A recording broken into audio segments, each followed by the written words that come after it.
Hello, everyone, and welcome to another day of coverage here for the Triton ONE presented by QQPK. My name is Randy Liu, also known as Nanoka, and alongside me is Griffin Benger. And Griffin, you know, we did crown 2 champions yesterday, but what I'm most interested in is when are you going to be paying back my 50K? Oh, you know what? As a matter of fact, I think I might even have that for you right now. I'm all prepared. Got 15, Okay. 30, yes, 40, and 50.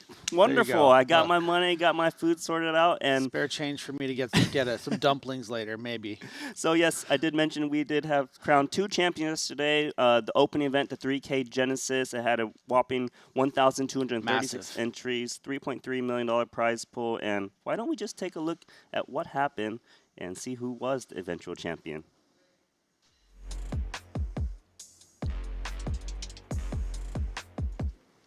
All right, so first off, it was Nong Quan Wen, King 10 offsuit, jamming his last 3 million into Neon Joe's ace 10. Game 5 4 deuce.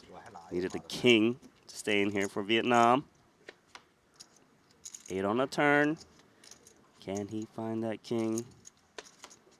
He did not. So the win finished in 9th for 44,000 and a round of applause. Great performance. On to the next one, where it was an open from the tournament chip leader, ace 5 offsuit, under the gun, and Yinan Joe just flats ace king. Didn't want to get in against undergun, tried to induce action. There was a call and an all-in from Jiaping Lu. And then the ace king comes along, and the 8's half the fold. As played, 40 million chip pot. King on the flop, and ace queen needed perfect to stay in there.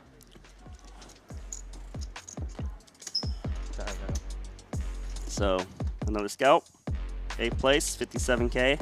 You love playing baccarat? Kiswan win, ace 10. 7 remaining. She jams under the gun with 5.7 BBs, ace 10 offsuit. And Zhang Cheng calls of king jack. Unfortunately for her. Zhang flop top pair. Turn card was the 5. She needed a jack or a 10. And on that river card, unable to get there. And another round of applause for the table. A great performance from T. Did finish runner-up in a previous event, last Triton stop. Have to settle for 79,000. Then Meng Peng, ace king, 18 million, and look at that. Runs into pocket aces of Yinan Zhou. Just a brutal cooler. And on that 974 rainbow. Seemed very unlikely, just 0.3% of the time. He'll hang in there, but he does not. Nice finish. A Chinese player, Peng, did win $105,000. And then 5 remaining. The last remaining female, Chun Wen Shu, queen 3 suited, jams in the small blind.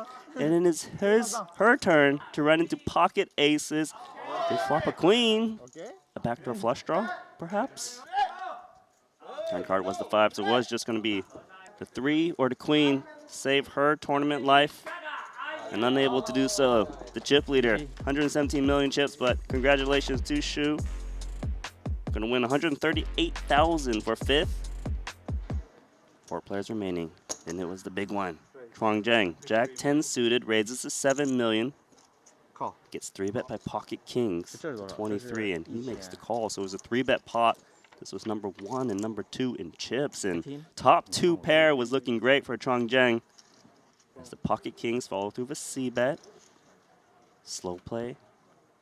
And the turn came to 5 to counterfeit the jack 10 and kings jammed. Zhang was deep in the tank. Eventually made that call and saw the bad news. It wasn't ace king, it was kings. And he needed a jack or a 10 to hang in there, and it was the 3 on the river. So Chuang Zhang, the big stack, eliminated in 4th, gave us a lot of fireworks, a lot of fun. He takes home 176K. Then it was Takashi Kawauchi with 3 remaining, jamming his remaining 46 million with king 5 offsuit into the chip leader, who had 6s, and the 6s was looking great to knock out Kawauchi. 10-7-4. Needed a king. Turn card changes things drastically. Plenty of additional outs, smiles, but it was the ace on the river to take us to heads up. Kawauchi wins 237,000. And then 2 remain. It was Yinan-jo versus 14. Hu Dong-wen. Queen 10 versus Ace Jack. Yinan-jo raises Ace Jack. Called on the button by Queen 10. And that was an action flop. Top pair, top kicker versus middle pair and open in the straight draw. 33 million in there. 15 million was the bet. And did announce an all-in. Yinan-jo, of course, makes the call with the best hand, but only a slight favorite. And the turn card brought the straight immediately. But Yinan-jo had a club draw. Could also hit the queen to chop it. The card was the 7. And that was it. Yinan-jo finishing second for 338K, but was our eventual champion. Wen Hu-nong winning $586,000. He wins 2 trophies. I mean, it was a great performance. He dominated, and you got to witness all of that. What do you think about Each and every hand, yeah. I mean, a lot of really fun storylines when it came to this final table. Obviously, taking the crown it was Hu Dong-wen, and yeah, he played a very, very strong final table. But you think about the sort of unbeatable, Yinan Zhao just coming out of that amazing $6 million score. So he just seemed like he just had so much momentum. But again, it was really Dung's tournament. And again, Zhang just putting on such a clinic for us, like so fun to watch, so all over the place, but in a way that's just putting on a lot of pressure on everyone. The 9 lives of Chun and Shu, like there was a lot going on this final table. There was a lot going on, and the thing about our champion, he dedicated his first title to his son Remy. He eliminated the final 4 players himself. It just feels good. You're getting bounty, well, not bounty, but elimination after elimination. Just wait. We're not quite there yet, but congratulations to Nguyen Hu Dong. But let's roll back a little bit. You spoke about Yinan-jo. He showed up in Paradise. He won $6 million. He beat Michael Adamo, Liv Borig, Mustafa Khan. A great performance. Yinan-jo had a situation I remember watching where he 4-bet jammed ace queen into aces deep in this tournament, and he was down to crumbs, just like 2 big blinds or so, and he just spun it back up in resilience. Yeah, I mean, there's sort of a feeling of destiny when you have a win like that coming into other tournaments. It's like I don't know. It's like it's a weird compounding thing. You just feel like it's always going your way, and I think that's probably what Joe's been feeling. And you could tell this score really meant a lot to him. Of course, we can't infer how much money he had, how much action he had when he won $6 million, all this sort of stuff. But honestly, it doesn't really matter what the stakes are when you're on a final table of a tournament. And again, this is for extremely large amounts of money. So you could see that it was really meaningful to him. At one point, he had a really big celebration, I think, with like 3 people left, and he kind of apologized to the table and said it was more like I think he said he was cosplaying a reaction that he had at his $6 million table. So just there's a great energy with this player, and I think he's living the dream. He found that genie lamp, I think. The genie lamp. And yeah, so maybe he has one wish left. Yeah. Well, the thing is, for me, also the star player to watch was Zheng Chuang. He was the guy where you give him 6-3 offsuit, he 3-bet, and then he jams on a turn with just a single club. He had like 7 deuce, kept on playing that hand, 10-5 offsuit. And, it was so fun to watch him play, and then to see him have the chance to just take down that tournament, because you saw in the VT, he had Jack 10 against Pocket Kings, he had top 2 pair. It seems like he was going to have all the chips, and all of a sudden just stolen from him when the 5 came on the turn.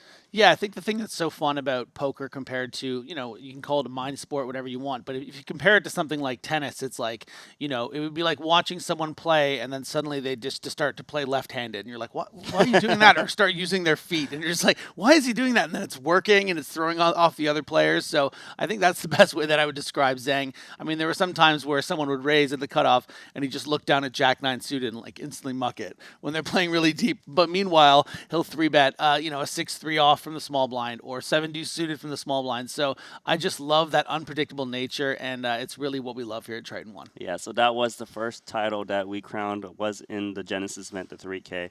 So huge congratulations once again to Win. Now, moving forward, we did crown another champion. We did have the women's championship. We had 67 entries, 50 unique players, and at first we were planning on playing that one down to a final table. Then we realized there was multiple players still in the final table that were going to play the mystery bounty that we'll touch base on later. So we did eventually play down to a champion, and it was none other than Elizabeth Chen, who kind of just grinded her way, but she was the one with the most experience at the final table. You know, she previously played 125K final table. That was famous from the Montenegro cash games where she made a huge splash and 49,000. Yeah, and look, Tang Lily was kind of the it was stealing the show a little bit when it came to dominating the final table. But it was Chen sort of waiting in the wings, and then some big hands heads up, and suddenly she's the victor. Obviously, very late in the morning, but you know, Triton. Here at Triton One, where we like to put the players first, and they really wanted to get that done so they could focus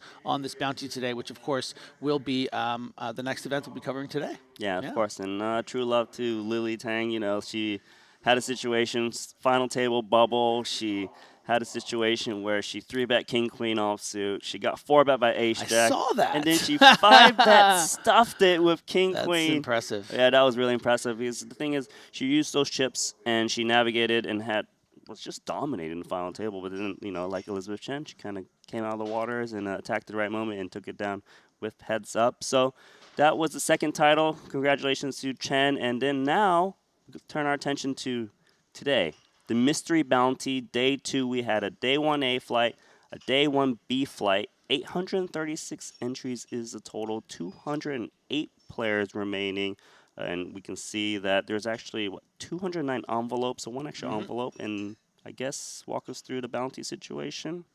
Yeah, I mean, that's the thing is that now that we are on day 2, so we did start with well over 800 players. We're not quite in the money yet, but now everyone has a bounty, and this is when you start sort of collecting. Once you do acquire a bounty envelope, eventually you get to open it, and usually Ali's here for a very fun little segment of that for the Super High Roller Series. I'm not sure the exact plan for that, but yeah, it's great fun. I mean, you know, sometimes players' wives open it for them, and then that sort of thing, and we were looking at some pretty big prizes. Yeah, and actually, I can tell you some of the prizes. So the biggest pull in the Mystery Bounty will be there's one $155,000 ticket. There's two $55,000 tickets, 5 25Ks, 16, 10,000, 87.5Ks, and then 104 5K envelopes. And there's actually one draw again. So you're going to pull it open. You're going to think you won a big prize, but it's going to tell you, sorry, you got 0, but you get one more chance at a pull.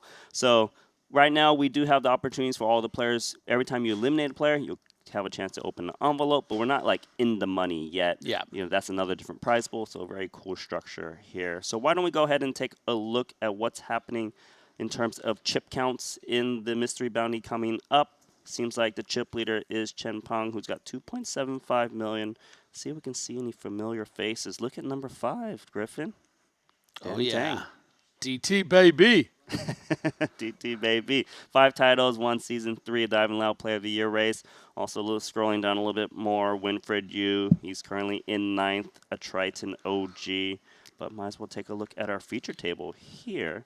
Let's take a look. Populate that a little bit bigger for you. Paul Newey, 280K, 14 big blinds. Tell me about him.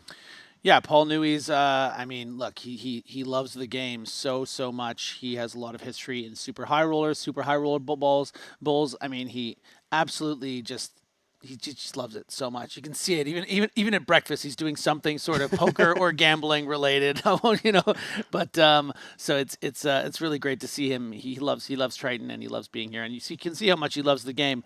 This is someone obviously with a lot of success in the real world and in poker. So to come here and see him, playing these 3K, 5K, whatever it is, it really shows how committed he is to just playing. Yeah, we've seen him in 1-drop buy-ins, yeah, exactly. 100K buy-ins, invitational here at Triton. But someone who's willing to come out for our opening events, right, here at Triton One, they love the game. It's just good to see the support. So welcome, Paul Newey. Also at our featured table is Wen Yan. She's playing a 1.1 million chip stack. I got a feel for her because she actually was a Stone Cold Bubble in our ladies championship. So, kind of had a brutal I saw spot. that hand, yeah. Yeah, that was pretty brutal for her. But let's see what else we got going on here. Yeah, I guess we'll be underway shortly. Just taking a look and seeing at the bottom of the chip counts, what are we working with? Because actually there's a huge target on your back if you're 208th place. Yeah. Because why? You got 5 BBs and An envelope for someone to take. Yeah, I mean that it just represents money. You just look like money. So you just like It's like, dissolve ooh, into yeah, money.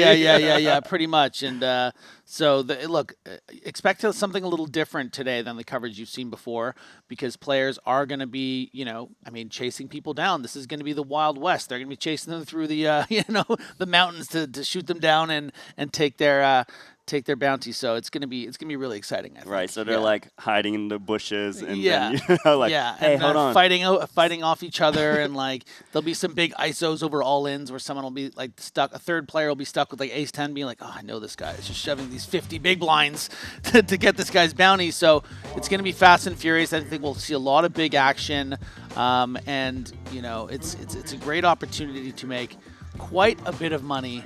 If you can pull a lot of bounties and then just get a little lucky. It's like, poker is a game of skill, but a lot of the reason why we're here is because we like to gamble. That's right, like to gamble, and we are here at the Leze Casino, Shinhwa World, Jeju, South Korea. 208 remaining, 836 entries, as you can see in the 5K Nomad Hold'em Mystery Bounty, event number 3. This is day 2. We're gonna try to play as deep as possible. Last night ran until about 5:30 a.m. local. So here we'll love to keep it earlier night. Play down to a winner tomorrow. And you might as well download the Triton Poker Plus app. Scan that QR code on the top right. Always live over there. You can pick up all the hand histories. Follow your favorite players. This is where it's at. Yeah, very nice.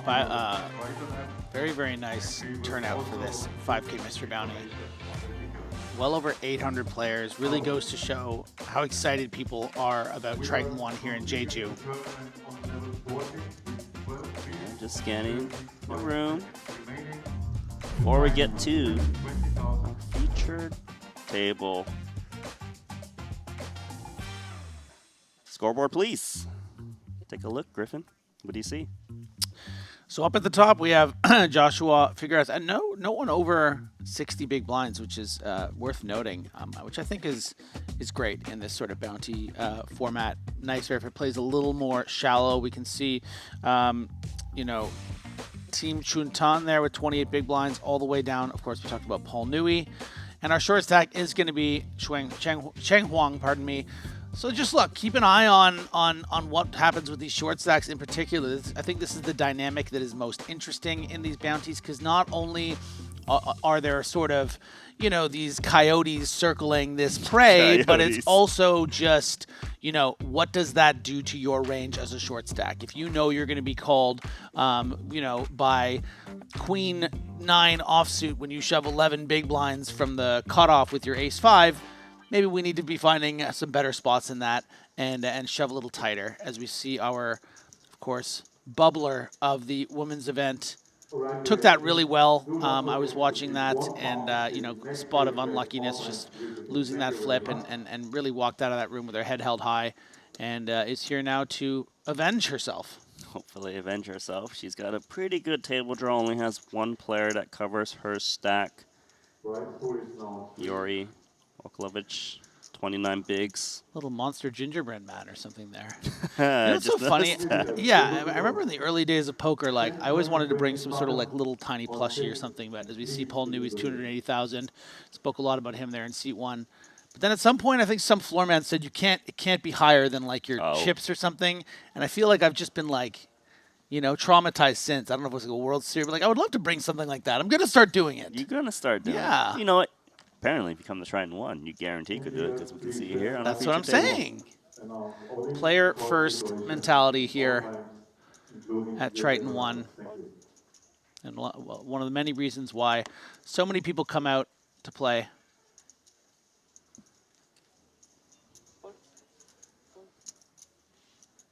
It's like a lot of folding so far. Over to the blinds. Jack 9 offsuit for team. Yeah, playing about 27 big blinds. Limp seems like the move. Yep. Jack 10.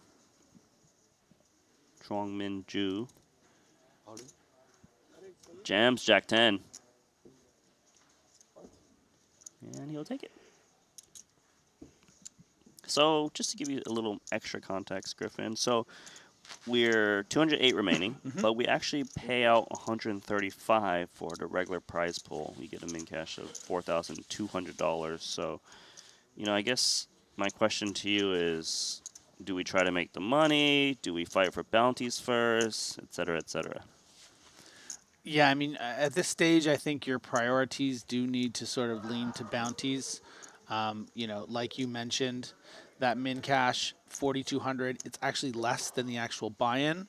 But then if we have a look at, what you're expecting from a bounty, I mean, even the worst bounty is going to be 5K, so it's going to be worth more than a min cash. So you shouldn't really be that concerned with making it to the money and the cashes. And again, like, you can just get lucky. It's what is the equity of that bounty worth? I mean, we could calculate it probably right now. I might need a quick second. I might need to turn on my phone and do this, but it's definitely worth more than 5K. It's definitely worth more than 4,200. So, yeah, you want to just you want to be covering people. As we see the short stack, Huang all in here for 11 big blinds. So, you're thinking that players should call wider, right? Yeah, Because of the bounty. yeah, Normally, like 10 big blinds, you got a certain set Yeah, range. I think. Oh, and wow, the ace 10 folds. Yeah, Quite surprising to see that. But I think that might, speak to power that he's expecting him to be shoving tighter than ace 8 here, because he probably should be, right? I hear you. King 10. Chong Min. He's thinking about it because normally this is not a call. But with bounty on the line, he is going to make the call. And this kind of makes sense, right? Go after the envelope. Yeah. Oh, man. Oh, nice. This should be a three-way all-in. Yeah, I agree. Count on requests. Yeah, and I think this does show that this was a bit of a loose play here from Chang. You saw the ace 10 folded, the king 10 prepared to go all in, and the pocket nines. And now he knows that he's in some big trouble, and we know he's even in bigger trouble than he knows with that ace folded. Yep. So pocket nines makes the call, putting two players at risk, hoping to collect some bounties. But there is a world where Jeju can collect a bounty himself if the king 10 can do some magic. Nice touch. And you mentioned ace 10 into the muck. Keep that in mind. Could change the outs. Onto a flop. I like nines right now. Some backdoor diamonds, but is it coming? Let us see. A 10 is coming. Chong Min Ju hits it. Still, there's some side pot action going on too. Let's see. River card is the king, so king 10 makes kings and tens. Chong Min picks up the bounty, eliminating Cheng Huang. Pocket nines just loses the maximum. Disappointment. a good indicator of what we can expect to see in this bounty. A lot of exciting all-ins pre-flop. Jack 3. Yeah, I agree. We actually already have 4 eliminations across all the tables. And I do wonder what the player with ace 10 must be thinking. Had they reshoved, would have just taken that bounty out as the king 10 would have folded. That is true, right? Ace 10 was before king 10? Oh, yeah. Yeah. Ace 10 could have got the bounty, got the full double up against pocket nines. I think that's one of the adjustments. If you don't play bounty tournaments that much, you're just kind of winging it. And the truth is, you need to go after the bounties because of that 5K buy-in, 2K of it has gone into the bounty prize pool, so 40%. If you're not playing for that 40% of the prize pool, you're basically paying a full buy-in for 60% of the prize pool, right? That's not a good deal. So the pros, they really know what to do. And also a small thing to note is if you go into the Triton Poker Plus app that I recommended you to download, you can actually see how many bounties each player has collected. So, they put a little bullseye, a number.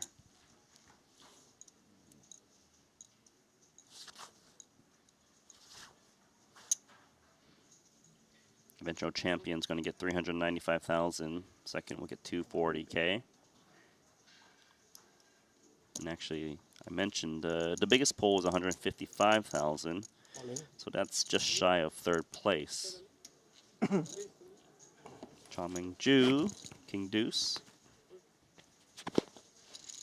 Pretty impressive how he's been playing with our short amount of data points. He knows that he should be jamming loosely into the short stacks. You either win the blinds and antes, or you get a chance at collecting the bounty.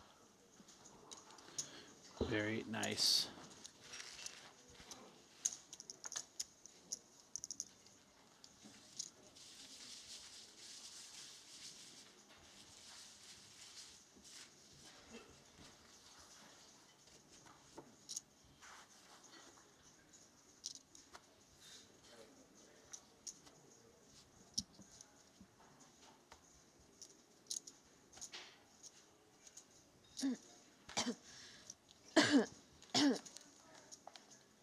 Liao Wen, yeah, looks a little tired given she had to play late.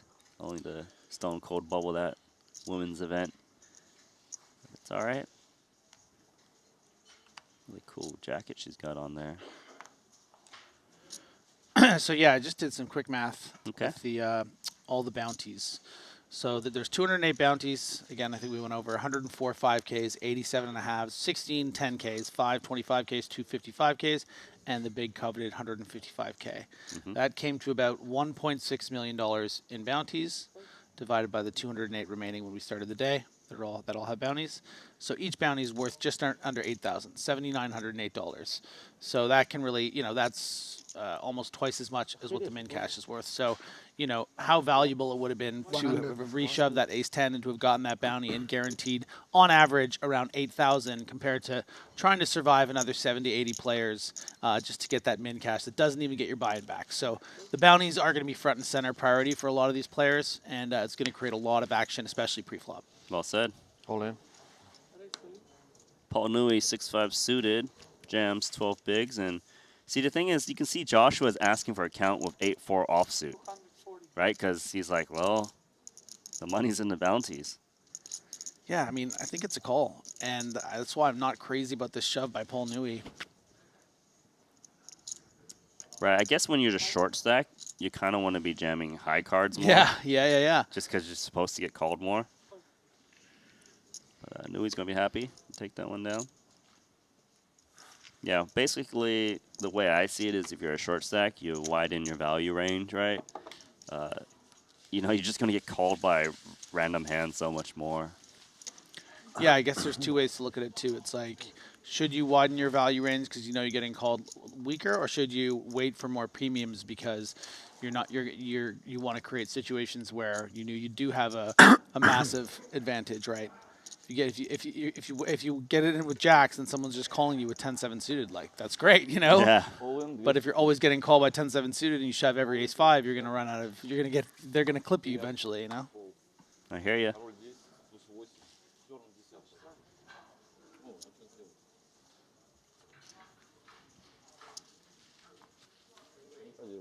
Albert, Sulistio, fold ace 7. Kings for Team Chuntan.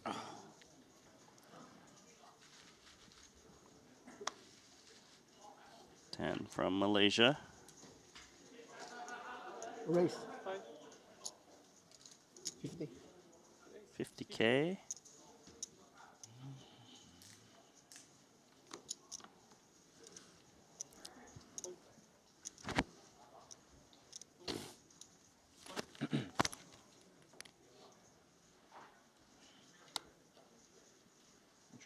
Joshua's got king 6 offsuit.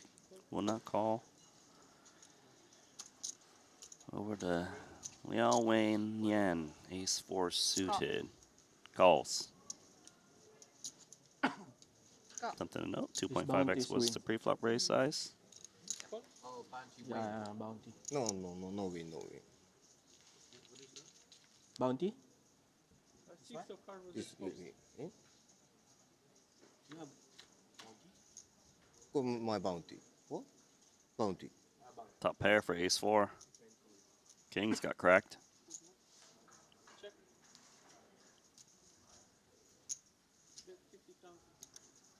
Looks like a 50K C bet.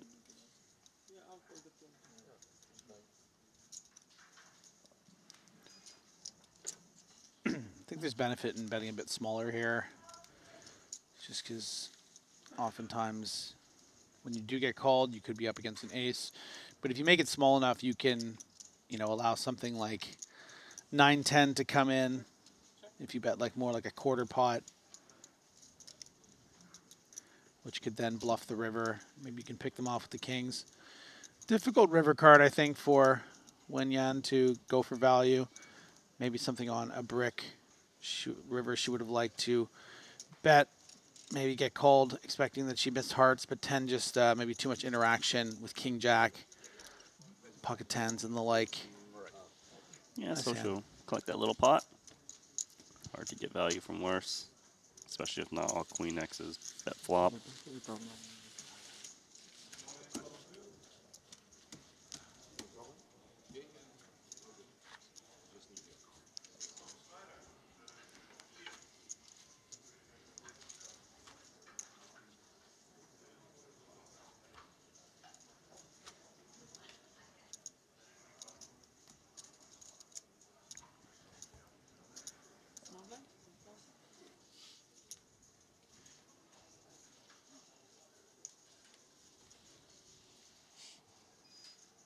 The next players and dealers in the mystery bounty tournament, upon completion of the hand we are moving up to level 15 with a small hand of 10,000, Moving forward, big blind 194 of entries now. 25,000, and an ante of 25,000. 10, 25, 25, next hand please, mystery bounty. 14 players eliminated.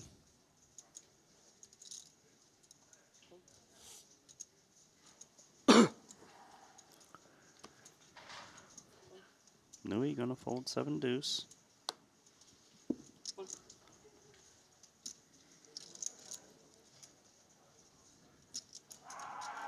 Ace 9 for Liao. All in. All in. She's jamming into the big blind who has 425K, so about 21 blinds. And Albert's gonna fold. Blinds up. 10,000, 25,000. Yeah, very format-specific shove there. I like it. Yeah, especially if you're expected to kind of jam wide, like you kind of balance a bit. You want to force all the chips to go in, right? When your Yep. opponent has like king jack or king 10, Exactly. they might just call and then you don't get to stack them. Yeah, the rules definitely change. More playing for stacks with weaker holdings for bigger amounts of blinds than we're used to. So just keep an eye on that.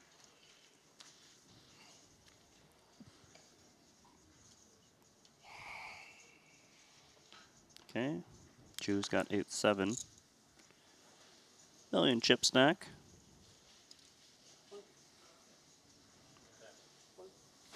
Yori short stack now. Blinds 10K, 25K. It'd go up. Nui's got ace 4. Gonna pass.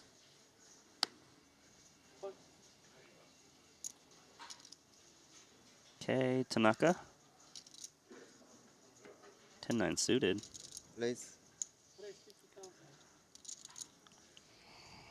A strong Japanese showing here at Triton ONE.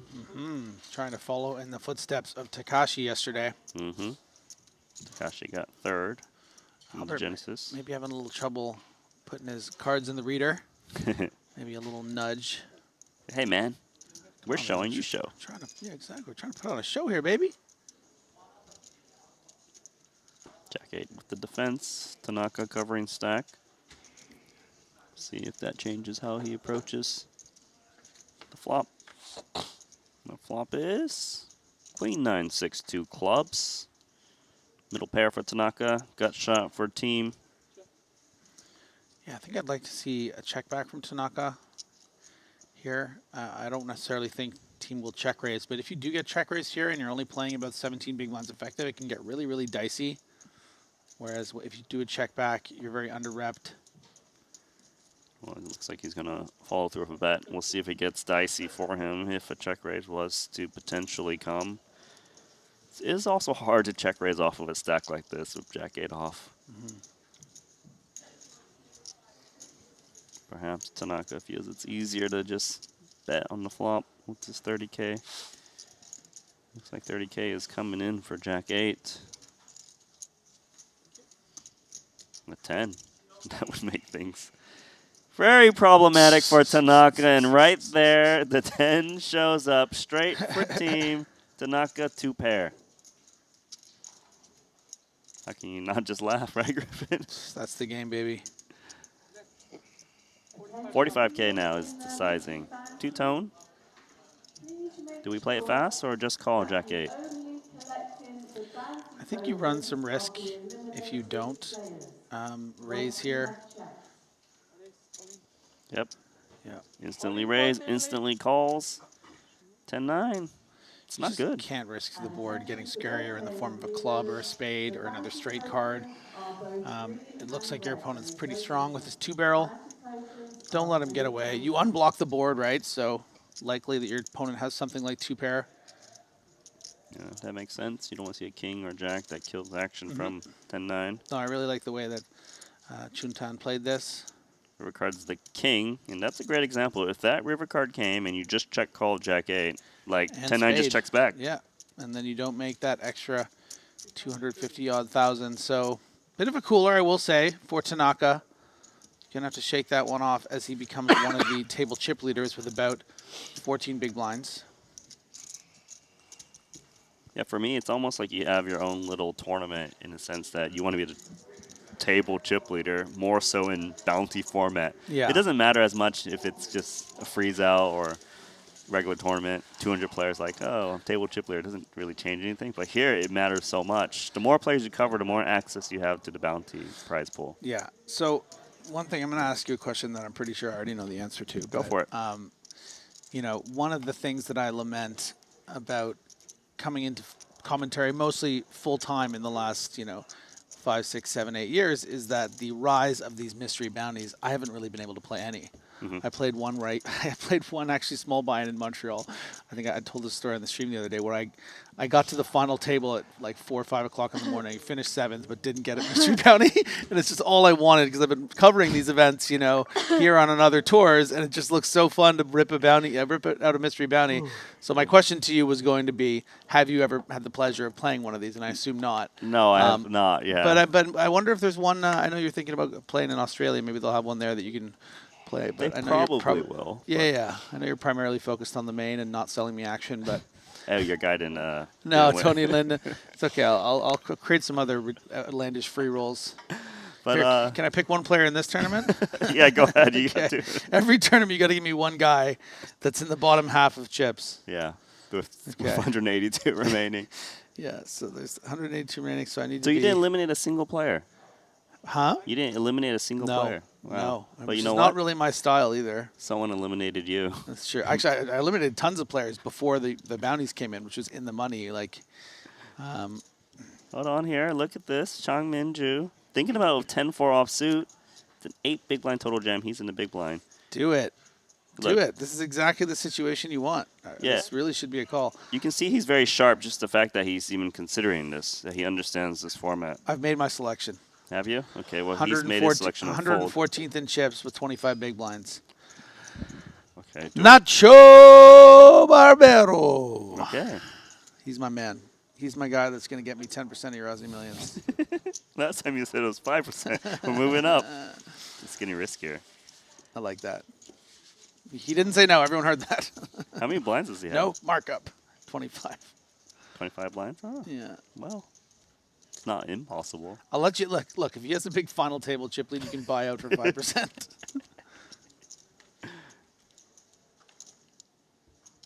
Nacho's one of those guys. Tons of experience, amazing results. At the Triton Super High Roller Series, he knows how to navigate large fields. Paul Nui, Jack Deuce. Into the muck.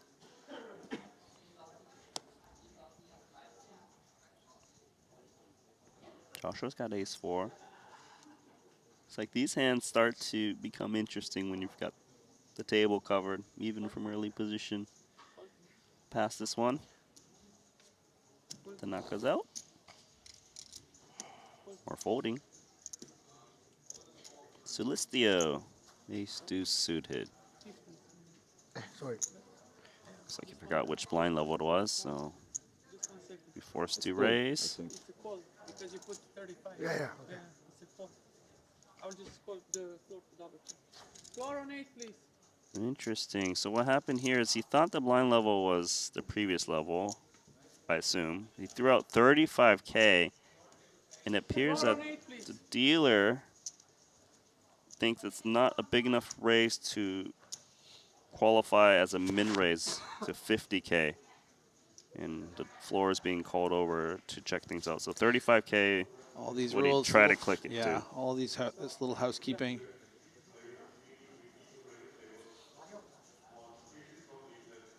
And it does appear to seem it's likely going to be just a call. I believe the rule is over half, then 25 and the player he moves up. he throw 1 white and 2 blue chips, so it's a call, yeah? He just put 35,000. That's a flagpole. Yeah, this and 2 blue. Yeah, 35. Blue, we have 10, 25, it's call. Thank you. Not over. Yeah. His half would be what, 37,500. So the fact that he was 2.5K short from 37,500, he made it 35K. It's forced to be a call. And this is a new hand now. Because now, maybe 9-5 offsuit over limps the small blind.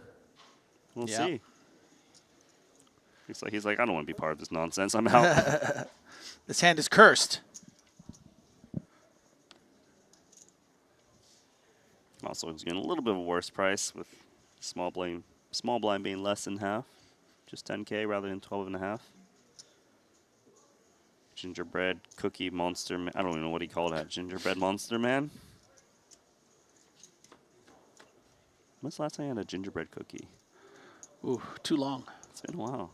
I think Christmas maybe. Is that like a worldwide thing or just American? Gingerbread cookies. Gingerbread cookies at Christmas? No, not Or just gingerbread cookies in general. well, You're Canadian, right? They do that this over. this guy's not American, is he? Just asking. No, I mean if he's not American, then probably not. Oh, that's a good point. That is Should a good point. Should I ask ChatGPT? No, don't ask Lyra. Are No, Lyra. Lyra's benched? Yeah, venture. Did you talk to Lyra the other day? Talk to Lyra every day, buddy. Let's take a short little pivot here and talk a little about QQPK, which is the title sponsor here at Triton ONE, with a handful of great ambassadors that you can see right there. Real icons of the Triton sport, let's call it. Supporting the game at the highest level and bringing the action to poker fans all over the world. QQPK, so grateful for everything they do for us here at Triton ONE. Large part of the reason this is made possible, why you're able to watch us here. QQPK, baby. Giving out that beautiful trophy. One of the 2 trophies for that winner for Hugh Dung Win. Yeah, he got a good deal. Win Here's a one, win question. one free. Here's a question. As Tanaka rightfully shoves all in under the +1 for an 11 big blinds. Win did say that he dedicated his win to his son Remy. Here's the question. Does he give one of his 2 trophies to Remy? And which one do you think he'd give? Which one does he keep for himself? Which one does he give to his child? Tough one. It's a tough one. I guess we'll never know. Is it his favorite child? yeah. Well, yeah. You know, 'cause It'd be great if we find out he has like 6 kids and it's like Remy's just, yeah, he's been my favorite for a while. yeah. he gets the Triton. He gets one the Triton. Yeah, Zoo, a little decision here. He's going to go for it. I love this. He really has this like target the bounty strategy, and both times he's gotten it in, with about 40% equity, which can gain him, actual money equity of 7,900 on average. Yeah, I like to play with King Jack. Makalovich, Ace Deuce. Probably shouldn't be calling here, given he doesn't cover anyone, so he just has a strength We of said ace call. 2 high. Okay, thank you. We'll just shoot. Paul looking for a little clarification.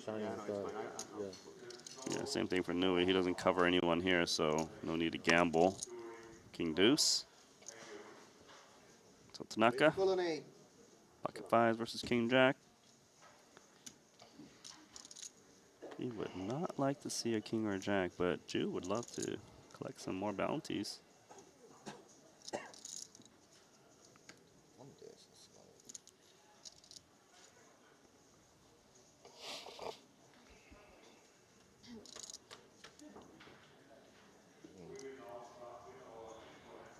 Well, there's a counterfeit opportunity for Jew.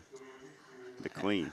A lot of turn cards make things even more interesting, even like a 6 or a seven 7. Yeah, of spade though. spades. Spade's nice there for Tanaka. Just needs to dodge a 7, queen, king, or a jack. As you can see, the outs listed there, non-spade. Mm-hmm. Looks like locks it up. Spade was nice to reduce some outs. Tanaka now, just shy of 600K.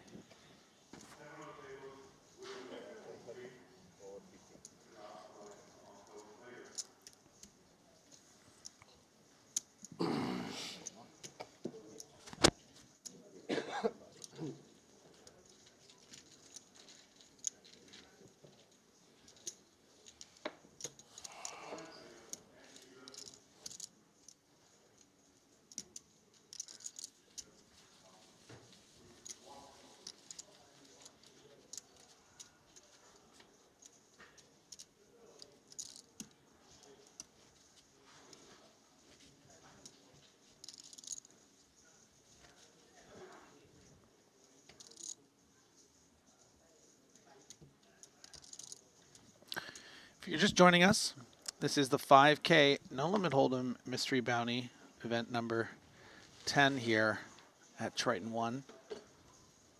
About five days into this 11-day festival, leading into the Triton Super High Roller Series. Now, Griffin, did you know Yes. if you win a Triton trophy, right, Triton ONE trophy, you have the option to get your Triton ONE hat embroidered. Sick. So that's how we learned that Win embroidered the hat with Remy's name. Oh, sweet. So Remy might not get a trophy. You might just get the hat. Yeah. Probably both. Jack's now for Jew. Yeah, Albert's not going to get away with this raise.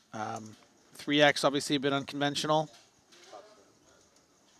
One might argue accomplish the same thing by something closer to a min raise. Every big blind counts, especially when you're only playing with about 19 to start the hand. Yeah, I don't like the 3x as much when I'm like a stack that can get targeted, because then you might be folding extra big blind, right? Because you can see here, Changmin Ju is just going to 3-bet jam, trying to get all the chips in. See if Albert has any interest, but I don't know if you can really call off King Jack here. Kind of weird, right? You made it 3 blinds now. Yeah. How much? More than you, pal. And also, I think it's important to survey the table and see where you stand relative to other chip counts. And Albert, if he was to fold here, still has 400K, actually still covers 2 players. So more reasons to kind of hang around, unless you feel that King Jack absolutely smashes Jew's range, which I don't think is true. Because what, Jew jammed from the cutoff for 680? I don't know if you feel the same or not. Yeah, Joshua's in the big blind with $1 million. Yeah. Albert calls though, and all of a sudden, Changmin Ju's got another chance at a bounty. Yeah, I think this is a bit risky here by Albert. Not much to gain by calling off for 20 big blinds, and even a little suspicious look over from Zhu. being like, "You sure you want to do this, buddy?" I mean, he's not complaining, right? No, no, no, not at all. Million chip pot, maybe a bounty to collect, but if Albert can find the king, And on the other side of the coin, you know, in order to start covering people, in order to have an opportunity to, you know, win some bounties, you need to get up to that million mark. So Albert's just going for it. He's feeling it.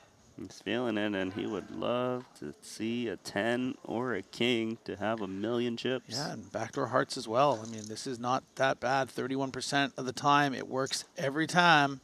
Mm-hmm. Not the turn card you're looking for. One more chance to stay in here. 7 ounce. Albert, you gonna find it?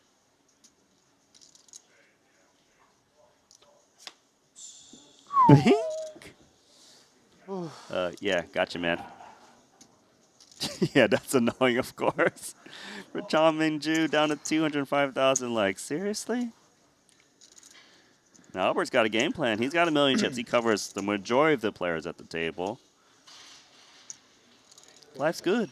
We've seen a lot of gamble here at Triton ONE. These players really have come to have a good time and to blast around. And I think a lot of the ways, and I've definitely been, you know, maybe sometimes a little hard on these players because a lot of the time they're having a good time and they're doing their own thing and they're you know, beating the drum to their own, you know, rhythm and whatever.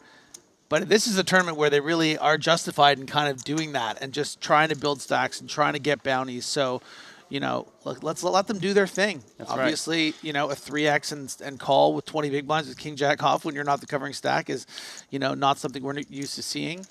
But Albert said, I don't know, I got a feeling with this hand. I think you have pocket nines. Let's run it. And, of course, he was up against jacks, but that's not always going to be the case. I mean, could be up against 10s, 9s, Yeah, 8s. absolutely. Ace, queen, ace 10, pocket 8s, 7s maybe. Look, you pay 5K, play as you see fit, what works for you, and that worked for Albert there, up to a million chips. And you are right. The mystery bounty is like the perfect tournament to be as splashy as you want. You get a lot of benefit, Yeah. a lot more access to the extra prize pool. I mean, this is kind of the tournament to just like go a little wild and run good. And if it happens, you know, don't be the asshole like me, seventh place for, you know, 3.5, 4 buy-ins. The real money is getting those bounties because even if you pull one, that could be 155 grand. Look, And your series and plus is paid for. You can look into the super high rollers at that stage. in that tournament that you got 7th with no bounties, there were people who finished below you who got more way money, right? more money. Way more money. Yeah.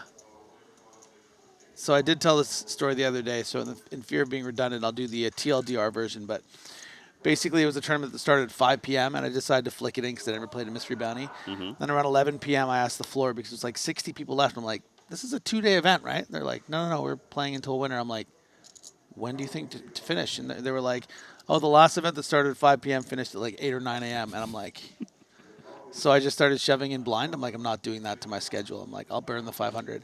But I just kept on winning all ins before the bounty period. So my chip lead became too significant with 50 people left. I kind of had to see it through. I'm like, I know I'm just going to finish like 12th for 1,400 or something. It's going to be the worst. And, you know, I got 7th. All right, look at this one. Here we go. Raise 3x from Joshua. Jam by Kei Tanaka, 565,000. And Queen Jack, you see instantly calling. It's the format, 1.1 million chip pot. Yeah, this is another great example of let's just run the cards. Let's try to get those mystery envelopes. Well, what's the flop? That's a mystery at the moment until we see the Jack 9-8. Looking good for Joshua to collect Ken Tanaka's bounty. Yeah, huge advantage for Joshua, looking to extend his table chip lead. An ace and only an ace, or a big, big pot, which will vault Joshua all the way up to around 1-7. Miriam, here it is. Can't be upset. It's just the nature of the game. Tanaka out, got it in good. And you can see value jamming wider with the ace-6 offsuit. Queen Jack calling. Just trying to collect that bounty, hoping for the best, and the best did come. Nice hoodie, by the way, Joshua. Not so nice is having to walk out empty-handed. Single big blind.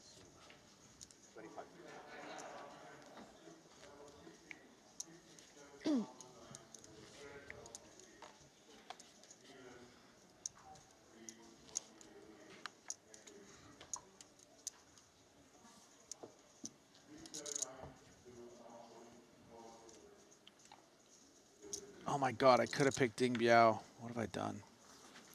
So you like Ding Biao more than Nacho Barbaro. Oh yeah, and I really like Nacho Barbero.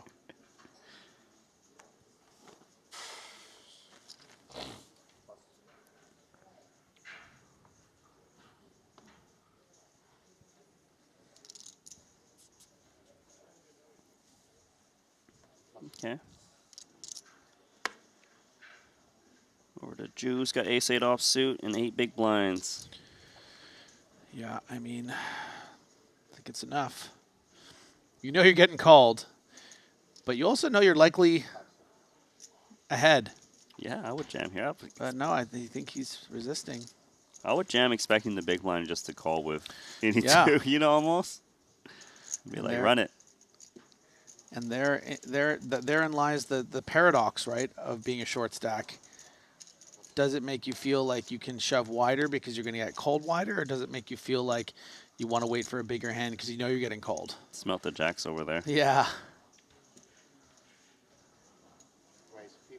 Wait, you can do that? Yeah, if you try and work on your set. Ooh, this is Ace going to queen. be massive. 50 big blinds on the big blind for Liao Wenyan. And yeah, the price of poker is going to go up. And do consider this is button against big blind, 50 big blinds in a bounty. I think this will play for stacks. 275,000 is a 3-bet to 11 big blinds. Huge 3-bet.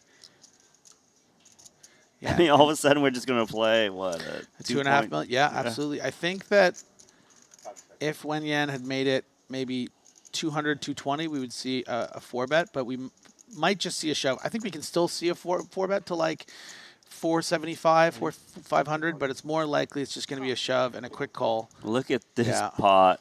Massive. Two- Biggest pot of the tournament, surely. Of course, 2 biggest stacks out there. 2.5 million, 2.425 to be precise. Jacks versus Ace Queen. Joshua can collect another mystery envelope if he can knock out Liao Wenyan. Yeah, I hate to pick favorites, but Wenyan, after bubbling the ladies event last night, it'd be nice to see her get a massive stack here in this bounty. Looks unlikely on 8-4-3 rainbow at the moment. You have to believe. Okay. Give her a 5 for a sweat. Come on, at least.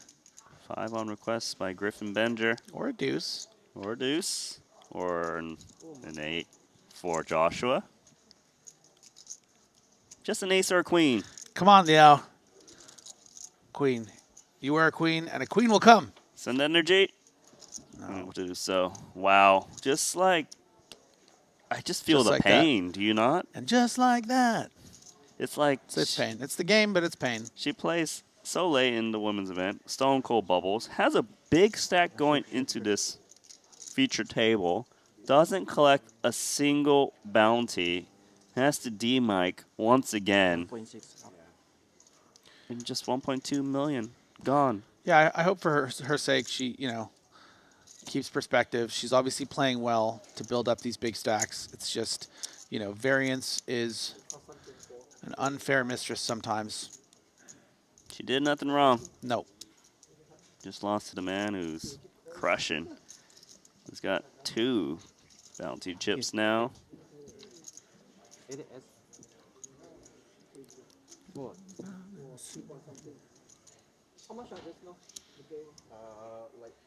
Joshua should be in the top 5 in terms of chip counts. That pot.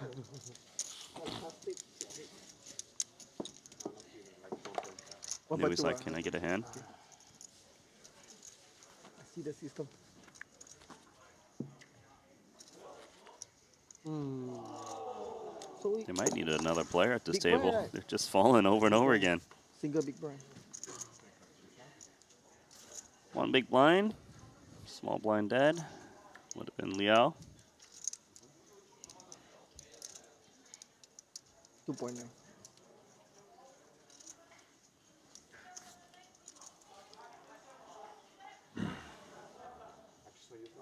Sorry.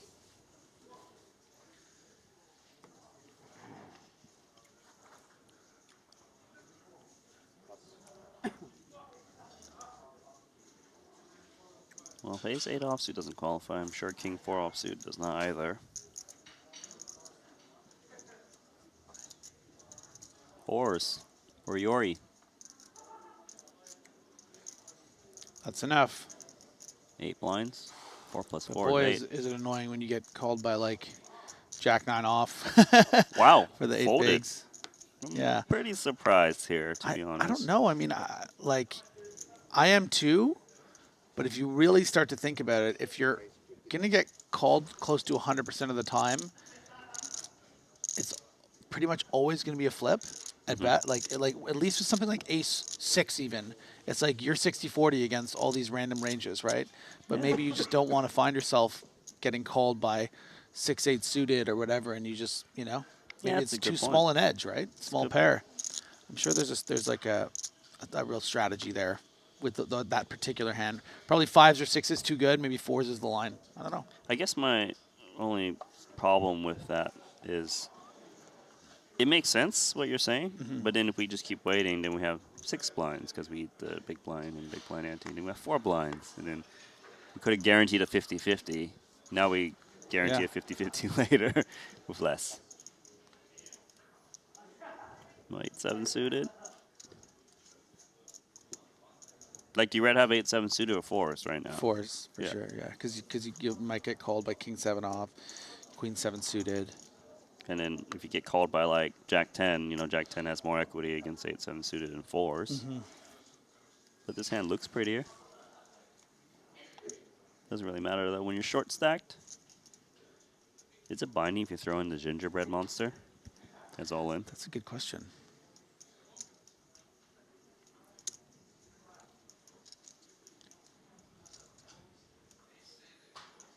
He's a bit confused.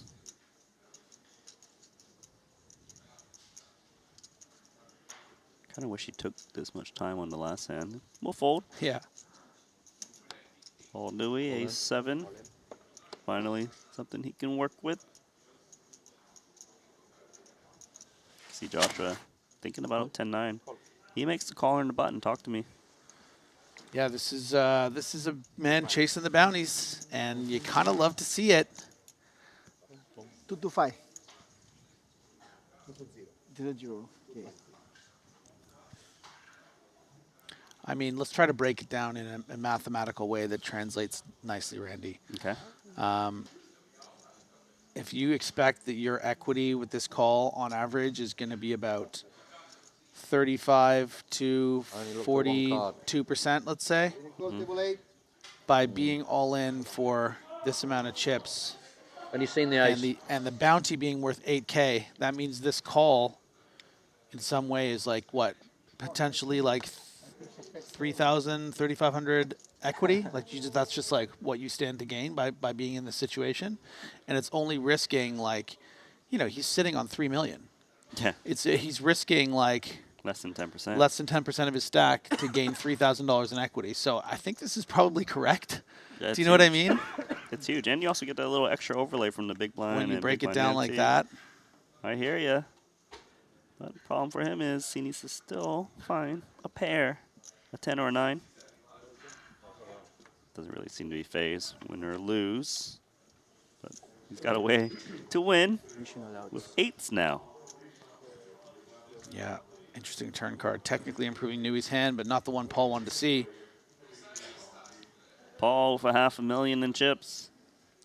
That's a guy that's seen too many runouts, huh? He's like,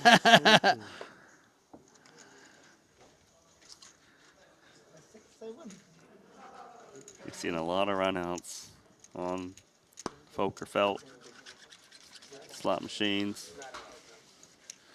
Some familiar names at near the top of the leaderboard, highlighted all the way up top by everyone's favorite Steven Song with 3.9 million and 1 bounty. So good for 156 big blinds. He'll be fun to watch down the stretch. I assume I can't select him for the Aussie Millions bet, Randy. Dude, you can't just, and then you can't just change your. Jesus Christ. Fair play, fair play, fair play. Look, I just have a feeling you're going to win the Aussie Millions, right? I just want to be a part of it. Yeah. Yeah. I did make some deep runs in that, though. I think my best finish was the first time I went 10th. I think I remember seeing footage of that. There was no footage of that tournament. Well, then I'm lying. No, but maybe I remember talking to you about it or something, or reading hand histories or poker news or something. It was a long time ago. Yeah, it was a very long time ago. Who won that one? Not me, but I think Mormon or Patrick and Tomes. They didn't win, but they got very deep in that one. Yeah. He's queen for Joshua. Like, who wants a chance at getting a payday? As long as you have to risk your life, your bounty token. He's a soul collector. At least he attempts to.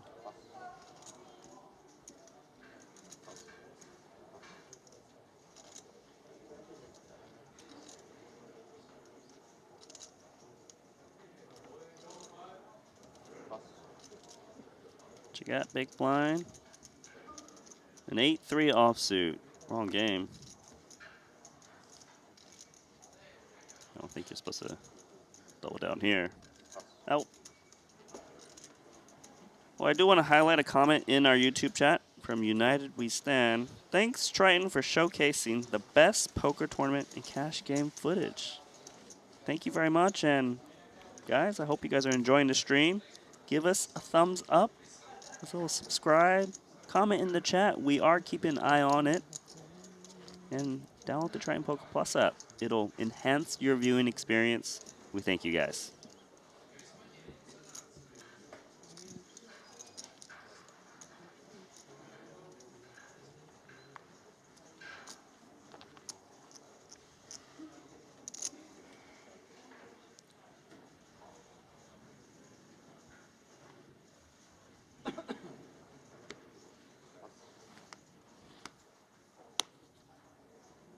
Joshua's got Jack 10. Oh, he's coming in. Yeah, he's coming in with worse. Let's be honest.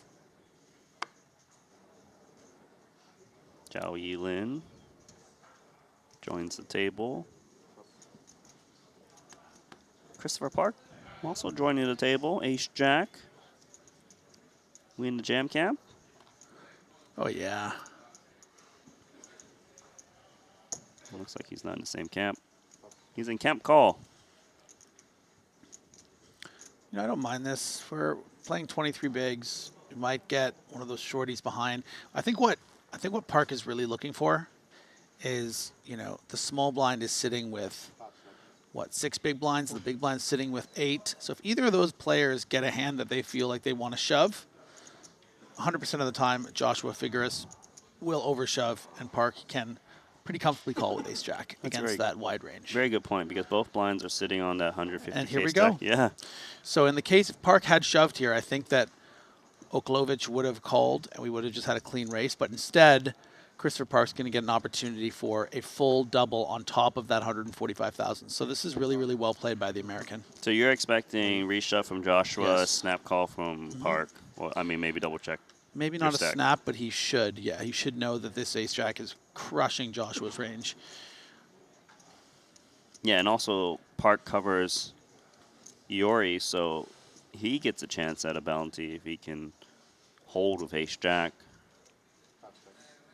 Yeah, Should be a call, right? Because Joshua's reshoving like his whole range that he opened, which contains worse ace-x. And which we've seen him call off 10-9 to an 11-9 big blind shove on the button. Ooh, this feels like fold energy to me, and I really don't. I really hope Park sticks to the plan, because this should have been a. Ooh, no. Fold energy it is. Yeah, that's too bad. I just walk away. I don't want Yeah, to see I this run out. You know what I mean? He's like, seriously, buddy, Jack 10, why didn't you just call? Why did you reshove? Well, he reshoved because he wanted to put you to the test for all of your chips. It's actually really good for Joshua if he finds a jack. Doesn't have to worry about ace jack anymore to take out Miori.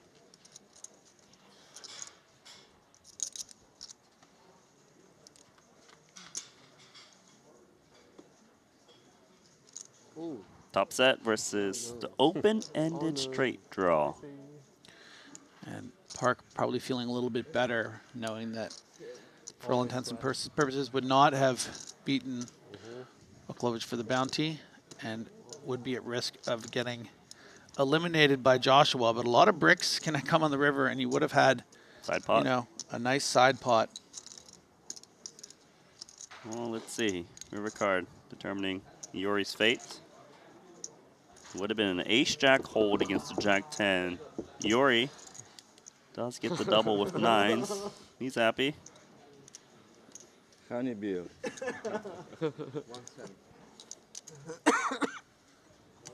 Yeah, I think Park is having a little bit of regret there.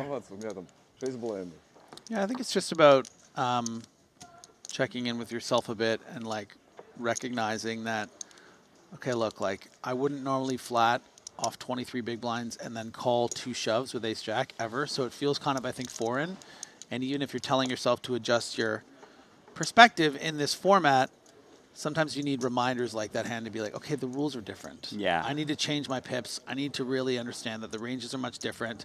This ace jack, as played, was a perfect trap. And I need to follow through there because I'm just going to be crushing the range of this player with 3 million chips.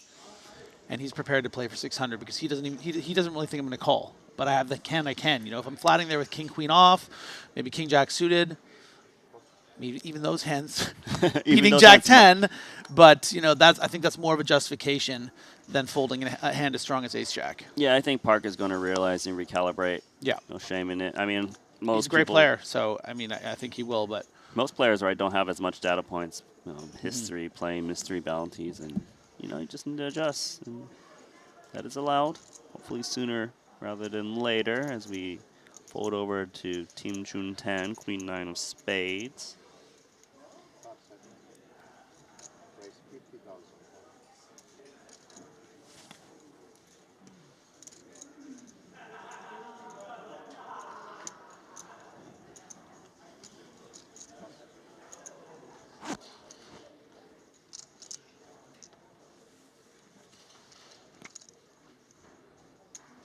Mikolovich, Queen 4. Probably shouldn't be playing this.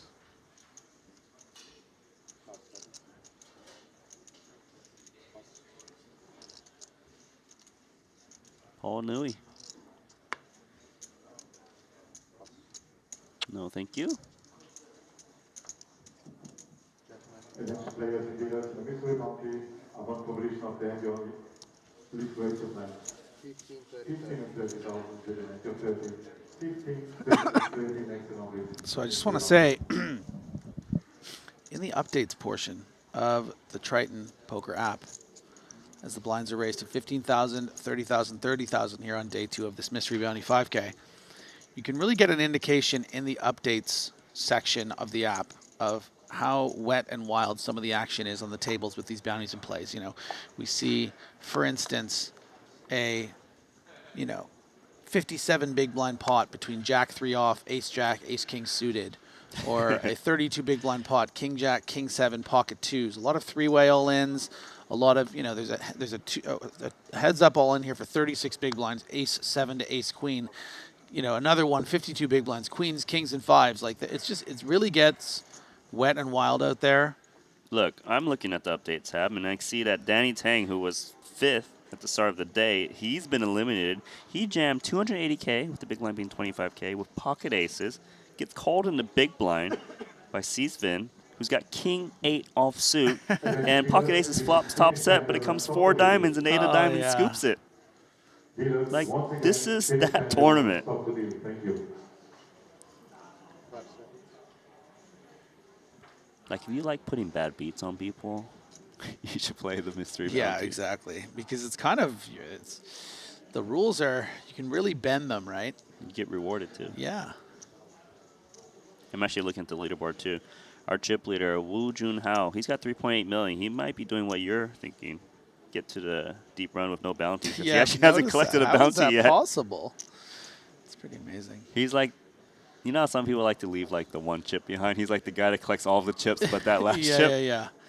And if you guys are curious, our current leader when it comes to bounties is Wei Lin with 4 bounties and 3 million chips. So that's a great start to this portion. You know, we've had about 75 eliminations, and to have acquired 4 bounties already is pretty great. Hyujin Long with 3 himself. One card again. No, 2 pitchers. 2 people. 2 people. Unmatched. King and a queen. 7 high.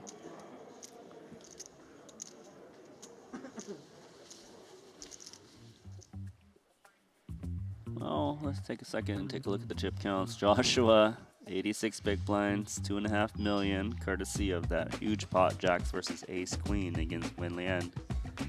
But Cheng Min Ju's only got 5 bigs, 145K. He's got the biggest target on his back.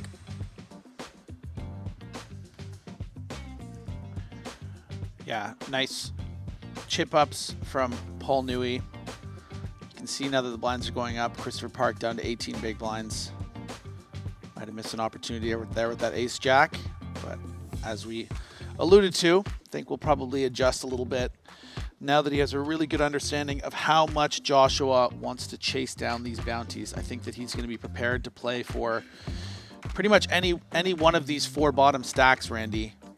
Anything sub 20 big blinds, I could see Josh flicking it in with something like Queen Jack off. I mean, even that hand that he won that massive one with Queen Jack, that was, you know, that was 575K at 25K. Like, he played for 23 big blinds against that ace 6. So just goes to show Joshua is here for the bounties. And of course, if he continues to do well, will be one of the players looking to get all the way down to that final table and that coveted 5K mystery bounty trophy.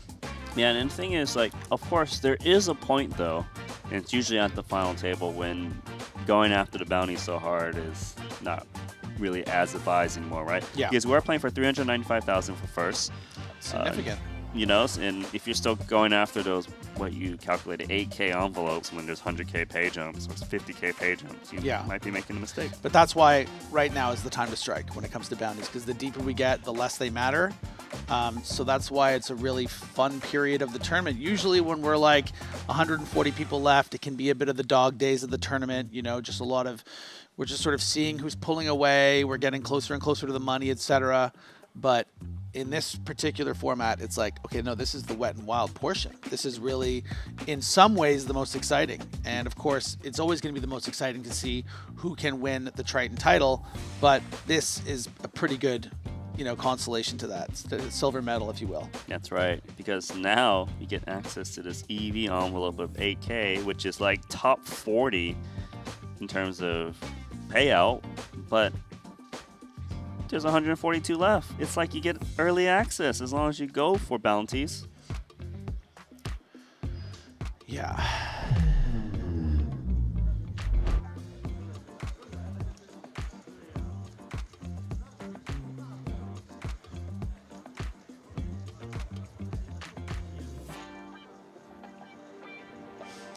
So, I have a question for you, Randy.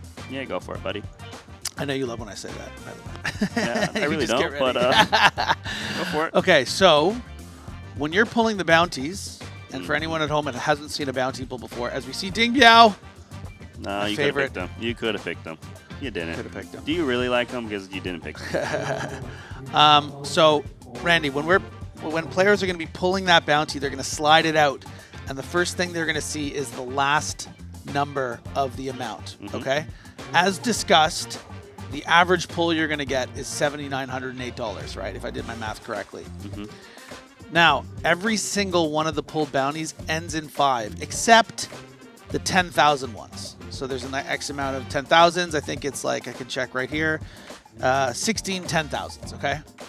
So if you know that on average you're going to get 7,900, 104 times you're going to get, which is, you know, which is half the bounties, you're only going to get 5K. Would you rather see that 0, or obviously you just want to do like the gamble on all the 5s? Do you know what I'm Sick saying? man. No, because The fact technically that you even you're- thought about this. Well, you know you're what I making mean? you're making $2,100 extra dollars in equity on average, right? That's $2,000. That's a lot of money. Or you take all the. I mean, I think it's interesting. The reason I say it is because you should want the 10,000, but really, I think every single person in that room wants the gamble, and I think that speaks to something about what this tournament really is and the kind of players that play it. I mean, they're here to gamble and have a good time and rip that, like, you know, that gamble. What do you think? You know, like 10,000 is obviously it's good money, but 25K, 55K, 155K, like that's something you celebrate after when you win. Yeah. You can see. Please let us know in the chat. Would you take the extra $2,000 in average equity, or would you just always go for the gamble? It's like those questions when they ask if you win the lotto, do you take like a lump sum or less, or like the full thing over 1 million years or whatever? Yeah, it is, yeah. You know what I mean? You a lump sum kind of guy, or are you like taking it in payments? I think I would probably take it in payments. Yeah. What about you? Lump sum, big party, spend in one day. Nice. Classic Randy. The secret party boy of the Triton Tour. That's right. One day I will be invited to those parties, but I know it takes about half a dozen Tritons to get into his trust circle of party boys, as they call themselves. Albert. Is it still called the Party Boys? No. It's not. It's not a thing. Stop trying to make it a thing. Is this still called Big Slick? I think so. I think so. We should give it a new name. One doesn't come to mind though. But you're pretty good at giving useless. I mean, I names used to to like. hands. I used to really like the Anna Kournikova thing, but it's a bit tasteless now. Are you familiar with that one? Yeah, I've heard of it. Yeah. Ice skating, right? Wow. No. Tennis. How come Oh, it's see, 16 on there? clearly don't know. Yes. But you only have 10. No, it was like the yeah. No, I don't need to say what it was. It wasn't. It was light sexist. That's why we don't use it anymore. But I just like the flow of the name. It's a great name, Anna Kournikova. You know. I hear you. Rolls off Yeah. the tongue nicely.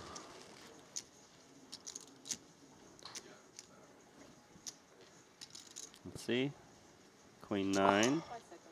It's actually a more than 3x open. 100K straight. Yeah.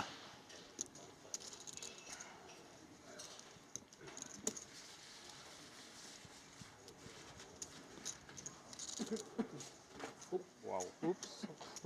That works.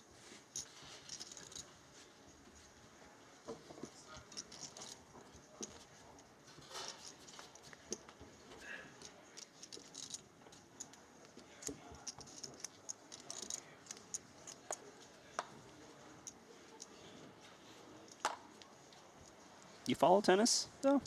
I don't really. Peripherally, sort of, you know, clips on Instagram and the like.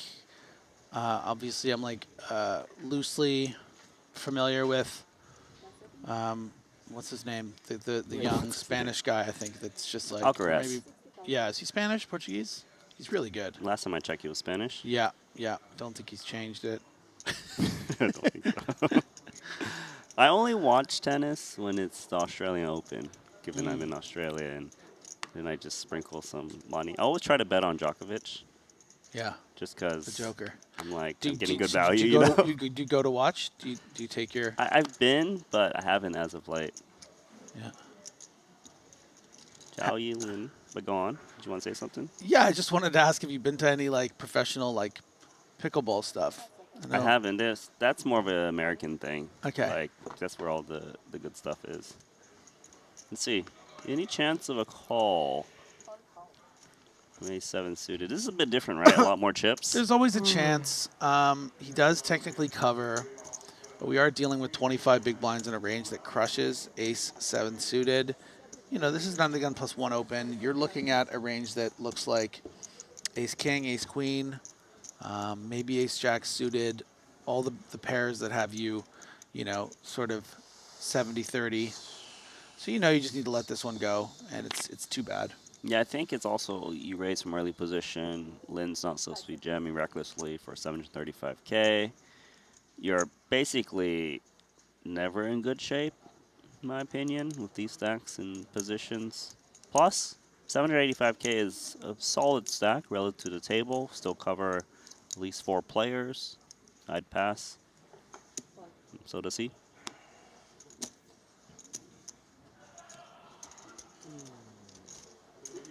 You know what would be a real shame, Randy? What would be a real shame? Is if we spent the entire mystery bounty Mm-hmm. without a mystery hand. That sounds like I'm Is teeing that up. is that a request? That sounds like I'm teeing up a mystery hand, but that's not really how it works. They're just kind of thrown in our lap. But I'm just something that just in case the editing team and the You missed the production mystery side. hands, huh? Well, yeah, I love mystery hands, man. I had that great. I don't know if you were watching, but Kevin and I had a pretty impressive performance the other day with the mystery hands. We both cold called 2 different king tens. It kind of became the hand of the series for us. Mystery hand in the mystery bounty. I like it. By and the then way- the mystery pull. By the way, I need to have a little accountability earlier that I said that this 5K mystery bounty was event number 10 because I saw the number 10 on the board over here, but now it says it's number 22, so I think that's probably hands or something. So I just My want to God, apologize. did you say that? I did say it was event number 10. What's that number 10 beside there? How can it be event number 22 when we don't have 22 events in no, Triton? I know it's not event number 22, but earlier I said it was event number 10 because that said number 10. You know what I'm saying? You're upsetting me, my friend. You really are. Yeah, I'm just bringing attention to my mistakes. All right, so you want mystery hands. I want in mystery the mystery hands, bounty. and I want to be held accountable for my mistakes. I appreciate that you're willing to. I mean, it You're could be revealed. event number 10. That sounds reasonable. It's 5 event days. number 3. Yeah, It's event number 3. Well, of what we're covering. There's been some other side events. No, the actual name is called event number 3. not on this board I'm looking at. I don't know what. The only thing that matters for me Is the truth. is no. I don't want nothing but the truth. Yeah. Did you order Code Red? Needs The Try and Poke Plus app says it's event number 3. It has to be event number 3. Yeah. Otherwise, I'm going to lose my mind. Look, I just wanted to take responsibility for my failings as a commentator. Okay. That is I know it rarely happens, but I said it was event number 10, and that's just ridiculously wrong. And I don't want someone to be like, this guy's, you know. But you thought about not telling us because I it was did think about bothering it. you for like a whole hour. No, straight. I only know it's because I noticed there. Anyways, now Is it we're event number now 23 it's event now? number 23. Okay, I'm starting to think it's hands. Wow. Odd. You're an odd man. Well, Yuri's got a good spot, right? Yes. A 5 big blind jam This is UTG, lovely. and you got ace-10 suited. Yeah, and I'll tell you what, Mm-hmm. I would put good money that this is going to be a 3-way all-in. Just thinking that a lot of people want to go after the 5 big blind at least, and maybe even a double KO. Well, no, just that, yeah, Aklovich is almost certainly going to reshove here for 13 bigs, and then you have an opportunity. We talk about the equity of one bounty. Ooh, wow, he's folding. Okay. I feel like he's just giving away too much value in a mystery bounty format. God, and here we go. This would have been, I think, the 3-way all-in. I think Josh would have been happy to play for the 400 and the 145. But we'll never know the result. I would love to pick his brain about this fold, particularly with ace-10. I mean, I guess my guess is he doesn't play as many mystery bounties, and you know, sometimes you just see it on the format, play it, and play your own strategy. But here we are. Ace-10 suited was into the muck. Looks like it's going to be just heads up between 5s and Queen-7 suited. So I'm sure both of them are happy that Ace-10 won't be tangling.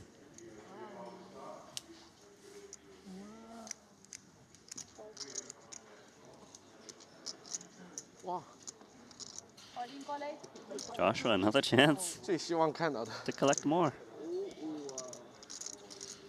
The other reason I feel like the ace-10 suited fold just has to be a bit of an error in judgment is you're not going to get a ton of opportunities to cover people and get a bounty with that stack. So the fact you get this like open road where you're ahead of the range, you know that a third might come in, probably the chip leader with a worse hand. In this case, it would have, of course, been a flip. But like now that you see the cards, you want your ace-10 suited back, don't you? You do, but Queen-7 is happy with 9-8-6. A little bit of interference in terms of 5 That would make a straight. Held in Joshua's hand. Joshua does have the best hand. 4 on the turn.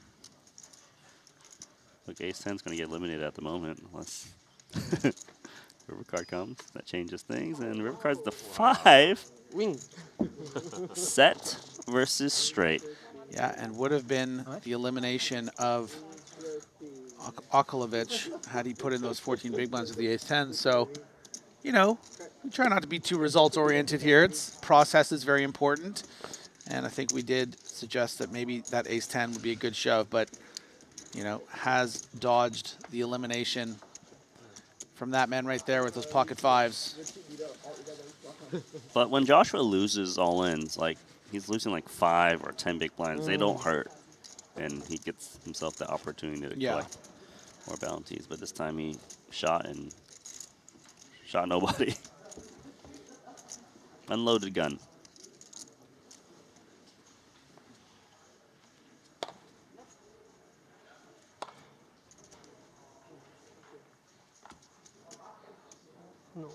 Pocket 9s for Okulovic. Surely he just jams, right? I would expect. He seemed to like those 9s last time. That's right. Oh, wow, he just folds. Okay, I think I know what's going on. Because do you notice he looked up a little bit? That means he's looking at a screen that tells you how many players are remaining. There's 140 players remaining. And the payouts, the regular prize pool is a top 135. Yeah. So he's actually trying to fold into the money first before getting involved. Yeah. And I mean, that's something that you and I should probably be more aware of, but it's just the way that we've established how it's ultimately less valuable than the bounties. And look at this, would have ran into the queens. I think His that timing's perfect. No, I think the 9s are actually the way that you say that. I think it's actually a pretty clean fold on 14 big blinds. Like, 14, like, because in a normal format, Randy, right? If we have 9s under the gun on 14 big blinds, first of all, if we're close to the money, we can just open fold. But we would probably min raise and then sort of reevaluate down the action, right? But because it's a bounty, you feel like you need to just shove, and then in that case, it would have been, you know, really, really bad for Okulovic. So I think that maybe even the ace 10 might even be correct. It's just a bubble fold because you're going to expect it to be all in, and he would have bubbled. You know, he would not have made any money here. So I think the extra part is that there's 140 players remaining. There's a ton of tables, bounty format. You're going to get to the money very quickly. Yeah. It's not like something that you have to really wait for. So, yeah, I think we need to change our tune a bit on how tight Okulovic appear to be playing. It really is bubble related. It makes a lot of sense. Thanks for calling that out. Second mistake of the day over here in Griffin Benderland. Nah, no mistake. But just because it was like, really? You're folding this? And then he looked up, and then I understood. It looks like he showed an ace. Queen's being shown. It's like, don't mess with me. Let me get into the money first.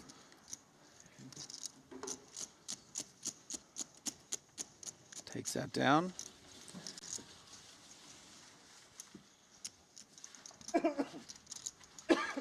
So top 135, get 4,200. 5 more eliminations. Then we're not folding big hands anymore.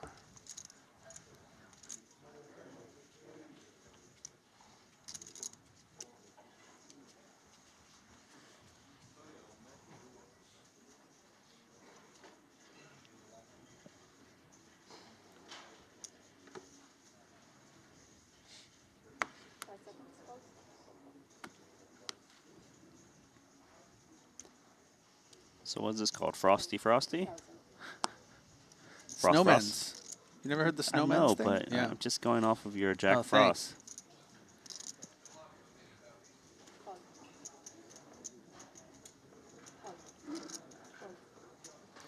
I will also say, maybe we need to give Christopher Park a break too, because of the point. bubble, right? That's right.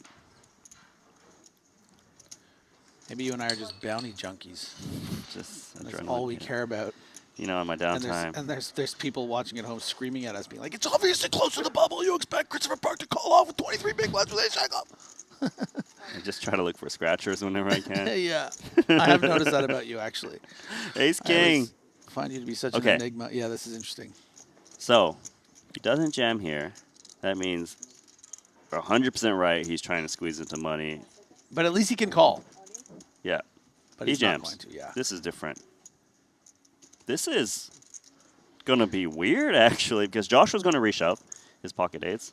What about team? What's he do with ace queen? Because he's supposed to be doing all right here, isn't he? I think he might. I mean, he has that smile of like, of course, this is the situation I find myself in. And he also saw Joshua reshove like a jack 10 earlier. Yeah. So he's definitely shoving worse aces, worse queen X. I think we could see a call here. Oh, in right. Wow. He's Nope. like, I don't know. I want that but min I'm cash folding. guaranteed. And Akolovich doing everything he could to find that min cash is now finding himself flipping for his tournament life. Just 6 players away from the money after doing everything he possibly could, dodging the 9s versus queens, dodging the ace-10 suited against the 5s where he would have lost that flip. And now is flipping against Joshua with an ace already folded.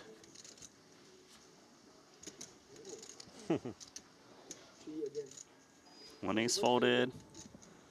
Wheel draw potential for Kolovich.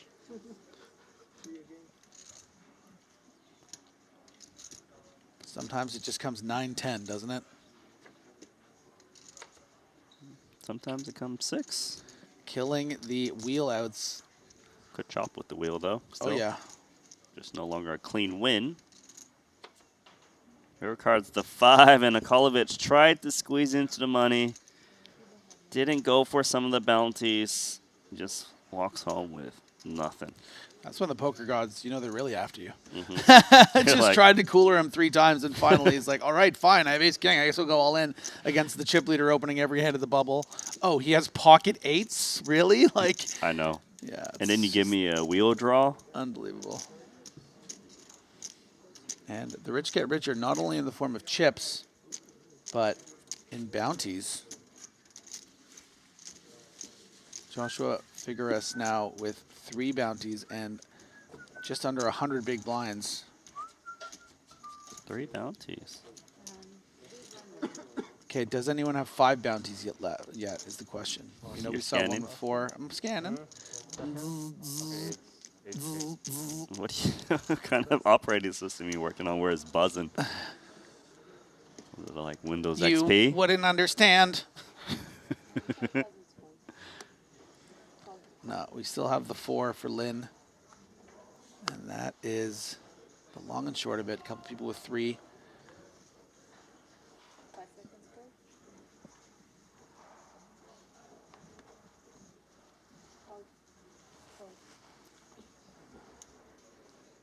Sevens for a team.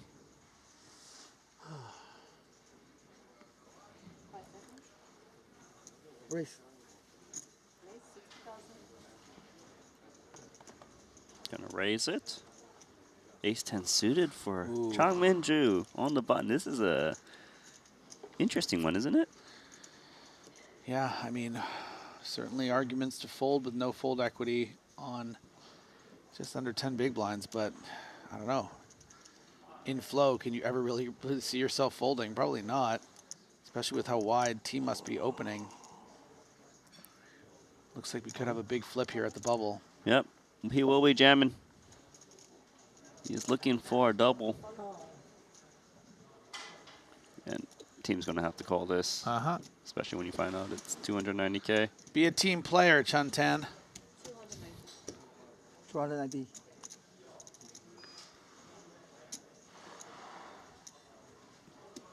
Has to be a call. Chance at a 290. envelope. 1 chip in. Reveal.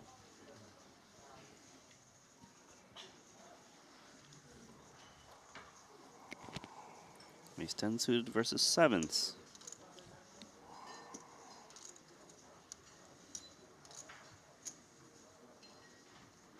Can Ju just hang in there? Another wheel draw? Yeah, so far so good for the Scythes. It's the new name I've given sevens. What do you think? Kind of look like Scythes, don't they? What a Scythe is? Yes. SCYTHE. Wow, spade on the turn. Drama for your mama. Oh, he can't even look. We can't win with a 5 Any anymore. Ace 10 spade. How about 3 sevens for Team Chuntan? And a bounty. Very respectful little. Yes, you won. I think straight up. You are the Grim Reaper Yeah, with the almost scythe. choked. The deuce is 5. Yes. Ah, nice. Thank you very much.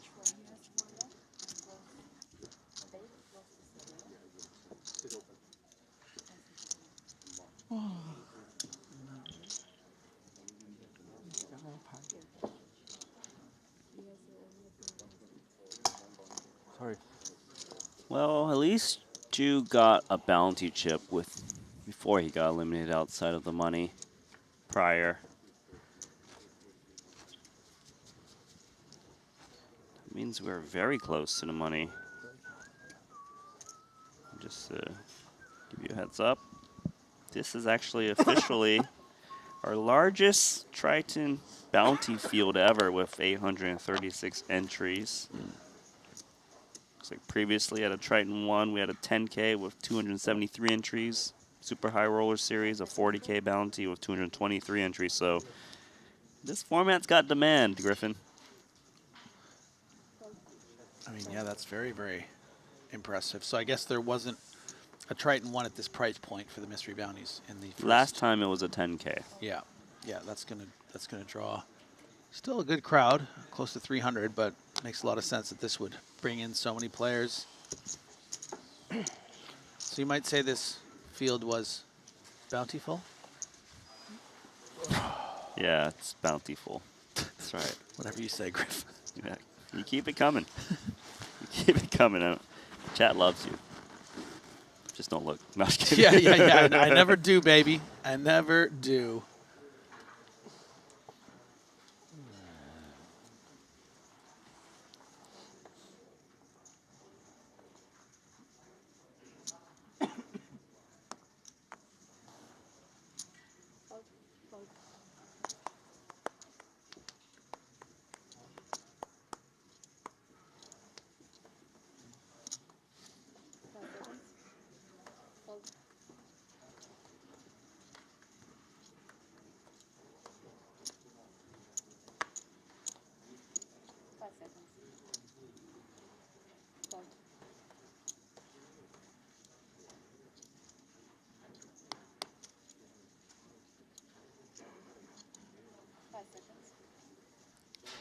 Joshua keeps getting playable hands with that 2.9 million chip stack. Zhao Yilin in the big blind has an 800K stack. So it's a bit too much to outright jam now. Goes for a raise.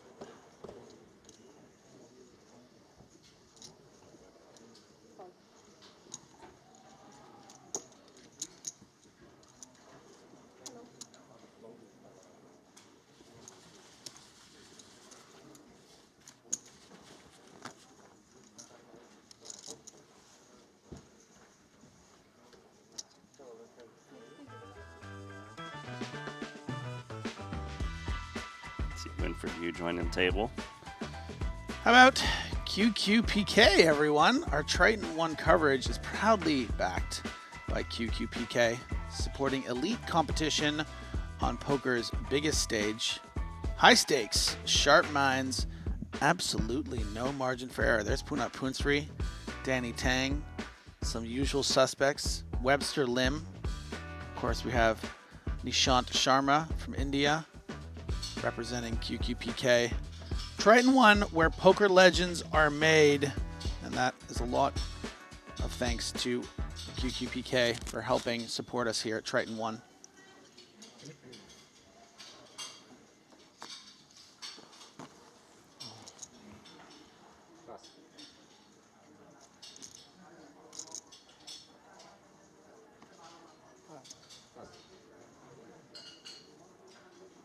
Winfred Yu, first look, 2 Triton titles under his belt, 7.7 millions in Triton earnings. Been with us since the original Tritons, before we were live streaming. Actually has a cash in the Philippines in 2016. His title, first title came in Montenegro 2019 in the short deck, 100K Hong Kong dollar buy-in. Other title also in short deck. Attention dealers, please finish the hand on and stop the deal. Finish the hand on and stop the deal, please. On all tables, once again, finish the hand on and stop the deal. 5 seconds. All in? All in. Nolan, Pass. 1 pass.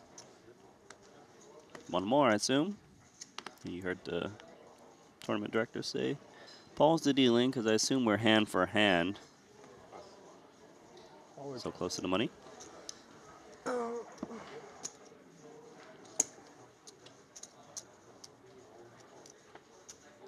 You call my shove there? Sorry? You call my shove there? I have ace. I think I have ace as well. Quite a good ace, but not quite good enough free from the money. you have too much trips. Too many trips. For the jacks? No. How can?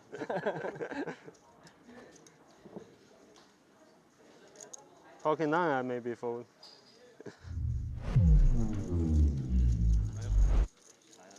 Okay, what do we have out here? Table 7 Yeah. is going to be our new feature table, and very, very exciting because one of my favorite all-time players is on that soon-to-be feature table. Comes in the form of Mustafa Kanit, the Italian all-time money leader, and actually a connection to something you're familiar with, Magic the Gathering. I mean, I was never a professional Magic the Gathering player, but I know about it Yeah. to some extent. Try to creep on over. Can we find that table? Hey, it's Nacho Barbero. Yes, he's still alive. So, great thing about Mustafa, too, has had so much success on all these different tours, but he hasn't really had the big success in Triton yet through 16 events.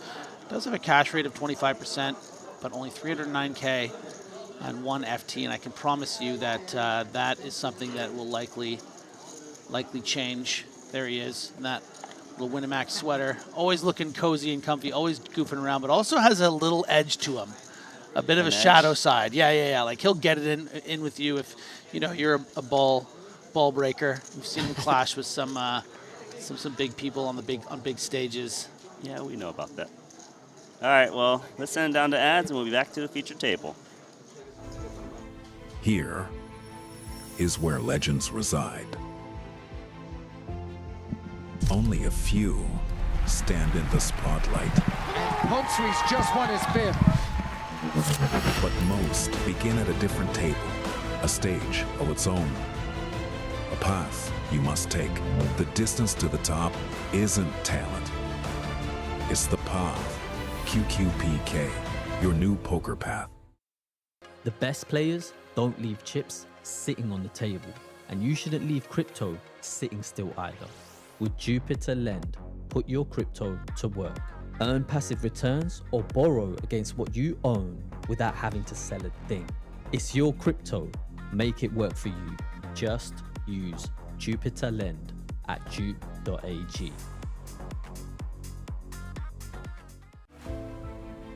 Here is where legends reside. Only a few stand in the spotlight. Honsui's just won his 5th.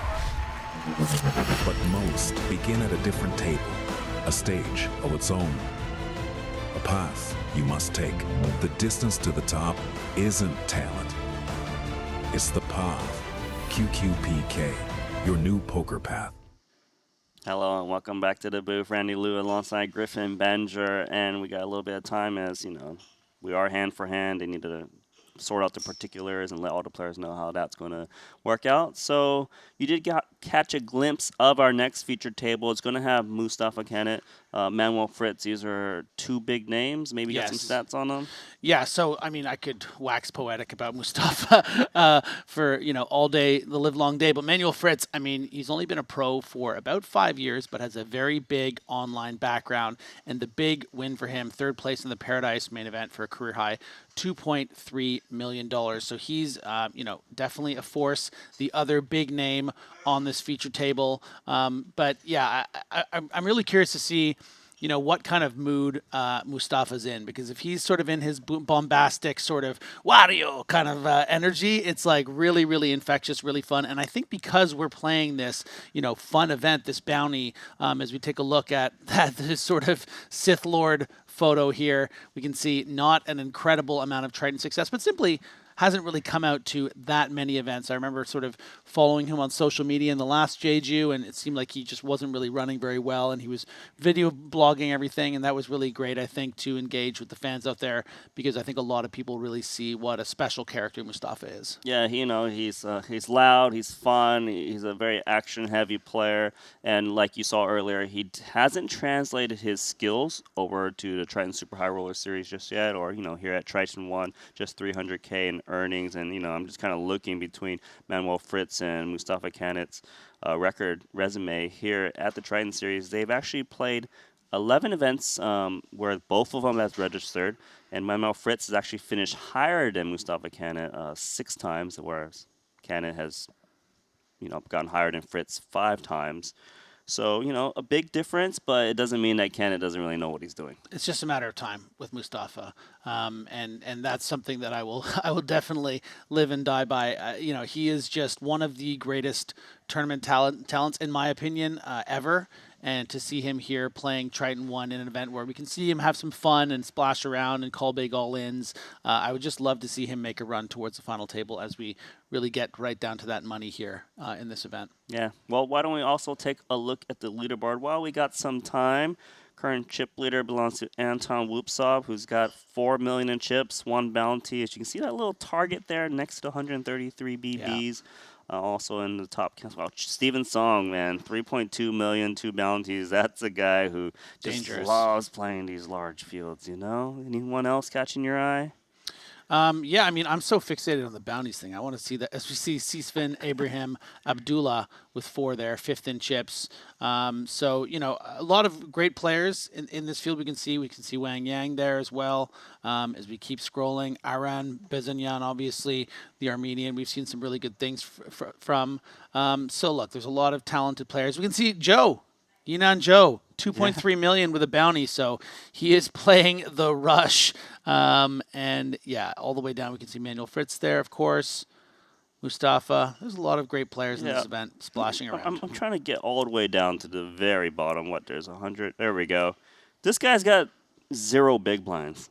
Isaac Pua. Wow. But he still has a seat. 10,000 chips. And a chair. Timothy Chung, 4 big blinds. Jason Lau, 5 big blinds. It is the Stone Cold Bubble right now, so next elimination, and then you'd miss out on the prize. So Ding Biao still in there? Is my boy Nacho still kicking around? Your boy's down there with 6 bigs.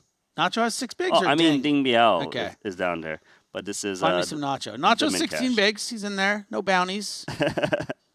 That's right. No bounties though. I mean, like no he might bounties. pull a you. I'm gonna call it a you, a Griffin Benger, get into a final table of a mystery bounty and never opening an envelope. How's Song done in the Triton circuit? I guess he hasn't come out too often. Obviously, had incredible success on other tours. Yeah, just 260,000 in Triton earnings. 1 cash here so far in the Genesis, and back in Jeju again a very small cash. Yeah, he's also one of those players where he's got the talent.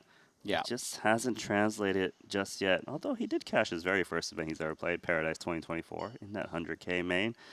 It seems like we are going to be able to send it back down shortly, here in the 5K. Event number 3. Griffin. Yes, not event number 29 now that it's on the board there. It's one of those events that just keeps changing, but, it is what it is. Let's send it on down. Same feature table at the moment. We'll get the Mustafa Kenet after the next break. Seems like there's about 13 minutes left on this level. Obviously, it will change with hand-for-hand play, which is being played right now. One away from the money. Min cash of 4,200. You don't want to be that bubble boy. You definitely don't want to be the bubble boy if you don't got an envelope. But they want your envelope. Great level here for Joshua.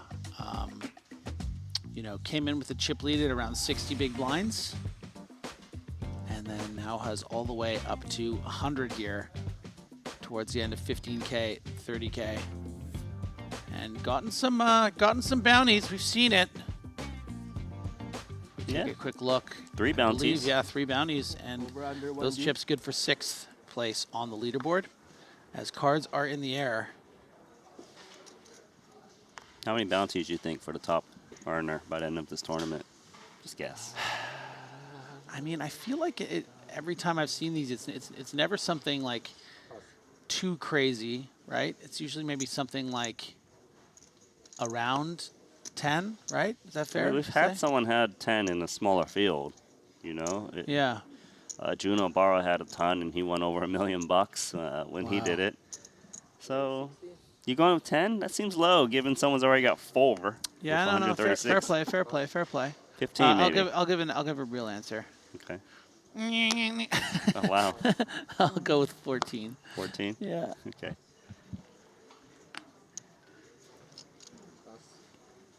Winfred Yu, Queen Jack suited. Triton OG. It's called by Albert Sulistio. Winfred playing a 1.2 million chip stack that he brings here. Gets the gut shot.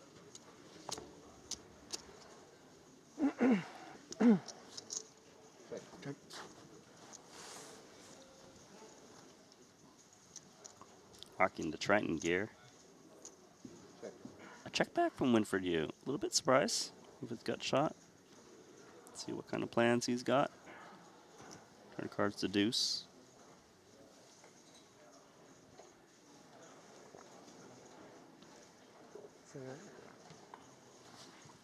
Winfred, of course, one of the most successful players on the Triton Super High Roller Series Tour. 2 titles, almost 8 million in earnings. Look at Celestio betting out with Queen 9 high.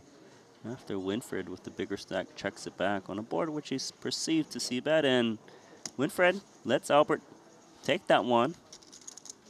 Well played. Yeah, a bit of a weird one. Unconventional check back from Winfred, but maybe just sort of had a feeling, felt like his opponent would be sticky. And then once you are faced with a bet there, the thing that's so interesting about that bet is like, it doesn't really feel bluffy. We see that it actually was, and he was folding the best hand with Queen Jack. But if I was in that seat and I decided to take a check back line on the flop, I think I would probably fold as well.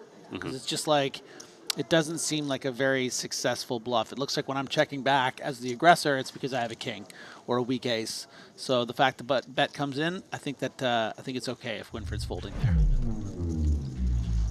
We're gonna send it out and see. There is a confrontation here. Stone Cold Bubble was a raise from Xiao Shizi against Yupeng Bai. Run out is 10-5-4-9-7. Flop bet of 60K, raised to 130K. A check through on the turn. I folded Jack 8. All right. Is that just a muck? That was interesting because it went check on the river. And the small blind just open mucked. Interesting. Well, let's move on over here. Nacho! Nacho's table, but he's not in the hand, as we also have some post-flop betting. An open from Li Xiaoshui, 60K. 3-bet by Ji Fang Ju to 155K.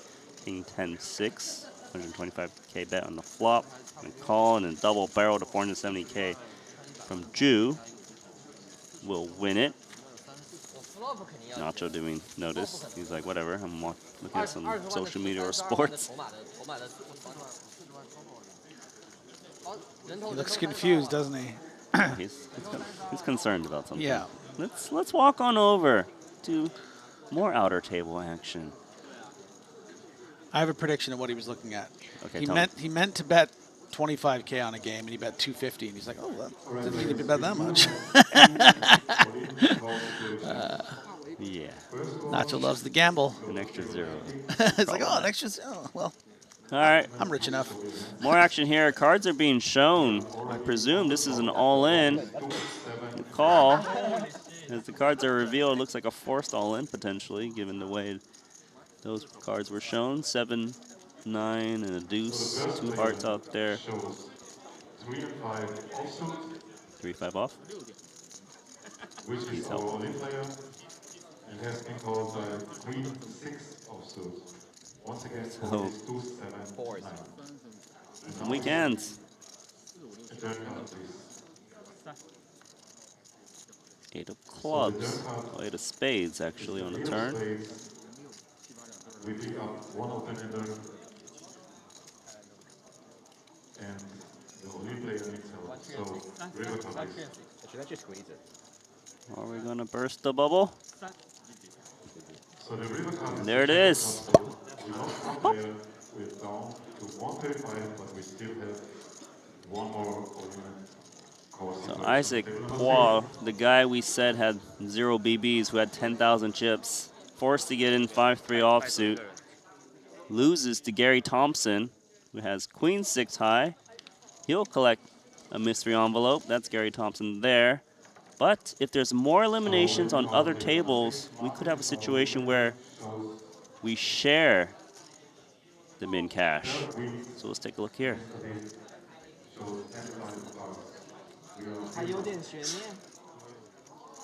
Okay. All in and call. There's a lot more chips in this pot.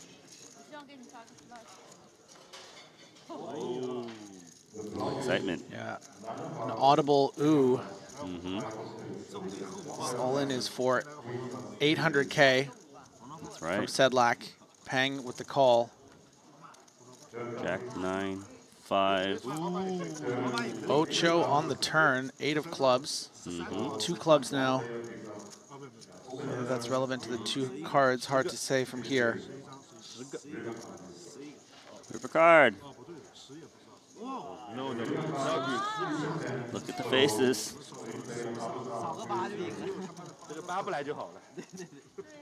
Sit back down. Sedlak. There you go. So only 1 elimination so far on the Stone Cold Bubble. Is there any more hands being dealt? Or do we have the official Bubble Boy? Mr. Paul. Let's see. The survey.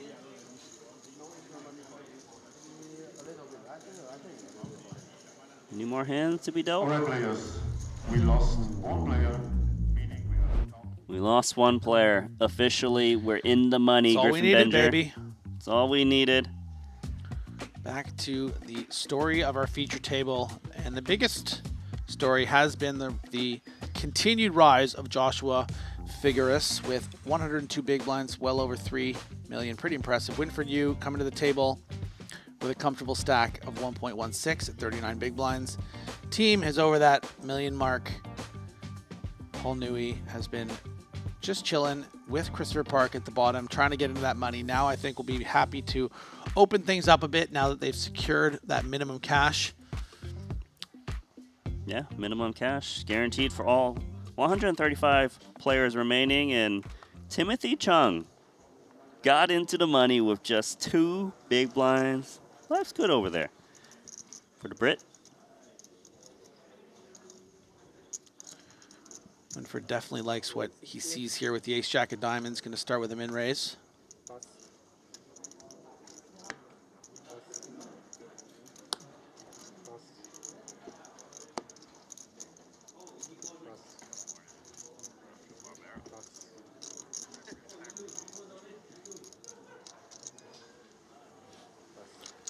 K9 for Albert. Ruff, ruff. You didn't have to add the woof woof. Well, people need to know that hand's the dog. Yeah. K9. You going to the pound lately or something? Do you have a dog? No, I've got a guinea pig. Really? No, it's not mine, it's my daughter's, but yeah, really. Is that all That's right? awesome. Yeah, what's the guinea pig's name? Pixie. Cute. Girl? Think so. Lives in the cardboard box. Very cute. As Chuntan will call from the big blind and outflop the Triton legend. Thank you very much. You saw Winfred go with a check strategy the last time that he flopped a Broadway draw. This time, though, with that very significant range advantage, maybe more comfortable barrel off given the situation. He's going to start with a small bet of 50K. Team's like kind of confused on which chips he used to call. Is it the blues or the whites? He does a little bit of a mix. 1 white, 5 blues. That's 50K. Yeah, I really will be curious to see if on a brick Winfred can find a big barrel. That's not It's interesting. that one, bricky. actually. Yeah, it does Double gutter? give him a double gutter. But maybe you prefer something like a 4 of diamonds and then just bet 200 plus K and really put pressure on like a 10 or a 7. Yeah, it's kind of like because those 10Xs now pick up an open and straight draw, Yeah. they're not folding. The rear card is the queen, so it's the nuts for Winfred Yu. The way that Tan checks so quickly makes me think he's less likely to be holding the jack. If that's the case, then maybe not overbet, right? Yeah. Like this. Because if you thought your opponent had a jack, then you would just put in a ton of chips. Yeah, just maybe even bet over pot. Wow, and a quick call, maybe expecting something like an ace-5 suited of the of that kind of nature. That's a big call there with, what, 3rd pair? 4-liner out there? I mean, to be fair, Winfred's probably only supposed to bet a straight or nothing, so...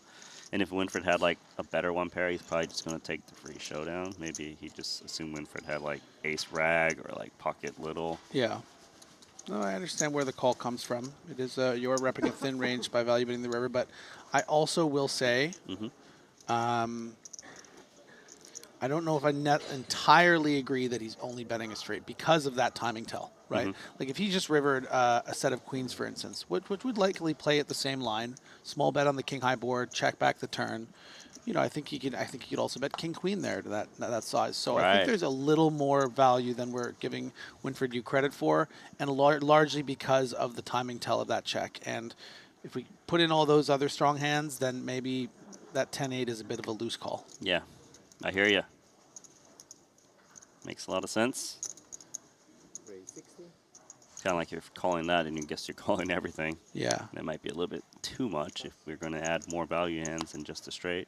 Like you mentioned, 2 pair plus.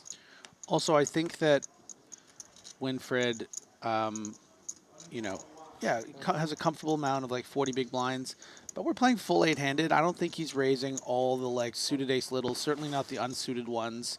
I don't even think he's necessarily raising all the pocket pairs. Like so 2s, 3s, and might go I don't straight think, into the yeah, muck. I think he's probably just going straight into the muck all the way up to maybe 5s or 6s. So it's just like, it's way more combos of hands that I think are beating you than are bluffing there. Yeah, you got to be careful not to be optimistic and putting your hands in just because, well, I might have this in my range, but you need to think about what they might do. With certain holdings, and look, Albert playing 5-2 suited on the button. And this is more allowed because we're in the mystery bounty, and he has the covering stack of the opener. So he's looking to try to hit something and stack Chang. Yeah, it's definitely like a rogue call that is quite a bit loose, but I think we both appreciate the thought behind it. Like, let's see if I can get a little messy with this short stack and try to pull a $155,000 bounty off his back. Yeah, everyone willing to deviate from standard protocol gets thumbs up in my book. Ace 10, checks it over to the button. Play the board.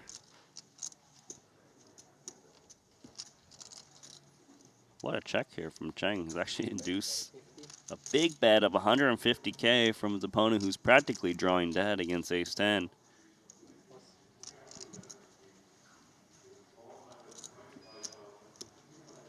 If he calls here, he'll have 10 big blinds back, 300K. Yeah, really nice line here from Cheng. Perhaps recognizing that Albert is shooting from the hip a little loose. We think about that King-Jack all-in call for 19 big blinds earlier. Of course, Ho Chi wasn't there to see that, but you know what we've seen from Albert has been a bit all over the place. The Queen-9 bluff, for instance, and now finds himself with pretty much virtually the nut low, drawing dead and betting a third of Cheng's stack on the flop, right? So now we're looking at a pot of 525,000, and Ho Chi just has 305 left. I would hope that Celestio would wave the white flag here, but he is looking down at chips. He's like, can I bluff this one through? No, He checks it back. Yeah, he's a bit too wise for that. King of clubs on the river.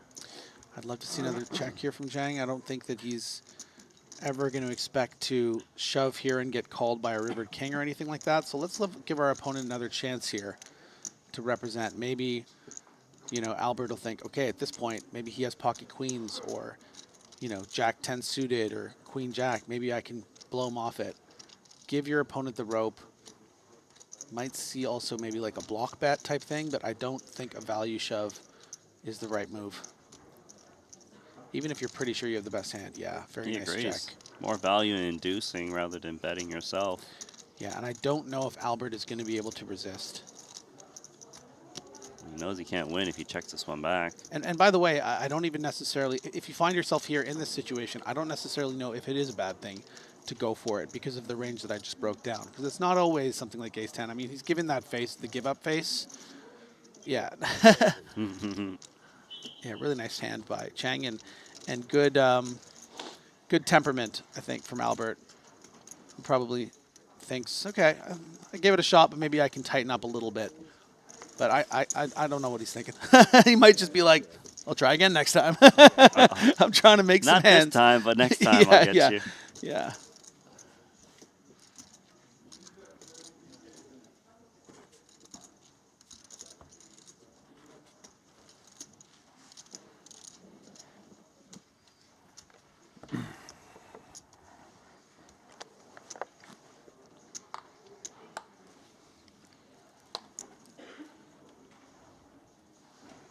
King 7 suited for Paul Newey. NLH players and dealers in the Mystery Bounty Tournament. Upon completion of the annual, your tournament is now frozen for 20 minutes. 20-minute break in the Mystery Bounty Tournament. Thank you. Christopher Park, 12.5 big blinds at the hijack. Gonna go with a min raise strategy. And Albert looking down at ace-10 of clubs. This is a huge promotion, 5 deuce of clubs.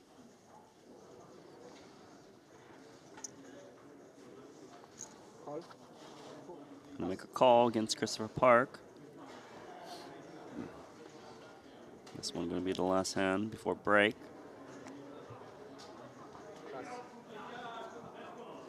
King 10 suited for Hao Chen. Yeah, let's flick it in. Why not? Also covering Park. That's good. I think it's unnecessary to jam because you can just see if you flop a piece and stack the covering stack. So looks good.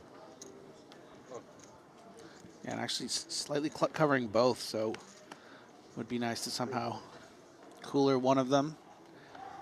Get that bounty. Wow. Like that? And that is exactly what the doctor ordered. Can't get much better than that with a stack to pot ratio of about 1.4 to 1 for Christopher Park.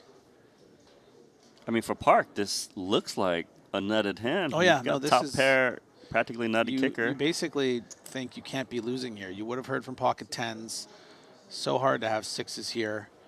You You order have to hard from ace imagine you're king. only, you're only really losing to, you know, a king 10. And with that one club out there and the small bet, all but certain we'll see Albert enter the pot. And this is now the really interesting part, is that does Hao Chi Cheng think his hand is too strong to raise here? If there were 2 clubs, 2 spades, 2 diamonds, whatever, I think we would see a check raise. I think we could still see a check raise just because the bet is so small. And it could be a situation, Randy, where a scare card comes on the turn and we see a check through. And this is what you really don't want. And yeah. It's confusing, right? Because you kind of want to check raise, but then you're like, well, I probably don't have many bluffs if I was to check raise. Yeah. So he's gonna just pray it's not something too dangerous. What an interesting turn card. So Queen Jack now filled. Backdoor clubs in play for Albert Solistio. He's gonna check, and Albert might have a good chance of stealing this pot because he's picked up the nut club draw. So, I mean, I think that Christopher will likely still shove here because, yeah, that turn card does fill in Queen Jack, but we block Queen Jack, right? Right. So a little less likely that's there. We can't expect to see really any 7/8s here. You know, Albert Solistio could have that hand 7/8 suited and then call the 2 big blinds on the, but let's not worry about that. So the thing we're worried about is 10-9 has gotten there, sometimes Queen Jack, but most of the time you're going to feel like you can shove here and get called by a hand like King Jack or a hand like Ace 10 of clubs. And that's why we see the call. And now it's going to come to Cheng, who has to imagine King 10 is still good most of the time, put the rest of the money in. And what is Albert going to do? I'll tell you what I think he's going to do. I think he's going to go for it. Of course. He's just kind of priced in at that point. There is the 3-way all-in on the magical turn card. I don't know if Cheng was looking for this much action. And this Ace and 10 is still live. I mean, he wins this 29% of the time. Poor Park. This is a real big 3-way cooler, essentially. Million chip pot. There's a side pot of 850K. So many cards that make or break for all 3 of these players. How many people are going to be broken? That's the question after this hand ends. As you can see, 2 queens for Christopher Park, 3 jacks, aces, clubs in favor of Albert. That 10 actually no good, right? Because the King 10. The card is a clean blank. Hao Chi Cheng, double elimination. That's 2 envelopes and just covered Albert Solistio. Christopher Park out. Solistio out. What a payday. What a payday. He's like texting away like, yeah, got 2 envelopes. Bet you one of the 155K, big one. So that's going to be it for this featured table. Joshua, the biggest benefactor, multiple bounties he collected, 3 million in chips. You just saw that last pot from Taiwan's Cheng. He's got 2 million. Winfred just got here, 1.36. Nui, kind of hanging around that short stack with 11 big blinds and 435,000 chips. And welcome back to booth, Randy Liu alongside Griffin Benger. And any more comments about that last hand? I mean, I kind of like the way all 3 players played it. I mean, I think maybe there's an argument that Albert folds once he puts in 255, but like not really. Like we're trying to like go for it here. We saw the ace in the club was still live. It was just a 3-way cooler ultimately, and I really don't blame Park for putting it in. I don't blame Albert for going for the massive stack. Sometimes that's just the way poker works, is that these big hands go your way or they don't, and you know, that's obviously a huge, huge, huge spot there for Cheng. Well, you heard it from Griffin Benger. Let's send on to break and get to that new featured table. Mustafa! Here is where legends reside. Only a few stand in the spotlight. Humphreys just won his 5th. But most begin at a different table, a stage of its own. A path you must take. The distance to the top isn't talent. It's the path. QQPK, your new poker path. The best players don't leave chips sitting on the table, and you shouldn't leave crypto sitting still either. With Jupiter Lend, put your crypto to work. Earn passive returns or borrow against what you own without having to sell a thing. It's your crypto. Make it work for you. Just use Jupiter Lend at jupe.ag. Here is where legends reside. Only a few stand in the spotlight, Humphreys just won his fifth. but most begin at a different table, a stage of its own. A path you must take. The distance to the top isn't talent. It's the path. QQPK, your new poker path. Get lucky. It's what is the equity of that bounty worth? I mean, we could calculate it probably right now. I might need a quick second. I might need to turn on my phone and do this, but it's definitely worth more than 5K. It's definitely worth more than 4,200. So, yeah, you want to just you want to be covering people as we see the short stack. Huang all in here for 11 big blinds. So you're thinking that players should call wider, right? Yeah, Because of the bounty. yeah, Normally, like 10 big blinds, you know, you got a certain set Yeah, range. I think. Oh, and wow, the ace 10 folds. Yeah. Quite surprising to see that, but I think that might, you know, speak to power that he's expecting him to be shoving tighter than ace 8 here, because he probably should be, right? I hear you. King 10. Chong Min. He's thinking about it because normally this is not a call. But with bounty on the line, he is going to make the call. This kind of makes sense, right? Go after the envelope. Yeah. Oh, man. Oh, nice. This should be a three-way all-in. Yeah, I agree. Count on requests. Yeah, and I think this does show that this was a bit of a loose play here from Chang. You saw the ace 10 folded, the king 10 prepared to go all in, and the pocket nines. And now he knows that he's in some big trouble, and we know he's even in bigger trouble than he knows with that ace folded. Yep. So pocket nines makes the call, putting two players at risk, hoping to collect some bounties. But there is a world where Jeju can collect a bounty himself if the king 10 can do some magic. Nice touch. And you mentioned ace 10 into the muck. Keep that in mind. Could change the outs. Onto flop. I like nines right now. Some backdoor diamonds, but is it coming? Let us see. A 10 is coming. Chong Min Ju hits it. Still, there's some side pot action going on too. Let's see. River card is the king, so king 10 makes kings and 10s. Chong Min picks up the bounty, eliminating Cheng Huang. Pocket nines. Just lose. Ju's got 8-7. Million chip stack.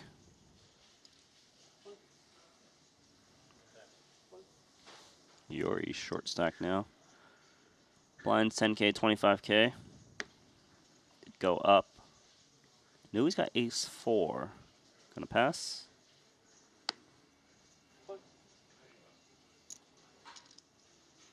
Okay, Tanaka. 10-9 suited. Please. A strong Japanese showing here at Triton ONE. Trying to follow in the footsteps of Takashi yesterday. Takashi got third in the Albert Genesis. maybe having a little trouble putting his cards in the reader. Maybe a little nudge. Hey, man. We're showing, you show. Yeah, exactly. We're trying to put on a show here, baby. Jack 8 with the defense. Tanaka covering stack. See if that changes how he approaches the flop. The flop is Queen 9, 6-2 clubs. Middle pair for Tanaka. Gut shot for team. Yeah, I think I'd like to see a check back from Tanaka here. I don't necessarily think team will check raise, but if you do get check raised here and you're only playing about 17 big blinds effective, it can get really, really dicey. Whereas if you do a check back, you're very under-repped. Well, it looks like he's going to follow through with a bet. We'll see if it gets dicey for him if a check raise was to potentially come. It is also hard to check raise off of a stack like this with Jack 8 off. Perhaps Tanaka feels it's easier to just bet on the flop with his 30K. Looks like 30K is coming in for Jack 8. A 10. That would make things very problematic for Tanaka. And right there, the 10 shows up straight for team. Tanaka 2 pair. How can you not just laugh, right, Griffin? That's the game, baby. 45K now is the sizing. Two-tone. Do we play it fast or just call Jack 8? I think you run some risk if you don't raise here. Yep. Yeah. Instantly raise, instantly calls. 10-9. It's not good. Can't risk the board getting scarier in the form of a club or a spade or another straight card. It looks like your opponent's pretty strong with his 2-barrel. Don't let him get away. You unblock the board, right? So likely that your opponent has something like 2 pair. Yeah, that makes sense. You don't want to see a king or jack that kills action from 10-9. No, I really like the way that Chuntan played this. River card's the king, and that's a great example. If that river card came and you just check called Jack 8, like 10-9 just checks back. Yeah, and then you don't make that extra 250-odd thousand. So bit of a cooler, I will say, for Tanaka. Gonna have to shake that one off as he becomes one of the table chip leaders with about 14 big blinds. Trophy, one of the 2 trophies for that winner for Hugh Dung Win. Yeah, he got a good deal. Win one free. Here's a question: as Tanaka rightfully shoves all in under the +1 for an 11 big blinds. Win did say that he dedicated his win to his son Remy. Here's the question: does he give one of his 2 trophies to Remy, and which one do you think he'd give? Which one does he keep for himself? Which one does he give to his child? Tough one. It's a tough one. I guess we'll never know. Is it his favorite child? yeah. Well, yeah. You know, it'd be great if we find out he has like 6 kids and it's like Remy's just, yeah, he's been my favorite for a while. Yeah. He gets the Triton. He gets the Triton. Yeah, Zoo, a little decision here. He's going to go for it. I love this. He really has this like target the bounty strategy, and both times he's gotten it in, you know, with about 40% equity, which can gain him, you know, actual money equity of 7,900 on average. Yeah, I like to play with King Jack. Mikulovic, ace deuce. Probably shouldn't be calling here, given he doesn't cover anyone, so he just has a strength of ace too high. Okay, thank you. Paul looking for a little clarification. Yeah, same thing for Nui. He doesn't cover anyone here, so no need to gamble. King deuce. So Tanaka. Pocket 5s versus King Jack. He would not like to see a king or a jack, but Jew would love to collect some more bounties.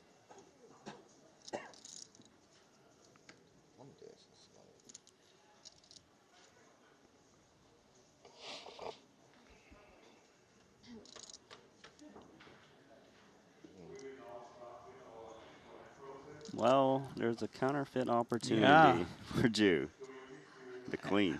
A lot of turn cards make things even more interesting, even like a 6 or a 7. Yeah, spade though. Spade's nice there for Tanaka. Just needs to dodge a 7, queen, king, or a jack. As you can see, the outs listed there, non-spade. Looks like locks it up. Spade was nice to reduce some outs. Tanaka now, just shy of 600K. At Triton ONE. About five days into this 11-day festival, leading into the Triton Super High Roller Series. Now, Griffin, did you know? Yes. If you win a Triton trophy, right, Triton ONE trophy, you have the option to get your Triton ONE hat embroidered. Sick. So that's how we learned that Win embroidered the hat with Remy's name. Oh, sweet. So Remy might not get a trophy. You might just get the hat. Yeah. Probably both. Jacks now for Jew. Yeah, Albert's not going to get away with this raise. 3x obviously a bit unconventional. One might argue accomplish the same thing by something closer to a min raise. Every big blind counts, especially when you're only playing with about 19 to start the hand. Yeah, I don't like the 3x as much when I'm like a stack that can get targeted, because then you might be folding extra big blind, right? Because you can see here, Changming-ju is just going to 3-bet jam, trying to get all the chips in. See if Albert has any interest, but I don't know if he can really call off King Jack here. Kind of weird, right? You made it 3 blinds now. Yeah. How much? More than you, pal. And also, I think it's important to survey the table and see where you stand relative to other chip counts. And Albert, if he was to fold here, still has 400K, actually still covers 2 players. So more reasons to kind of hang around, unless you feel that King Jack absolutely smashes Jew's range, which I don't think is true. Because what, Jew jammed from the cutoff for 680? I don't know if you feel the same or not. Yeah, Joshua's in the big blind with $1 million. Yeah. Albert calls though, and all of a sudden, Changmin-ju's got another chance at a bounty. Yeah, I think this is a bit risky here by Albert. Not much to gain by calling off for 20 big blinds, and even a little suspicious look over from Zhu, being like, "You sure you want to do this, buddy?" I mean, he's not complaining, right? No, not at all. Million chip pot, maybe a bounty to collect, but if Albert can find the king. Yeah, and on the other side of the coin, you know, in order to start covering people, in order to have an opportunity to, you know, win some bounties, you need to get up to that million mark. So Albert's just going for it. He's feeling it. He's feeling it, and he would love to see a 10 or a king to have 1 million chips. Yeah, and backdoor hearts as well. I mean, this is not that bad. 31% of the time, it works every time. Mm-hmm. Not the turn card you're looking for. One more chance to stay in here. 7 ounce. Albert, you gonna find it?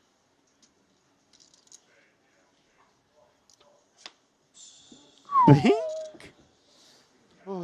Yeah, gotcha, man. Yeah, that's annoying, of course. For Changmin-ju down to 205,000. Like, seriously? Now, Albert's got a game plan. He's got 1 million chips. You pay 5K, play as you see fit, what works for you, and that worked for Albert there, up to 1 million chips. And you are right. The mystery bounty is like the perfect tournament to be as splashy as you want. You get a lot of benefit, a lot more access to the extra prize pool. I mean, this is kind of the tournament to just like go a little wild and run good. And if it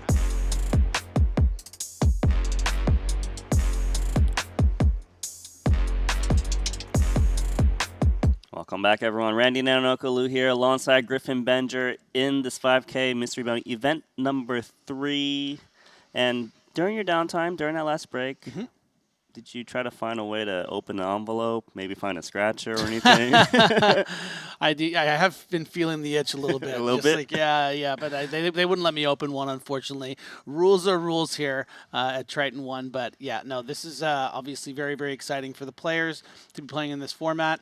We talked about how, you know, what we might anticipate to be the most bounty pulls. I mean, how exciting is that going to be to have, like, a dozen plus of these things and just ripping everyone, just, like, seeing that 5 and just, like, ugh. How about being the first guy and just pulling all the top bounties and just laughing at everyone else? Yeah. So, but I think the players are having a lot of fun. Of course, we're in the money now, so not as much to lose so much as, you know, we saw some tighter plays that we were a bit sort of trepidatious about, eventually realizing that, of course, you know, they are still looking for that min cash of 4,200, but the big money ultimately, at least at this stage still, are those bounties of an average pull of around 7,900 value as we look at what the actual prizes look like down the road. And again, we talked about, Randy, you know, the priorities are going to shift. The closer we get to the final table, we're still playing for close to 400 $400,000 here. Yeah, still playing for close to 395,000 to be exact. And we do have a new feature table. We touched on it earlier. Mustafa Kennett, Manuel Fritz, other names out there too. Let's see what Kennett's working with. 40 big blinds, 1.6 million in chips. And Manuel Fritz, he actually has a very similar stack of 1.5 million, 38 big blinds. Yeah, and as we do, we did take a look at that, Mustafa actually technically covers the table with just 40 big blinds. So you want to be covering the table. Yeah. So that's kind of the goal. Obviously, you'd like to have a little more of a comfortable lead as we sort of take a look at the outside tables. A lot of action, a lot of people excited about this particular event as we get down to, just over 100, 120 players. A lot of action still to be played, but it'll be fast and furious as people are chasing those bounties. Again, if you go on the Triton Poker Live app, in those updates section, you'll see so many different 2-, 3-way all-ins as people are looking for those bounties in the most important period of the bounty period when we're not that close to the big money. 124 remaining, as you can see on the screen. First one to spot someone you recognize, you win something. Spot anyone yet? Nope, both lose. I'm looking still. Gosh, I want to win this game. Oh, a T. I see T win. That's right. T win and I win. You win. You win nothing. Congratulations. You don't get to open an envelope. Now you're just rubbing it in. I sure am. Mustafa Kennett, you mentioned it. He covers the whole table, 1.6 million in chips, and let's see who else he's up against. Manuel Fritz, 38 big blinds. Suyo Wang, 30 bigs. Nok On Kao, 21 big blinds. Kai Yang's got 17. Another 17 big blind stack for Zheng Shan Hao. 10 big blinds for Robert Schiffbauer. Chick Fat Chan's got 12 big blinds. Blinds are going to be 20K, 40K with a big blind ante of 40,000. Yeah, 2 Americans on this feature. Decent amount have come out for this incredible series. Where's the Canadians at? I know, man. Trust me. We had a group meeting last night. And they're like, guys, where are you? Why am I the only one here? We're sprinkled around, but not as many as you would have expected. Look, I'm sure there are some Canadians in the field, but we'll see if they can get to the end. Once again, locked up 4,200 bucks. Oh, Ding Biao actually eliminated 128th. No. Nacho still in there somewhere. Steven Song, he's playing a healthy stack. Very healthy. And let's get these cards in the air. Let's get some all-ins. April is quite busy, but is I think the best months to visit cities in Italy generally that are not on the beach is like April, May, September, October. We do Pisa, we go to Naples, and then stop in Rome. Okay. So like 4 stops in Italy. Yeah, just let me know. I have friends everywhere, so anything you need, just also whatever, just text me. Right. Yeah, thank you. Also, players, please. Bauer talking to Cannon about a Italy trip. You ever been? It's funny you mentioned that. I'm actually quarter Italian. No way. I am. Yeah, my grandfather was fully Italian from Florence. Okay. And I almost went to the Olympics to watch the hockey because it lined up right with my being needed in Europe. Didn't work out. Didn't really have anyone to go with. And now I might be doing a trip to Italy in the middle of May with my sister. So we will see. But yeah, it's definitely on the bucket list. And I know I could reach out to Mustafa, actually. I think we're good enough friends that he would give me similar help as he's just offered to Schiffbauer. So maybe that'll incentivize me even more. Just for a reason to talk to Mustafa, I think it would be funny if he gave him a really nice itinerary, and for you got the slums. Yeah, but it'll be nice to talk to him more than just like me asking if he wants a swap and him saying, no thanks, bro. King 3 going to shove on the button. 11.5 bigs. Suyo Wang's going to go with it. Chase. Yeah? Okay. You like it? Seems acceptable to me. Yeah, I think it's okay. Let's go for it. It's only about 45% of our stack. We're still in there. No. Less, actually. More like 40%. I fold. Check 4. Almost an ace. I thought I first did see the jack, and then I did like this. I thought it was an ace. Yeah, make it probably a little bit nicer. How do you fold the Robbie? No, this is fine. All right.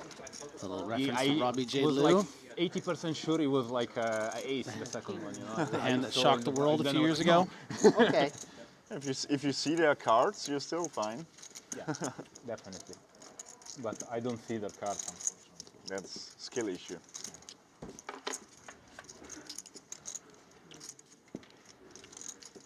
Wow. Queen 10 for Wong. Not good for Chan. Bottom pair.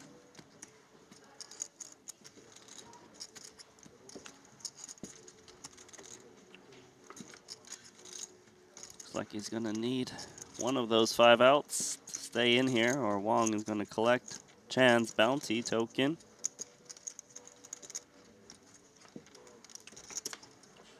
That's it. Nature That of the will do it. format. Yeah.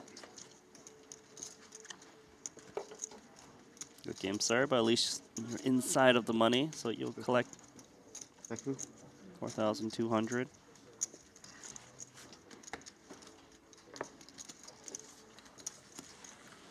Got a new table captain. That's going to be Juyo Wong. If I follow, you call. You will call. He walked over to payout desk. Check Here's follow. Chan. Good. Check follow. Pay that man his money. Yeah. 14. 14 BB? Yeah. 10 BB. 10 big. 10 BB? Yeah. 10 BB I gamble probably.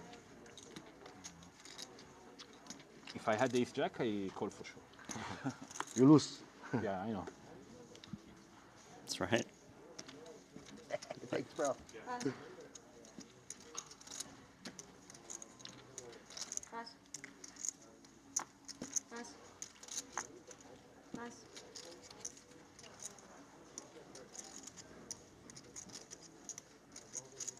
All right, Jack 9. Wong.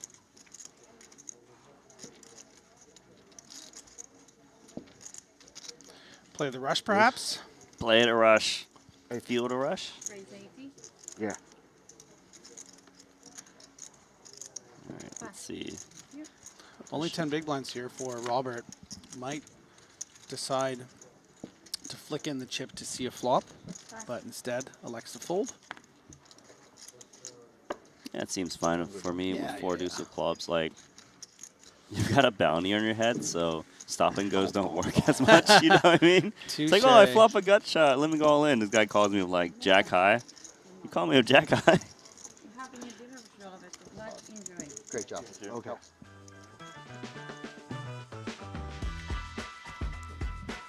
Well, thanks to our title sponsor, QQPK, we're able to give you all this incredible coverage of the Triton ONE, supporting the game at the highest level, bringing the action to you poker fans all around the world, whether you're watching on YouTube, Twitch, Kick, or maybe you're here somewhere in Jeju, lurking around the tables, just trying to get a little look at some of these badass titans of the game. You forgot to say watch on the Triton Poker Plus app. Watch on the Triton Poker Plus app. That's a good point. The app is so incredible for so many things, but it also has the functionality to just watch it on there.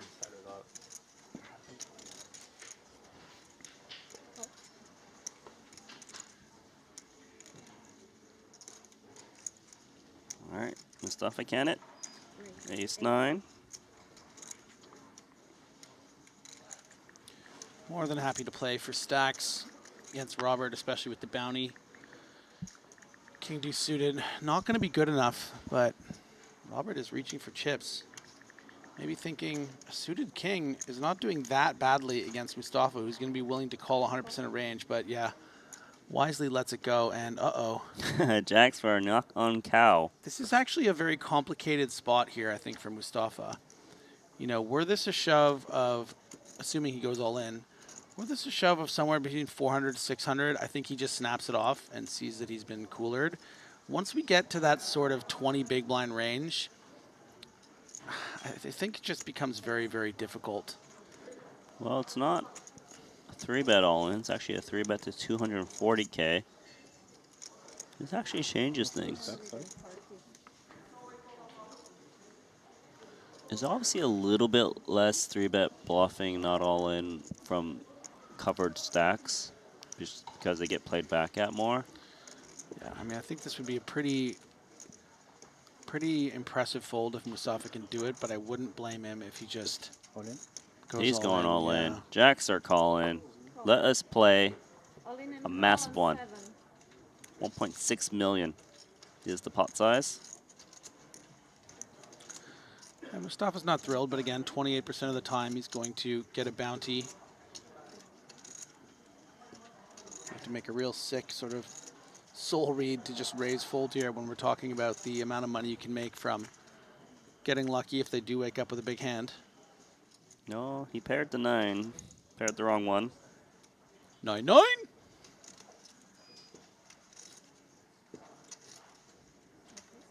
Can it find the ace or the 9? Really put elimination for Cal. Unable to do so on the turn. Dodge one more, Cal, and you got a big stack. Which he does. Can it down to 700K. Yeah, how much can change just one big all-in confrontation? Suddenly our chip leader, our one-time table chip leader, is sort of bunched up with all the rest. 17 big blinds.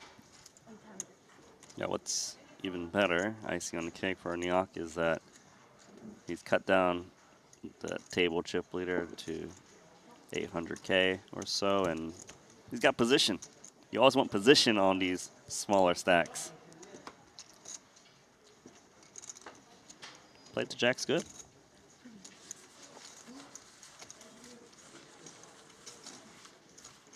Makes me kind of wonder too, what if he just 3-bet jammed? Does ace-9 still get it in? Not exactly sure. I think it would. I think Mustafa calls, yeah. Guess we'll never find out. That's the rub.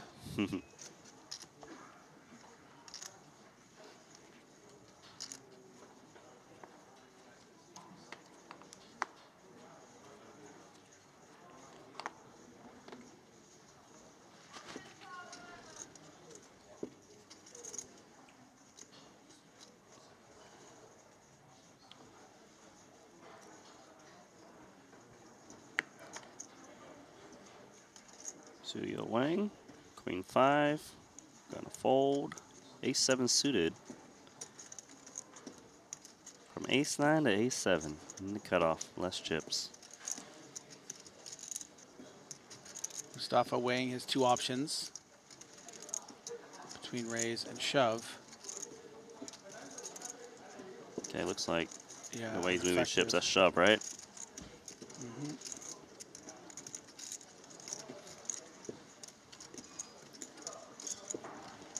All but 125K chip, which I think is designed to maybe take a peek at the cash, see if there's a pay jump potentially you can manipulate. Pretty standard, work within the rules, kind of just a little bit of housekeeping. It's folded now to the big blind. On to Manuel Fritz, 9-8 offsuit. Bit too weak for that price. Miscounted my stack. Some I had maybe he 100 thinks less. it's excessive. Okay. You thought he had less. If he had less. Yeah. I mean, it was still profitable. Don't worry about it. But I thought I had 100 less. Don't worry about it. Love that. Yeah, I guess he probably thought he had more like 600. Yeah, I don't think so. 6. Like he said, still profitable jam. Just would have preferred raising. If he knew he had 700K to start that hand. Now on to 800K.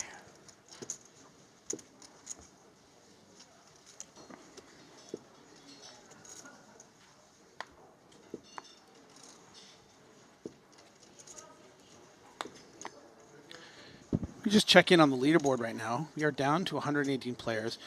Wu Jun Hao with 4 million chips is our chip leader, 100 big blinds, just 2 bounties. Cheng Chung Cheng, Triple C. CCC. CCC, baby. 3.7 million, 94 blinds. Not a single bounty. You like to keep an eye on a guy with I no bounty. do like to keep an eye on the bountyless men with the and top women in this counts. field. We got Kirill Beketov in 8th, 3.2 million, 0 bounties. There are only 2 with 0 bounties in the top 14. It's true. Jun Chen, no bounties in 16th. But the most amount of bounties, surely still Lin Wei with 4, who has slipped to 23rd place right now. Yeah, we haven't seen the 5 bounty player arise just yet. For now, we might have another situation. It's the same too. Ace King suited for knock. 3 bets at 245K. Mustafa's got pocket 8s. And I don't think that Musta's thrilled about this situation. I also think he's never folding though. Yeah, but he's probably just going to take this hand and go all in. But I think alarm bells are going off a little bit. Feels like he's likely getting coolered. And when he gets snapped, he's going to be really happy to see that it's that ace-king that has way more combos than the queens, kings, aces, jacks. Baha, baha, baha. That's 800K. Also my stack is pop. Exactly 800. Pop, pop, pop. It's a sign. Ba means 8, by the way. In case you didn't figure that one out, Griffin.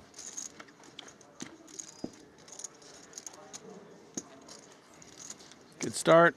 Okay, hold that. For our Italian all-time money leader, over $18 million in cashes.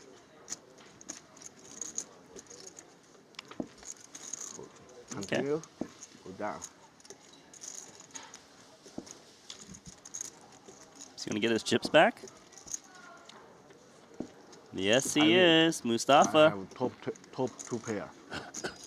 Top 2 pair. I have 2. Yeah. Queen 9. Queen 9 is my favorite hand. 8. Pop.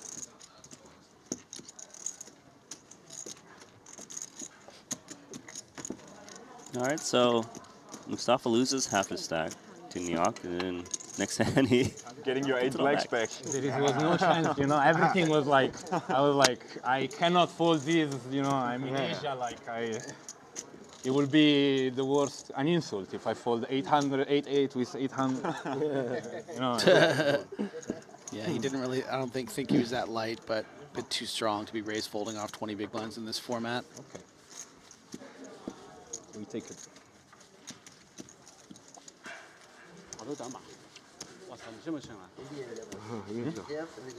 Yeah, it's good because we make money, you know. You guys fold, we take 100 each every hand we play. You've been folding a bit too much, bro. Like, let's go. Come on. It's time to it's time to man up and win some pots. Okay. This is what we love to see when Mustafa starts getting in the zone. He starts joking around. Really, really infectious guy. Trying to get Robert to play some pots, and it makes sense. He's got no more time to wait with 290K.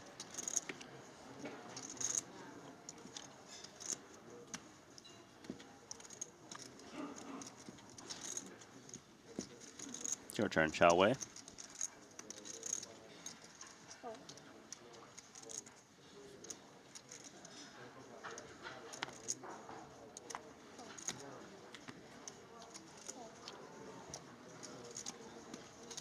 Nah, not the one for Robert.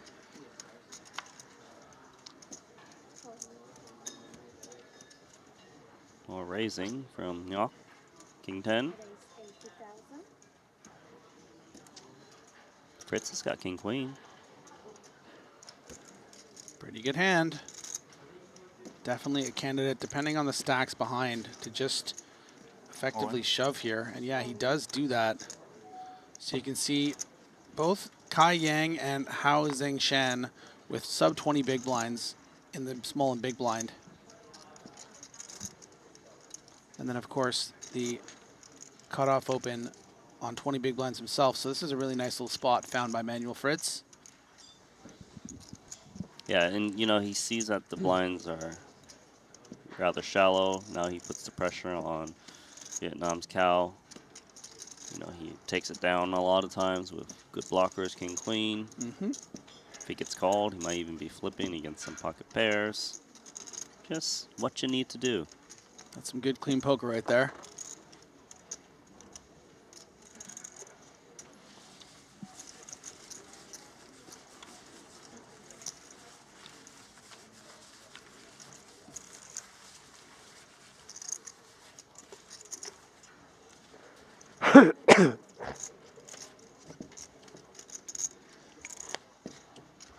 Looks like we got our first player with 5 bounties. New tournament chip leader. Yeah, loosen up. That one belonging to I'm already focused on it. Okay. Jin Long, Got it. who Got it. 5.2 million. See, I got 5 bounties. 5 bounties. Perfect. My man. Oh, you know why he has 5 bounties? He actually only had 3 bounties. Then he did the old double shooter. Pew, pew, pew, pew, pew, pew, pew, pew. Yeah. 7-6 of diamonds took out ace jack in pocket fours, Oh, all yeah. in pre-flop. All day does 6-7 suited take out ace jack and fours. Come But on. you gotta hear the hand. It's Oh, it he wasn't all in pre? Jin Long, our new chip leader, had 7-6 suited. He min raised the 80K on the button. Small blind went all in for 365K.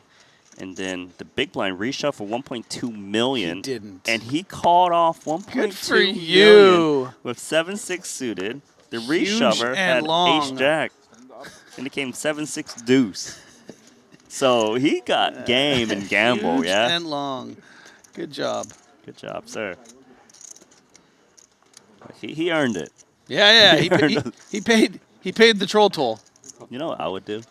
For each player I eliminate, I'd have them sign their name on the bounty token envelope or something. Like, Well, that was the whole thing with that Wolfgang guy. Do you follow that at all? I didn't know. This freaking guy. He did something like this? No, listen to this. So this guy Wolfgang, as we see a flop of King 6, which should be mostly painless for Not too Chow interesting. Wei. But go on. Expected c-bet. Yeah, he has this whole thing. So he started coming to some different events, you know, wherever.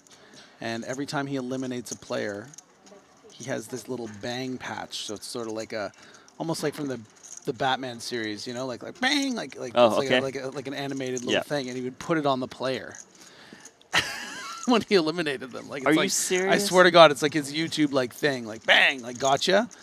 And It's pretty brutal now, Oh no, like- it is brutal. And he told he was in a tournament, or I think it was a tournament with Jason Kuhn on a feature table. Okay. And he was talking about the bang thing, and he's just like, "Oh, Jason, like you're getting pretty short. I'm gonna get you." And he's just like, "Don't you dare come near me!" Like it's like I am Jason Kuhn, all-time money leader, like of everything. Don't you dare! I am not gonna become a meme for you. I will literally snap you in half. And he can. Yeah. Oh yeah. Oh yeah. And then do a backflip afterwards. Like, Dude. there's got to be some footage someone can find for us of the Wolfgang bang. Yeah, it's like a huge buy-in, you know, like. And I think it might have been something big. Like I might have just done a Maybe. main actually of like an EPT or something. But still, like. Yeah. Just like don't even think about it. Like, buddy, like. Don't you dare. Yeah. Every man has to have a code, and maybe not touching Jason Kuhn after you beat him. Extend your hand, but. Can you imagine? Don't bang Jason Kuhn, okay? He extends his hand for a handshake and he bangs him. yeah. Oh my God. Imagine it's like super glue too. Like he's just like can't get it off. I have forever owned you, and you will know. Yeah. And Jason Kuhn just slowly becomes known as the guy who got Wolfgang banged. Like, jeez. Here we go. Queen Jack offsuit open. Interesting for Zhang Shan. I think an argument maybe to shove with the way people will put pressure. And now Chow Wei is deciding whether to take that power away. Away? Yeah. See what I did there? It's Away. accidental too.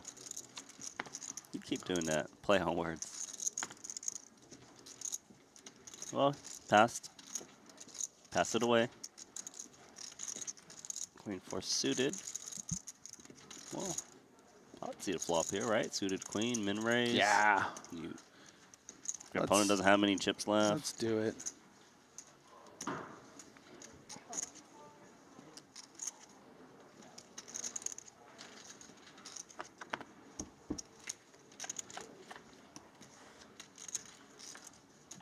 Wow, wow, wow. Look at that.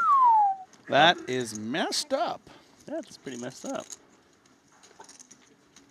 Wang's about to put a bang. Honey, go warm on up Hal. the go warm up the car, honey. 100K is the C bet.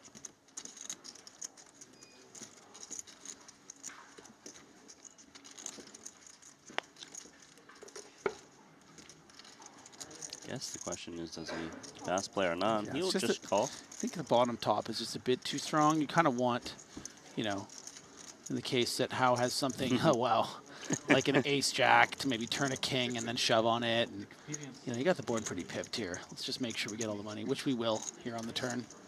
Yeah, because Queen Jack is still a monster hand on Queen 8-4-4. Yeah, I might even bet small for value if I was Howe, thinking that I have the effective nuts. You jams. Does shove, yeah. All in question mark? Because you're smoked. Oh, man. Yeah, Poor shake up Zhang the head. Shanhao, just really, really unlucky. I mean, he got the worst hand to call pre, and it's unfortunate. 你还想推他，人家牌不是很大。 Well, there's still one queen left in deck for a little bit of life. I don't know if it's coming though. It is not. 9 of spades. GG, sir. You are in the money for Zhang Shanhua. Lucky. Yeah, you're lucky. Lucky fish. No, fish no. Lucky for sure. Lucky fish. No, fish, tuna. No fish. No. Dolphin. Lucky dolphin. No, dolphin no. Whale. No whale. No. That is a wall of chips. Mm-hmm. Very, very nice work for Howe. All the way up to third place on the leaderboard. 3.7 million chips.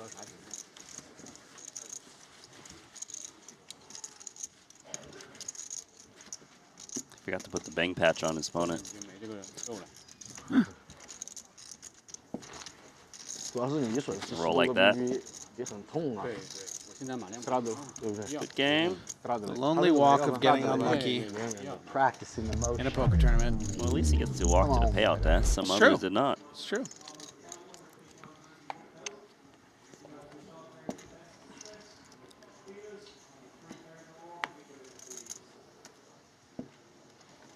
Shift power can't get anything.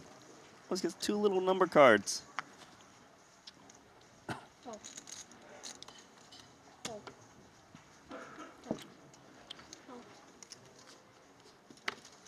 Chow Wei, Jack 8 offsuit on the button. Big stacks are in the blinds though. Those stacks actually both cover him. You're allowed to fold, Wei. These two players are chipped up and very skilled. He's like, raise, please fold, please fold, please fold, please fold. They won't fold. Not going to be folding that one.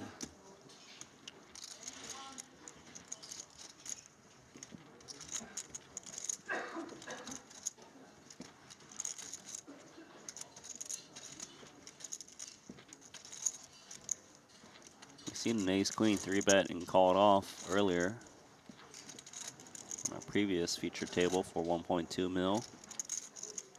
Should be a similar game plan here. Although, of course, no, Yeah, something 4-bet like would be that coming. 300, 350 range. 285.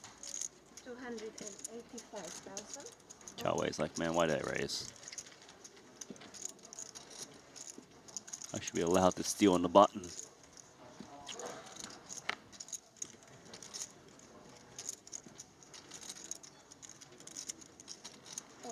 有牌，知道。看直播来的，你有牌，很大的，有我也秒破的。我知道我也没700。 Okay. Griffin? Yep. More update for you. Leaderboard. Give it to me. Same chip leader. He has 7.3 million chips now. He's got 6 bounties. That's Jin Long Hu. Second place has 3.8. He has 7.4. Okay, I'm going to scroll over and let's see. Ace King Was it? against our girl Lily Tang. No. Lily Tang. Lily's Ace King all in versus... for 1.7. I mean, of course she was. We're only playing 40 effective there. Yeah, all in pre, especially when you see That the ain't guy right. call off 7-6 suited like a couple hands That ago. ain't right, dog. Well, what's right is he's got 6 bounties. He's going to get us to the final table quickly, isn't he? Yeah, that is impressive. 6 bounties are going to be a fun pull. Steven Song currently in 3rd. 3.7 million, 2 bounties.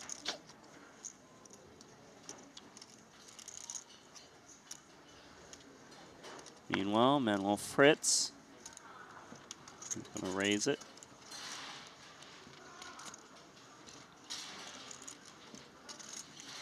Look at Chow Wei. He's going to 3-bet. Ace deuce offsuit. Against the player who's got him covered. To be fair, it does look strong. It does look very strong. He's got a key blocker of that ace. Yeah, I think it will likely work against Fritz. Yeah, the hand like King Jack offsuit doesn't really play that well. Out of position, No, unsuited. Yeah, it's just the exact kind of hand that you raise and hope to get no pushback against. If you're playing a bit deeper, I think you can use this combo as like a 4-bet sometimes, but we're not dealing with a lot of like flexibility in that regard. It would kind of just have to be a shove or a fold, and yeah, we don't really want to shove here, get snapped by queens, but he hasn't folded yet. No, that's the fold. That's the fold emoji. That's the fold emoji. Peek once more and give it away.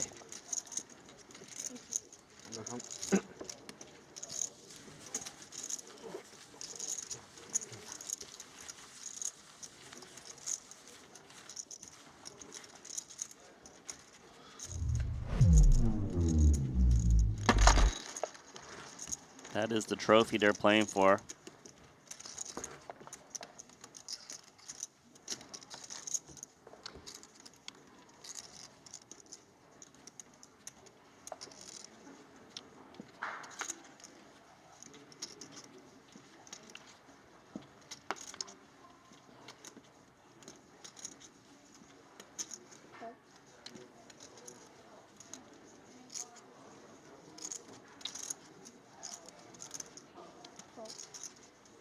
Kai Yang, pocket 3s. Passes.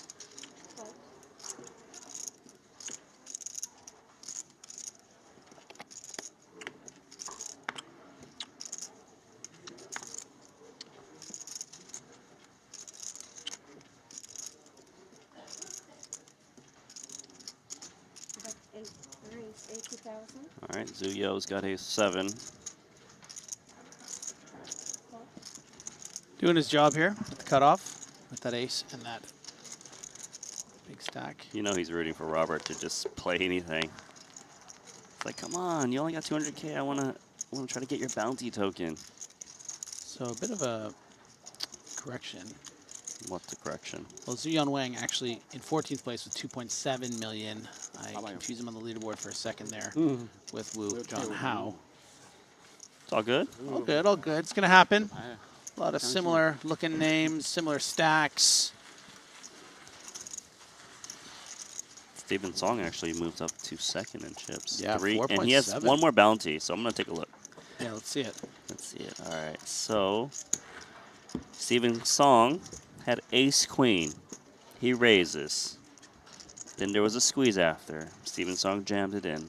He was up against ace king, and it came king high. So ace king was looking good. But there was also a 10 on the flop. But then and the turn was the jack.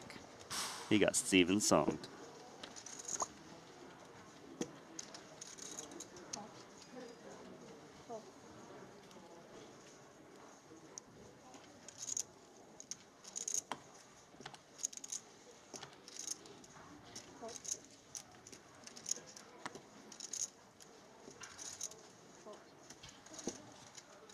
Robert's like, seriously, he's been getting dealt utter trash over and over again. King 3 offsuit, 5 bigs on the button. That 3 is a real problem.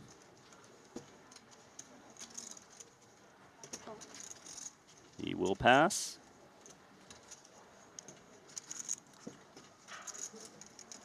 You know what I like? What do you like? When dealers say, pass. You like that? Yeah. Do they do that here, really? I don't think so. I think it's just based on the dealer. Yeah. But I'm not exactly sure what. And protocol look, is. dodge the pocket eights. Yeah, that's true. Manuel Fritz, very, very strong blind hand here. I would anticipate sort of an inducey range in that 125 sort of pocket. 145. It is 135,000. Close enough.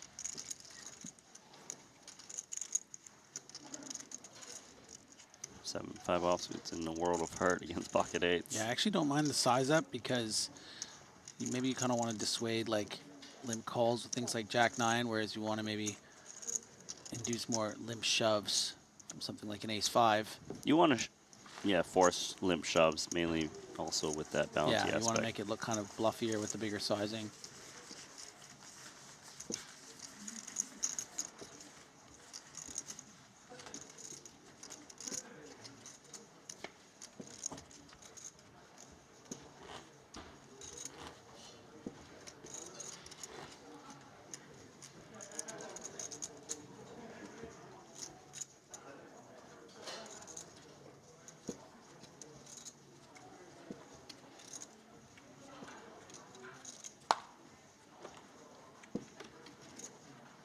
Just taking a look at who else has been eliminated. Timothy Chung, Webster Lim.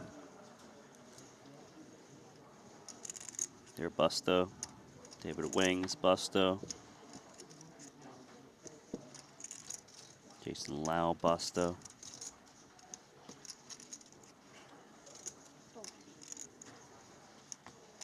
Seven, 6 suited for Mustafa.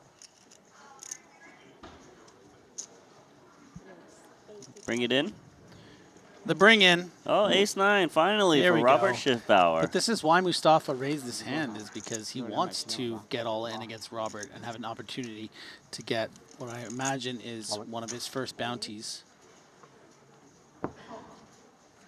Manuel Fritz has got Ace 8 offsuit. This is actually kind of interesting. Similar stacks between Kennett and Fritz. Yeah, I think he could do a couple of different things. It feels a bit high variance to shove, but at the same time, it's like I think Mustafa has a pretty wide like fold range, right? And also, if he was to call, that lets Kennett come in, right? With Yeah. at least a call. Yeah. What's he go with? He went with the call option. Interesting. Kai Oh, Yang's wow. got 8s. This is a dream for him. Wow, what an interesting hand. So Kai Yang's going to jam. I mean, I think he should because he should be crushing the 190K all in. And he just got the covering stack. He knows it. He's in there. What now? What does Kennett do? Does he need to be afraid of Fritz? I don't think so. I think that what Kennett's thinking is I can run this against, like, what if this is Ace 9 and Ace Queen? I just chucked 7-6 suited. Mhm. And I think that Manuel Fritz is folding 100% here. I think he's going to go all in. I know it's still technically like 14 big blinds. But Oh, he's just going to He's pass. going to fold, okay. Well, Fritz is kind Gonna of priced call. in the Yeah, call yeah. for 2 bounties. I think that if Kai Yang had something like 400, he would probably just go for it because I don't think he's really worried about it. But 9-9 again, would be fine. 540 does represent like well over King 30% of Kennett's stack, so King, we can King see Jack. how behind Very pocket is, for good. instance, he'd be. 9-9 would be So, fine. yeah. Under. See Papa? Under. No edge, I have edge. That would be amazing for I have Schiffbauer. Yeah. Baba. I have left. He doesn't call, he jam, I call. Yeah. I was thinking nobody would do anything crazy. You're Hey, probably in you're better behind shape me. than me, Mustafa. Huh? You're probably in better shape than me, right? Uh, Hard to beat I should be, yeah, I should Yeah, be. yeah. I should be. Yeah, Fritz is in a terrible Yeah, I spot. was in with better ace shape 8. Here we go. Wow. Oh, an ace. King and a 3. Now, no. So there is no 8 left. This You is said the dream here. The ace high board. Look at Shinhwa. All the only 1 8 left in the deck. You have 8? I mean, he can't really. Street time. He can only really worry about let's chopping chop with it Fritz up, at this Robert. point, right? Like a 3. Oh, for instance. shit. Like We can very much Now chop. anything above an 8. Wow, it chops so But often. it's okay. Let him win. Let him win. You win the bounty, no? No, win we the chopped bounty No, we anyway. chopped the bounty. Yeah. No, bounty. Yeah, it's okay. Let him If we chop the let him hand, we triple chop up the and bounty. you get the I would bounty. love him to triple up, but we're gonna 10. chop, unfortunately. And 9. it's, Queen Jack would be a chop. Whoa. Chop it up. oh, Professional. 3, Professional. no more. Professional. Professional luck box. Scheiße. So I believe that Fritz just gets the bounty here, obviously, because he was the only one who covered him. Right. That is exactly right. Spot of bad luck there 90. for Kai Yang. 我这把开也赢不了。 So Fritz has the covering stack of Kai Yang. Robert did not cover Kai Yang, so he has no access to that bounty. How the fuck does that pair there? What I've is been going tight for so long. Oh, And he might sorry for call my big language if blind you're like watching. I gamble, like that was the only case. How does that king get in there? What's going on? Bro, that's crazy. But because Yeah, yeah. he jinxed you, you had to counter Well, jinx. I was already saying I was going to triple up. 我操，有个日本人来了。 190. I need my chips 200 back. 万的日本人，发疯了，日本人发疯了。 Oh, 日本疯得很啊。 why did you take No, my no, ha fatto 190? bene, ha fatto bene. I Ha would. pagato, Why ha did you fatto take my tutto. 190? 你一个头没杀吗？你不是很多进的 No, 吗？ he gets the 不 bounty. 用啊，我发疯 Yeah. 了，大家可以 Yeah, but where's my 190? 然后 He's there in the 然 pot. 后泡沫期大忙， Oh, I Oh, get 190 and okay, his okay. gets added, and then we okay. Ha Yeah, fatto sorry. tutto we preciso. chop up his and the Right, blinds, yeah, right? sorry. Yeah, Yeah, it's correct. 100%. that's not correct, but it's okay. 跑了一个，也这个位置的就被我抬走了，上了第一手牌。 That's crazy, bro. How you pull 他 up? 3K 输， That was a Houdini. 8成剑。 Like, 我40多个 BB，我10 They 圈， don't want shift power to have 上了。 shift because they know what will 他就 happen. 10个 BB I。mean, literally, that was the best case scenario in life. That's the only thing that could have happened. Yeah, the only thing that could positive that could happen Yeah, to you. How in the fuck that king dropped in right there? No, That no, no, was no, so no. stupid. He's big black. That was so retarded. He's big black. Yeah. 独立大嘛。 There's just a different energy, isn't there, Randy? In these bounties, everyone kind of giggling around like kids at the schoolyard. Yeah, that was a complicated one. Yeah. Let's take a little short break here and tell you a little bit about QQPK, our title sponsor here at Triton ONE. You know, we support elite competition here on poker's biggest stage, whether it's here at Triton ONE all the way up to that beautiful Super High Roller Series. But QQPK has been very supportive of us here at Triton ONE. There's Webster Lim. Seeing the little run through. Nishant Sharma, another ambassador. Of course, Punat Punsri. And last but certainly not least, for me, you know, Mr. 5 titles and gazillions of dollars in earnings. It's just very unusual Old for you DT, to see me win one. Danny Tang. That's true. Usually I'm on the other side. Yeah, that's usually you are the pocket eight. Yeah, it's true, it's true. Next and not least, in the mystery party. Thank you. See the players discussing how lucky Manuel Fritz got there because he had ace-8 offsuit against ace-9 and pocket 8s. It's very difficult for him to win that pot.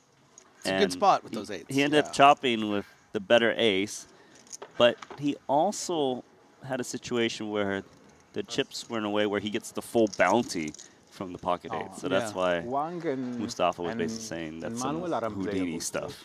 Both of you. Pure Wang magic. And Manuel, unplayable today. Unplayable. So lucky. Stay out of the way. I hope I survive today. We were sharing a cigarette on break, you know, that's the And I magic. think the Right. fact that Chinese Mustafa cigarette. did fold Always there lucky. after we've seen some really ambitious, always lucky. you know, not just play for it all kind of moments at the feature table, but just sort of reading the updates. And I think it can kind of confuse a bit of like, what should we do? How much should we We're be gonna going keep for it? up And stuff like that. And I think that the biggest routine thing is every we have a look break at a new player, until Takanari heads up. Yoshida, with 1.7 million. Good stack here. is that Sounds like a it date to really me. is about how many chips you have. You know, and with only 1.4, putting in 540 with a hand that you think can potentially Let's ruin knock out their 2 plan. players, as much as it's fun, fun their idea, cigarette moment. it's something maybe you can do when you have 3 million more than 1.4, right? Yeah, it's about understanding like when to kind of take these risks. What do those chips mean if you call and lose? And you know, And what Mustafa. you're risking as far as your leverage against other players in the future if you lose this pot. Suddenly you're down to 900, and suddenly you're not covering a lot of these players to get these other bounties. So, yeah, a very calculated fold there for Mustafa, but, you know, at first I did kind of think, like, maybe he'll just go for it here. Speaking of going for it here, Robert Schiffbauer, All in. one of our That's American my man. players. That's my man. You see? It's a very The easy round shove, I thing, think, yeah. with the ace-3 suited, but I think Cal will decide, you know what, let's play for it here. He should. Yeah, I would say sort of slightly ahead of the range with king-queen suited. Going to be up against some worse kings, worse queens sometimes. And sometimes you're flipping against hands like this. He's also the second shortest stack at this table, Yeah. so if he wants to collect a bounty, it has This to is be the against spot, right? Schiffbauer. Yeah. Like, it has to be against Schiffbauer. Suited helps. Added equity. All in. He'll move all in as well. Fritz has got Jack 10 offsuit.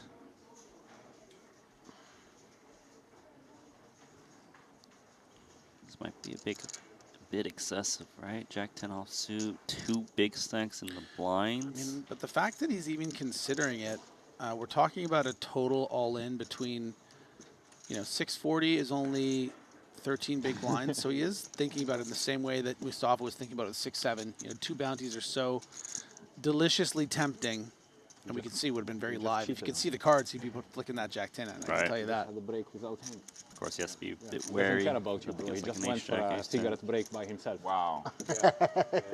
My nose knows, you know, like. Chow Wei needs a count with King Deuce. He's got live cards. Well, Does he? No, he's got the live deuce. I apologize. Magic. Yeah, I know. You know, I don't smoke cigarettes, but I saw the small pack Paul give me one time. The gold pack. Oh, the gold one, yeah. Yeah. 6-4. I tried one time those. Yeah, I tried that one once in But I'm Cyprus not from a Phil cigarette Ivey. guy. Like, if I smoke one puff, I puke. It's crazy. Yeah? I think I have allergy. Hey, hi. Flushy, flushy. Give me my cards back, please. Check Did you hear 10. Fritz? He wanted his cards back. Give me those Jack 10 back. No. Black Jack 10 too. Suited, I would have been in there, I think. You can see that. How are you feeling? Mustafa talking Oh, about it.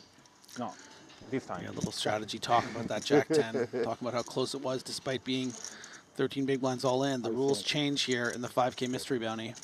Good start for Robert. Never Again, seen a man diamonds that are dead. confident. Right.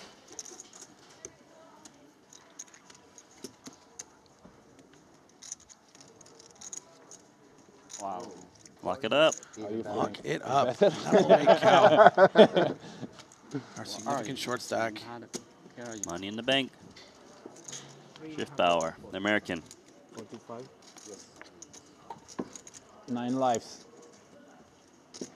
Schiffbauer with some chips. Bauer power. Bring them. He's got chips now. If he had busted there, he would have been Bauer sour. Bauer sour. You see, I mean, you make the jump, the thing, everything changed. How much you have now? You quadruple up. You know, if Robert gets scared, 7, 8. he's Bauer cower. Okay, I killed it. You're That's it. reaching. I'm done now. Yeah. No, that's gonna be. You were done minutes ago. I was actually done after power, I think. Yeah. But I just kept Yeah, going. let's go to Rome. All the roads bring you to Rome. All roads lead to Rome. I mean, from Vegas. It's pretty to tall, Japan, in Robert, Europe. huh? Might call him the Bauer Tower. No, no, you were supposed to stop, man. You could have played off of all roads lead to Rome, and you want to pivot back. U-turn. The best jokes are the ones that nobody wants to hear. For you. Manuel going to try to steal one here with the 10-9 off at the cutoff. we look at the stacks around him, we have 34 big blinds for Takanari, who quickly folds. Chao Wei in the small blind, however, is going to have a look. Could just play this as a cheeky little 3-bet non-all-in, maybe something in the range of 350 to 400, but decides it's not worth it. We did see him 3-bet the ace deuce earlier in position. Doesn't need to activate every single ace. Yeah, and maybe that also creates a bit of a dynamic where Fritz might be more inclined to not believe him. Though I don't think he would have had much defense with 10-9 off. Wang now, I think, choosing between the two main options.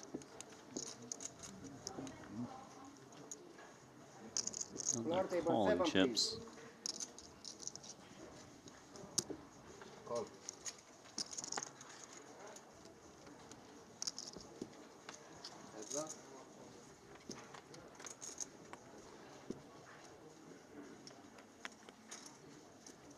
Top pair. Yeah, good start.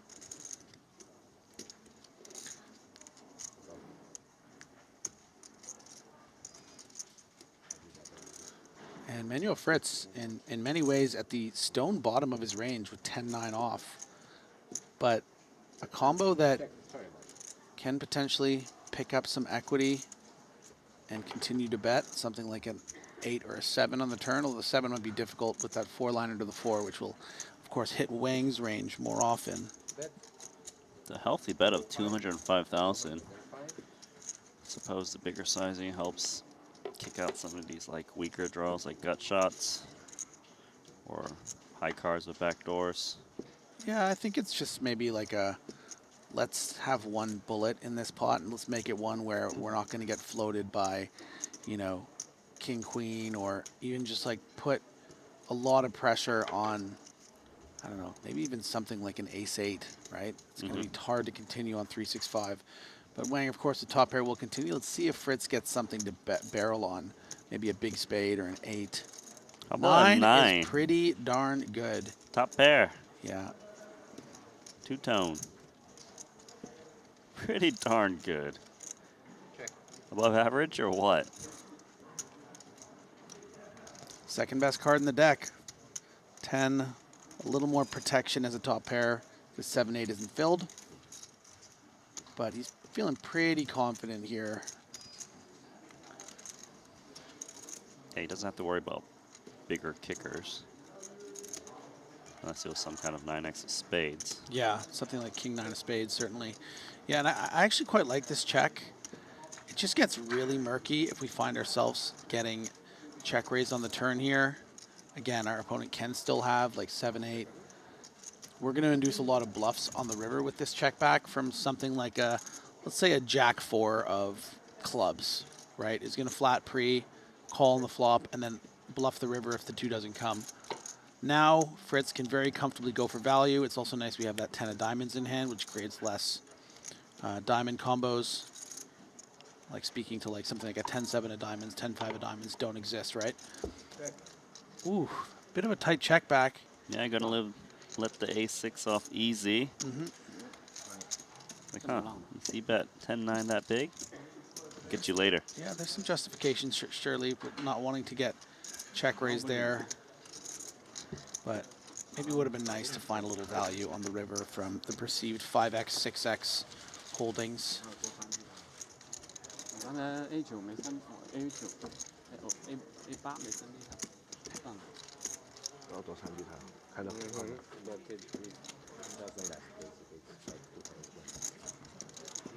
now it's okay.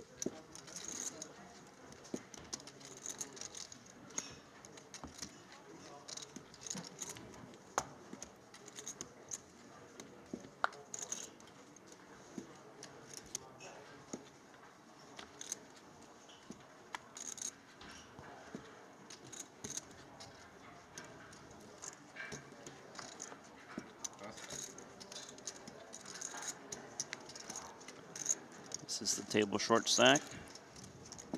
On cow, king 9. 6 big blinds.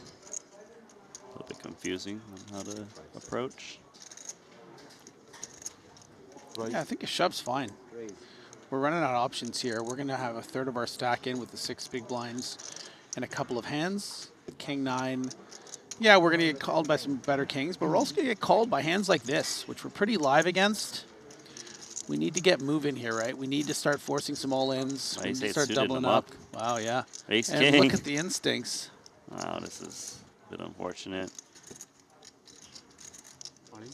All in? Yeah, the thing is also it could fold over to the big blind, and the big blind just calls like random cards, and then king 9 is good, unreasonable. But here, I'm gonna have to get it in terrible shape. Thank you.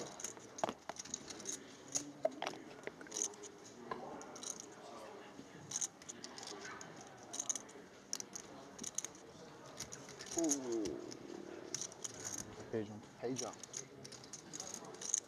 5 seconds. Here it is. Only 23%. We're on And a keeping that pay 5K. jump, Yeah, by the yeah, way. yeah, of course. $500 pay jump if you can get 95th. He's not thinking about a hero fold, so don't be worried.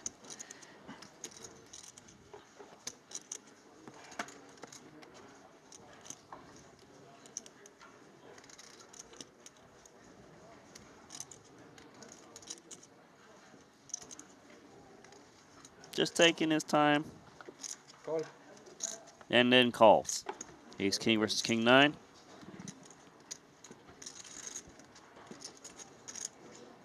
Pretty sure Mustafa folded a 9, so even more grim for the Vietnamese player. All right, I'm going to give Cal a little good luck. Seriously? Is this what you do during your downtime It's practice? the dog. It's the dog. For the K9. The dog can bite, my friend. Look at this. Yeah, well, a queen's not going to do it because that would give Chow Wei Broadway. Just the 9.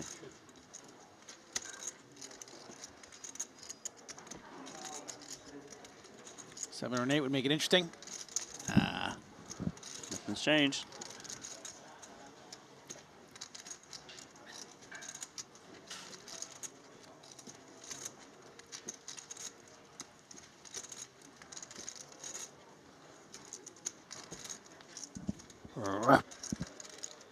Hey, yeah, that dog's getting put down.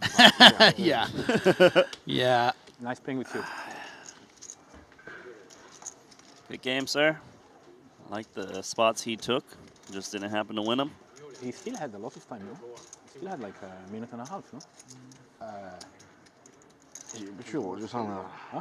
He had like 3 minutes. He used like a minute and then called. Yes. Oh, it is waiting for the PJ. Yeah, but he should have waited more. Oh, yeah, yeah, yeah. Oh, yeah. Yeah. I agree. There is one guy with 2 BB. Lines in, please. Yeah. 25.50. Yeah, he should have waited for the last minute. Yeah. Sounds like Mustafa that situation, discussing with Shift Power that Cal should have took his last minute of time clock and hopefully get that little pay jump because Money's there's a money, player out baby. there with 2 BBs. The money is money. You will have to settle. Last I checked, at 496. least. Is money still money? Pretty Yeah. sure. Yeah, it is, right? Yeah, it is. That's good, right? Yeah, money's good. And these players are playing for a lot of it. 385,000 for our winner here. 95 players left. Intention to play down to the final table, I think, or final few tables maybe today. Yeah, final few. I just work here, bro. Well, you want me to tell you a hand? Yeah, tell me a hand. T-Swad win. You know her. Love her. She moved up tremendously in the chip count. She's now sitting in, let me drum roll, 5 seconds. 4th because she had a hand against Wang Yang where she had pocket aces against pocket kings. Okay, they got it in, but the run out was ace, king, 10, 3, ace. So she hit quad aces. Oh, wow. He hits a full house with pocket kings, and he loses a 4 million chip pot. That'll do it. Nice little 3-bet here from Wang with the queen 9 of spades against Wei's ace 9 open. This hand likely going to be a great example of how powerful the aggressive action, stronger range can be effective. I mean, it's a bit difficult on 35 big blinds for Wei, 36 bigs. not a lot of room to 4-bet fold. So kind of, and not the kind of hand we want to be peeling. So it's kind of just like a shove or fold, and he knows it's like, okay, I'll let you get away with one, because I feel pretty frozen up by this 正常的 particular 啊， holding. 我该3B 的牌我肯定不会 fold 嘛。 Yeah, both Chao Wei 不 and 可能拿 Wong 2、8、9、7、8 tough to play against. I will say, as I'm just scanning the chip counts to see if my boy Nacho, he's still in there, 22 big blinds, 62nd place. Okay, but go But the on. other thing I noticed is you obviously mentioned T win as we look at Roman Stoica joining the table, 59 big blinds. That guy just probably, I mean, you can just tell He's a crusher. He's a crusher, right? He just looks like a crusher. Like that guy has some sort of 7-figure score online. I hear you. But yeah, back to my point. So of course T is top 5 in chips with 4.23 million. And you know who I'm also seeing on the counts is her arch nemesis, or shall I say, she is his arch nemesis after the events of day 2 of the 3K. Aaron Bezignan is in 19th place with 2.6 million, 3 bounties, 53 bigs. So I'm just making a plea to the production team. Okay. If we do find these All two right, Manny. back on a feature table together, back on a table together, can we make that the feature? Just for, you know, just a little narrative gift for us in the booth here. We don't ask for much, do we, Randy? Maybe the occasional coffee. Maybe for them to loosen the chains on our feet in these late nights. But if we find Aaron and T on the same table, please give us that gift. I know you can hear me. Hold on, look at here. Yeah. Robert trapped with the ace deuce, got Manuel Fritz to shove queen 6, and Snap called it off. No way. Dude, look at that induction. That's gangster. I'm sorry. That is like next level edge pushing. I don't even think it's like right. Like in a way, like I'm impressed by it. He's got this 17% edge, but like, is it the hand you ever really want to trap? He's still only 58% to win. But maybe he thought that Fritz would never call off like deuce X, but maybe he'll jam it if I limp. Maybe, yeah. Like he'll fold 10 deuce suited, but might shove it. Well, let's see. This is next level stuff. I love this. Oh, but no reward as Fritz pairs the queen. No heart in hand for Schiffbauer. Feeling. Bring a heart. Feeling, perhaps, of running hearts that could save the hearts to day. make I think he deserves the top, heart run out. Yeah, let's give him the. No. Nah, just the ace. 这回肯定是自己推啊。 Ace needed. I was Not chopped. trying to figure out a way, but it's going to be tough. We need a few more cards, maybe. Tough. Ace and only an ace, or Schiffbauer is going to fall despite this very kind of badass trap hand. But that's the risk if you're going to limp trap ace deuce. It's a tough hand to hold. Oh, nice little swagger there with the last chip send over. Little handshake to Mustafa. Always nice playing with you, man. I like Schiffbauer. He's got good energy. Yeah. You did well to not say good luck back. That was a good move. But I don't know if I'm supposed to. I don't think I want to. Schiffbauer, the power it was tower. good. It was good move. You know? You played it good. Honestly, you played it good. Even when he busts, he is not sour. 把握有点胜率，他就要波动，想法不一样。 That's what we call in comedy a callback. Yeah. I wish you just could all kind of see Randy's ignoring you face if that's right all right. Ciao. Ciao. Good game, Schiffbauer. Good game.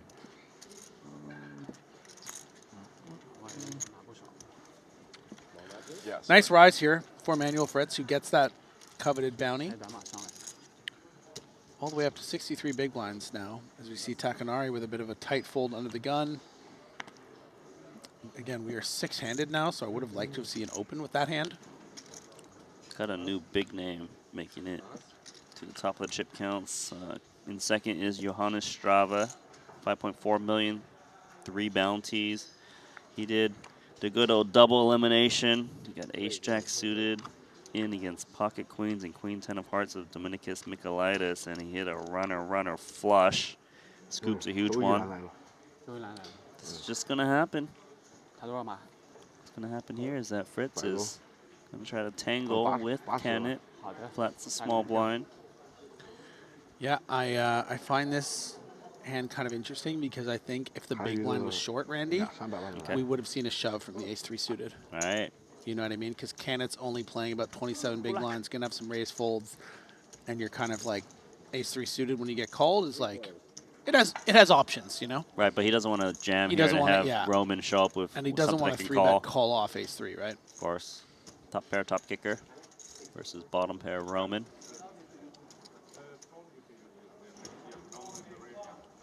Let's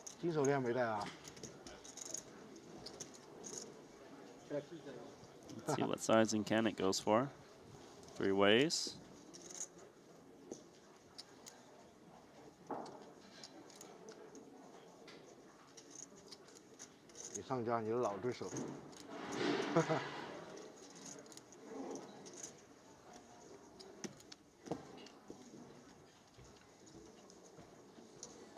Bet 125. Okay, C-bet 125K. I guess Stoika comes along for this price.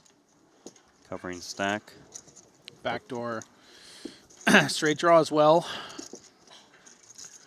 Yeah, I don't mind the call for the 2.5 bigs. Might even have the best hand. Yeah, just be ready to head to the hills on any sort of like non-5, 6, 8, 9, I think. Yeah, like that's just going to be... Head to the hills. Yeah. Pack your bags, Roman. Thanks for coming. He is allowed to come back, right? Given he's got 2.7 million chips. I have to check the rules. Likely another bet here from Kennett should end things.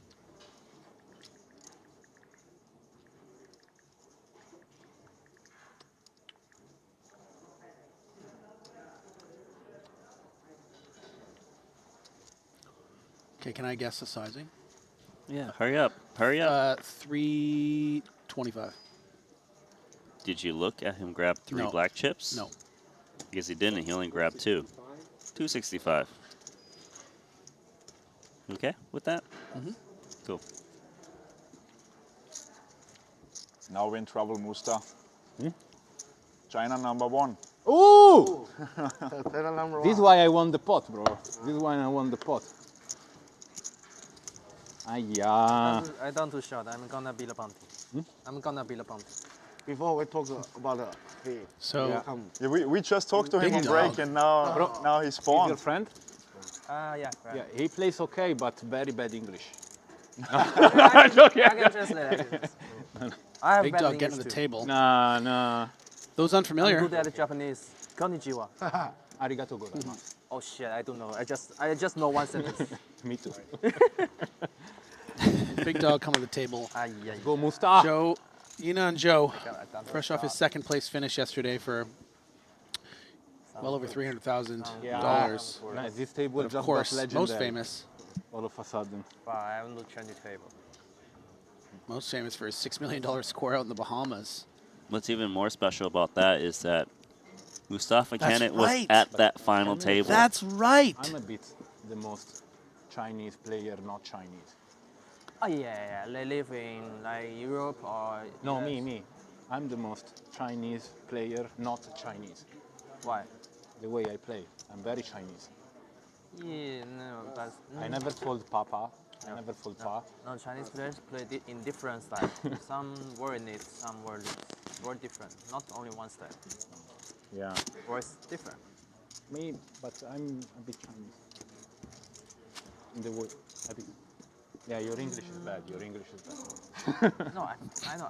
I'm thinking about how to answer. Let me think. You're gonna be Chinese. 你英语好不好？听着听着不懂。 Not Chinese. Not China. Not China. No, northern China. Northern China. Yeah, makes sense. I'm a northern Italy. I'm a northern Africa. Bit of a snug fold from the big, no? King 4 suited. Insolvent. Following that Southern China. tight fold under the gun with King Jack. So maybe speaking to some strategy for Takanari. In Italy, when someone is a bit stupid, I mean, look, this is a tough table too, right? Maybe Uchida being a little cautious with these big old players. But let's talk a little bit about Jupiter Exchange. What makes the players here great at Triton ONE isn't luck, it's knowing how to read what comes next better than anyone else in the room. Jupiter Predict lets you put that instinct to work. You can call outcomes on sports, politics, world events, trade on real world events. Jupiter Prediction, stablecoin for on-chain finance. Fold with the left, with the right, with both hands. Short it, I think.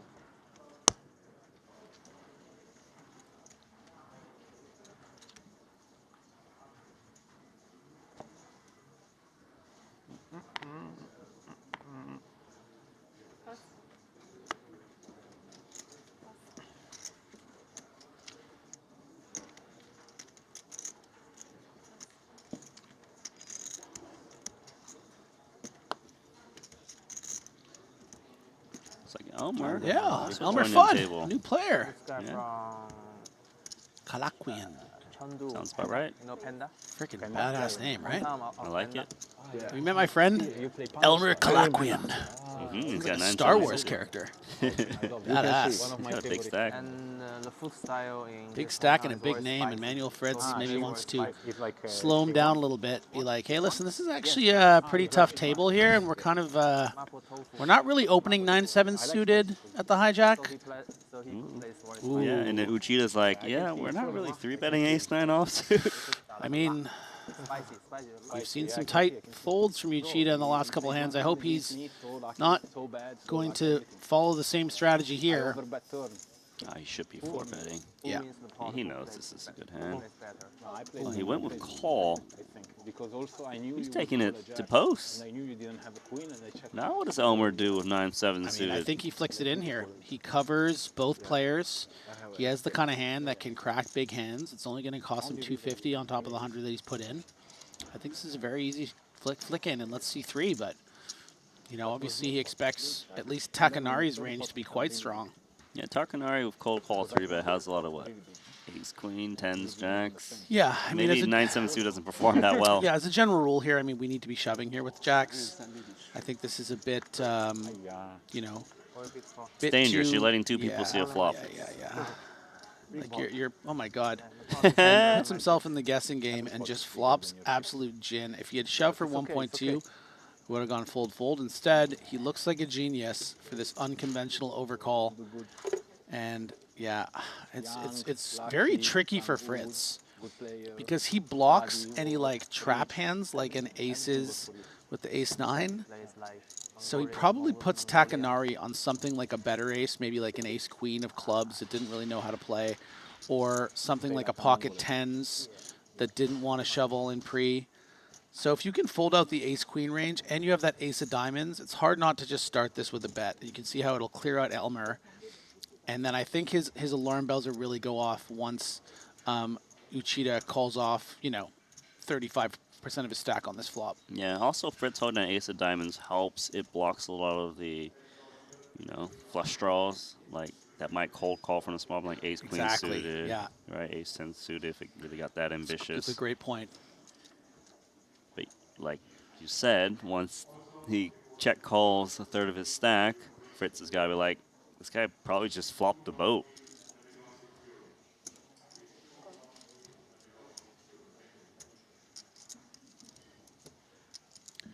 My question is, in the event that Fritz turns the queen of diamonds or the king of diamonds, does he shove on that card hoping that he can fold out something like pocket 10s or even ace-jack? That is really the only avenue, I think, where he puts another chip in this pot. The other avenue is a turn diamond, checking back, and then hitting that 4th diamond on the river. Right. But I think that Fritz, his guard is up here, and I think he's absolutely done with this hand. Especially on the deuce. His opponent only has 795,000 remaining in the stack with the 2 million chip pot.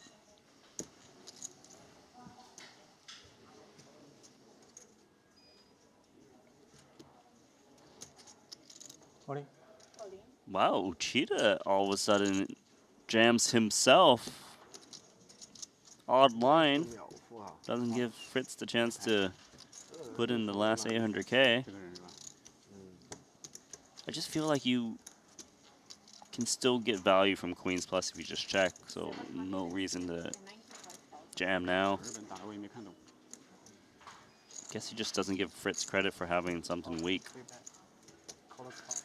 Yeah, I mean, this is a pretty misplayed hand by Takanari.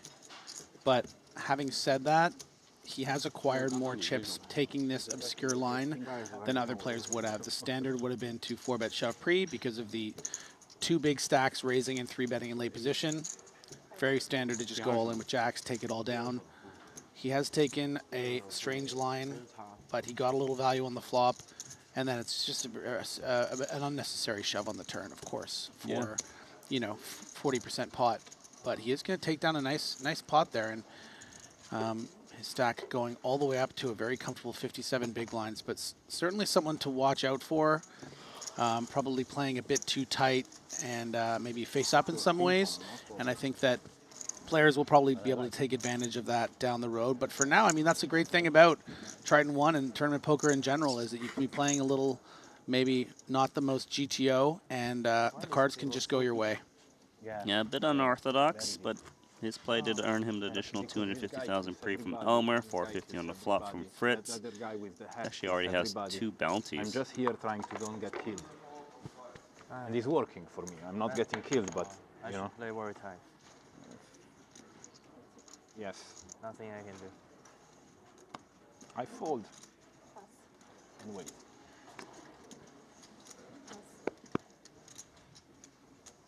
All right, Elmer's like, anybody want to 3-bet me again because I've got kings? Last time was 9-7 suited.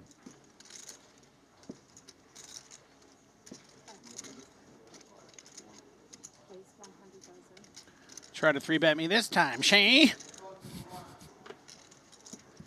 This is my town. You coming to here? 3-bet me. Is that what Elmer Fudd sounds like or something? Because such a ridiculous I was doing voice. more of like a Dick Tracy universe sort of type situation. Okay. Never seen Dick Tracy. I know who he is. The guy with the yellow hat and yellow suit. No, or is that the mask? That's Curious George's owner. Oh. I'm kidding. I'm pretty sure it's Dick Tracy. Okay, Yeah. Jeez, stop trolling Is me. Madonna in that movie? I didn't know. I think Madonna's in. I might watch Dick Tracy. You want to watch Dick Tracy together? No, not really. Damn. 8-5 suited. Calling out of the big and just getting nothing. Like, what does Dick Tracy do? What is he? I think he's a investigator. No, is he he's like Sherlock Holmes? He's a dick. Oh. No, I need to be. No, I mean like he's like a detective. Like that's what they're called. So he's like dicks. Sherlock Holmes. But my question is his first name Dick? It's Richard. It's Richard. Okay, but to be a private detective, it's also known as being a dick. I think.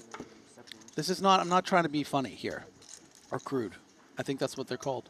I'm not trying to be a dick. Yeah, thank you, Producer Lee. So maybe his name is Richard, and he's also a. I won't say that word anymore. I feel like I don't want to push my luck. But yeah, I think I want to watch this movie.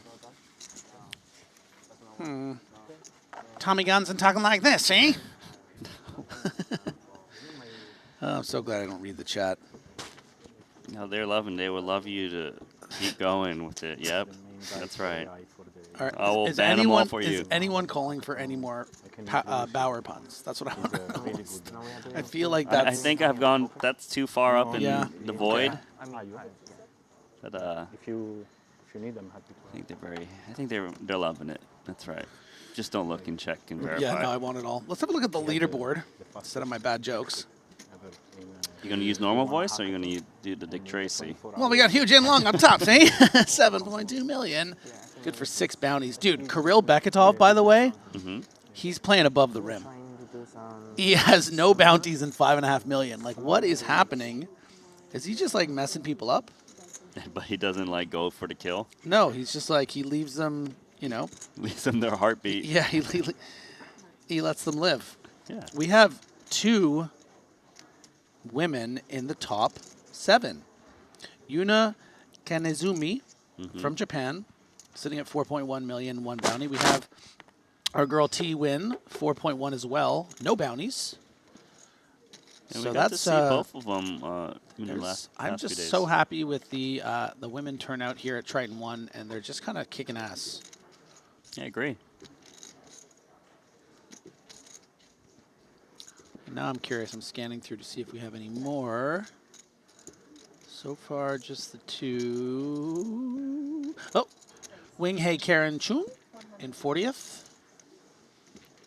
That's a third woman. We have Sui Zong Jin in 46. That's a fourth. Yeah, you're really scrolling. Yeah, why not? You only got to scroll down to 83rd because Yeah. there's only 83 remaining. I want a minimum of 5, and we're at 4. Well, it's not going to be a min pre at the moment because Canet makes it 175 with King Queen suited, getting called by Wong's Jack 10 off suit. So this could be a pot. Big stacks for both. 400K. Yeah. How about this one?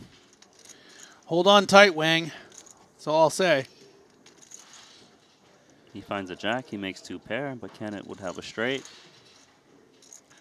Yeah, and certainly some ace X's in Wang's range, but leaning more towards connecting with this 10. But then again, when you have King Queen, it's less likely that they have like Queen 10, King 10. Right. So I don't know. I'd be very curious to see how Canet plays this hand down the streets. Right, on a turn on like a 7. Yeah, on a brick or like a spade or like, you know, does Mustafa intend to 3-barrel out a perceived Jack 10 / Ace X? And that's a very annoying card for Mustafa Canet because it makes it less likely he has an ace and more likely that Wang has either an unbeatable hand outside of a jack or a 10 that is likely not going to fold to a second barrel. So I would anticipate a check from Mustafa here because he's still beating King Jack and Queen Jack. Maybe some goofy like 3-5, 4-5 suiteds that played this as a limp raise. So he decides it's a bad card, checks it back. Record's the 10, so full house. Zhu Yo up against King High. And this is going to be very interesting. Because when you start playing the blocker game, you know, you might start thinking, oh, well, I mean, maybe I should just strongly consider calling with this King High. Yeah, value being sought by the 10, and it makes a lot of sense. I mean, it's so much less likely for your opponent to have a 10 or an ace when 2 of each are on the board. Is this ever, so this is quite a small bet, 170 into 600. Is this ever just sort of a block bet with an equally strength King Jack, for instance? Right. Would this ever be a block bet with a missed Queen Jack? Probably not. I think it would maybe just play as a check as because it's almost too strong against Kenneth's sort of bluff ISO range, but he's going to pay it off, yeah. He perfectly sized that one to get King High to call. Curiosity kills Canet. Nice. That was a good one. Yeah. That was a good little alliteration, buddy. You proud? Yeah, it's sort of like a quality over quantity situation. Like you've been watching me just throw shit at the wall for 6 days, 5-6 days, and you're like, I think I could do what Griffin does. I'll just, you know, in one go. Yeah, I'll just do good ones and not all of them. Nice hand. Clipping the wings of Mustafa Canet a bit, but you know, quite a small pot. Just lost about 7 big blinds. Well, those blinds are going to change. 30K, 60K. Another level incoming.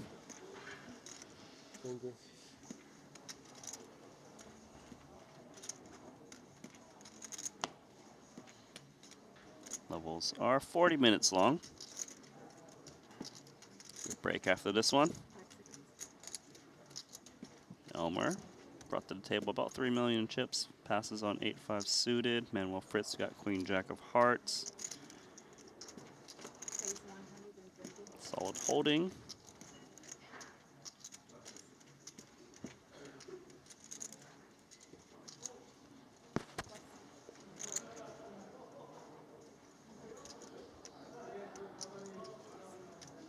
More folding. Till we likely get to can it.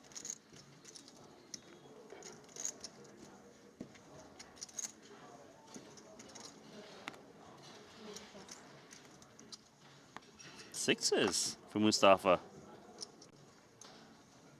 20 big blinds. Yeah, I could definitely see Mustafa shoving here. He's going to know that Fritz is opening up a lot on this table that has quite a few bright spots, but also maybe some players that are playing a bit too tight, including, of course, Takanori Yoshida. Yeah, so he does jam. And the thing is, he's got a healthy enough stack where Fritz can't just blindly call off. I think if he was shoving maybe 800, Fritz would be like, you know what, let's run it. Maybe I'm up against something like sixes. Yeah. But yeah, 1.275 is going to be more than enough to have him head out of there.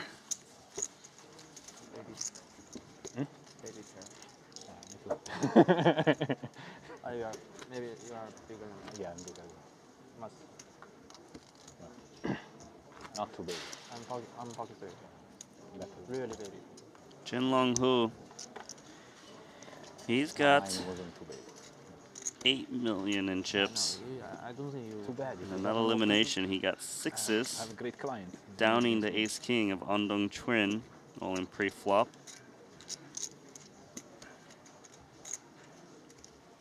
Well, Lin Wei, you've been mentioning him a little bit. He's at 12, but he has 6 bounties. Wow, let's go. This is the way. Spicy smoking panda. They should put some prize pool on the side on who gets the most bounties. Make them fight even harder. Or like, if you get the most bounties, you get to steal a bounty of whoever's got the second most. Bad jam.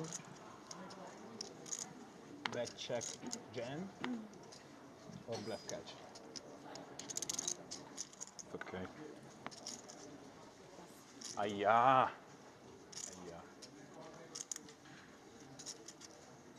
Yinan, 10-9 suited. Bit too short. Doesn't want to get in there. Do you have a favorite hand, Randy? Me? No, the other Randy. Jack 5? Really?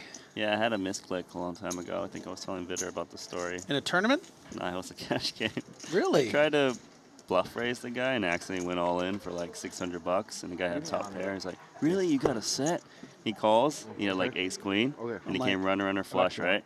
And then the guy's like, "You stupid, blah blah blah blah blah blah." And I was like, "This was online?" Yeah, and I was like, "Oh, I got lucky." I was just like going back at him on the keyboard. Yeah. And I clipped like the whole chat, and he's like, and then some other guy that was on the table was like, "Don't hate, he was repping the Jackson 5. Sick. And the guy was like fuming because he didn't have any more money in his bank account, so he was sitting there with $0 smashing away.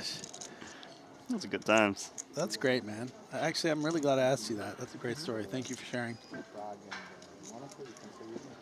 Before I ask you what your favorite hand is, we do have something happening here. Yeah, Elmer, we do. Flush draw. Ace high for Roman. You call him the online crusher of $1 million score randomly. Yeah. He probably. We haven't verified. I would agree with you on that.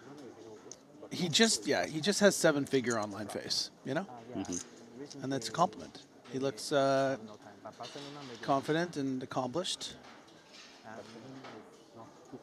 We could do the research, but that would require some fingers.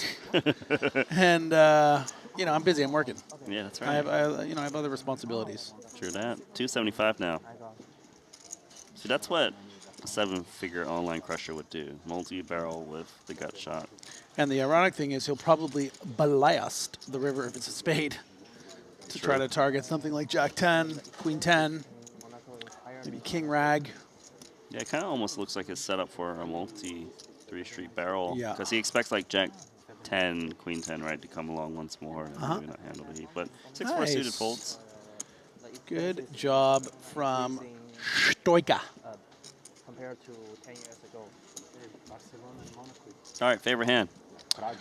Oh gosh, it's pocket aces now. Sorry, it's such a cliche. I can't believe you asked me that question I know, when but that was your it wasn't answer. like I would. If that was your answer, you shouldn't have had the right to ask me that question. Oh yeah, Let this me think time. about Yeah, longer. I think you should play Prague. I know what your favorite I one don't is. have Visa now. What? So King 9, so you can do your dog I'm thing. not sure if I'm I do like free King at 9, the yeah. time. I like Jack 8 for Jack Frost. Yeah. I like King Queen of Hearts. It 起码比下面少打三分 makes 之 me 一的 think 时 of 候 my 来 lady, 10 you know? When the fire is cold, King and Queen of Hearts. No, I don't. No, I'm not. Roman Stoica Ace Jack now, just continuing to for the activate, time. playing If that I'm- very if healthy I'm 3+ free, million I will stack. No, but the thing is, April and May, Europe is really nice. You will really enjoy your time, the tournament.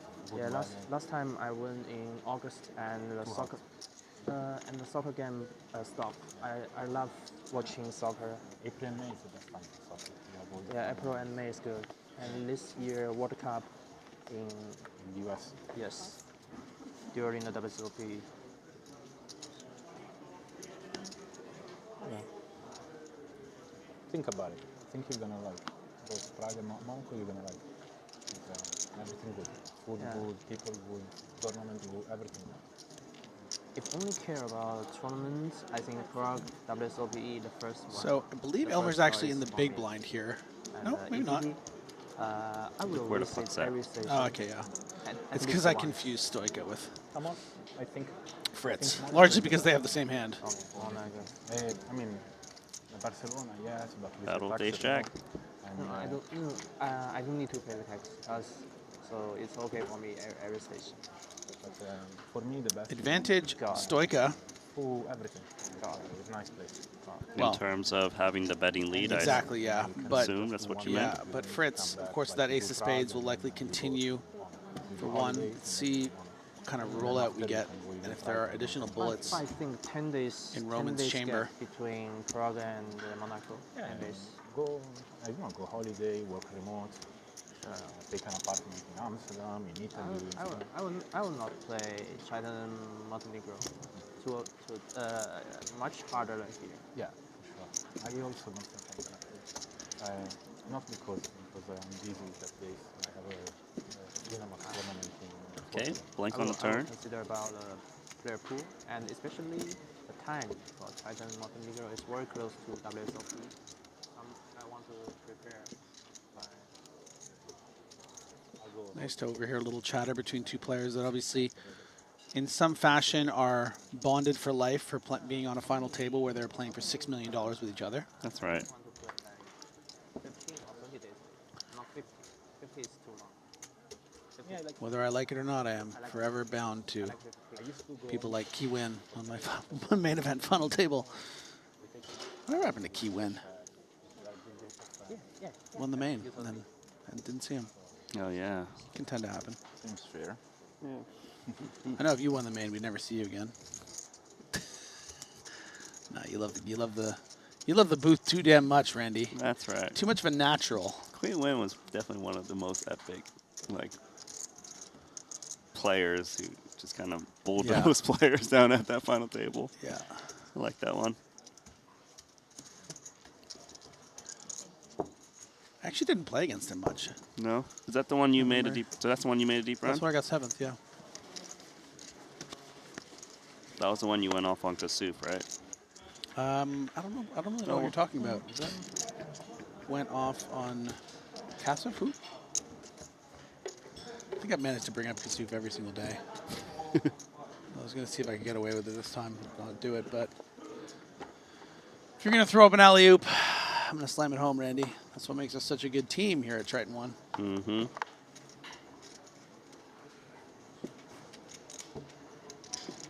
Tell you my favorite thing about the final table.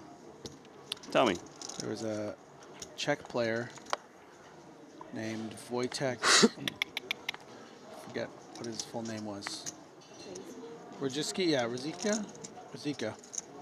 And of course, it's in November 9. You have 3 months to prepare, 3 months to gather the friends and family you want on the rail, etc. And his rail were his friends, and they were all wearing matching T-shirts that said "Check your privilege," spelled Czech, like Czech Republic. So I enjoyed that. Yeah, that's nice. Yeah, that was good.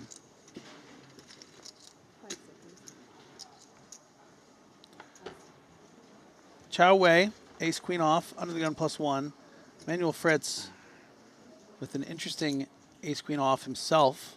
Yes, another one of those. Same hand. What does the big blind stack look like? 52 bigs. I think Fritz is probably just going to shove here.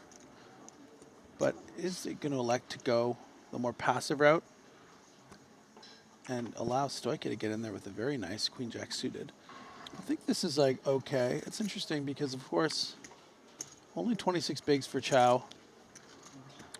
Going to elicit a lot of folds with this jam, but maybe wants to stay under-repped. Maybe it's just hard to like stack their opponent when they're that deep when they open. Yeah. Jam pre. Now you just let. Only getting really queen called jack by. get there. Only really getting called by better / slightly ahead. You just want to create more opportunities to hopefully stack them, and that probably has to be post up with that stack. Yes, and be up against hands like ace 10, ace 9, ace jack. No spade to speak of between Fritzy and Chowie. And Stoika E. Yeah, but Stoika's got the made hand, right? He don't need no spade. He don't need no spade. He should be betting.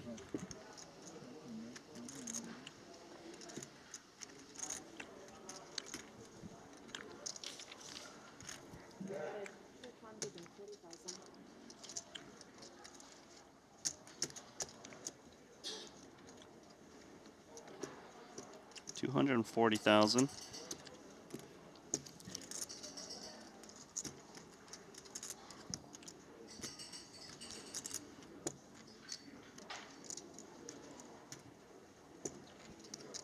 Some time being taken here. Ace queen.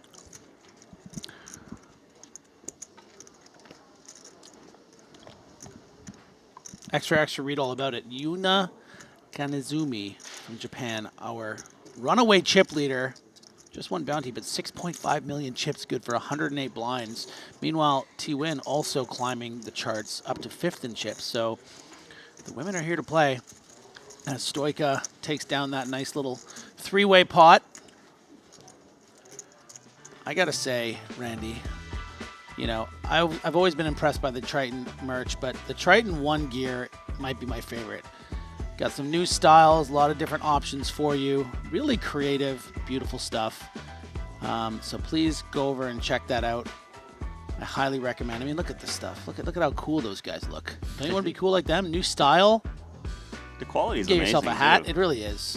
I mean, they kind of gave us a little care package when we got here because we're obviously wearing it all day, but we get a little discount when we go there. So I might buy some more. Might buy some for my friends and family. Yeah, shout out to Janice, the great designs. Now you did just touch up on the leaderboard, Yuna Kanezumi to the top. And here's the thing. Remember I was talking about the guy, Jin Long Hu, who had like 7 million all the bounties? Well, he was the one who actually paid out a ton of chips to Yuna and to Wenji Zhao. He had 5-3 suited. Yes. And then they got a 3-way all-in on the flop of 4 deuce against kings versus queen 9 suited. Yuna had the flush draw. And then she pairs the 9. And then Wenji had the kings, but he was short, so he doubled up. And then Jinlong just paid out max. He lost 4 million chips that hand. Wow. Worth mentioning, too, in 13th place, Hugh Jinlong. 7 bounties. Currently our sheriff in town. Yeah, but, you know, his stack's been swinging like crazy. It Yeah. makes sense. If you're going for bounties with 5-3 suited, 6-7 suited, it's like, you can win every single Do we have one. a wild Nacho still lurking around? We do have a 3-bet from ace-4 suited or ace-4. Are we just going to have, like, the same hand versus the same hand 3 in a row? It was ace-jack versus ace-jack, ace-queen versus Looks like ace-queen. Now ace-4 versus ace-4.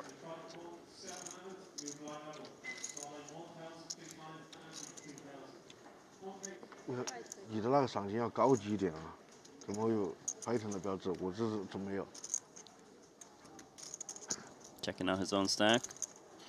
See if he's got some playability, whether it be call or 4-bet. Fold also on the table. Yeah, a bit of a tricky spot there because ordinarily something like ace-4 suited can be a nice 4-bet shove, but because of the fear that your opponent will just run it for 22-ish bigs with whatever they have. Yeah, I think I like the fold. So seems fine.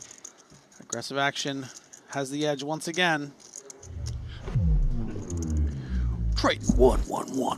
Triton ONE Jeju 2026 5K no limit hold'em 8-handed mystery bounty champion gets that trophy, as well as exactly what I described written on it. You read it perfectly. I did, right?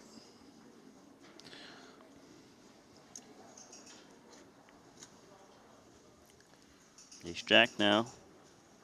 Zuyo.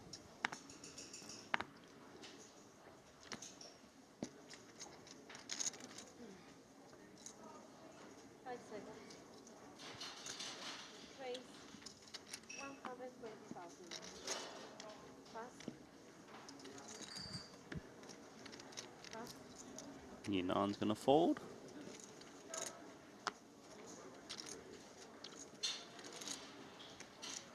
Elmer's got king deuce suited. He's looking around. But I don't know if we want to really get involved with a 3 million chip stack. Pass. Stoika. 3.3 million. King queen suited. Imagine he just calls here. Maybe let one of the blinds come along with smaller stacks. Yeah, I agree.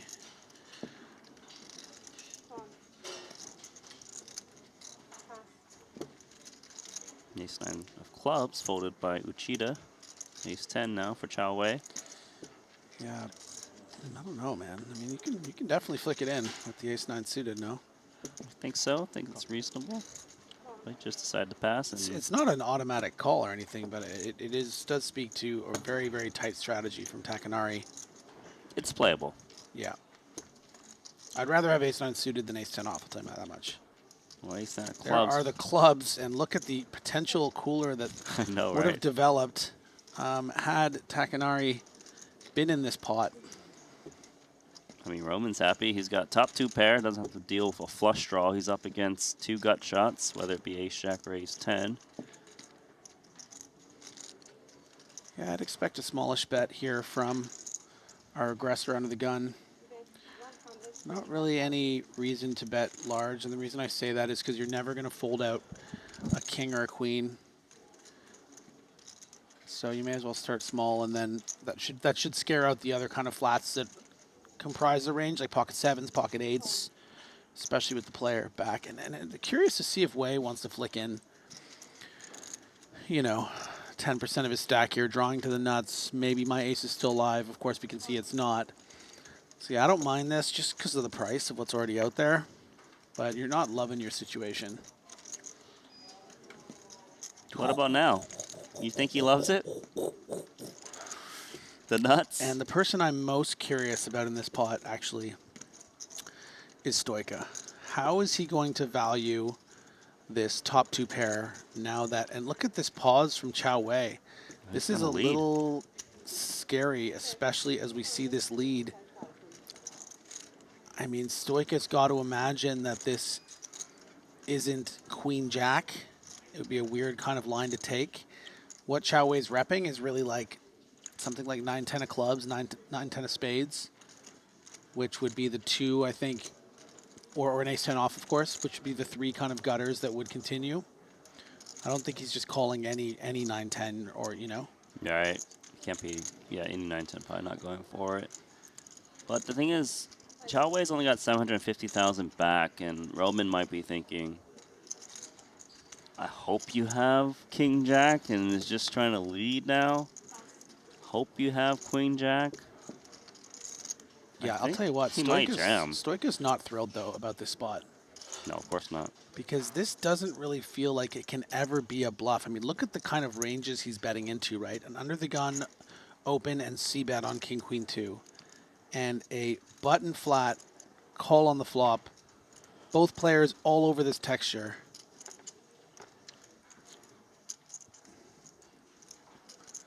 One of those rare situations where I don't really know what the best thing to do is. Maybe we just call. Yeah, he is putting the rest in. Yeah, he's just hoping he's up against 2 pair. So the lead worked out very nicely for Chao Wei. King or queen needed to get the full house. Just cooler for Roman Stoica. 翻钱我最大。 It's a 2.8 million chip pot. King or queen knocks out Wei. Oh, the queen. Gut punch. Got all the money in good. And you know who feels like a genius right now? Takanori Yoshida, who folded ace-9 of clubs, and the river was the queen of clubs. It's going to validate all of these tight plays. You know it. What a river for Roman Stoica. Incredible turn of events. Going to vault him all the way up to 4.9 million. Good for 82 big blinds and a top 5 stack in this mystery bounty. 面积很大了。啊，这个可以。嗯，我肯定会过牌的。大哥。 Yep, those are his chips being sent over to Stoica. Chao Wei gonna get a $5,100 pay out.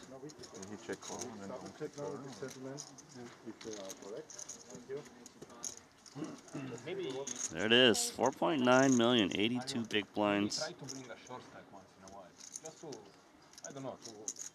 What? 什么？他说的。 拉个短码来。Ora ci flide. I'm fold for the 1K page on. For the 1K page on. And hold for 1 hour. 117 goes to 140. Streaming table is too slow. Which table? Streaming table too slow. I mean, a lot of big pots. Not so. Huge pot, every possible is huge. Yeah. Makes sense. Yeah. And they go fast, no one will time. Yeah, every makes sense. Yeah, makes sense.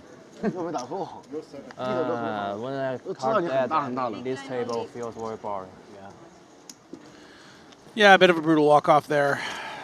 Chao Wei didn't really do anything wrong there. Got all the money in good, but was dispatched by a brutal river. 120,000.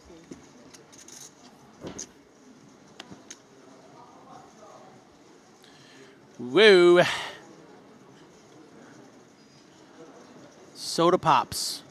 Soda pop.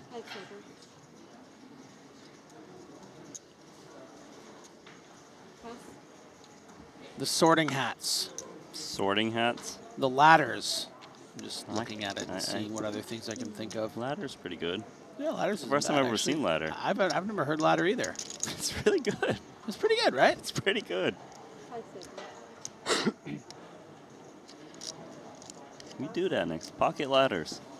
I like pocket ladders. Let's make this a thing.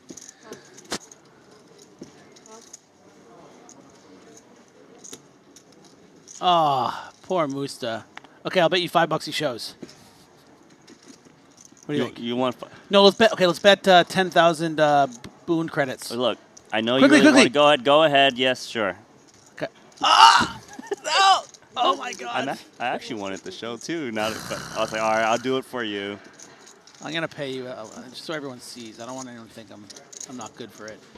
Like frickin' Kevin Rotter scam probably wouldn't be. Hey Kevin, I know you're listening. You always are. You weirdo. I'm actually pretty surprised they didn't show. 下个级别下去吧。 Yeah, I know. I think I'll take that. I feel like I lost like a 60-40 or something there. You know? No, I think you were higher than 60. Maybe 70-30. Yeah. I'm gonna bring this up to Musta. And we'll find him. He's like, hey, do you see this hand you played? Yeah. Be like, you owe me 10 grand. He's like, what, USD? No, Korean won. What is 10,000? It's like $6, right? Yeah, about $6 US or 650-ish. Brutal. Did you hear my ice story, by the way? No, I did not. This is really funny. So I, as we see, 6 Yunin, million. Joe, fold. I mean, I've already told the story, so. I want to hear it though. Okay, so basically I had a Coke Zero in the room that I wanted to bring down for a little caffeine kick before a shift, but I forgot to put it in the fridge, so it was warm. Went to the piano bar. I said, hey, can you guys just give me like a to-go cup and some ice? And they were like, it's 1,000 won for ice. I'm like, okay. No. So I'm like, give them my room number. They're like, we don't take landing here. I'm like, okay, can I play on tap? They're like, no, we don't use tap. So I'm sitting there with this guy. It was like my freaking Larry David, Curb Your Enthusiasm moment. I'm like, you gonna give me a break on the 60 cents for this ice, or am I? You're not giving me ice, are you? And he's like, I'm not giving you ice. But luckily, over at the coffee station, there is some ice. I'm not talking trash about I love the piano bar, love the bartenders there. But everyone has to have a code, you know? If they just start giving away ice, suddenly they'll be giving out lattes and, scones. I get it. It's a trickle-down effect. Right. I'm surprised you didn't try paying Shanghun Boon vouchers. Yeah, should have tried. The problem is the vouchers we have are, I'm not going to give $10,000 for $1,000 ice, Be like, I'm paying more. No, you know what I should have done? I'd be like, look, I'm going to give you this $10,000 now, and every day for the next 10 days, 9 days, I'm going to come here. 9 more cups of ice. Yeah. When do you work? and then I start calling him the Iceman, it'd be a cool nickname. That's right, Iceman. Val Kilmer.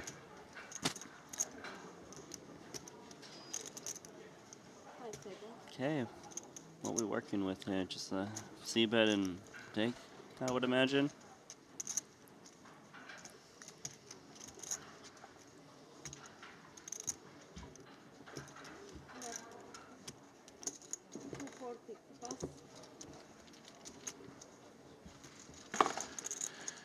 Bet and take it down.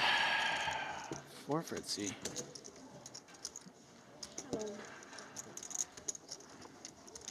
So, Randy, I don't know if you heard. I don't know if you've been checking the notes. Okay. We have a very exciting feature table coming out. Talk about this one that we're going to preview. Buddy, not only do we have Johannes Straver, who has been all over the counts. Wait till this camera pans to what we really want to see. Come on, almost there, almost there. These guys all seem great. There he is. Nacho Barbero, the 33-year-old. He's only 33?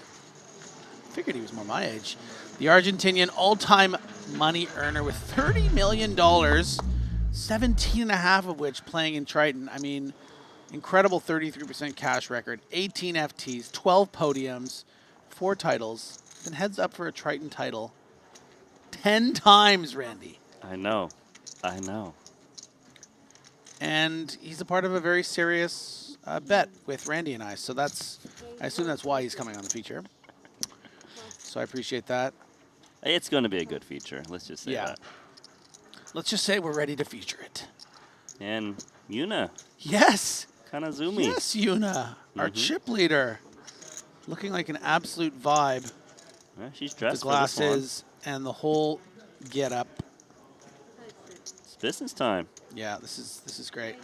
And a couple of 9s. She's saying 500K. That's how you establish your presence, by the way. Yeah, it's like, in case you were wondering. I don't care if you're Manuel Fritz. Yeah. The only thing that's going to be on the Fritz is your hand.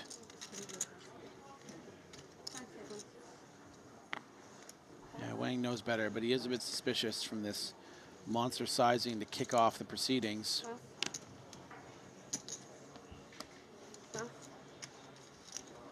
And Manuel thinking, who is this woman? Mm-hmm.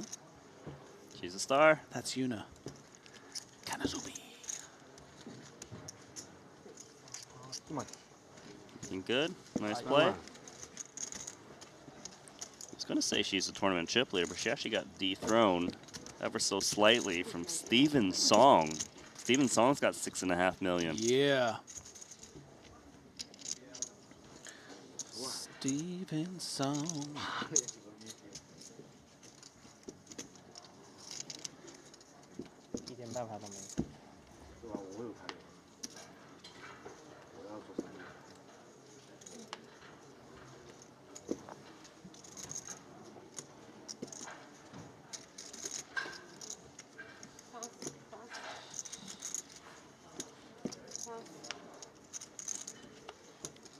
Three suited for Yuna. Well, she hesitates. Is she thinking about opening this? You know it. There we go. Is that something you know it? You know. Kinda? Yeah. Kinda? Tried. You tried. That's what I do, baby. 120,000. She's going to make it 120,000. Zuyo is like King Jack. Thinking about 3-betting, but then Yuna's been showing signs of getting in there immediately at this. I mean, we've seen feature. Wang 3-bet Queen 9 suited in the same spot. He's going to make it 350 here. Come on. Don't be scared. I think he will. He's just wondering what size is perfect. Let's see. Is it 350? 345. Yes. 375? 375. So you were very close, Griffin. I mean, not that close. You said 350. Yeah, that's but not that's close. just... I mean, it's all around the area of 3x, right? I don't want to get too much credit. Yuna and Joe, ace 10. No, no. Not you, not you. Oh, Not you. sorry. Uh-oh, Yuna announced call out of turn. So she's going to play the 6-3 suited. Once Elmer folds 9-4 offsuit, unless he lost his mind. So this is very interesting to me that she's decided that she probably wants to call this. I think what it says is that she has a lot of chips. She covers this player. She's already put in 2 big blinds. She's happy to put in 6. Let's see if I can mess this guy up. And I love that energy. Mm-hmm.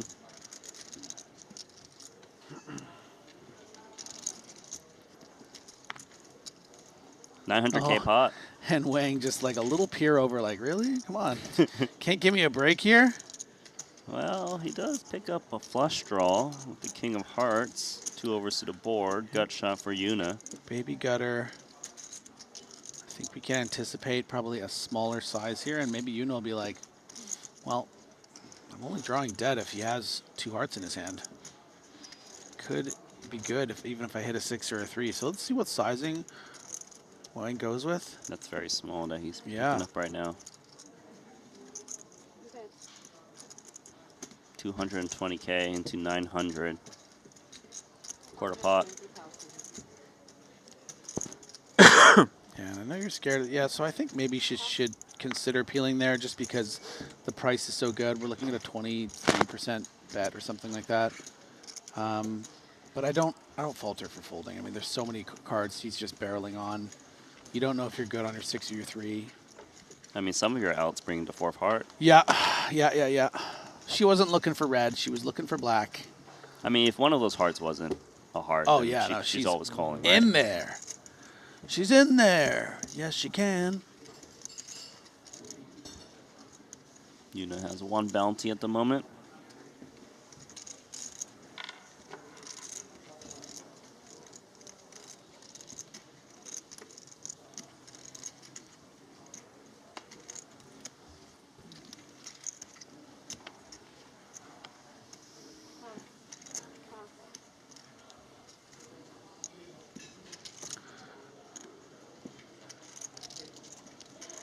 Couple of 5s for Yuna.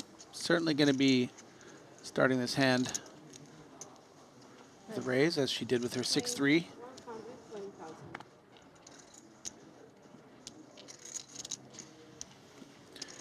Don't push your luck, Wang.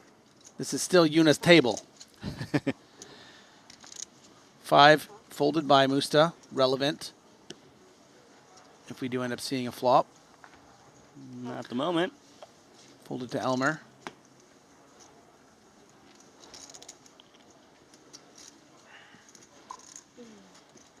Not too much for Elmer. Just a7 offsuit from the small blind against a big stack. Now he's looking over at Fritz's stack and also sees a big one. It's like, yeah, maybe I don't want to be in this spot. King 10 offsuit, Fritzy. Very playable King 10. Mm-hmm. 1 big blind more.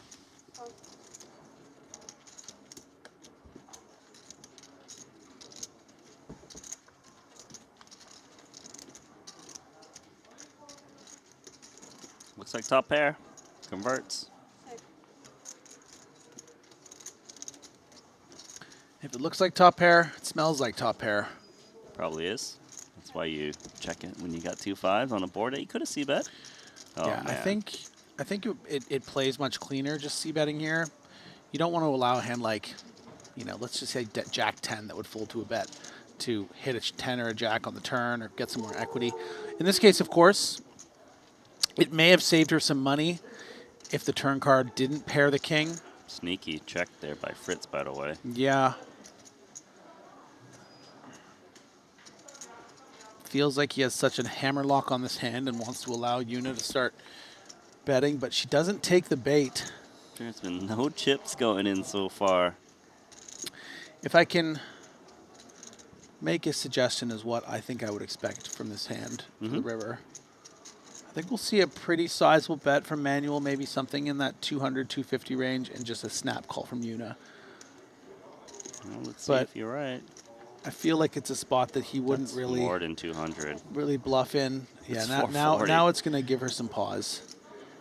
And I actually quite like this massive size from Fritz because Yuna, if she does have something like ace high, she likely won't call.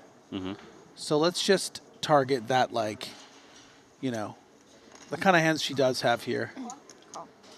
Wow, so he really made up for all of the checking that happened on earlier streets and got the value. Yuna hero calls. Just think, well, it has to be a king or nothing if you're going to play like this, and it's a king this time.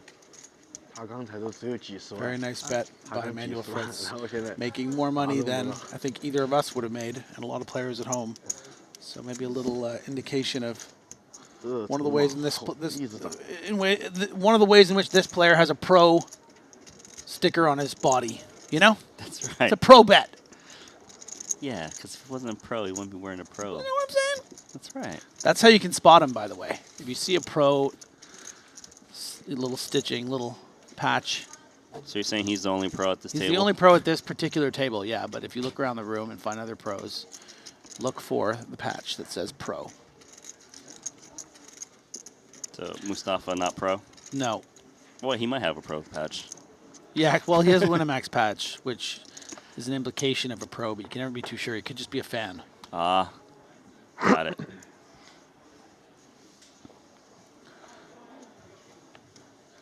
You know, he only has 18 million in scores. Who's to say? Lucky guy. If it's just recreational. Luck box.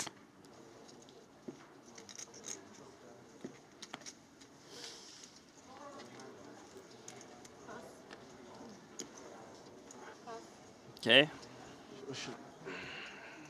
Mustafa folds.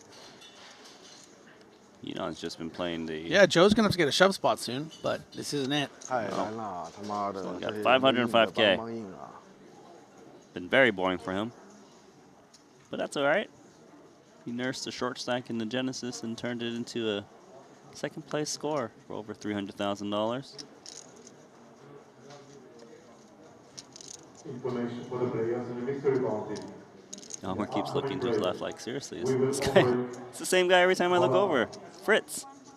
And then Stoika. It's tough blinds to go after. Yeah, and I think Fritz might pounce with this combo. Something around 400K as a 3-bet with that big blocker. The suited properties making it easier to play post flop. Yeah, I think that's fine too. I just think the worst option is call. And look at this, does dodge the Stoika monster in the big blind. Monster Stoika. He's gonna squeeze it up, certainly. I guess he just wins it pre. They should be sizing up, right? Given how deep his opponents are, 40 big blinds apiece. Yeah, I think something around $500,000 maybe. Might even go to 600. 500, $500,000. $500,000, baby. Are you and Roman in sync? Thank you.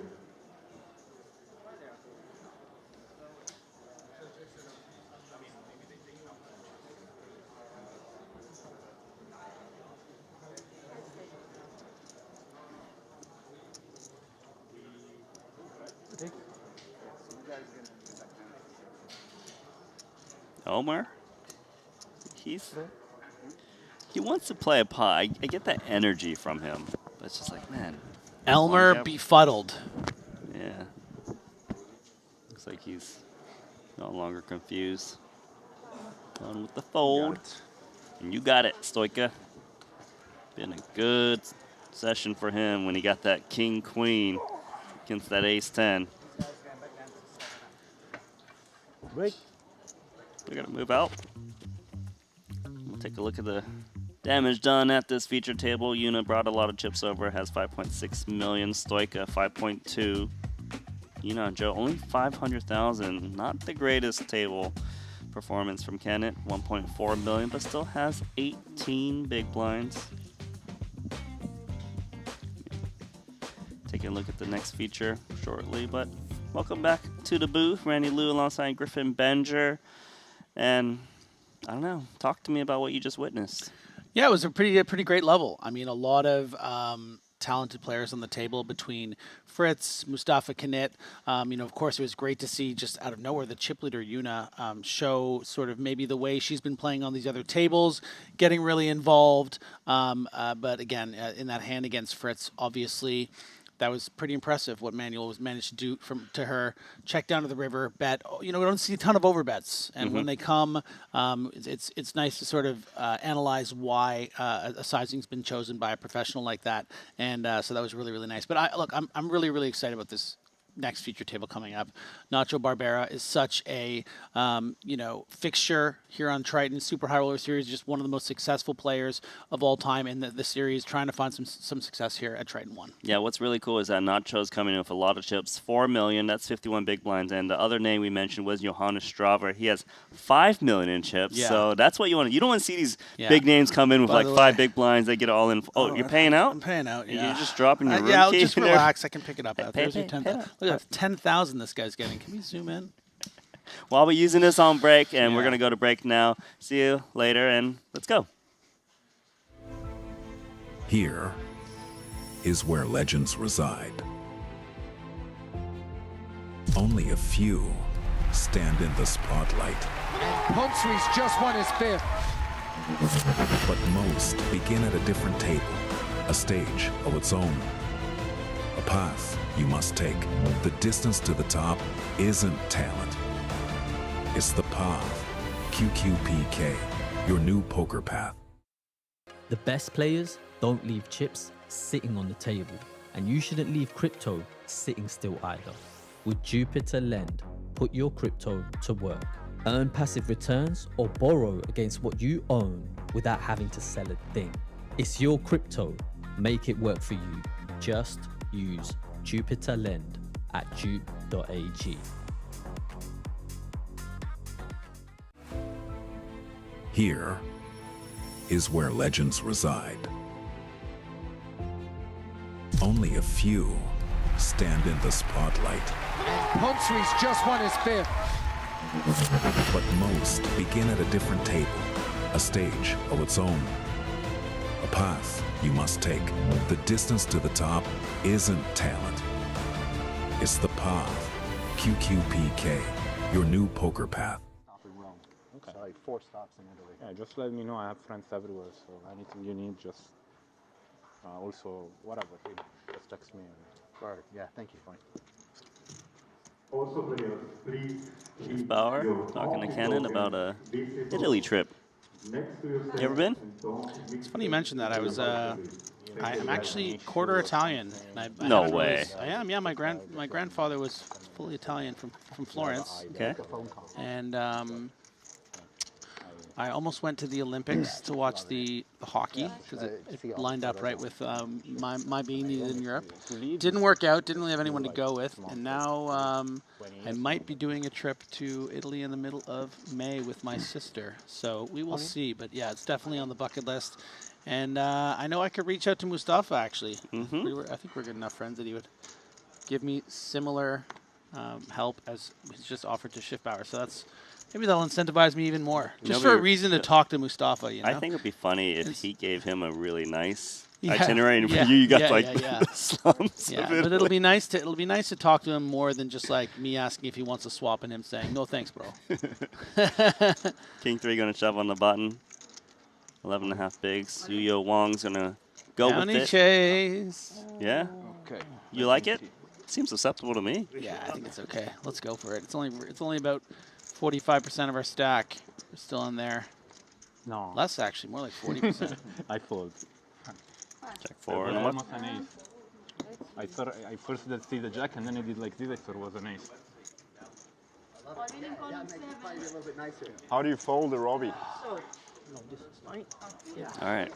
A little reference to Robbie J. was Lou. like 80% sure it was like an ace in the second one. You know? The hand that So shocked the world a then few I years was- ago. Okay. If you see their cards, you're still fine. Yeah, definitely. But I don't see the cards, unfortunately. That's skill issue.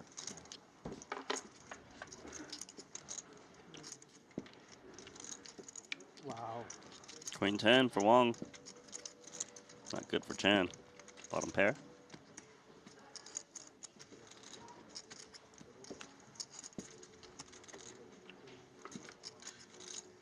Looks like he's gonna need one of those 5 outs to stay in here, or Wong is gonna collect Chan's bounty token.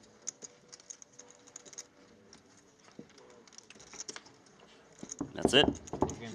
Nature That of will the do format. it. Yeah. Good game, sir, but at least you're inside of the money, so you'll collect 4,200. Just watch it on there.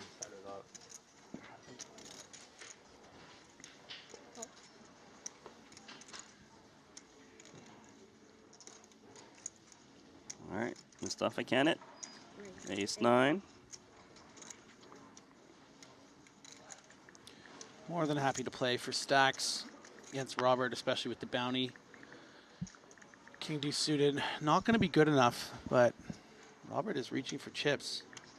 Maybe thinking a suited king is not doing that badly against Mustafa, who's going to be willing to call 100% of range, but yeah, wisely lets it go, and uh-oh. Jacks for a knock on cow. This is actually a very complicated spot here, I think, for Mustafa. You know, were this a shove of, assuming he goes all in, were this a shove of somewhere between 400 to 600, I think he just snaps it off and sees that he's been coolered. Once we get to that sort of 20 big blind range, I think it just becomes very, very difficult. Well, it's not a 3-bet all in. It's actually a 3-bet to 240K. This actually changes things. There's obviously a little bit less 3-bet bluffing, not all in from covered stacks, just because they get played back at more. Yeah, I mean, I think this would be a pretty impressive fold if Mustafa can do it, but I wouldn't blame him if he just goes He's all going in. all Yeah. in. Jacks are calling. Let us play a massive one. 1.6 million is the pot size. And Mustafa's not thrilled, but again, 28% of the time he's going to get a bounty. You have to make a real sick sort of soul read to just raise fold here when we're talking about the amount of money you can make from getting lucky if they do wake up with a big hand. No, he paired the 9. Paired the wrong one. 9-9.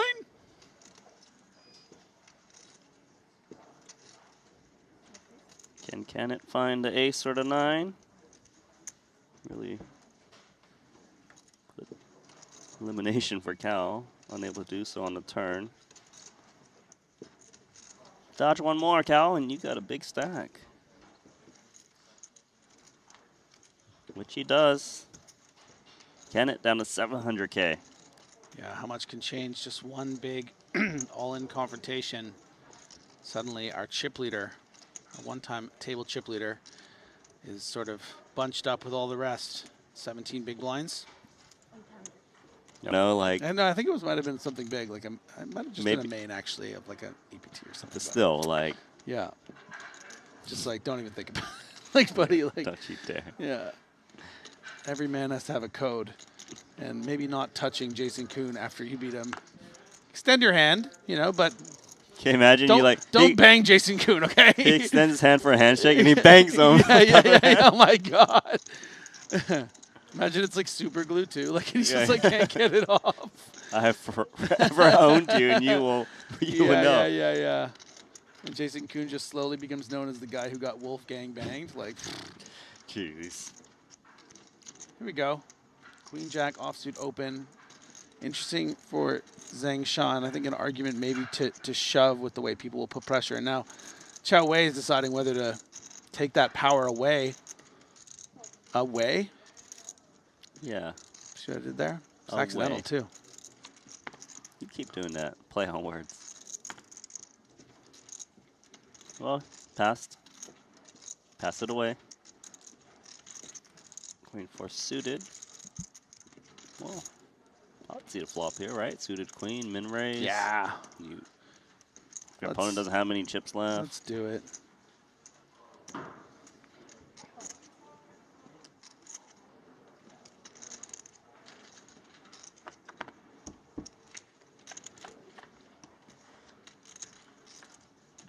Wow, wow, wow. Look at that.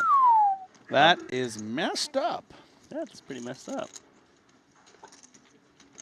Wang's about to put a bang. Honey, go warm up the car, honey. 100K is the C bet.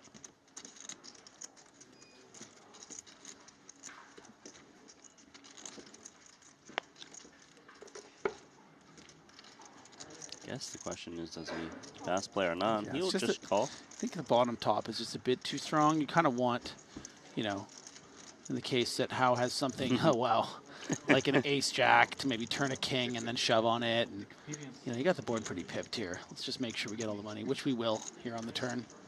Yeah, because queen jack is still a monster hand on queen 8-4-4. Yeah, I might even bet small for value if I was Hao, thinking that I have the effective nuts. You jam. Does shove, yeah. All in question mark? Because you're smoked. Oh, man. Yeah, Poor shake of Zhang the head. Shanhao, just really, really unlucky. I mean, he got the worst hand to call pre, and it's unfortunate.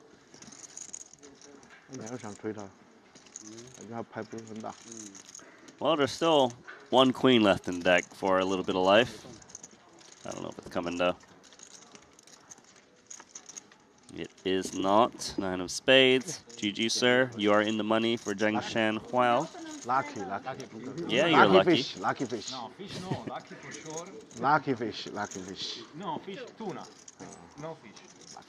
No. Dolphin.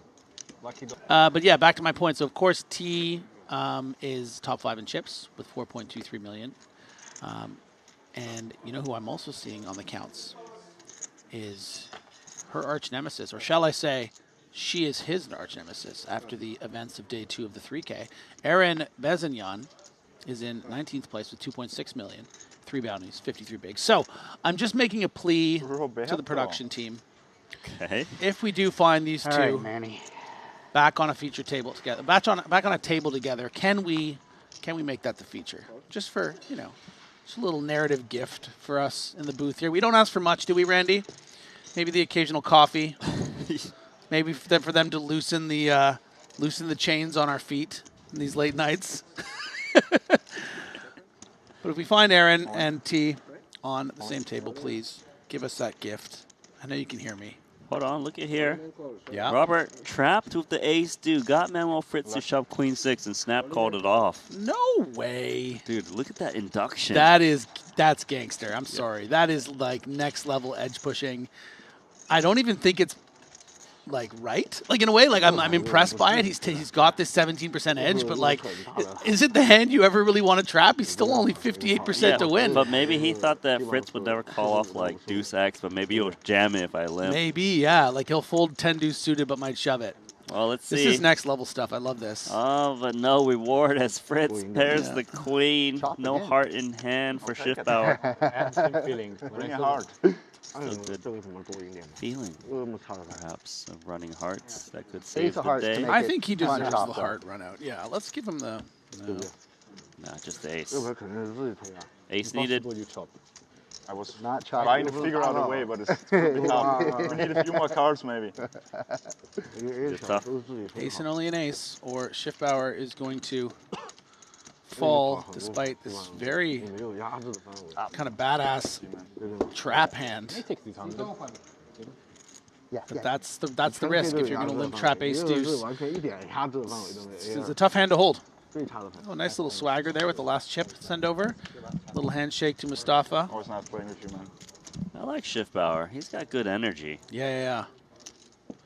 You did well to not say good luck back. That was a good move. But I don't know if I'm supposed to. I don't think I want to. Shift power. The power it was tower. Good, it was good move. You played it good. Honestly, you played it good. Even when he busts, he's not sour. 把握又有点胜率，他就要波动，想法不一样。 That's what we call in comedy a callback. Yeah. I I'm wish you just could all kind of see Randy's ignoring you if face that's right all right. Ciao. Ciao.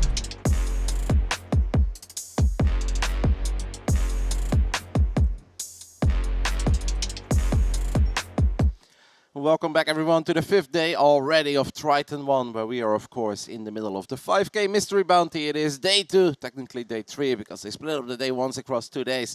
I'm Kevin Van der Kooi, and I am finally alongside Randy. This is what they promised me all along. Then I got to see you a little bit on the first day, and I haven't seen you since. I almost think that you forgot about me. I did not forget about you because every time I see Pocket Fours, they never make a set. Except that one time. Except the very first day when I was in the chat and you were trying to make fun of me and there was a 4 in the window immediately. We've got a very fun another final table, future table coming up, Randy. We already took a little look at it before. I saw you having a good time with Griffin, but we've got Nacho Barbero. We've got Johannes Straver as well, which is a first for me because I finally get to see a Dutchie at a future table over here at Triton. And that obviously makes me very excited, especially because both of them have very healthy stacks. 4 million, 5 million. As we take a look at some of the biggest stacks on the right side, we've got Aaron on top as well. Aaron is everywhere when it comes to Triton ONE. Remember, like the first time we saw Aaron, we were big fans of him. We didn't know him. He was just getting in there, and here he is, the chip leader. Yep. And I also love what Griffin said earlier, like, if we do end up with Aaron and T1 at the same table, we gotta somehow trying to find a way to bring them back to the TV table, because we obviously have to see how that rivalry will develop. But it is time to continue the action. We are entering our next level. You guys take a look at our beautiful casino floor here in the Les A Casino, Jeju, South Korea. You know, not a single time so far, Randy, I said that we were broadcasting from Seoul. Are you proud of me? You did not. No. You did that last time, though. Quite a few times, actually. It was just printed into my brain, man, after years and years of StarCraft and Warcraft 3 competitions, always from Seoul. I was so used to opening up like that. I'm excited. I love mystery bounties. It is obviously cool to see players get a little more involved. Nobody really wants to go down to 4 or 5 bigs, because at that point they truly know they're always going to get looked up, because they know the rest of the table is eyeing them like a bunch of vultures. It's always cool to watch mystery bounties, especially when we are getting seriously deep. Only 64 players remain, and the goal is to play down to the final 9 today.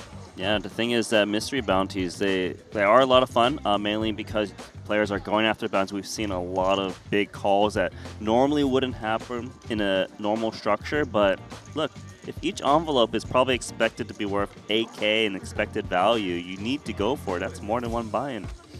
Most certainly. Of course, this was a 5K buy-in. Last time around, we had a 10K mystery bounty as well, which was super fun back then. T1 being the runner-up once more. He's just having good run after good run over here in Triton ONE, because back then he also had a solid start in Genesis. This time, obviously, he had an amazing performance in the Genesis. As we'll take a look. At first, by the way, we didn't know all the players. We only know 5 of them. There we go. I'm still trying to get started, Randy, because I was here till 6 a.m. yesterday morning covering the final table of the 1W Championship, which really was a ton of fun. I obviously kept a close eye on the ladies that made it to day 2 that we saw yesterday night as well. Unfortunately, we lost them. One got eliminated, Lily got eliminated, but it was really cool. But I'm ready, I'm back, and I'm excited to watch some poker. I mean, you must be happy on who's number 2 on the overall leaderboard. That's Yuna Kanazumi, one that we've been saying is, you know, been playing some good poker. Yep, we gave her a shout out during the Genesis opening event. We got to see quite a bit of her. We saw her enter the ladies event as well. She was around for a little while, but it's really cool to see her second in chips overall. And of course, you already said it in the break, but in number 4 right now, we took a look at it before the leaderboard, but it's Steven Song, a man who's found a lot of success over here in Jeju Island in the past. Last time around during Triton ONE, we saw him enter. He had a couple of okay runs, but it wasn't quite the Steven Song show we know that he's capable of. displaying. We're keeping a close eye on him. 64 left. He's 4th in chips overall. He's going to be dangerous for anyone in the field. Of course, and you know, he was the kind of guy where I first saw him play, I'm like, that guy's going to be good. And you know what? He is good. Confirmed. So take a look at some of the newer players that joined us, because we only saw 5 names initially. We see Pan, the shortest stack. I said nobody wants to go down to 5 big blinds. Unfortunately, he finds himself entering this future table with 5 big blinds. He's got a decent amount of time left, as I took a look at the Triton Poker Plus app. Yeah, but time doesn't really convert to chips. That is true. Unfortunately, you cannot exchange that. Maybe that should be a thing where you can do a little deal making. Like, you give me a big blind, I give you a minute. How about that? So take a look at his graph to see how we ended up with only 5 bigs. He had a massive hand a little while ago where he did get a double with ace-4 against 9-8. But after that, he's been slowly dwindling down. And of course, this man, it's very fun to see him walk around the casino, the hallways, vlogging a little bit, always keeping his Instagram following up to date. Nacho Barbero seemed a little out of it almost on the very first day. He wasn't very happy with how some of the hands played out. I remember him saying like, oh man, I can't win a hand. And then eventually he did win some hands, but that one didn't work out. No. Later on he updated. I watched a couple of the Instagram stories. I even saw him record one of them live. And yeah, he still wasn't too happy overall. But that was just the beginning of a very long poker festival. As we take a look at Milos Petakovic. That sounds very Serbian, but is he actually Serbian? Yeah, he is. Okay. He is. You know it. Serbia. First Triton event he's ever played is this one. Here we have Harry, who will let go of the A3. And for the first time ever, I get to commentate a Dutchman at a Triton ONE future table. And guess what, Randy? He's got pocket aces. He gets aces immediately. Wow. I think from here on out, all the Dutchies want to be on the future table when I'm here. Right. Playing for the home team, huh? What a way to kick off a new level. 3 times 40 minutes of poker as usual coming your way. Wow, ace-10 by the way, hitting the muck there immediately. Super fast, and what timing is it? Uh-oh. Pan's got queen-jack, and he's stacking and pushing, and I don't think those chips are coming back home with friends. What an amazing spot here for Johannes, waking up with aces. Nacho could be in a tiny bit of trouble. Now it is the chip leader of the table opening up under the gun +1. It is a mystery bounty, and we did have a shorty. This is actually really confusing because he wants to play against Pan, and he folds, and good thing he folded, but look at this from Milos. He's got pocket 9s. How do you get away from pocket 9s here in a mystery bounty? Honestly, I'm reshoving here because I'm crushing the 5 big blind range, and then I make it big enough so hopefully Strava just folds most of his range. I think we're just going to have a 3-way all-in. I think you're spot on.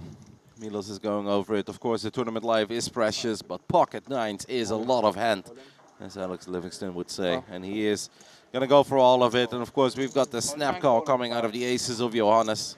Wow. I folded the best hand, 5. What a first hand, Randy. That's right. And Nacho says he folded the best hand, pocket 5s. The moment you say that, you know you're going to see a 5 in the window, too. I know, right? He's just trying to needle the players who are just trying to hold on. Pan needs a lot of help with queen-jack offsuit. Milos, of course, needs a lot of help as well, as he's looking for a 9. If he finds a 9, he doesn't just win the bounty, but he also wins an absolute monster pot. Yeah, there's actually a really big side pot. You can see 3.5 million. Here we go. We're off to a big flop. The flop comes King 10-4, Rainbow. I mean, an open-ender for Pan. That's about as much as you can hope for. The only problem is 4 of his outs are gone. That's because right. he's going up against aces and 9s. I know. Like, where did all his outs go? 7 is no good. Johannes is just hoping to see something very small on the river. What a spot here for aces. Milos very, very unfortunate there, waking up with the 9s. That is a tiny baby card on the river. The 4 of hearts changes nothing. And Johannes Straver finds 2 bounties. Nice life. Nice life indeed. And pocket 5s was not the best hand, Nacho. Take your bounties. Hey, yo. Yeah, take your bounties. Don't leave the money on the table. It's like someone who got eliminated left some. Can't imagine a better feeling than being on a 15-minute break, chatting a little bit with your poker buddies, maybe finding yourself a snack, a coffee. And you're like, oh, future table, I hope it's going to go well. First hand, Very aces, skilled, shorty very moves all in, biggest stack comes over the top. You played Wow. it perfect. I would have done exactly the same. You think, Nacho? Is this where they say the hand played itself, Randy? The hand played itself. But you know what? You were first time watching a Dutchman. And that happens. You're a professional hype man. I'm blessed. Mm-hmm. I'm blessed the Dutchies. We had a few Dutchies the first time around as well, last September at Triton ONE. Unfortunately, we didn't get to see a single one of them at the future table. At least not when I was in the booth. Perhaps once when you and Alex were commentating. For the first time this week, Randy, I did miss some coverage this morning because when you guys started, I was still asleep. As obviously it was a very late night over here in the Les A Casino yesterday night with the final table of the 1W. I did get to see the last 2 hours. That King Queen Ace 10 hand was quite something. Oh yeah, that was beautiful. Looks like we got a raise from Taiwan's Lai. 160,000. How much you study with? Lai opens things up. Whoa, look at these glasses. Kind of cool. Go very well with his jacket. Yeah, I know. And his hair. That's right. And half of his chips, the blacks and whites. Didn't go that far. I see it. Nacho announces a call from the button with Queen Jack off. Harry can let go of his Jack deuce off. He's got a good stack as well. 3.1 million chips. That is plenty. Yeah, it's important to note that Nacho is flagging the button here of Queen Jack offsuit, something he wouldn't do in a normal tournament, but given that Lai is rather short, he wants to see flops, hopefully flop a Queen or a Jack, or an open-ended straight draw to hopefully win a big pot. Isn't this the exact same board as we just had? It King is. 10-4? It is, because remember, the aces or nines would make a straight. Yeah. That's right. King 10-4 rainbow. We know that Nacho is not going anywhere here. 150,000. Great price as well, a little less than 2 bigs. Got position. I like just calling here. It seems unnecessary to raise.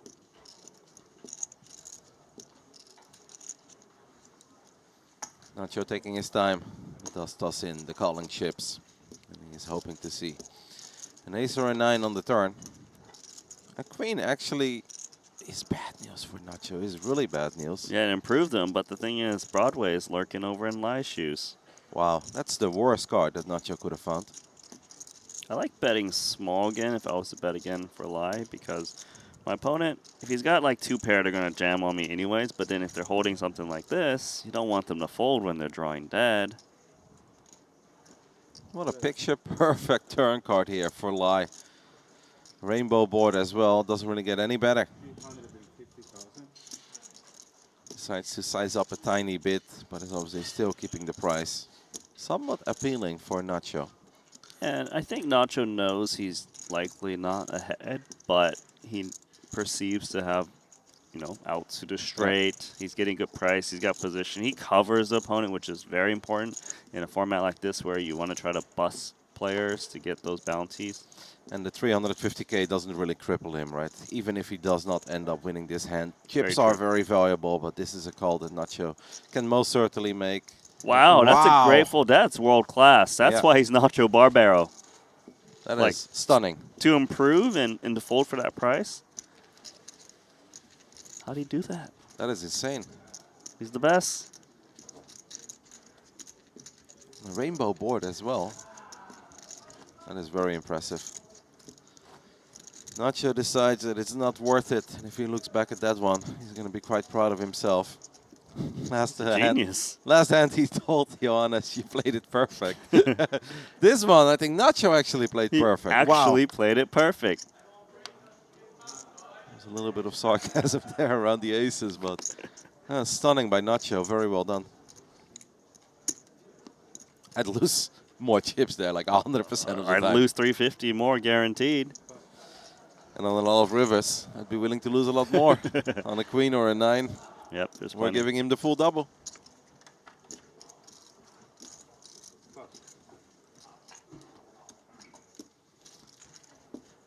Oh, just a walk for Strava. Right now, the shortest stack at the table is Kamikawa from Japan. I haven't really seen him get too involved yet. He's working with 1.1 million chips, which is good for a little over 14 bigs.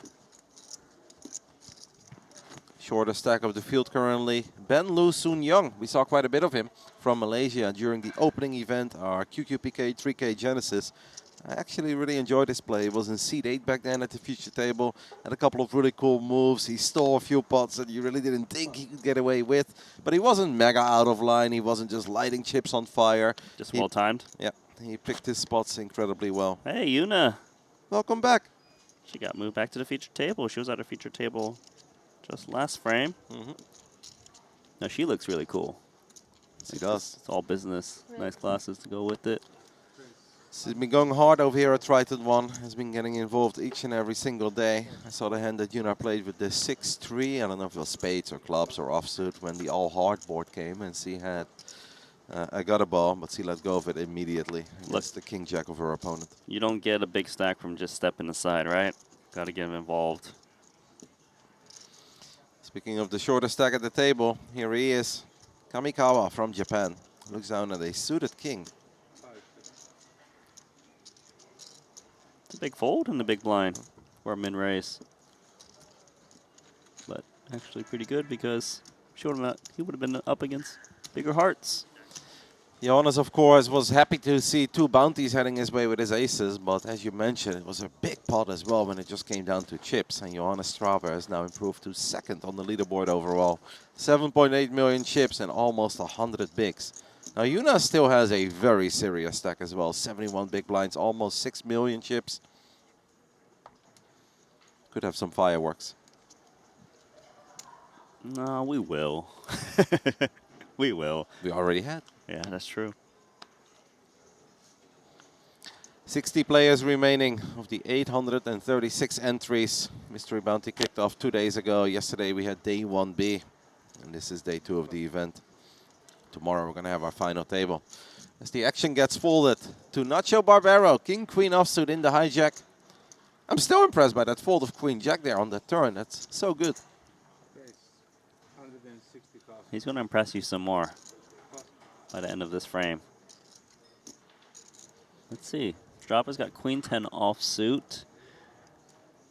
Curious to see if he's going to be willing to play this one in position with a flat. Yeah. When you got the bigger stack and you cover, you can flat so much more in position. And then there's short stacks in the blinds, so you kind of hope they come along and maybe get an opportunity to snipe. And, you know, one of them comes in. The suited jack, that's all we can really say about that hand. Yes, it's suited. It's a suited jack in the big blind. Flop comes Queen A3 Rainbow. That is potentially bad news for Johannes Straver, as he flops top pair, but he's second best. Yeah, let's see if Barbero c-bets here. I think a lot of times you do check to the player in position, but there's a lot of reason to bet now because the big blind is one of the smaller stacks. You kind of want to build a pot if the big blind has like a weak queen and you can kind of get multiple streets, but still checks through the big stack. Don't think Strava's going to want to check this through, is he? He is going to check this through. Wow. So he's going to lose one street, less street, that is. The turn brings the 6 of diamonds. That doesn't change a whole lot looking at the holdings of the players. Not just got to be loving life here with his king queen. Top pair, very decent kicker. Now, surely he bets. 200K? Probably a little more with a flush draw out there. But let's see. No, you're right. Plus a quarter. Yeah, it was a little more. I think you were right, Randy. Nah, I mean, but I was actually thinking closer to 3. But I'll take it. As played, though, Strava's going to be calling here Queen 10. Kicker not strong enough to raise, unless you were trying to do some weird kind of set the price and charge diamond draws. It feels that Queen 10 is a little too good here to ever let go. Yeah, so call and also open the door for Lai to come along too, but Jack Deuce is Jack Deuce. 2 of the biggest stacks at this future table going to a river, and the river brings a board pairing 6. That feels like a pretty safe card if you're Johannes Straver. If Nacho doesn't go too big, I can't imagine that Johannes won't call him. Yeah, I think very likely Johannes is just losing chips here. Obviously, it depends on how greedy Barbero might go.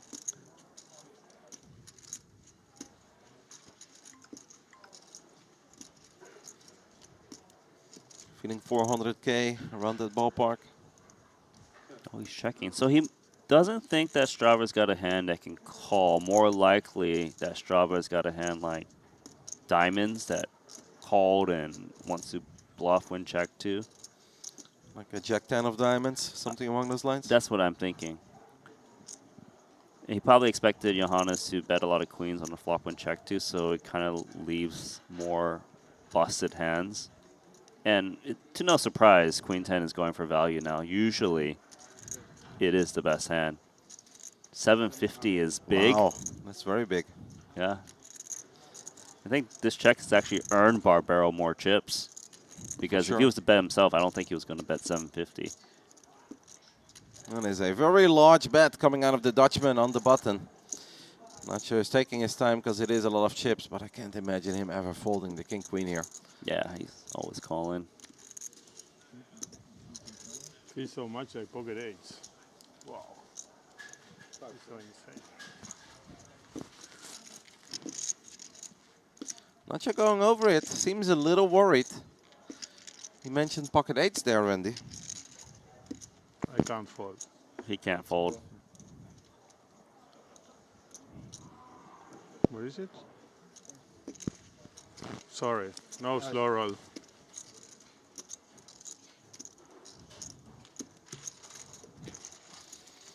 Just a slow call. I mean, it's a lot of chips. We're deep into the 5K mystery bounty. 750,000 chips being bet on the river there. Nacho apologizing, letting his opponent know that that was most certainly not a slow roll. As we swap out the dealers, we have an opportunity to thank our title sponsor of Triton ONE, QQPK, supporting the game at the highest level and bringing the action to poker fans all around the world. QQPK, your path to poker. Couldn't do it without them. Happy to have them with them.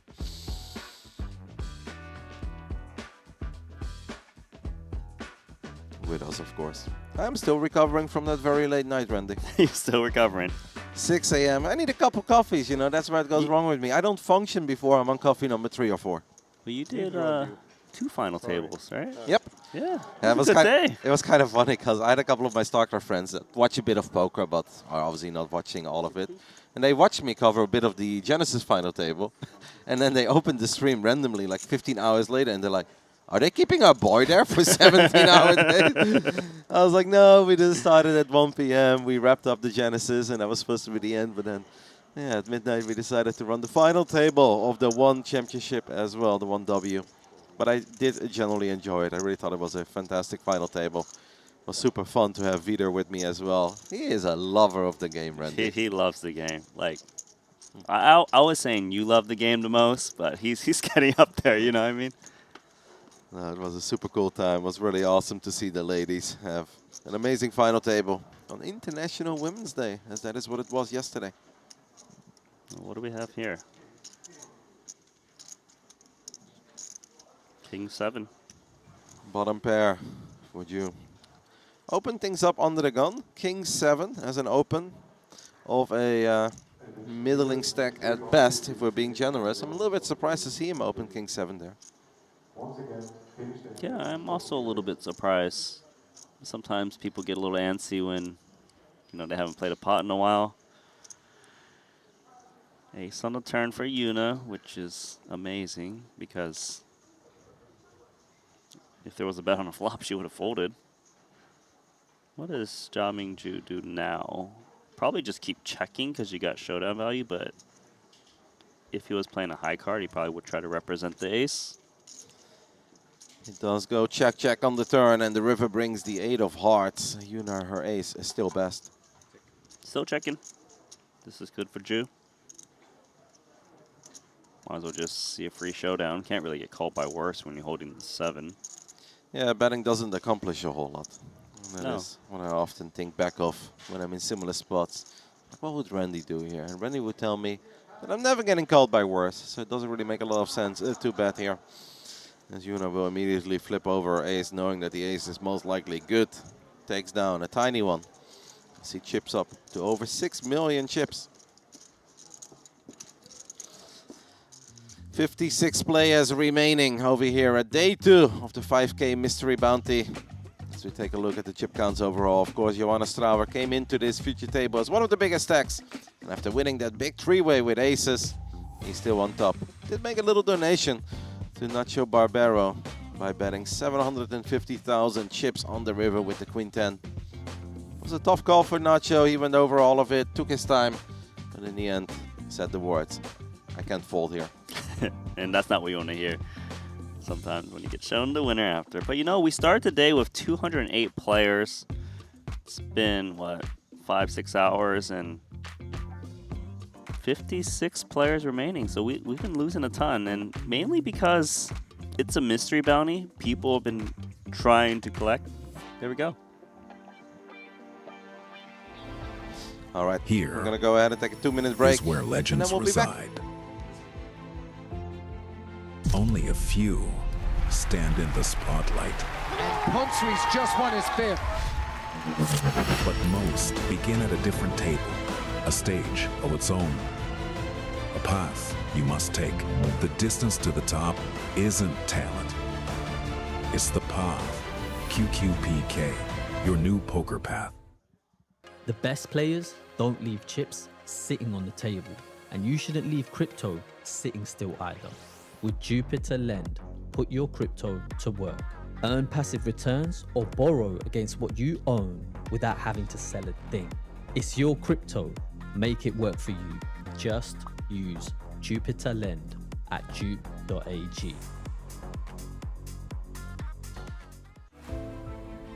Here is where legends reside.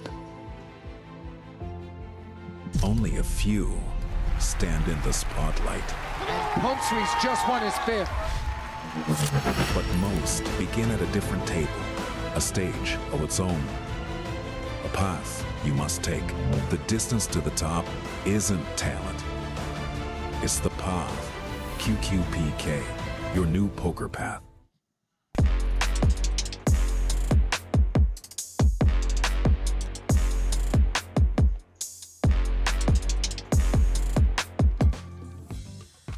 We have returned. Day 5 coverage of the 2nd edition ever of Triton ONE in September 2025. We had the inaugural edition. Back then it was 7 days and 10 events. We brought it back not even 6 months later. 11 days of poker, 14 standalone events.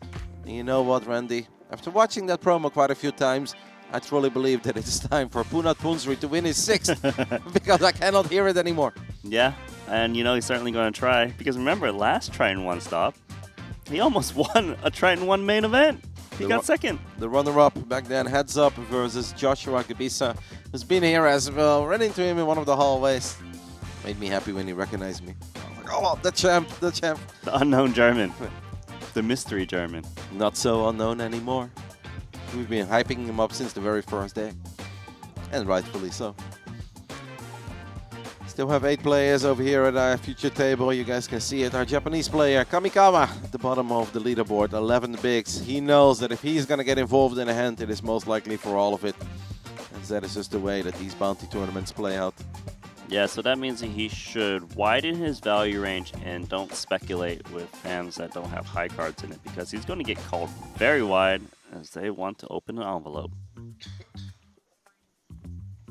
Of course, in the beautiful Triton Poker Plus app, if you click on the 5K Mystery Bounty and you click on the beautiful dollar sign, you can also see what they are playing for. There is almost $400,000 for the winner, but you can also keep a close eye on how many bounties everyone has collected, which is quite cool.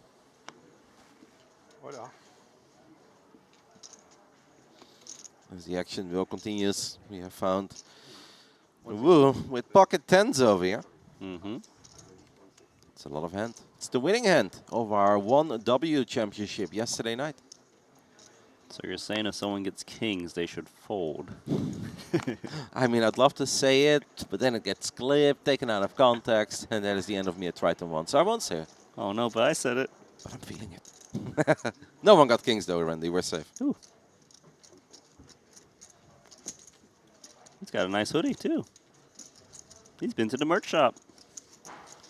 You know which hoodie is very nice? The white one with the red branding. Yeah, that's the one you like? Yeah, I really like it. Like, I'm going to get my hands on that one. That's not one that we have received, but I really love it. I saw somebody else wear it yesterday. Hikaru. Yeah. She was rocking it, and then she had like red nails too, so it like matched perfectly. I've always just thought that white and red go really well together. When I was very young, my dad temporarily had like a speedboat that he got out of America, and it was like white with some red lines around it. I thought it was so cool. But then he sold it within like a week, so I never even got to experience it. But I thought it was the most beautiful boat I'd ever seen. I was like 7 years old. And that's a sad story. Yeah, I've been a fan of that combo ever since. Like in my memory as a kid, that boat is probably like a gazillion times cooler than it actually was. Sure. But I just remember it's got like a hole in it. Yeah, it's probably leaking. Probably sank, you know. But it was so pretty. No, I love the white Triton hoodie.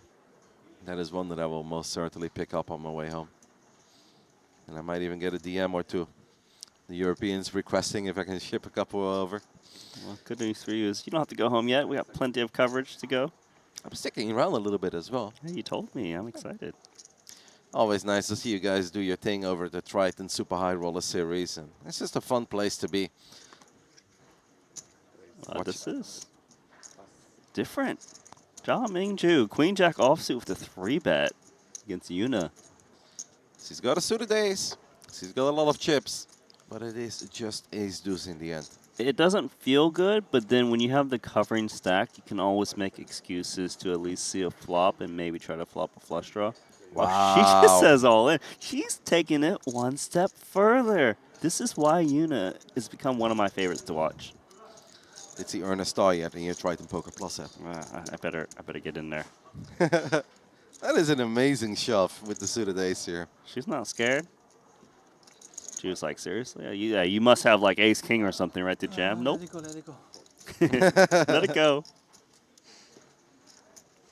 I feel like Yuna would have almost been okay with either outcome. It's like a win-win situation. Yeah, like if we run it, well, I've got a suited ace. I hope to see some clubs or baby cards. And if she's wrong there, like, yeah, it hurts her stack, but she's absolutely not crippled. She'd still be working with over 4 million chips. Now chips all the way up to 6.7 million. And Yuna's playing amazing. I'm happy that we got to see quite a bit of her over these first 5 days at Triton ONE. So is it really day 5 today? Day 5. Yep, Man, it time really flies. is. The cliche, time flies when you're having fun. But don't tell me you were having fun because they didn't pair you with me. Like, I cannot believe it. I got to see you on the first day, and then day 2, 3, and 4, not a single block of poker with you, Randy. I felt lied to. But you're happy now. Absolutely. You know what would make me even happier? What? Seeing pocket fours. But you know what's going to make you even happier than that? Seeing pocket fours make a set. Yeah, but that's always going to happen when you're next to me. True. One of the shortest stacks alive decides to open things up with Queen and Jack offsuit from the hijack, starting the hand with less than 20 bigs. You know, it's like 7-5 suited. Can I speculate? Wait, she's grabbing more than a calling chips. Makes it 400k. She's the boss. Kicks out the ace-5 suited. She is so aggressive and has great timing. Playing the game. Playing the game. Yuna playing the game. She is. Back-to-back 3-bets coming out of Yuna. Who could have thought Johanna Strava with all the chips? Now. It's not Johannes anymore. It used to be Johannes. Till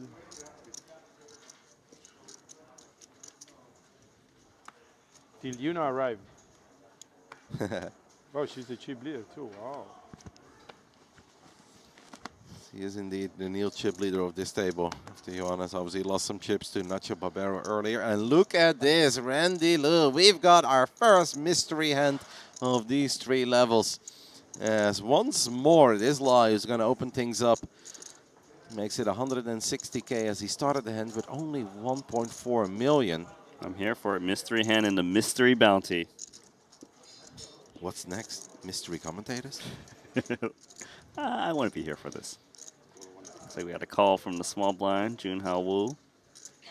And it makes sense that he's calling here because Lai is playing about 15 big blinds, so if you can flop a piece, you'll look to get it in. Back-to-back opens from Lai as the flop comes. Queen 6-3 with 2 diamonds. That is also a hoodie that was available last time around during Triton ONE. I got one of those. I bought it for one of my friends. Oh. Gave it to him. He's from the Czech Republic, big poker fan. He was very happy with it. Action goes check, check on the flop, and the turn brings the jack of clubs. Which means that Wu now looks at least at a pair of jacks. Yeah, so it's actually, I mean, obviously it's a very good turn for Jack 10, especially with a flop check through. I'd imagine the check back from the flop from Lai is usually not that great of a hand. A lot of air with C-bet the flop. Queen X got a lot of reason to just keep betting. More checking, so his hand looks actually very weak. See clubs. Yep, clubs do get there. Backdoor clubs with the 8 of clubs rolling off on the turn. So far, it's incredibly difficult to put Lai on a hand. The man opened pre, it went check, check on the flop, went check, check on the turn. I mean, I would think Jack 10 wants to go for value now. It doesn't seem like Lai's going to bet for him. 360. Wu bets 360,000 chips. 4.5 bigs. As the decision is now on the man who opened the action pre-flop. So, if Lai was to raise, value hands would be like pocket 8s, backdoor clubs, although some backdoor clubs just C-bet flop or even bet turn when check 2 twice. I guess ace 5 of clubs, ace 10 of clubs, but I do agree with you. But sometimes they bet, right? Yeah. Especially when we're working with straight outs as well. But Lai does come over the top and announces all in. And Wu's got a real decision as he is bounty hunting. I like your pocket 8 shouts. Like, it's a bit random, but I can totally see pocket 8s playing like this. Pocket 8s makes the most sense to me. I think pocket 8s can definitely raise too, even when the flush gets there, because if June had like clubs, he probably just bets turn himself, so we can discount that a little bit. You know what would be an amazing hand? What? Like ace king with the ace of clubs. Ace king with the ace of clubs is a good hand to to bluff with. You know, blocking a lot of value. He's going to fold Jack 10. What is it? King 10 offsuit. Wow. This guy's sick. King 10 with the king of clubs. Didn't even need the ace of clubs. What a move by Lai with his tournament life on the line. Wow. We weren't even close. Well, I think my final shot was pretty close. But King 10, you didn't see that coming, right? No.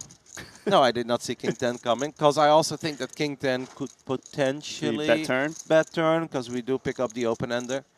I think my final shot was somewhat close, to be fair. Because the king of clubs definitely helped him in that decision to bluff. Yeah. Just blocking some of the flushes that can value bet. But it's very bold for him to be able to bluff against a 3/4 pot bet on the river. And the thing is, he was the covered stack. So the opponent has even more incentive to kind of go, sigh, call, maybe I get a bounty, right? That is an amazing hand coming out of Lai. As this time he does look down at ace 5 of clubs, one of the other hands that we did mention. Jeju looks a little defeated after he was forced to fold his queen jack. He doesn't even know what it was up against. Queens now for Wu. New bounty opportunity. No Jack 10 offsuit. It's the ladies this time around. Same opponent. He's like, come on, come at me again. Try to get me. I've got queens. Well, we do know that people love getting a little out of line with ace 5 suited. Yeah, it's actually very dangerous for him to do so, given he's covered. People are more likely to be value heavy in the mystery bounty. And especially if your opponent makes it 440 pre, and you're starting with only 1.9 million. How often do you actually get them to fold? I would say not that often. Like, jamming here is better if it was a regular structure, and that's why he goes with call rather than attack. Wu takes a look at the TV just to see where they are at in this tournament. 53 players remaining, almost $400,000 at top. And obviously all the bounties to fight for. A big flop coming, and it is 9-4-6 with 2 clubs. I mean, we're just going to get all the chips in here, Randy, aren't we? Can it get any bigger for ace-5 of clubs? I mean, for queens, it's amazing, too. It's an overpair. You really don't lose to anything. Except pocket fours, but don't need to say that. Put in a small c-bet. Yeah, probably around 300K, give or take. Yeah, I agree. Like, the smaller bet allows hands that are drawing very slim to try to continue. So just shy of 300K is 270. Probably just check raise ace-5 of clubs. Yeah. If he gets it all in here, I wouldn't even be upset. Because he can also get better hands to fold by check raising, like ace-king, ace-queen, ace-jack. These hands are going to 3-bet and c-bet. I probably would always just jam here. Yeah. Lai from Taiwan, who just had an amazing play with King 10 offsuit, King high on the river, put his tournament live on the line. This time he's got a real hand, ace-5 of clubs on 9-4-6. I feel like he is likely to announce all in here. But he does know that he could also just call, since he does know that he is most certainly getting called. So perhaps... Yeah, there's the practical all in. Shall we run it? We are most certainly running it. These ladies ain't going anywhere. Mm-hmm. Just like those ladies yesterday at the final table with the 1W. They were here for hours. They were here forever. Here we go. Yep. All in and a call. Well, he will call. He's just stalling a little bit, just in case there is a pay jump out there. It was bound to happen on this flop, the 9-4-6 with the 2 clubs. Ace-5 of clubs versus queens. Good news for Wu is that he's got the queen of clubs. Smart. It feels good. If you see what your opponent is holding here, and you know you've got one of their outs, Randy, I feel like I've got the hand locked up. That's how you see things, eh? All right, there's the call. It would have been a fair fight if it wasn't for the queen of clubs. The queen of clubs changes everything.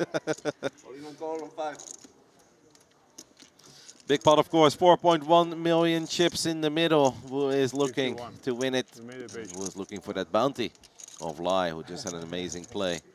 Here comes the turn. Wow, who needs clubs if you can just find the ace? Wow. Massive. What a spike.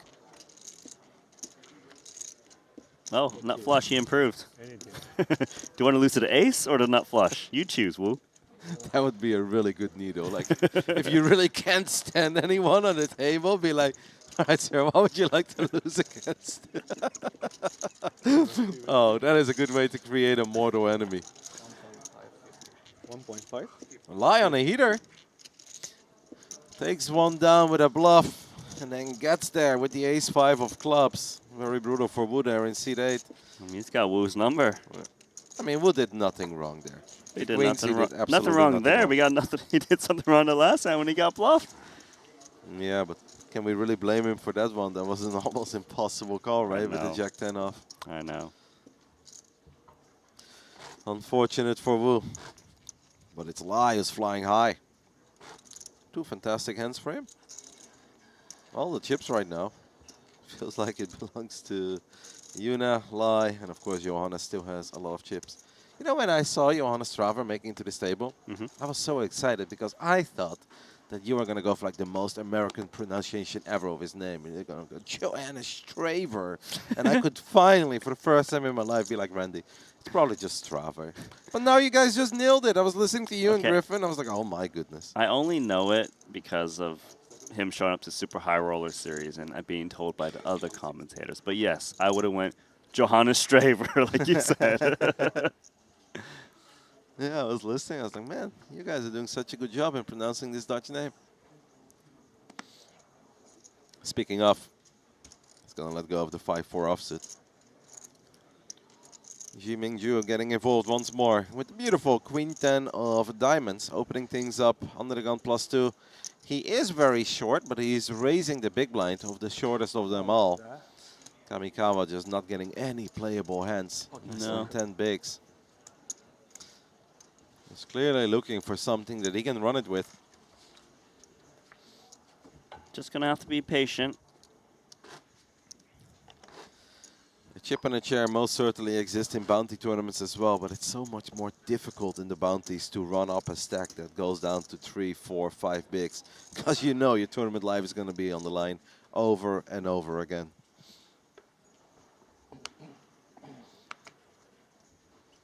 I'm sure that Kamikawa is aware. He's just not getting anything so far. It's like, why is everyone else getting big hands? Well, Barbaro, King 5 suited, 5 million. Action gets folded to Nacho. Does know that the small blind has less than 10 bigs.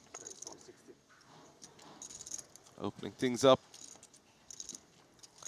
Wu still has a pretty decent stack. It's obviously not as much as before, but he's playing over 30 big blinds.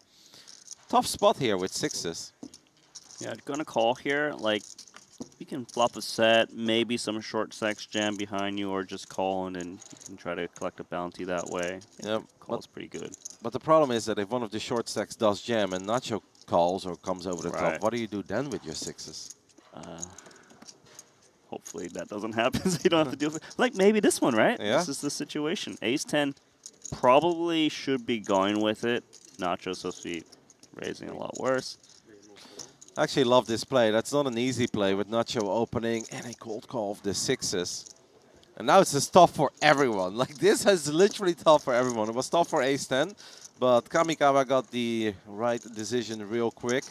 And now for Nacho, it's so annoying because he would gladly love to call off the 600k, but he really does not want to risk 2.7 million, knowing that Wu is still to act behind him. Yeah, that's a pretty big risk because with King 5 suited, let's just say he calls or reshoves all in and Wu's got like 6s, 7s, 8s. Like, then he's in a terrible spot to get in a lot of chips. So he's going to let Wu a chance. Generous. He's like, you go take him out.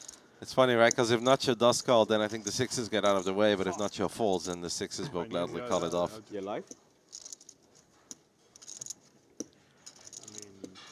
Great decision there by Kamikawa, no matter what happens, even if this is the end. To get it in there with ace-10. He gets all 5 cards.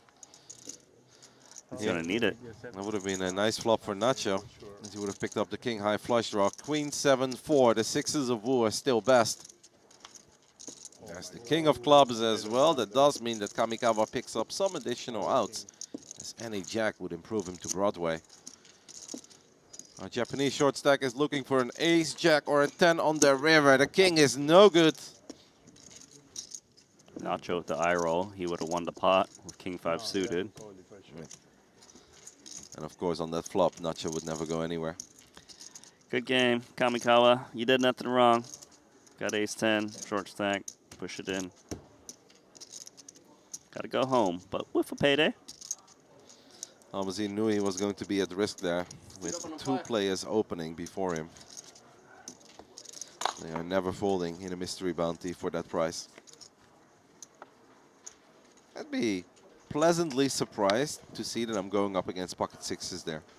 Given the early opening from Nacho, the cold call with the sixes. If I'm shoving ace-10 there, I feel like more often than not, you are getting looked up by the ace-kings, the ace-queens. Yeah, it's always nice that, you know, you're not dominated. But there's a lot of coin flips, or there could have been situations where even ace-10 was ahead. Like some ace-9 suit is like, too much in there, I call. Just lose. The sixes for Wu hold means we say goodbye to our short stack. We lose one of the Japanese players, but we still have Yuna. And Yuna's got all the chips on the big blind. Nacho looks down at another king 5, but this time around it is offsuit. Wu has been involved in 7 out of the last 4 hands. So Wu's figured it out. He's like, well, if I don't play against the line, I can actually win the pot. And I know you're thinking that doesn't make any sense, but he somehow managed to do it. Wu's getting involved in every hand. See, look, he wins the pot. Lie's not involved. Free blinds.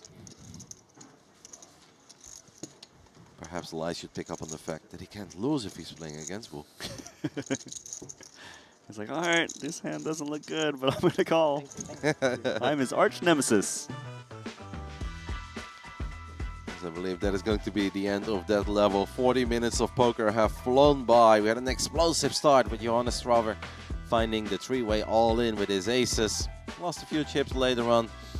As we, of course, give another big shout-out to QQPK, supporting the game at the highest level and bringing the action to poker fans around the world. It's been 5 days of non-stop action coming out of Triton ONE. We know a lot of you guys have been enjoying it over at the YouTube channel. Make sure to give the video a thumbs up if you're at it, as we wait for the action to continue. It helps us out in a very big way. Makes Randy happy as well. Yeah, it does. Because Randy's credibility is on the line when he brings me here. You just bring good times. I'm glad you feel that way. Yeah, I'm the only one though. I think Peter lost my company. King 10. We keep talking about King 10 and seems to always show up each and every day here at Triton ONE.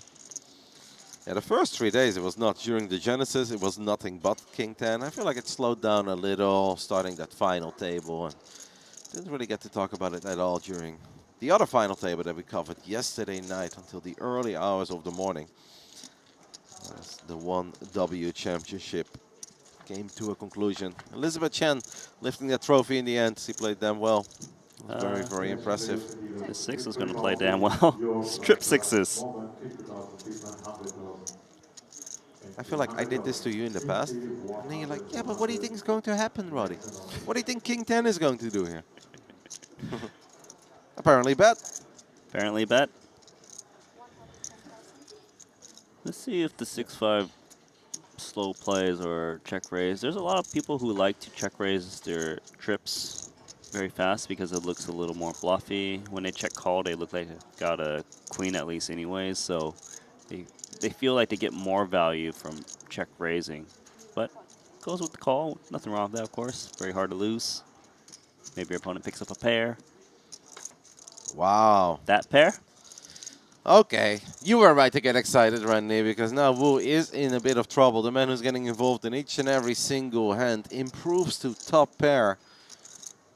Probably thought that was a fantastic card to see, but it's the worst card he could have seen. I mean, how is he not going to double his opponent here? His opponent's got less than 15 bigs. Yeah, he's going to try to size in a way to bet turn jam river and hopefully get a crying call out of a queen. Try to collect that bounty. I just don't really see a way where he doesn't. Goes 335,000 or 330. I thought I heard a 5 in there, but it's probably not even possible anymore. So it has to be 330. Yu Mingju is loving life. He's licking his lips on the inside.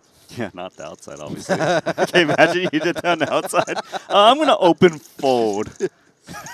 It's like before you act. Yeah, King 10 in the muck.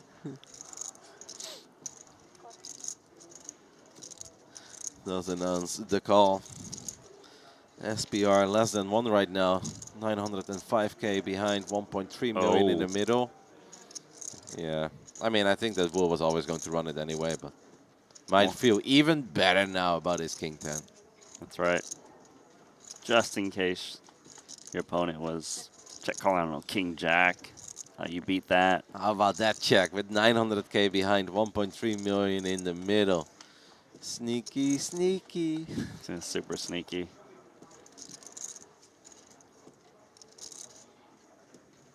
No sound. This is so sad, by the way, when you feel like you're trapping your opponent, you're taking your time, you're like, I want to balance my ranges. Yeah. I don't want to make it obvious that I'm strong. And you're taking your time, you get snapped off, and you receive the bad news, and you're like, oh, come on. I wasted everybody's time. All in. Just say the 2 words.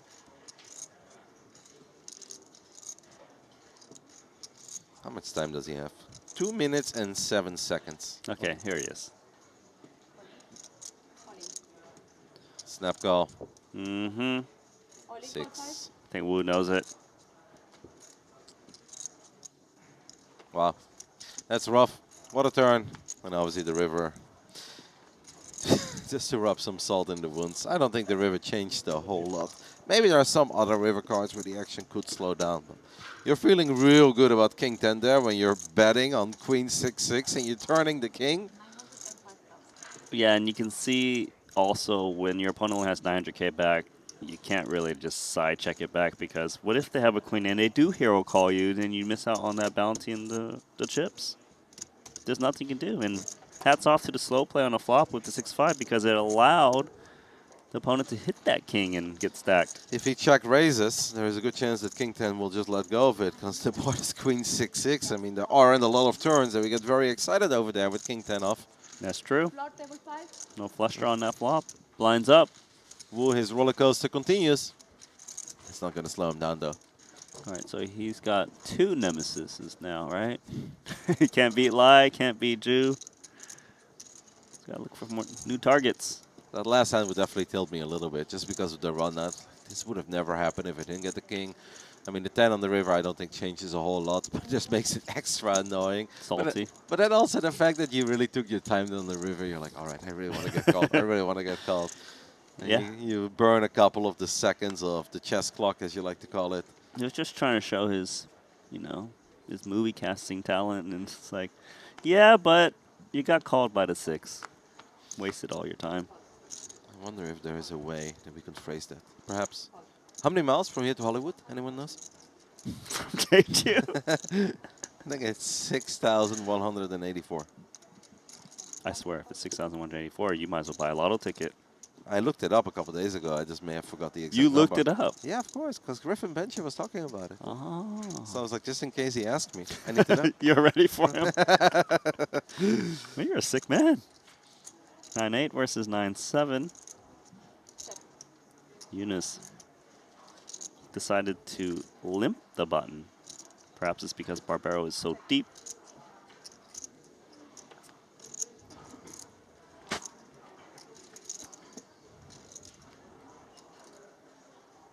Check, check.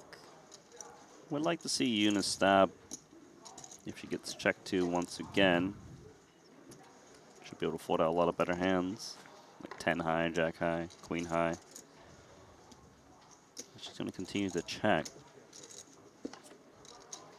Oh, a pair. Woohoo. It's the little things in life that bring a lot of joy. That's right. I mean, it's second pair.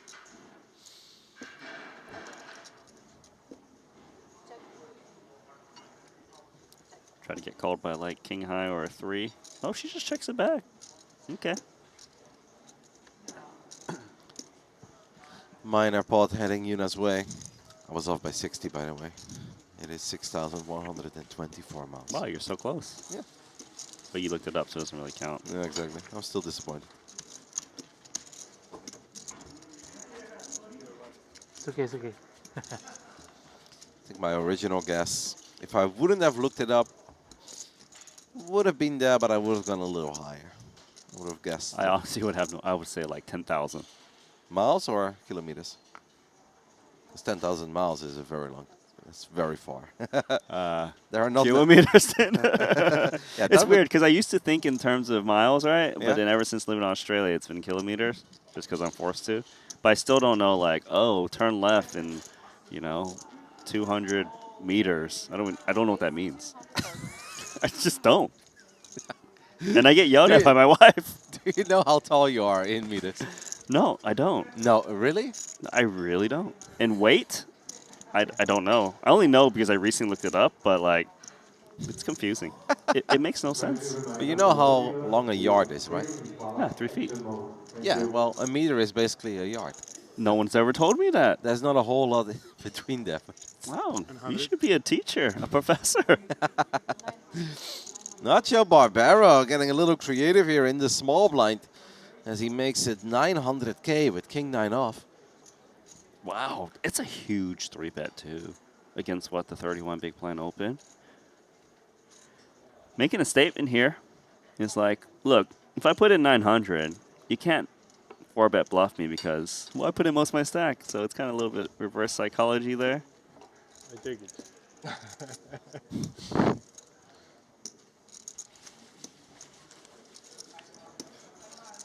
Ju trying to make friends with Nacho there, bringing the chips to him. All right, so how many meters am I? If I have to guess, I would say you are 1 meter and 73 centimeters. I don't know. I don't know if I can verify. What are you in feet? 5'7". That sound about right? Which is nothing. Absolutely. I usually tell people I'm 5'10", but I'm not. You're not 5'10".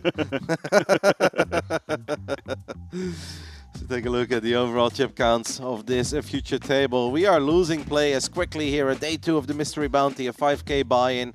We had 836 entries. We've got a new name on top, and it's a name that we're all very familiar with. Steven Song, the American, working with 7.4 million chips and has collected 4 bounties already. Johannes Straver and Yuna, who are currently looking at, are still among the 4 biggest stacks as well of the remaining 48 players. 48 is a perfect number, and that means there is a good chance that we're going to reshuffle the tables a little bit, Randy. And because of that, we may have to throw it to a little break, a little 2-minute intermission, and perhaps after that, we'll be back with more poker. Day 5, Triton ONE. We'll just take another beautiful look at the chip count. Here is where legends reside. Only a few stand in the spotlight. Humphrey's just won his 5th. But most begin at a different table, a stage of its own. A path you must take. The distance to the top isn't talent. It's the path. QQPK, your new poker path. The best players don't leave chips sitting on the table, and you shouldn't leave crypto sitting still either. With Jupiter Lend, put your crypto to work. Earn passive returns or borrow against what you own without having to sell a thing. It's your crypto. Make it work for you. Just use Jupiter Lend at jupe.ag. Here is where legends reside. Only a few stand in the spotlight. Humphrey's just won his 5th. But most begin at a different table, a stage of its own. A path you must take. The distance to the top isn't talent. It's the path. QQPK, your new poker path.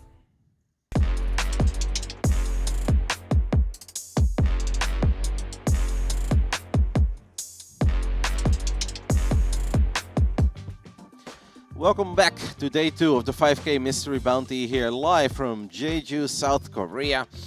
We are in the beautiful Las-A Casino. It is the 9th of March 2026. We've got Yuna Kanaizumi as the chip leader of this table. Johannes Straver from the Netherlands still in 2nd place. Nacho Barbero in 3rd. The overall chip leader of the field, Randy, is Steven Song. Steven Song.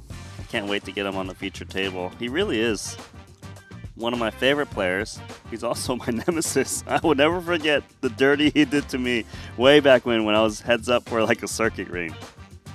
He was holding 2 very dirty cards in a 30-bet pot. Ay. Steven Song. Good to see him at the top though. Yeah, I'm looking forward to watching a little bit of Steven, and I've already heard there's a very good chance we'll get him on our future table after the break. It's going to be very exciting because he's a super fun guy to watch, and he tends to run very good over here in Jeju Island. We are down to 48, as I said it before. That is a beautiful number, and that means we're down to our final 6 tables, which is why we're having this little intermission, just making sure that we can rebalance the field. Obviously, all the tables here at Triton ONE are 8-handed, except the final table. That's when we are supposed to start with 9. Once in a while, we got the double KO, though. So then we build up the 9-handed final table for 3 days, and then we start the final table with 8. Yeah. There's nothing we can do about that. Seems like we didn't really do any shuffling over here. We kept the same 8 players at our future table, and that makes me happy because they've been excellent. Excellent hand in the hijack for Yuna. She's actually started to mix it up and start to limp more as of late.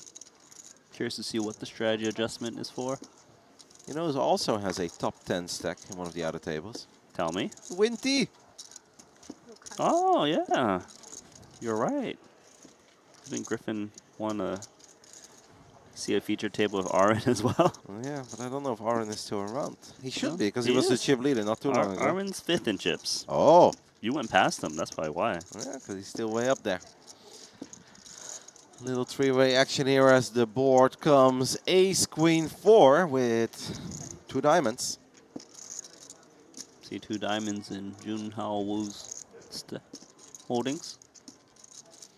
He's the only one who sees anything he likes on this board. Yeah. Yuna limped it. Now she's going to try to rep it. And to be fair, usually the blinds are not supposed to have an ace if it's a single limp pot. It's always a little easier to tell this story when you're just going up against one player than two, though. Also looks a little stronger, though. That is most certainly a thing. Wu makes the call with his jack-high flush draw. One of the players gets away. It is Yuna versus Wu. Still ways for Yuna to potentially take this down. Okay, that's actually not a bad card. Got shot? Yeah, we'll pick up at least some clean outs to the nuts. In case our 8 high is not good, and it's pretty much never good. And of course, only one more street to go for Wu to make his diamonds. If Yuna sizes up here, there's a good chance he will take it down. Yeah, no river card probably coming. We'll see, though. He's going to have to go quite large. Yeah, it looks pretty big. 400K. 400K, a little over half pot. Well, there is a chance that Wu will let go of his Jack-7 of diamonds. Yeah, I think he probably has to, because the way it's playing out, it's very likely Yuna is supposed to have like an ace, and then you're just drawing to the diamond with, what, 2 million total. Can't really make a play at this pot. Yeah, it's a limp pot. You can't really represent anything good, right? Because if you had ace-queen, you had queens, aces, you would raise pre. Yuna, she's a star. Yuna continues her dominance over this table. Nacho already called it out earlier. It used to be Johannes, but ever since Yuna got moved back to this future table, it is the Yuna Kanaizumi show. And Wu's roller coaster will just continue. He's like, you know, very often when you lose a pot, you're like, I can't wait for the next hand, but then you won't necessarily play the next hand. Wu strikes me as the guy that will play the next hand. Any two will do. I mean, he had 4 million chips at one point. It's bleeding. Since we are down to the final 6 tables, I think it is worth to call out a few hands every now and then. And Steven Song, as we just praised him, who was our chip leader, is no longer our chip leader. That didn't last for very long. He lost a pre-flop all-in 5 million chip pot. 2.5 for him, 2.5 for his opponent, who was Anton Rupsov. Steven got it in good with ace-king, but he lost the pre-flop all-in against ace-queen. He's still among the biggest stacks, but losing 2.5 million obviously hurts. 2.5 is a lot of chips, and actually would have vaulted him to over 10 million in chips. He would have been the very first to break the 10 million chip barrier. Maybe next time. Now we got Nacho, pre-flop raising.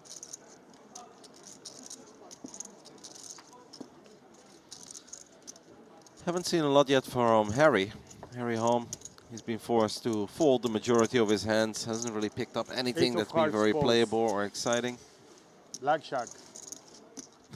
Very good at blackjack. I Way believe better it. at baccarat though. Or the casino, very good. They love me.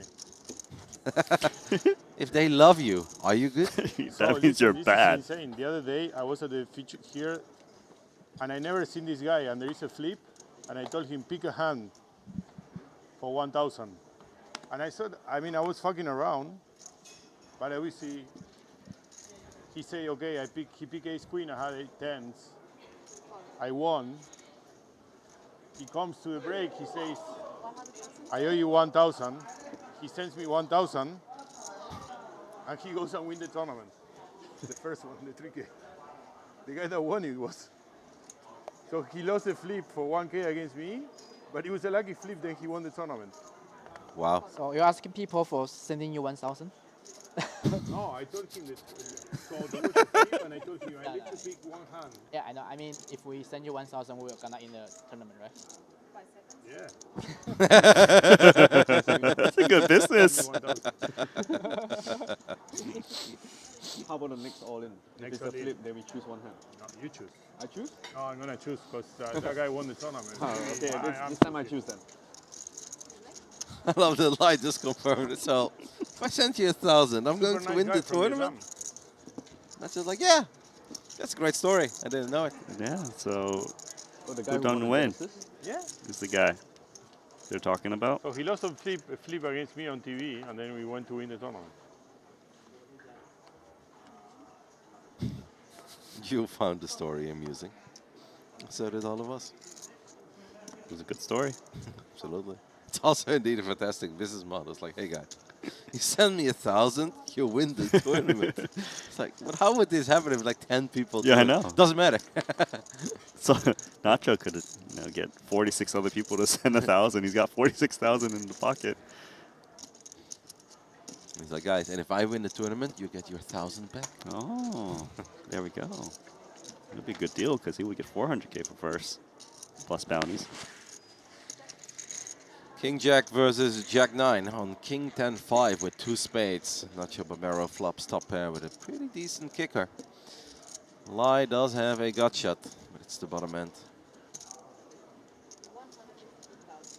I know that Lai's got a couple of backdoors. It's not because we can see that Nacho's got a real hand, but I wouldn't hate it if he just gets away here with Jack 9. I don't think he will. He has been a fighter. We saw him kind of make that cool move in the mystery hand of King 10 off. I can see what you're saying, mainly because like the queen is not even extremely clean in case you're up against ace jack. But with a spade in hand, it helps a lot. Maybe if he had red jack 9. It's not a queen, it's the ace of clubs instead. Lai will check once more. He did obviously turn the King 10 with 1 club into a bluff when he was battling it out with Wu. But he's not battling with Wu right now. He's battling against one of the most successful regulars of the Triton circuit. And we're of course not just talking about Triton ONE, but the Triton Super High Roller Series. Any amount of cards will do for Nacho. Found a lot of success in some of the PLO tourneys as well. He loves PLO. And he's apparently a good blackjack player, a very good baccarat player, and the casino loves him. Something in that story doesn't add up. We need to open a casino and invite Nacho Barbero. Heard you're a good player. Come check it out. I feel like you just stroke his ego. It's like, you're really good at baccarat. Yeah, you're a professional. You're the best I've seen. Come play. I love that he snuck in there. They love me. Yeah, they love him. The casino loves you. That's never a good sign. Wow, comps are going up. Nacho did, of course, take that one down with King Jack as he now looks down at ace-8 of clubs under the gun +1. Decides to open it. Our Dutchman, who was the chip leader for a while, has been a little quiet ever since he lost the hand with Queen 10. Harry Halim is going to get involved for what I feel like is the first time at this future table. This time around with ace-5 of hearts. It is one of the prettier hands that he has seen so far, but Lai wakes up with a real one in the small blind. Ace-queen off. 35 bigs. Uh-oh. Out of turn. Big blind fold, I believe. It was an accident. It was an accident. Understood. But yeah, you're right. This is the first time Harry's put in chips, and he's going to get 3-bet. How annoying is that? Just all in from Lai. I was wondering how we were going to play the ace-queen here, but I don't hate it, because he's keeping life a bit simpler for himself. Yeah, I think it's pretty good. I mean, he could obviously 3-bet to induce too, but it gets a little complicated if they just call and then you whiff. Little scary, since Harry has been very timid and definitely has the lowest VPIP of this future table. So when Harry just overcalls, it's like... Yeah, it'd be more scary if Harry was 3-betting. I wonder how he would react to ace-queen, to be honest. There's a decent chance that I think we're folding ace-queen offsuit there. Yeah. Like, what if Harry makes it like 500K? Guy hasn't played a hand in a while, you know? I don't think he's played a hand since we entered this block of poker at the future table. Just been paying blinds. Yeah, but it's not really Harry's fault, because we've obviously seen his whole cards, and it's not like he's made some questionable folds. He's just been dealt mostly rubbish. There's no other way to put it. Ace-5 of hearts. Also looks 3 times better than what it actually is when you've only been looking at the Jack-2s and the 9-3s. We do have a Neil chip leader in one of the outer tables. It is Chien Pham from Vietnam. Almost 9 million chips. 9 million with 1 bounty. Oh, he took a lot of Armin stack. 10s versus Queen Jack suited, and looks like Armin floated and started blasting off on 8-3 deuce 7-3. Bet jam, no good. I feel like we're cursing Aaron a little bit. Every single time we start hyping him up with how well he's doing in the outer tables, and we either move him to the future table or we just talk about him, he loses all of his chips in the next 30 minutes. He should be invoicing us, huh? Yeah, he should be very upset. Be like, guys, I'll sneak you 1,000 if you just keep my name out of your mouth. It's good business for us, though. Yeah, it's a good business for us, but it's only from one guy. Yeah, but there's 45 other players we could talk about, and all of them are awesome. Ace 10, top pair for Lai.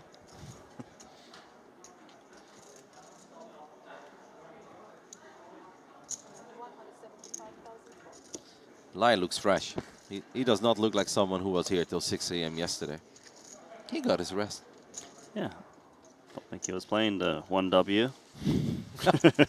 That's a hot take, Randy, but I think you're right. I don't think he was.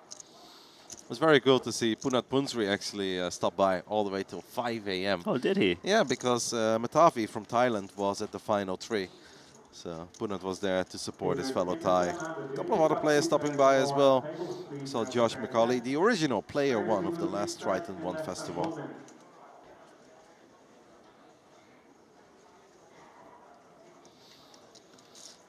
Harry looks down at a Jack 10 offsuit under the gun. He's starting the hand with 24 big blinds. He's got the discipline. Yeah. Johannes Straver, we haven't seen a lot from the Dutchman ever since he lost a few chips with Queen 10 against the King Queen of Nacho Barbero. Fired big on the river. Oh, new player and a real hand immediately. Yeah, Mike Takayama, one of Philippines' finest. Ace Queen suited for Lai. That's a little bit of promotion, right? He had Ace Queen offsuit last time when he had the opportunity to squeeze. So under the gun +1 open. It's very similar to what we just saw. Just now we have a few more chips and a better hand. This time around, Lai does announce the 3-bet. Okay, Strava quickly folds, makes sense. Now what does 9s do? That's too much hand. But it also really sucks to call, right? It's all in or fold. Yeah, I like all in or fold too. I feel like if we're calling, we're putting... Yeah, announces the all-in with the pocket 9s. It's a little scary if you're playing ace-queen here, but I can't imagine that Lai ever goes anywhere after making it 750K. We're not loving life. Far from loving life, but... You're not loving it, but the thing is, Mike Takayama just called the original raise, so maybe we can discount like the ace-kings a lot more. Kings, queens. So it's probably just often ace-queen or pair, and you just have to run it because you already made it 750K. This really does feel like 10s to 8s. Yeah. Checks. And it is the pocket 9s here. It's a very fair fight. Ace-queen of diamonds versus pocket 9s as we are down to 45 players. Takayama, his tournament life is on the line. Massive pot, by the way, 6.2 million. Let's not forget that Lai was one of our shortest stacks not too long ago. Was all in with king high on the river as a bluff for his remaining 12 bigs. Now needs to find an ace or a queen. Yeah. Otherwise, he's once more down to 1.6 million. He does not want to revisit that stack. It's not a very exciting flop. King 8-8, lovely for the 9s though. The 3 of clubs is no good. Lai from Taiwan needs an ace or a queen only. Otherwise, it is Takayama who walks away with the monster. And the 9s will hold 6.2 million.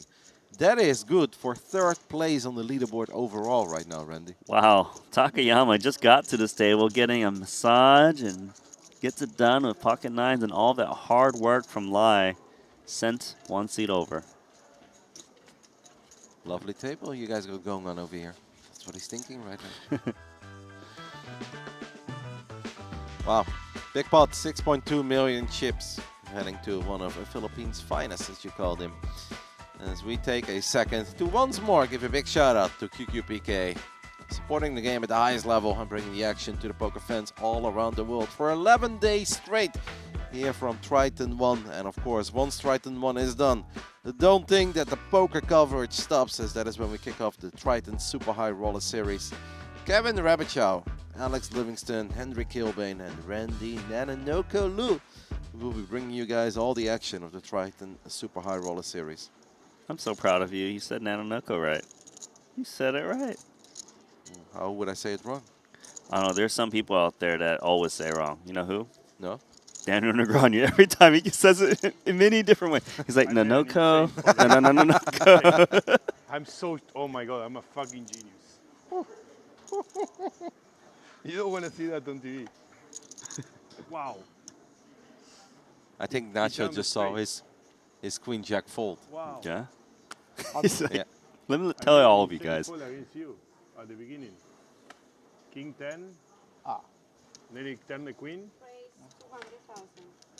Yeah, this is This most one, eh? certainly the queen jack fold. I mean, we were impressed. Yeah, King Jack. I didn't even call small bet. So you know I'm bluffing. Sick. Oh my God, ace jack 100%. I should call. Fold to big bet, call small bet. And if any of you guys ever wonder if a good fold I strikes was joy, like, wow, oh, this is gonna. I was thinking that this hand is gonna look so bad if I'm wrong. Yeah, it's so easy to get dominated. I know, but if I'm wrong and they show it on stream, it looks so bad if you have like a random like ace 9 of clubs or like the flasher of the turn, or it looks like a genius if you had it. And he had it. Wow. He had it. Insane. This was audio on? Yeah, the first time we played, he opened, I called queen jack and he bet flop, bet turn. You know, Nacho's one I'm of a his famous fucking sayings genius. is he- Genio. when he wakes up and look in the mirror, he just knows he's having a good life. I did not know that. I do know the ICM one. That one cracked me up the first time you guys told me. Chinese, how much you have? Sorry.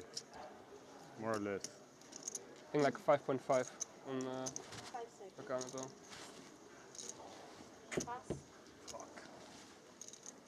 I made it wrong. I thought you are talking the hand I play against him. No, against me, Yeah. early. You turn it straight. Nice fall. Why is your Like- timer ticking down? What? Your timer is ticking down. It's because of the connection. Oh. Yeah, why are you taking out my time bank? Not me, no, I'm Carlota, what the fuck are you doing? You're fired. Jeez.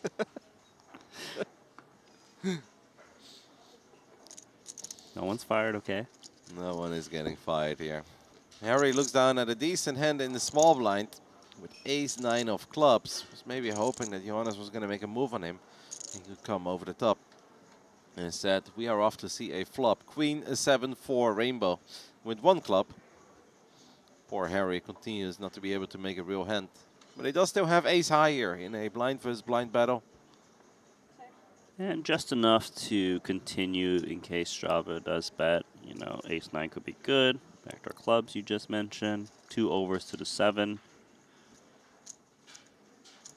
We played wide ranges, and pretty sure he's going to be calling a bet. Thanks. 165,000.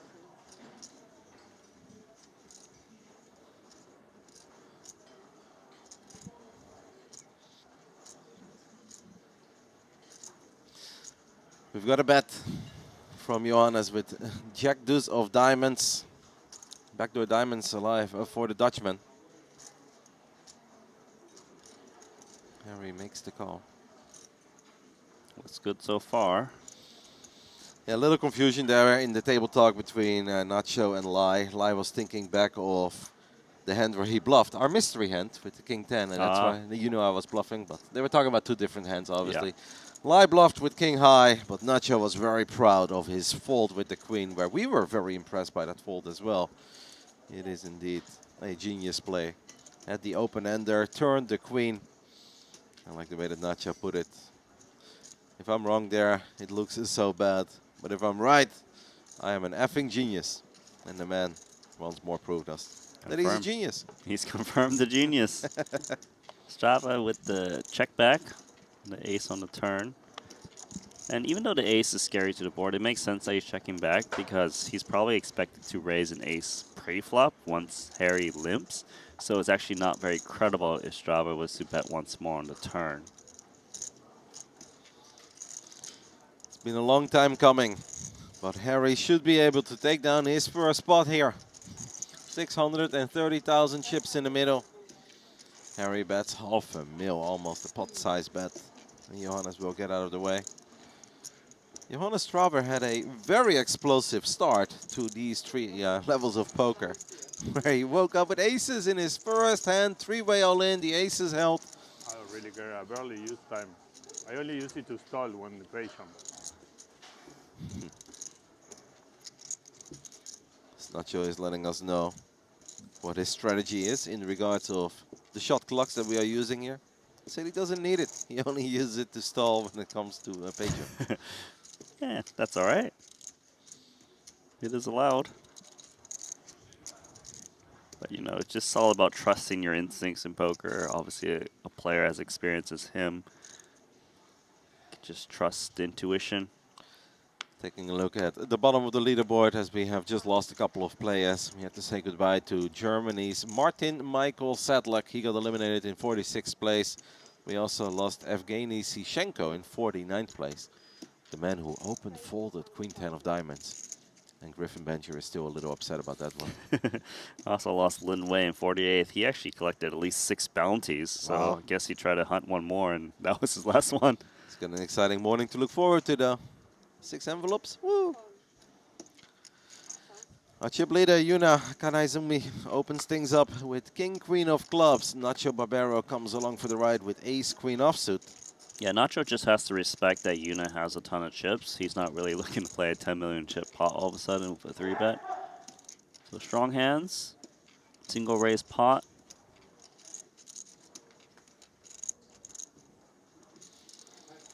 As the flop brings Jack 8-4 with 2 clubs. That is an amazing flop for King Queen. 2 overs to the board and the King high flush draw. Look at that sneaky check from Yuna, under-repping her hand. To quote a wise man, Yuna's got game. It does have game. It was you. Yeah, I know it was me.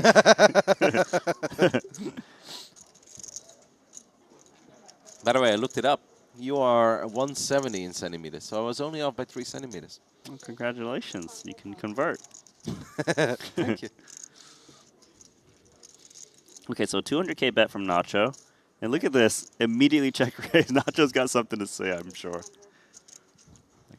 How is this happening? Snap check raise? So Yuna's check probably picks her up this additional 200K. Because if she just bets the flop, ace queen might just fold with no backdoors. Well, backdoor straight draw. Well, true. Still 2 overs to the board. I don't know. I think if Yuna bets small, I feel like ace queen is a little too much hand to just let go of immediately. 2 overs to the board. But I hear what you're saying.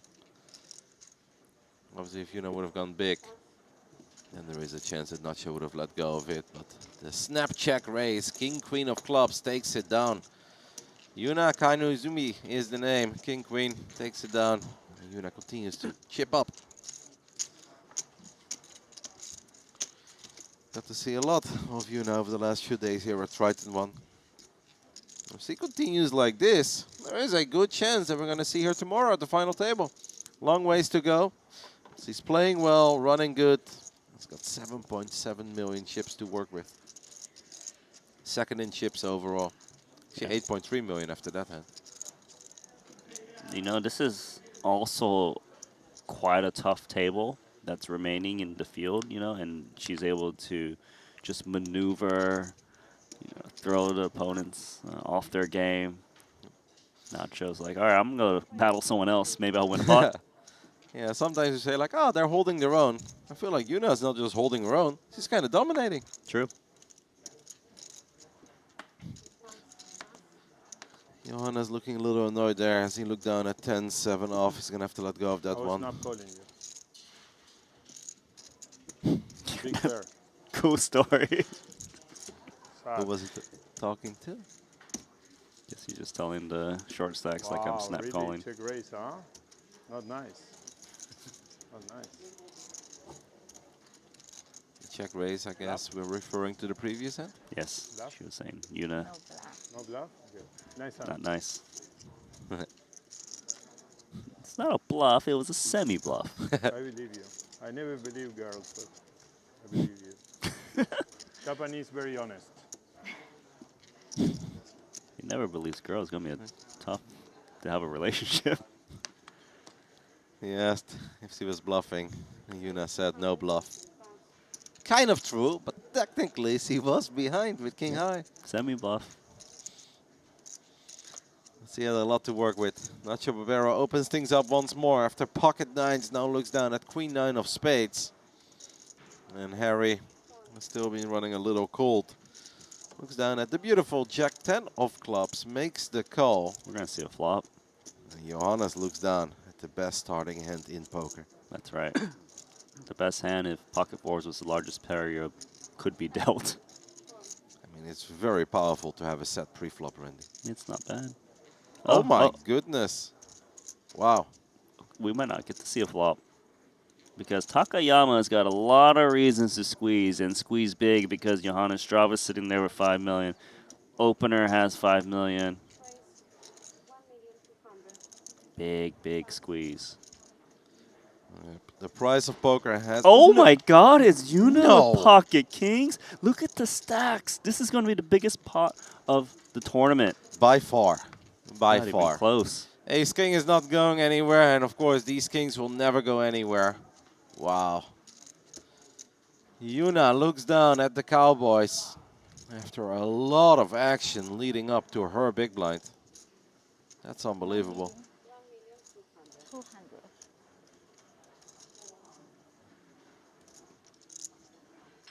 Okay, she is stacking a ton of chips. Oi. All in. Announced. Wow. From Yuna. Nacho has to let go of his queen nine. Harry knows that he's going to have to let go of his jack 10 immediately. Frustrations continue for Johannes as he does not get to see a flop with his fours. Takayama's confused. Wait, I had 6 million chips and I'm supposed to call this off? Credit for him to think about this. It does look mega strong, right, for Yuna Kanaizumi to make this move. Yeah, because An she open. wasn't even involved. She was just in the big blind. An open, a call, a big 3-bet to 1.2 million. And Yuna comes over the top and announces all in for all of it, as he's got the table covered. But it's ace king in a mystery bounty. I know. And to make it 1.2 and to release is asking a lot. Takayama started the hand with 60 big blinds, put in 12. Oh, he's going to fold ace king. What a fold. That's insane. That is most certainly insane, and we never get to see a flop. Big balls. I think she had ace king. Oh. You too? Ace king, you fold? What much a you fold. 6 million? Wow.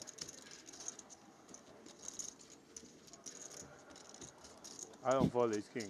Don't look at me. I'm not folding ace king in a bounty. You look at other people. 60 is a lot. 60. Sing same hand. What? Bluff? Ace queen suited. Very likely. Nice hand. You will know later. Good response. I don't care. I'm not in the pot. You were in the pot. You opened the action. That's right. You lost 200K. 6 million is most certainly a lot of chips. To put that in perspective, 45 players remaining on day 2 of the mystery bounty. 6 million puts you in the top 5 overall. What a fold there by Mike. Amazing. I think a lot of people go broke there. Or suck out. Or suck out. He was the only one holding an ace. We'll never know. I thought we were going to get a 12 million chip pot. Still, that was a lot of excitement. Meanwhile, we got Lai jamming 13 bigs of ace king. Yuna's asking for a count. She's got a 10 million chip stack with pocket fives. It's only a little bit tricky for her because Strava, the opener, has 5 million back, so it kind of sucks to put in 1.3 and they get jammed on, you know? Yuna has been very, very active. She's got a decision here. She's looking around. I think she might let it go. I have the feelings he's gonna let this one go, and she will let it go. 133. Yeah, I think there's too many big stacks around her, which is Strava and Nacho. Wouldn't be very upset if he toss in the 11 additional bigs here with the 7-5 of clubs. Obviously, 2 5s that get folded, and that's a bit unfortunate, but not something that Johannes Strava can possibly know. Yeah, he's doing the math, trying to calculate the value of trying to collect that bounty. 11 big blinds extra to play for a pot. That is almost 30 bigs, and of course, a bounty to play for. And the bounty's worth a lot, too. But it shrinks a bit when you get deeper in the tournament. He's going to fold. Good for Lai. Lai gets a few chips back after losing many not too long ago. Making some numbers, say no. How much was that? The jam. 1.3. 13 blinds. Johannes getting some help there from Nacho, who's helping him out with the math. Punching some numbers. Let's go back to that previous hand quickly, Randy, because obviously a very exciting hand. So we had an open from Nacho. We had a call from Harry. We had a call from Johannes with pocket fours. And then we had Mike bumping it up to 1.2 million. It's one of the biggest stacks of the field. Yuna comes over the top from the big blind, announces all in, obviously has the table covered. At that point, the range is narrow, needless to say, but very often it could be an ace-king. It could be queens, could be jacks is maybe not that likely with that much action. Just a little bit possible. Maybe not all jacks. In a regular tournament, probably not possible, but I guess in a bounty, small chance that jacks are still part of the range from time to time. That's a good point, because the bounty definitely changes things. Like, people get it in a little bit looser. What do you think Mike was thinking there? Just at best case, I'm flipping. Hopefully we chop it up, but never crushing it, because he's not doing this with ace-queen, not even with ace-queen suited. Yeah, she's definitely not doing it with ace-queen suited. I think that's a pretty good assumption. I think he's also very happy having that healthy stack of like 4.8 when he folded. He just got those chips. He didn't want to let them go just yet. You know, they were just still relaxing at home. Got a next spot already. Wu has been very active for the majority of this future table. Looks down at queen 9 of diamonds, defending his big blind. Flop comes ace, ace, queen. Flops a pair. But we can see that he's dropped to 0.1%. The running quad. Queen, queen. Never a good feeling when you're making calls with 0.1%, but he doesn't know it yet. Less than 10 big blinds behind right now. This is hoping that his opponent may check this one down. Since Mike Takayama has an absolute monster, I wouldn't hate a check here. However, there are some scary and annoying rivers, and that is most certainly one of them. Even for trip aces, it feels like everything gets there. Yeah, now you got to worry about the jack, backdoor spades. I mean, there's a lot of jack X that hits the big blind at check called flop.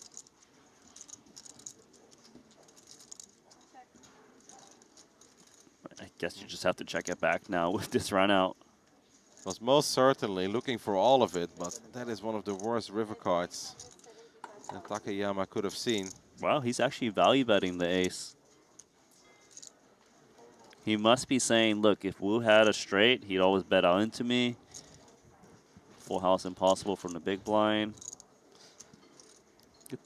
It's a bit thin, but he is right that he's got the best hand.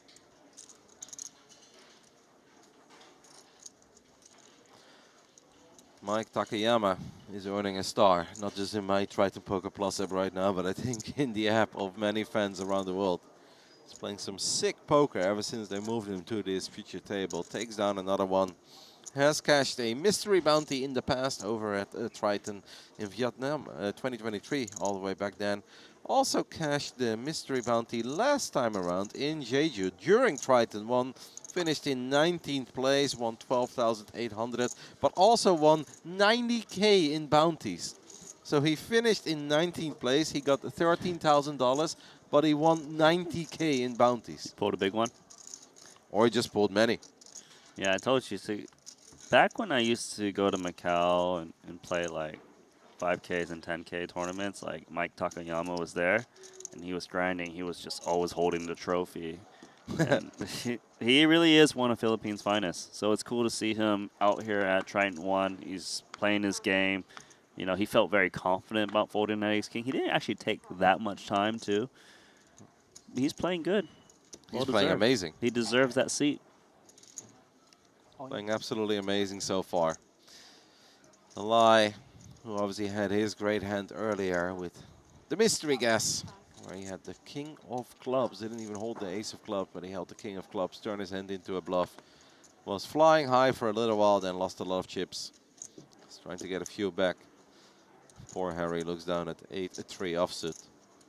I can totally imagine that Harry Halim has been sending a message to all his friends and family. He's like, guys, I'm going to be in the future table. You're going to have to watch the upcoming 2 hours. It's going to be amazing. And he's just not getting a single hand that he can truly get involved in. Yeah, I also feel like the 2 times he's like called a raise, he's had to fold because there's been some heavy action right behind.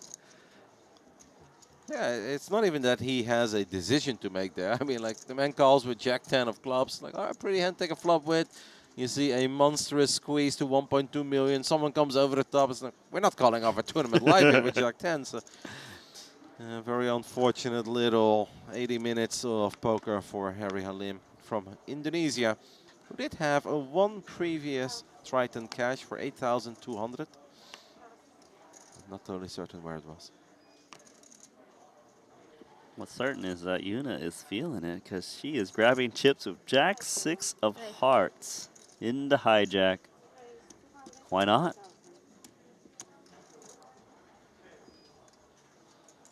Oh, Harry finally got a hand. Ace King. His friends are watching. Patience is a virtue. Finally, this is Harry's moment. Down to 2 million chips. Less than 20 bigs. But Harry will most certainly announce all in. It's his time to shine. Johannes looked down at Jack Deuce offsuit. We know that Yuna Kanaizumi has all the chips, but calling off 1.8 million with Jack 6 of hearts, that might be a bit too much, even for our chip leader. It's like, how much do I have to pay to ruin this guy's day? This would be mega brutal, by the way, for Harry if he somehow gets called here and loses. If she calls, it might be personal. But Harry's done nothing but fold, so it can't be personal. Yuna's got all the chips, but only has collected a single bounty so far. That gives me the idea that she's not likely to make a very loose call like this, and she will let go of her Jack 6. This is definitely useful information for the rest of the table. It's like, so we're opening from early position, but we're folding to a shove from the short stack. Yuna may have to tone it down a notch. Yeah, true that. Keep him coming, Harry. He's happy to win a pot. I'm sure that Harry, his shove is perceived very strong by the rest of the table, though, as he has obviously not been that active, but not because he's been afraid or gun-shy. Just really hasn't had anything playable. Even let go of like a little sarcastic laugh and sigh when he had the Jack 10, where he's like, oh, come on, like, can't get to play a hand over here. I know, such a beauty. Nice for the man from Indonesia to finally see a few chips heading his way. Chips up to 2.7 million. Super nice when you're not in the blinds and someone else does the opening for you. Like, you're not just waking up at ace king, you're actually walking away with something. Where you live? Singapore? Yeah, Singapore. What about you? Oh, Harry's rising up. Ace on the button. Nowhere. Nowhere. Just traveling every time. I spend most time in Vegas, but maybe 3-4 months a year. I see. You mainly play tournaments, right? Do you play cash? Cash too, but no. I haven't been playing that much cash. Only online I play mixed games. Mixed games. We've got a little pot brewing as Nacho's having some chitty chat with his neighbor, since he lives nowhere. Yeah, still play a lot. Ace 3 for Harry, Jack 9 offsuit for Mike. Lifestyle. You mean it? What, I like to spend a lot of money, yeah. I'm an idiot.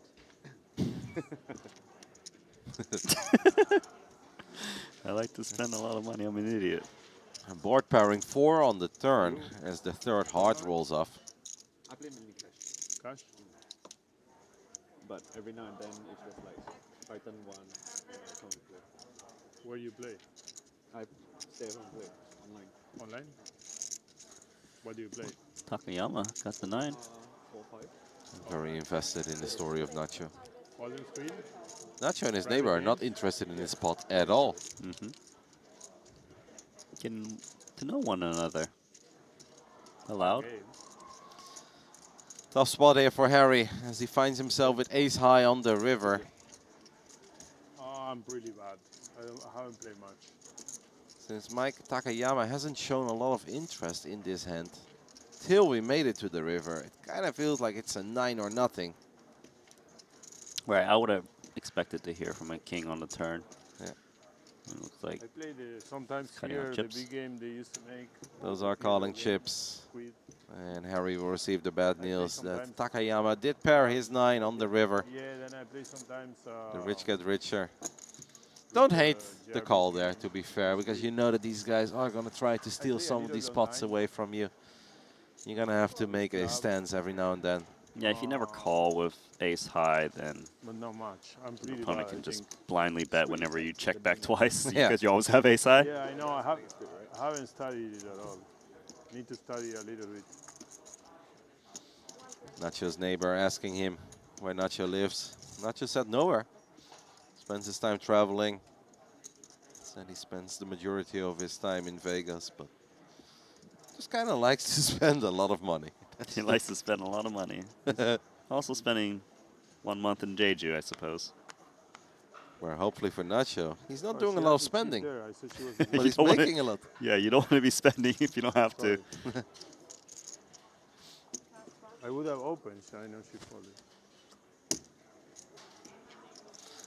It's been an excellent middle block of day 2 of the Mystery Bounty. Wu, who got very busy early on, is going to shove 1.2 million chips with ace-9 offsuit. A very good chance he's going to get called if anyone just wakes up with something, but no one has anything.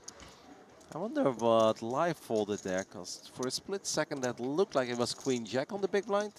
I don't think it was Queen-Jack. Probably would have asked for a count.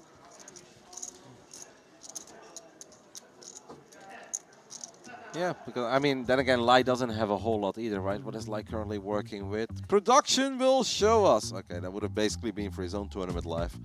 As if he loses that hand, he would have been down to 400,000. Take a look at the leaderboard. Yuna Kanaizumi continues to run over this table, waking up with kings at a picture-perfect moment. But I've been so impressed by Philippines' finest Takayama in second. We're going to head over to a little 2-minute intermission, and after that we'll be back with a day 2 coverage of our 5K Mystery Bounty live from Jeju, South Korea. We'll see you guys soon. Here is where legends reside. Only a few stand in the spotlight, Humphreys just won his 5th. but most begin at a different table, a stage of its own. A path you must take. The distance to the top isn't talent. It's the path. QQPK, your new poker path. The best players don't leave chips sitting on the table, and you shouldn't leave crypto sitting still either. With Jupiter Lend, put your crypto to work. Earn passive returns or borrow against what you own without having to sell a thing. It's your crypto. Make it work for you. Just use Jupiter Lend at jupe.ag. Here is where legends reside. Only a few stand in the spotlight, Humphreys just won his 5th. but most begin at a different table, a stage of its own. A path you must take. The distance to the top isn't talent. It's the path. QQPK, your new poker path.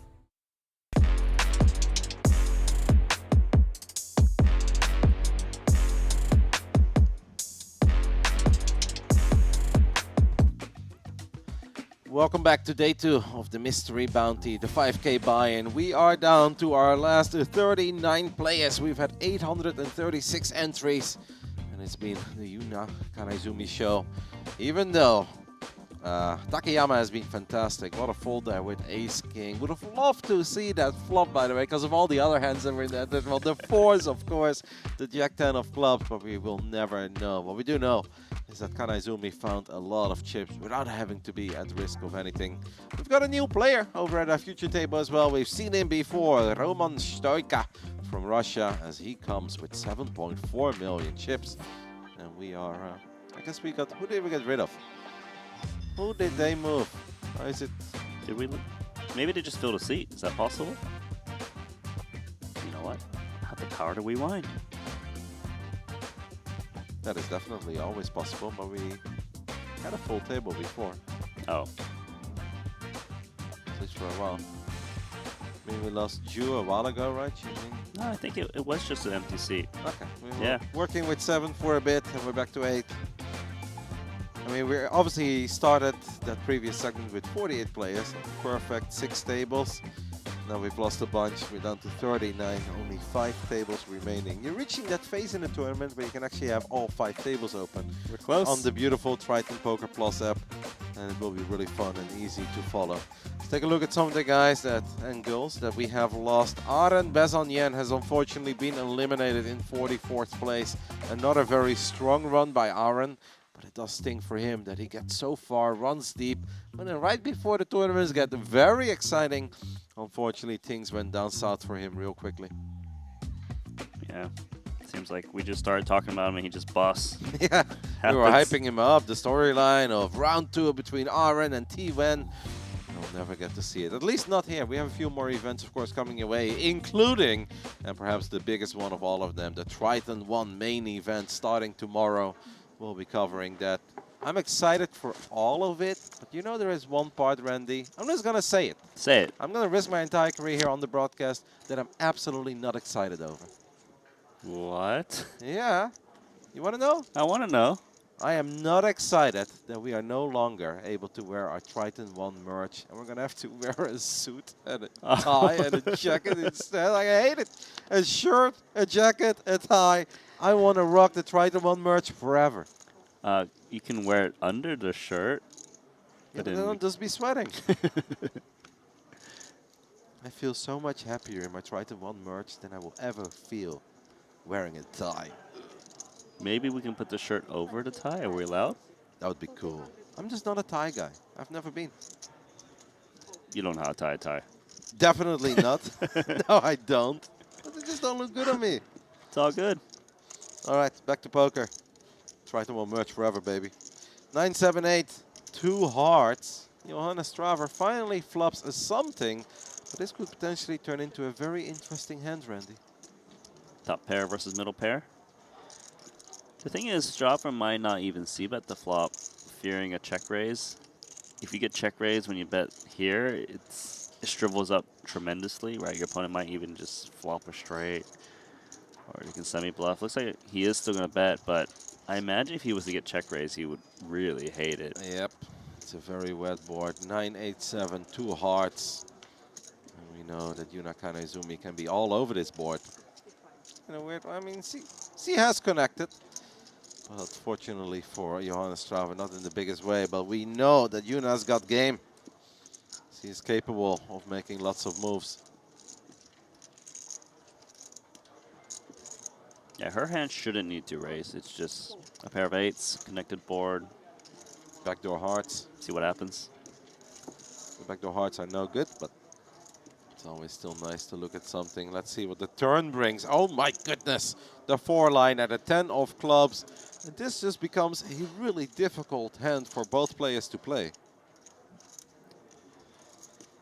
Yeah, very scary. The thing is for Strava, if he doesn't bet the turn, I don't think he will because he's got that pair of 9s. It's kind of face up that you don't have the jack. And if Yuna wanted to turn her 8 into a bluff, it would be very credible that she's got the straight. But she might not necessarily need to with the 8. The action goes check, check, and after the most connected board ever, we've got a total brick on the river. The deuce of clubs is more irrelevant than my dislike for ties. It goes check on the river real quick, and Johanna Strava will receive the good news that his once upon a time top pair of nines is a best. Finally, a few chips heading Johannes' way. He's going to be relieved with that run out. So when's your birthday? On the 8th of May. Oh yeah, you used to tell me that because 8-5. Jeez. I was about to say, there's no way you forgot about that. Yeah. My third favorite hand. I was going to say, maybe I should buy you a tie for your birthday. That'd be a very useless gift. Hey, you got me a gift. I actually use those shoes, those pickleball shoes. I hope you do. That's right. I didn't even get to ask you about it yet. Because I haven't seen you at all in the first 5 days, Randy. You never spend any time with me when we are not forced to sit next to each other. And now Okay, let's go out sometime. Yeah, all right? I would be down. Let's do it. Want to play some poker? Yeah, maybe. Can I get a position on you? Because I heard people wait for you at the tables. Next time we do a shift together and we go out at the same time, let's do something. I would love that. Love to play some cards. Well, you can tell me all about your pickleball adventures. There we go. I'll listen. The action gets folded to one of the shortest stacks at the table. I look down at 7-6 of clubs. Let's go of it. Small blind versus big blind. Our new player, Roman Stoika from Russia. I feel like he's on the exact same seat that he was last time around. Wasn't he sitting on that exact same seat? It's hard to know. It's a different camera angle. Yuna announces the race. Now, Roman Stoika brings a very healthy stack to this table. He's working with over 7 million chips. Looks down at 10-8 offsuit. Does not want to be a pushover. He didn't get the memo. Nobody beats Yuna in a pot on this fight. That's future right. Table.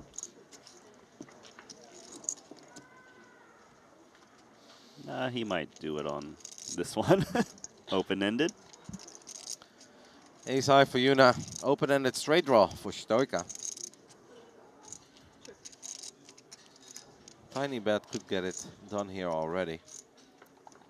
625,000 in the middle.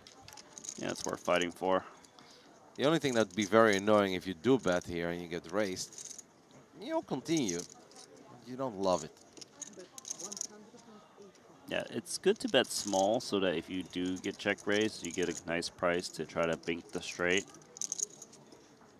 Hopefully just win it now. Ace high is going to have a lot of trouble continuing. But she doesn't seem to be a believer, and she is right. She does have the best hand. Yuna grabs the chips and makes the call. We are off to an exciting turn. Stoika looking for the queen or the 8. Queen or the 7, of course. That's a good card for ace deuce. Pick up a wheel draw. And it doesn't interact with semi-bluffs like straight draws and giving them a pair or a straight.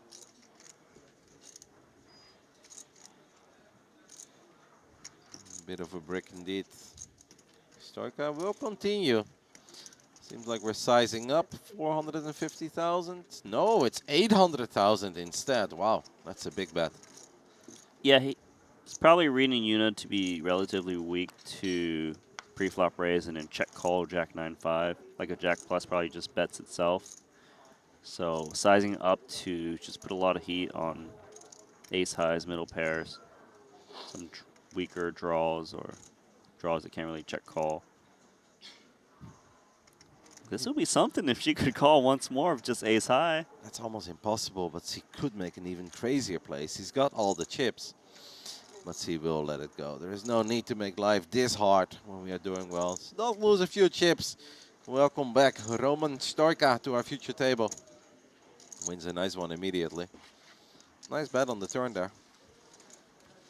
I mean, it was a very draw-heavy board, right? We had 2 hearts on the board, and obviously Queen 10 is an open-ender, 10-8 is an open-ender, and it felt that Yuna had the feeling that that is one of the hands that he was potentially going up against. Yeah, it's just always dangerous, though, right? Because even if she calls there, it's not like the hand's over. They could just still hit the river. It's far from over. There are very few river cards that would have been amazing for Yuna, other than like a black 4 or the 4 of diamonds. Even an ace, there's no guarantee that you're best. Stoika wins a nice one as we move on to the next hand. Why is Nacho quiet all of a sudden? I don't know. I want to hear more about Nacho spending money, being excellent in Baccarat. 250. 250. Like, do those go hand in hand? Spending lots of money. Kind of feel like I'm starting to see a connection. Yeah. Doesn't really have a home. The casino loves him. Good So- in blackjack, excellent in Baccarat. So now we ask the question, why doesn't he have a home? I am connecting the dots over here.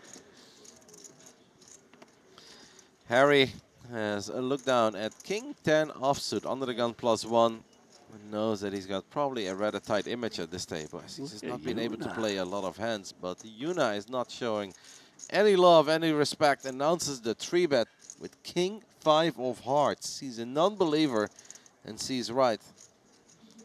It's perfect timing because Harry has been, hasn't been playing that many hands, and when he opens, she's reading into him, like kind of itching to play like a medium strength hand like this, and it's a good 3-bet. Yuna's timing is impeccable. Just feels like she's pretty much always right whenever she makes moves like this. And it's not like she's doing it every second hand. She's doing a fantastic job and clearly picking up on a few things. Yeah, definitely reading the game flow. Got a game plan for each and every player. She just didn't have any data points on Stoika yet because he just got here. I feel like they played with each other in the previous block. They were on the same table. Because you covered Yuna. Like we obviously started these. Oh, for that block, Yuna came in at the very end of the session. So, yeah. So she had no data and she still has no data. Okay. Fair enough. But now she knows that Stoika won a pot against her, so she's going to get him back later. Harry's got data. Don't open from early position when Yuna's running the show. He's like, just don't open. Wait for ace king. Wait for ace king on the button. That's my play. Speaking of the button, gets folded to Roman Stoika as he looks down at King 10 offsuit. I also love, by the way, how Yuna did not let the table know that she had kings there. It's like, let him wait, let him guess. Well, they thought it might have been ace king, right? We heard Nacho say it. And especially also because Mike Takayama is clearly such a qualified, capable player. Don't give him the instant satisfaction of getting out of trouble. Like, yeah, that man feels good about his game, and that's all right, and he will feel even better when he folded. But there is no need to give him the instant gratification and happiness of like, yeah, you dodged the bullet there. That could have been the end of your tournament. Yeah, that's a good point. A lot can happen during that delay. So, if your opponents are a bit down because like they're unclear on whether they made the right play, it's to your advantage. You could see that as well, right? By the time that Nacho realized that he made a correct fold with Queen Jack, like that made him happier than I've honestly seen Nacho in the first 5 days of Triton ONE, where he's like, I'm a genius. And it really was a great fold.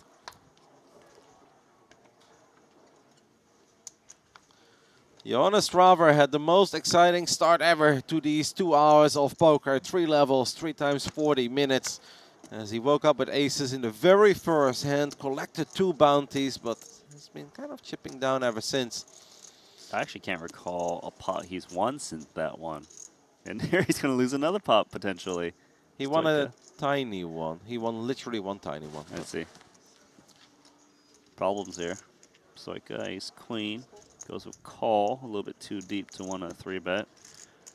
Nacho's got king 10. His turn.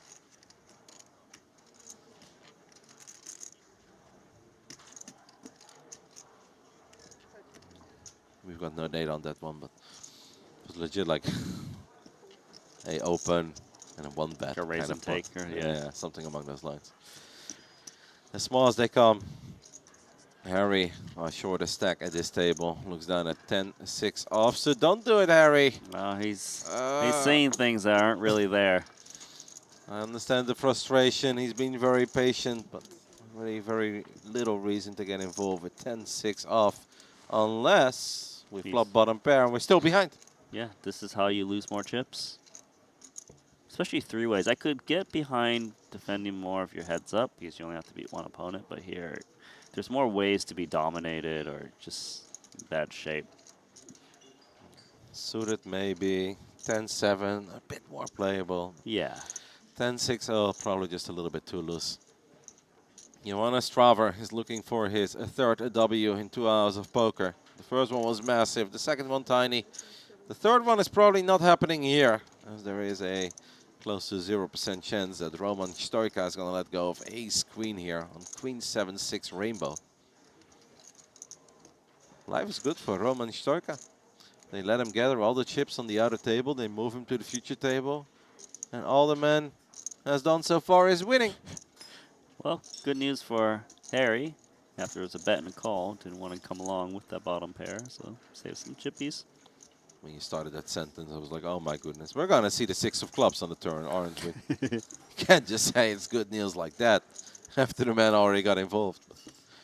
The deuce of diamonds doesn't really change anything. A total brick. Does bring the second diamond, of course, on the board, but neither player holds a diamond. And there is no way anymore for Johannes Traver to win this one with ace-10. Don't think he's going to get the C river card anyways. Stoica's going to want to build a pot, top pair, top kicker.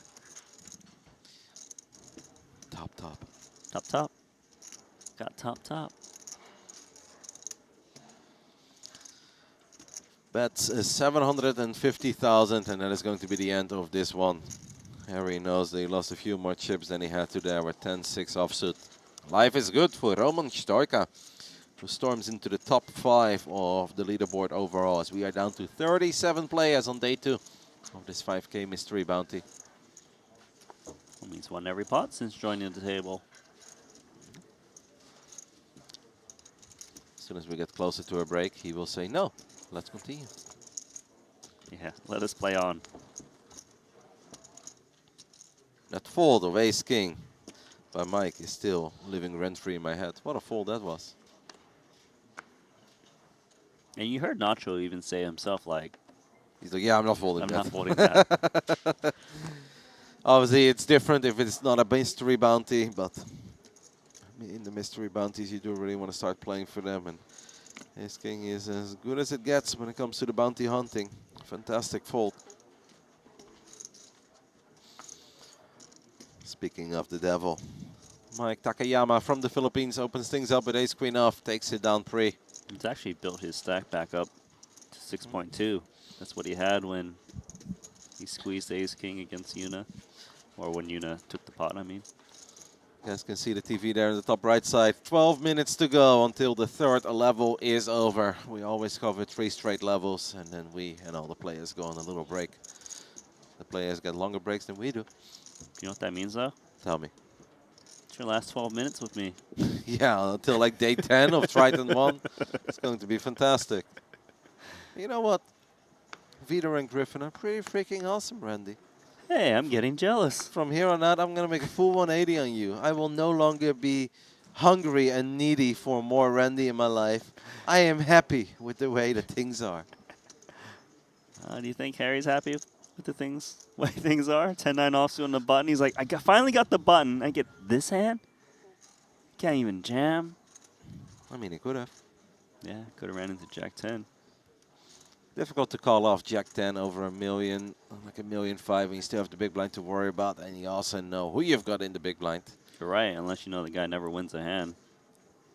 Ace-3 suited. That would have caught off a jam. Not happily.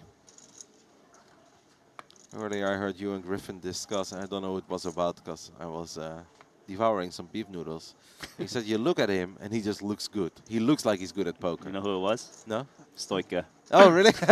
Okay. He was like, oh, if you look at him, he looks like he's got $1 million online score. yeah, I heard that line.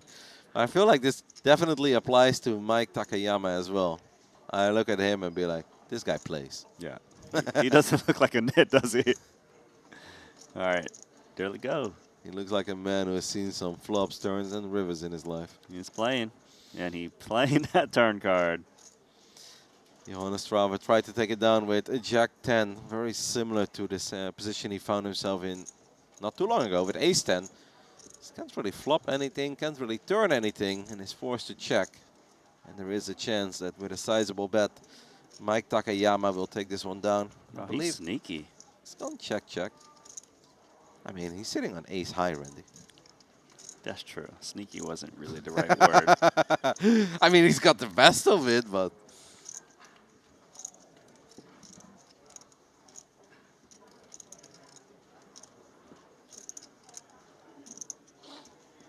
Check, check. Johannes is forced to reveal first. Jack high, no good. Ace high for him. Mike Takayama will take it down. Great performance by him. Honestly, great advertisement for everyone when it comes to ordering a massage. I'm running a massage business over here, and I see Mike Takayama taking down pot after pot while getting a massage. Makes me want to get one too. As we'll take a little sneak peek at our next future table. I recognize the man from Hong Kong in C3, and I love him even more right now because he is rocking the... Do you recognize that jacket? Please tell me you recognize. No, I don't. The Red Bull Racing jacket. Why would I know the Red Bull Racing jacket? I don't drink Red Bull. But you watch F1? No, I don't watch F1. That's very disappointing. I just know what F1 is. Okay. Well, it is Chong from Hong Kong. We've seen him quite a bit last time around, Triton ONE in September. And it's great to see him here. He's been here since the very first day. We covered him a tiny bit in the Genesis. I believe he busted, actually, on the TV table back then. Let's hope that doesn't happen around. But that is, of course, the table we'll be watching after the break. We've got 10 more minutes or 9 more minutes of this level. 50K 125. And Harry looks down at pocket fours. And he knows what's good for him as he goes for all of it. This is similar to a spot that Yuna had a while ago, but back then it was like 1.8 million extra. And she had Jack 6 suited. That is correct, of hearts. This one is similar. This time, I have the feeling she may call. No, she's going to call with the bounty chips. That's a statement. She called with the bounty chips. That's wrong. So he's got one over. It's bad news, obviously, for Yuna. I was probably hoping that at least he would have 2 lifeguards. Harry's loving life. He's like, I got called. And I am crushing with pocket fours. Oh, wow. Wow. What if a 5 shows up? That is a Kevin flop if I've ever seen one. It's my birthday all over. Oh. Pocket fours involved. 855. Oh, my the goodness. 5. Harry gets counterfeited as Jack high is best. We could chop, by the way, right? With an ace, with a king, with a queen, we could chop. Right. Obviously, Harry can still win it with a 4, but it's the Jack instead, which means a better 2-pair for Yuna, and that is the unfortunate ending for Harry. That is a brutal way to go. Counterfeited by Jack high. Counterfeited by Jack high. And with pocket fours, with Rotterdam's birthday, like... That's a way to send off that hand. Yeah, Harry won't be a fan. And Harry, he finally got in his chips with 4s, got it in good. He just couldn't win a hand. No. Sometimes the poker gods really have it out for you. Obviously one tiny pot with ace-king where he shoved from the button, but other than that, Harry from Indonesia got nothing but absolute rubbish bottom of the barrel holdings.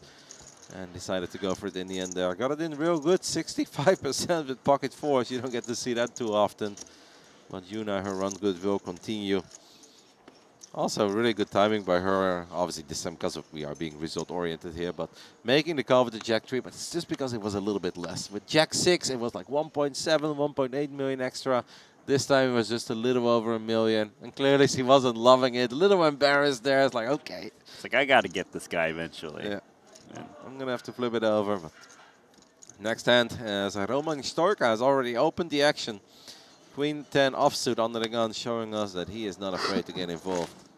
It is a 7-figure score online. Well, Strava is actually called and cut off with ace-9 suited. Yuna says, you know what? Harry just gave me some chips. I'll come along for the ride as well with Queen 9 offsuit.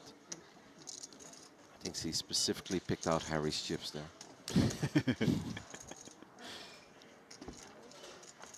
Not this one. Flop comes 10-7-5. 2 diamonds. Roman Stork is the only one holding a diamond. And obviously flop stop pair as well with a queen kicker. Johannes Travers is not capable of winning a hand at the moment either. He had the best start ever to 3 levels of poker over the future table. And it's just been downhill ever since. Yeah, he had a big chip lead on the table. He was up to like 7 million or so and literally has bled ever since. He's going to be down to 4.3 and Maybe even less if he decides to float here in position with ace-9 of hearts, and he will. He's got all the back doors. Yeah. Sometimes you just want to win a hand, Randy. Makes the call with ace-9. Obviously praying for like an 8 or a 6 of hearts. Any ace is going to make him feel quite good as well. Instead, it's a board pairing red 5. That is as ugly as it gets for Johannes. Nothing to get excited over there. I mean, Stoika might check, just kind of see what's up. Could be some concern with the player in position. Betting, of course, would be targeting like 8s, 9s, 7 X suited. 2 Broadway cards. Yeah, there's floats out there, and that's what he's going to do. It's finishing today, this tournament? Stoika doesn't see me like a checker. He's not a checker? No, that man is playing chess. Oh, I see what you did there. Took a second. Unfortunately for Johannes, he has to let go of another one. It's just a very unsatisfying turn. The black 5. Stoika continues to chip up. We've got pretty much the 2 biggest stack of the field right now on this table. Yuna Kanaizumi is leading the field with over 11 million chips. And of course, 2 bounties right now. Earlier we called that that's the only collected a single bounty. After eliminating Harry's, he got her second.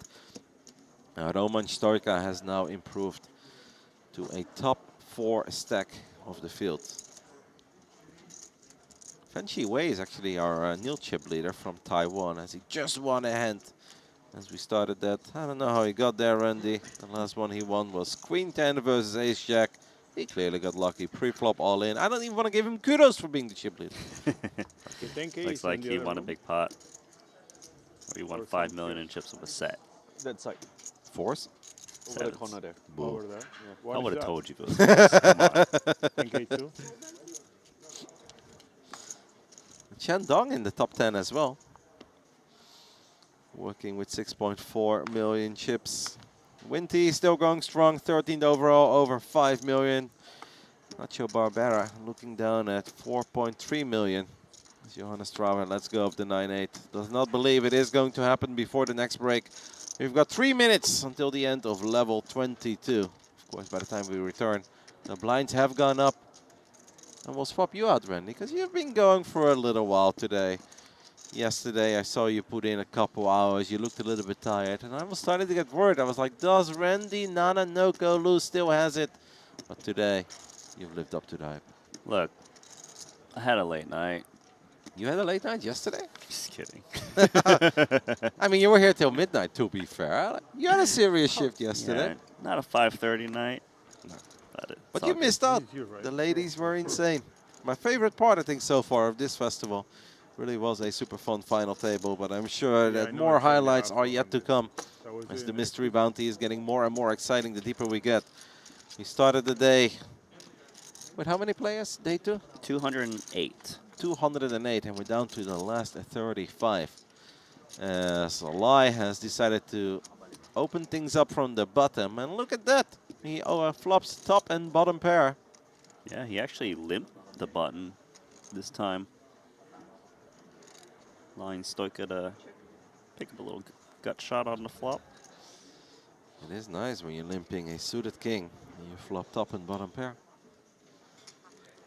Is he the first man to make Roman Stoika bleed on this TV table? You cannot cut this man. It's a very tiny bet. It's like a 1 big blind bet. And Roman Stoika thinks, you know what?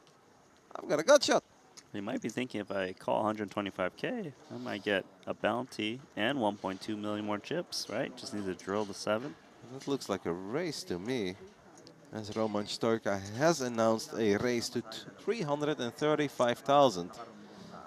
Music to the ears of Lai. We had a fantastic mystery hand earlier, where he went for all of it on the river with just king high, the king of clubs, on a 3-club board. Yeah, there's no reason to do anything but just call here. You've got 2 pair. There's no flush draw out there. If your opponent is fast playing a king, they're going to put it in on the turn anyways. Are we ever worried about like a suited 6-7? I mean, if it's there, it's there. But if it's random hands like this, then you want to give them the opportunity to just blast off. Let's see what the turn brings. The turn does bring the 9 of diamonds. I mean, it's not that scary, but I feel like that's one of the last cards that Lai wanted to see here. Look, he didn't want to see that card, but the thing is, he's only got 1 million. Yeah, no, of course 1 he's not. million there. Of course not. I don't think that he's ever going anywhere. Of course, he wants to play for all of it. The man still has top and bottom pair in a limp pot against one of the chip leaders.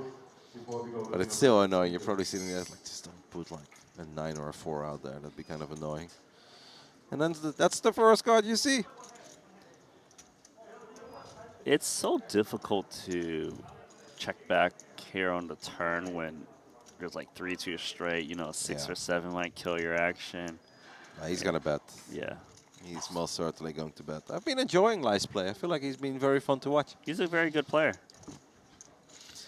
That's 350k, and we'll take it down. We've got a few more seconds still to break, or was this the last hand? I feel like a few of the players already got up, so Randy, I'm afraid that this is already going to do it for you and me today. Or will they bless us with one last hand? We get one more. Well, Takayama left. Yeah. Massage is over. Maybe that's why he left. He's like, I'm only taking a look at these cards if I'm receiving a massage. Oh, wait. Well, cards have been dealt. We got to play it now. Imagine you look down at the ace of spades. You're like, no, finish the hand. Can we scan Takayama's cards? We want to see if he's got aces. This is not the last one? This is most certainly the last one, Nacho. Could be insane if it wasn't. Yeah. Okay, no, this one is the new one. It will be the last one. They must finish the hand to catch up. Floor coming over to clear up whatever the confusion is about. You know, I saw a video, but I forgot who it was about. Somebody that showed up a little bit too late and missed aces, but actually dodged a massive bullet because somebody else had like pocket nines and would have flopped What's the offset difference? on like 9-4-3 rainbow or something. That's when you know you're running good. Yeah. You make it too late to your seat to play aces. Okay. And you save your life. Okay, you can play now, it's fine. Seems like everyone's happy. Shout out to the floor. We did not get to see what Takayama had. No. He doesn't mean. Probably won't even realize that one hand's been played. Action gets folded to Yulai. Looks down at Queen 10 offsuit.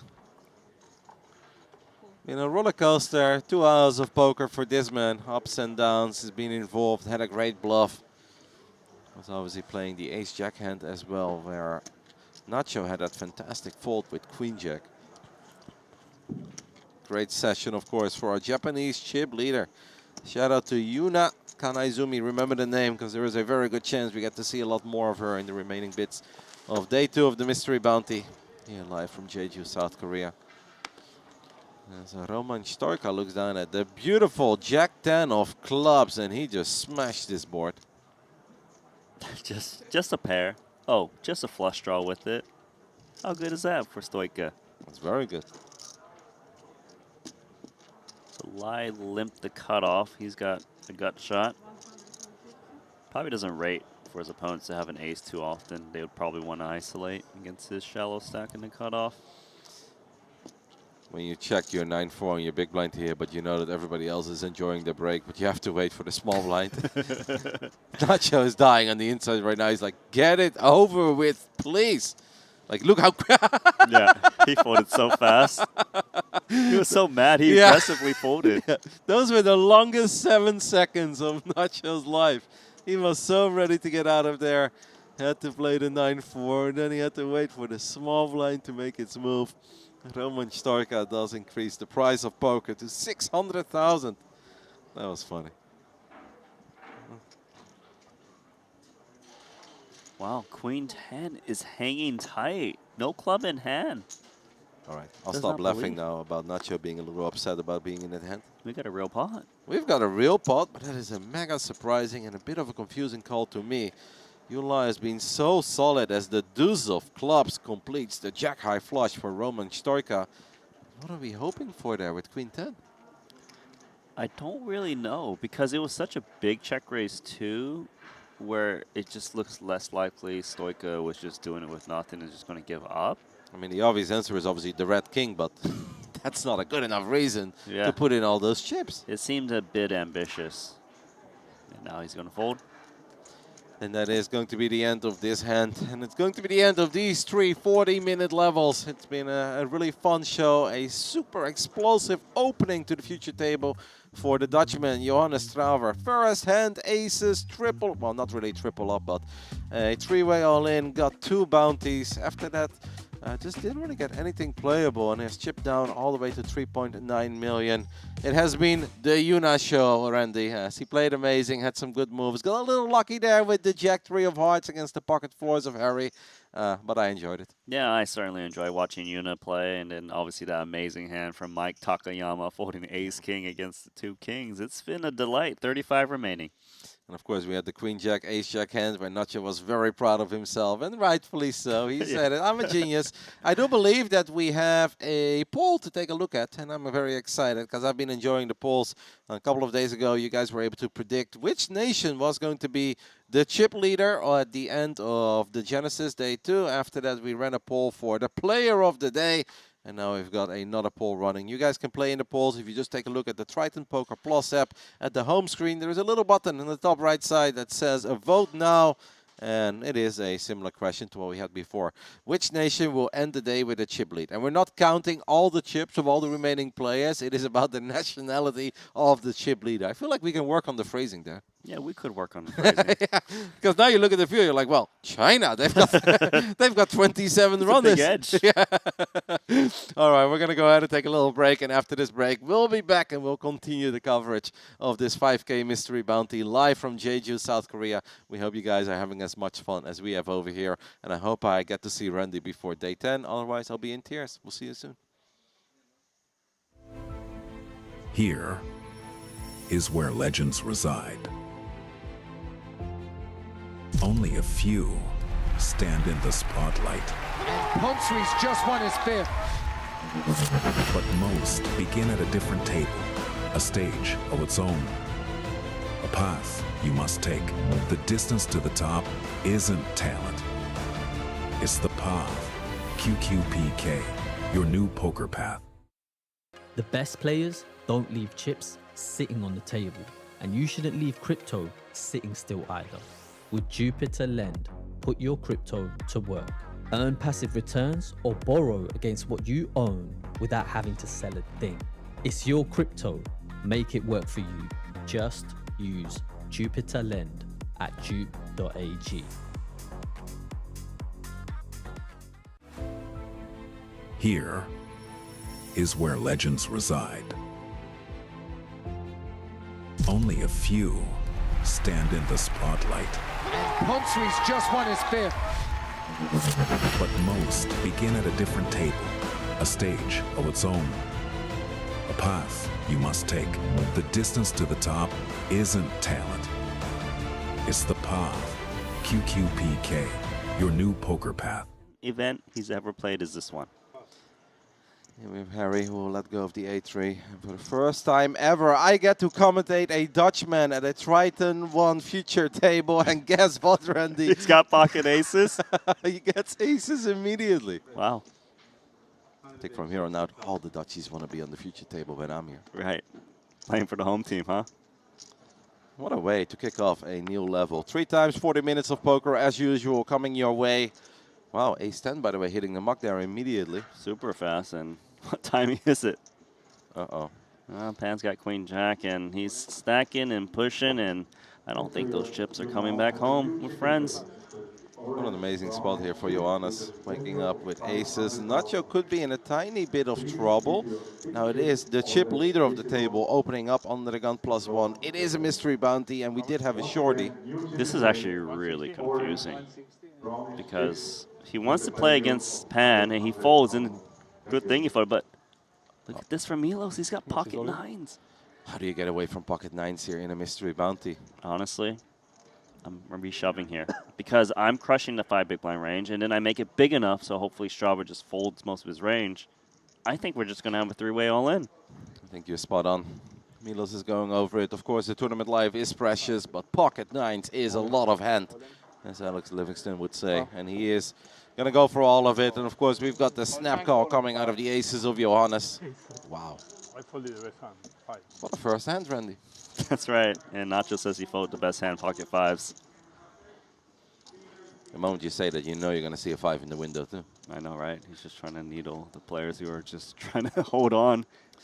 Pan needs a lot of help with Queen Jack offsuit. Milos, of course, needs a lot of help as well, as he's looking for a 9. If he finds a 9, he doesn't just win the bounty, but he also wins an absolute monster pot. Yeah, there's actually a really big side pot. You can see 3.5 million. Here we go. We're off to a big flop. The flop comes King 10-4, Rainbow.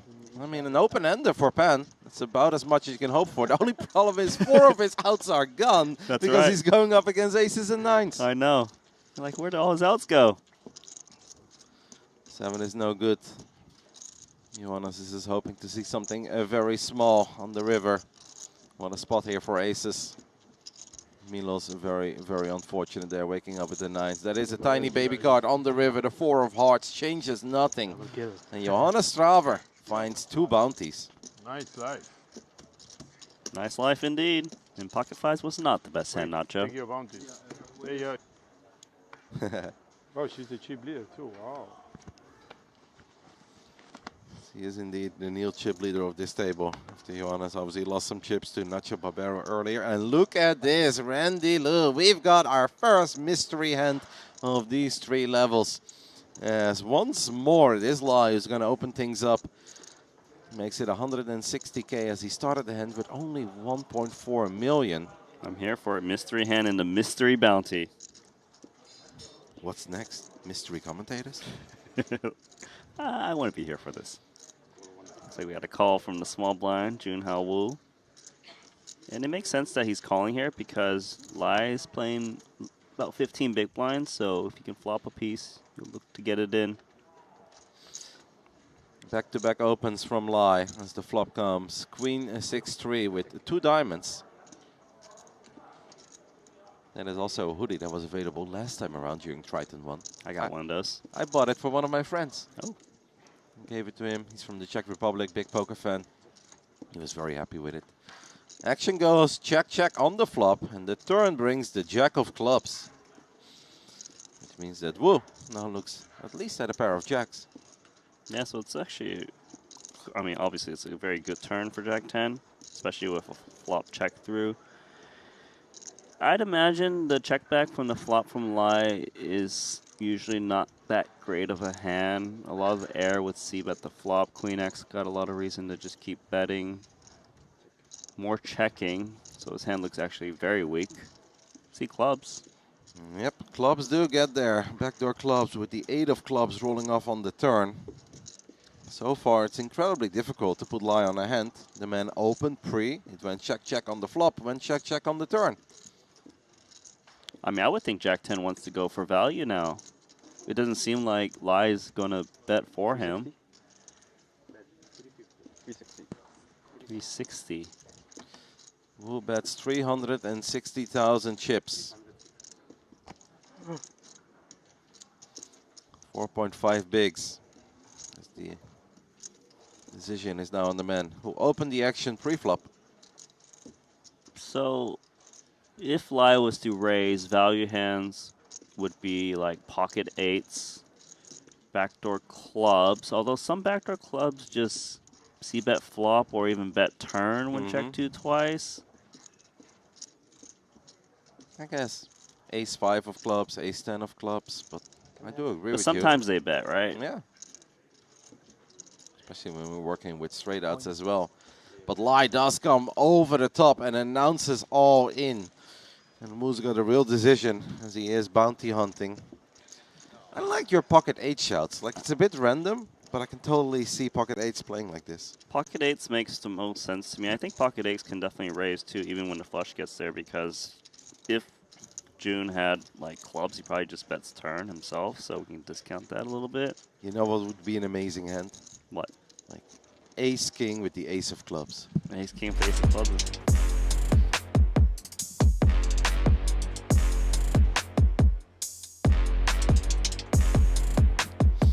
In case you guys missed that one, it wasn't Ace-King with the Ace of Clubs, but it was King-10 with the King of Clubs.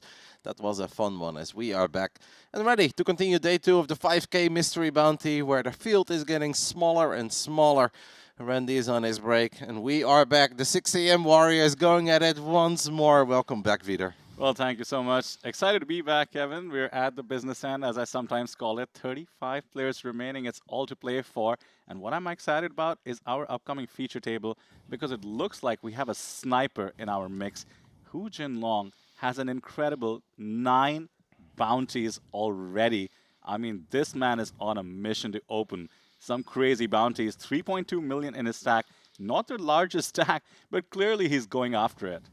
9 is indeed a very serious number. That's always very fun to keep track of, and especially when we get deeper, we'll be mentioning it more and more.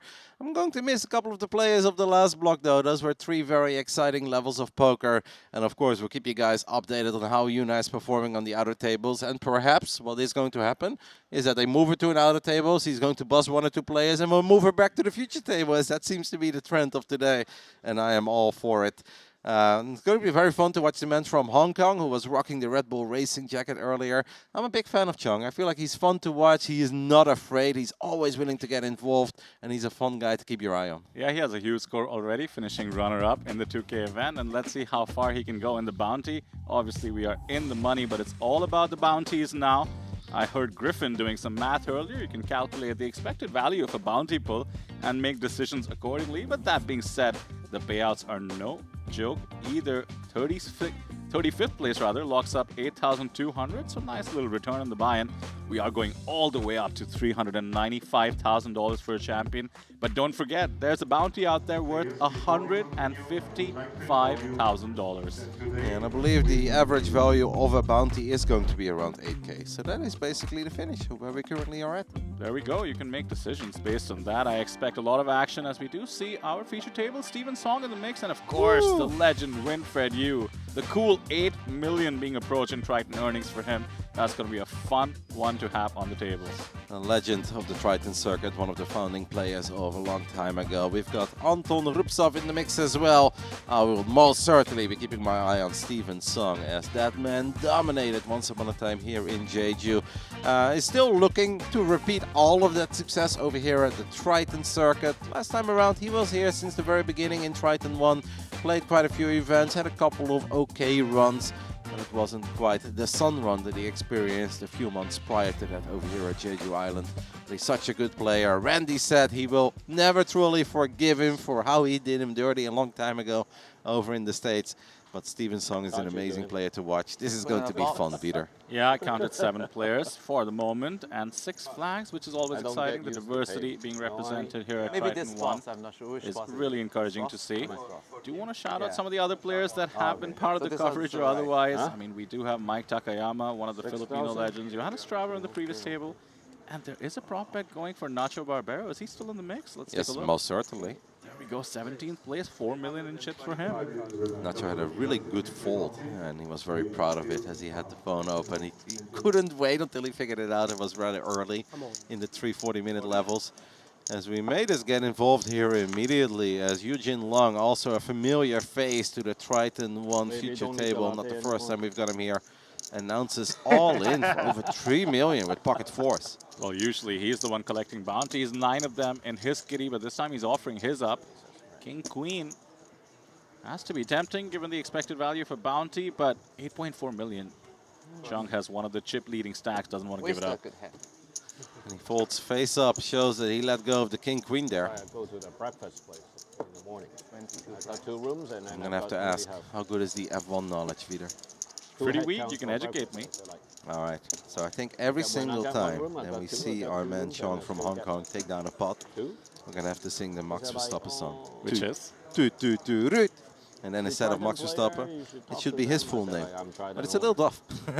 Excuse me? Chong is going. We try. We'll figure it out. Okay. I mean, you lead the way, man. I'll be backup singer. He could also be a very big Yuki or Checo fan, or perhaps Hadjar.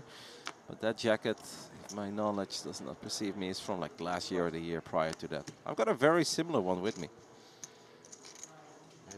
And they don't fucking believe it. He's going to open back-to-back hands, let go of the king-queen this time around. Looks down at Jack 10 offsuit. As Winfred finds the bit of a watch enthusiast yourself earlier in this event. That is a cool piece that Winfred is wearing. Yeah, no surprise. The man has taste, as we do see King 9-9. Very favorable for Chung to take this down with some aggression. And with that jacket and that stack, aggression isn't coming. I feel like I got you on board of the jacket already. I mean, how can you not? Just look at it. It looks like he has 10 sponsors coming into the Triton ONE Festival. You know, I've got that jacket, and one of my friends bullied me once. Where he's like, "Are you getting sponsored by everything, or why are you making so much advertisement?" I was like, "Ah, leave me alone. I just like the jacket. I like F1." Not the prettiest board ever for the duckies from Winfred, so he will let go. No show this time around. Showed the king queen. Does not want to show the jack 10 off. Yeah, just a recap of what I heard Randy and Griffin discussing earlier on in the coverage in terms of what you can expect in a mystery bounty, especially when we started the day. Your value ranges as a short stack become wider, simply because you're going to get called wider as people try to collect the bounty. But now we're in that interesting stage, as you just mentioned, Kevin, the expected value of a bounty about 8K, the current price 8K, but of course the pay ladders are coming. Do you think this affects the play? Are people more looking at going deeper, climbing up the ladders, or do you think it's all about collecting the bounty?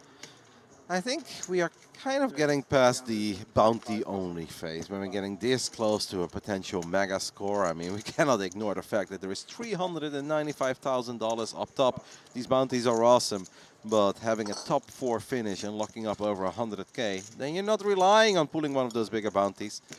I think it depends a lot on what the chips are working with and also the information that these guys have on each other. At this point, most of the players have spent at least a tiny bit of time with one another. There may be some history that we can't always be aware of, even though we can do our best of going through the Triton Poker Plus app. And we have a call from the big blind. Of course, the shortest stack entering this table. Queen 9 of hearts is going to try to pull off the defense against Chung. But Chung looks at that ace-7 board while opening ace-king. And what a moment to get ace-king, by the way. Open 3 hands in a row. Gets called by the shorty with ace-king. Looks at a board of ace-a7 and he's thinking, tu root. Max Verstappen. Goes very small, as he, of course, does not want to scare his opponent away. I think Uchida knows that this is just too much action coming from Chung. At the same time, he has Queen 9 of hearts. There's not much he can do. 1.1 million in his stack. Not one you can fight back with. Yeah, he's going to have to let it go and wait for a better spot to try and 3-bet jam this in there. 3 in a row for Chung. 8 bigs for Uchida now. Showed the ace. Looks like he showed the ace there. No bluff. Yes. No bluff. Yes. At this moment, no bluff yet. On the Triton Poker Plus app, fun to follow along the remaining players, especially as we whittle them down. Yuna now up to 14.5 million, chip leading the tournament. Wow. Do also want to shout out Fan Chi Wei. I'm a fan. 3rd place. Did see him on our feature table coverage in a fun mystery hand. One of the Taiwanese legends in the making. Hyper aggressive. There's no surprise, perhaps he's performing well in this format. 10 million chips for him as well. Yeah, as we keep a close eye on the action of this TV table, I want to go over the hand that Yuna just played, because we covered 3 levels of Yuna. He was battling it out quite a few times with Johannes Traver, and he has just eliminated the last remaining Dutchman of the field, perhaps the only Dutchie that entered as well. But it was ace-king versus king-5. Yuna opened. Johannes Traver completes from the big blind, and the flop comes king-10-5.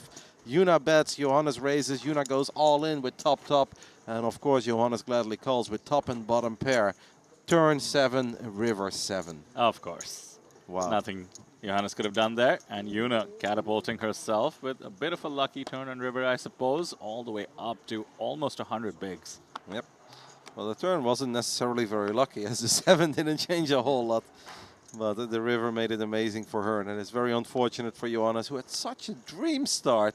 Like 3 levels ago, first hand got aces, gets the double KO, wins a big pot as well, 4 million chips. After that, just couldn't really get it going anymore. Flops 2 pair and gets eliminated by ace-king with running 7s on the board. Winfred opens things up with ace-king offsuit under the gun +1. And there he is, Steven Song in the small blind with a suited ace. He's just going to call. I think with a stack like his, he doesn't mind peeling all the suited aces. After all, sometimes you can actually get it in with the worst flush draw. Another ace for Chung in the big blind. It's ace-5 makes the call.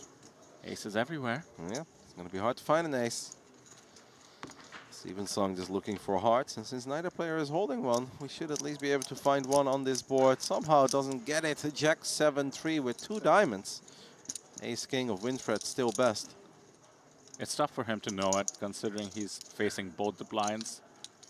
The small blind range combined with the big blind range tends to cover a lot of the board. So without a single pair, I don't think Winfred will be too comfortable firing a C-bet. He's trying to get a live read, it seems like, on both the players. Of course, is in position against the blinds as well, so to the extent he wants to set his own price to get checked to on the turn, might choose this moment to do so. That watch goes very well with the hoodie. Yeah, he doesn't bet after all. Doesn't want to get blown off the 2 overs. Likely would be the best hand if he can clip an ace or a king. Doesn't have the best hand as it is. Now the board pairs. A 7 or a jack would be a 3-way chop. It's going to make him feel a bit better, right, about his ace-king. After it goes check, check, check, and there is a board pairing 3. We start believing that ace-king high might still be best here. Yeah, could be often enough. 2 diamonds on the board as well. Straight draws possible. Question for Chung is, does he want to try and represent, or does he think he has enough showdown with just an ace? Has the ace of diamonds as well, could become relevant if another diamond appears. Once more, checks all around. 6 checks in a row, and the river will bring the 10 of diamonds. There is the diamond, and this should be now interesting to Chung, not just because he can rep the flush. Just look at that board. It should be connecting with the big blind range often enough. And I don't think he thinks he has the best hand with just ace-5 after Winfred checks twice. Well, it does check all the way through. 9 checks in a row. And Winfred will receive the news that ace-king high is best. I never all gonna chop. Yo. Unlucky, unlucky. Steven and Chung looking for a chop there. Supposed to be 3-way chop, right? Yeah. We are cheering already. Yeah. We're cheering. Ace-10 will be a chop. Yeah, we expect a chop. A6, okay, okay. Good vibes all around here. Unfortunately, no 3-way chop as Winfred, his ace-king high is best. As we swap out the dealers, it gives us always a chance to give a big shout out to our title sponsor, QQPK. As you guys know it, supporting the game at the highest level and bringing the action to poker fans all around the world for 5 days straight. And we've got 6 more days of Triton ONE coming your way. Tomorrow, of course, we kick off the main event. And I told Randy earlier, Vitor, I am incredibly excited. I'm not too excited about wearing suits and ties. Are you kidding me? Yeah. I want to rock the Triton ONE merch. Yeah, for so You're such a gamer. Yes, I Put am. on a suit and you just feel like a different person. But Mate, if I could, I would be wearing sweatpants in the casino. Yeah, That's how much of a gamer I am. Very Put on the juicy, Triton and pin. they can trap. Maybe we don't get to wear the merch while we're in Yeah. the booth. Maybe we can always rock it Make a outside. big race and I still have the pin from last time around. Yeah. Because I haven't worn my suit jacket. Nearly. My suits. Of course. I pulled it out of the closet and I was like, oh cool, I still have the Let's Triton go pin. Okay. All the players 33, so 32, I guess. 32. Yeah. We hope you guys are enjoying the action of the day 2 5K mystery bounty. I It assume obviously someone started 2 days ago. They had flight 1A. Yesterday was flight 1B. It's Man, been we're super still fun locked for up us no to watch the money. action. We hope you guys are having It's like as an much 8K. fun watching it as we do. 8K? Yeah. The players are Crazy. chatting along. Still. Make sure gotta to pull some show good some love. values If you're tomorrow. watching Hold over on, at hold YouTube, on. a thumbs This up guy goes a has all the long Yeah, way. 9 He got freaking. all the money. He doesn't care about the paycheck. He Yeah. care about what position anymore. Now that's 8.2, yeah, still 8.2. We're going to take a little look at something that has happened on one of the outer tables. All right, Vitor, this is where your eyes are way better than mine. I see lots of tiny cards. I see 6, 6, 4, deuce, and another 6, or what was that first card? Wow. There we see it. 6, 4, deuce, 6, 6. Wow. That's a lot of 6s. 3 spades on the flop and then a 6 and a 6. As we do see Chen Dong interested A legend of the Asian poker circuit in seed 1. Looks very interested. 3 players to the flop, now down to Chen, and of course a familiar face. Shua Win is in the pot as well and has bet 800k, and looks like there's a jam from Chen. That is most certainly not getting snapped off based on that reaction. 6-4, deuce, 6-6. 3 spades on the board.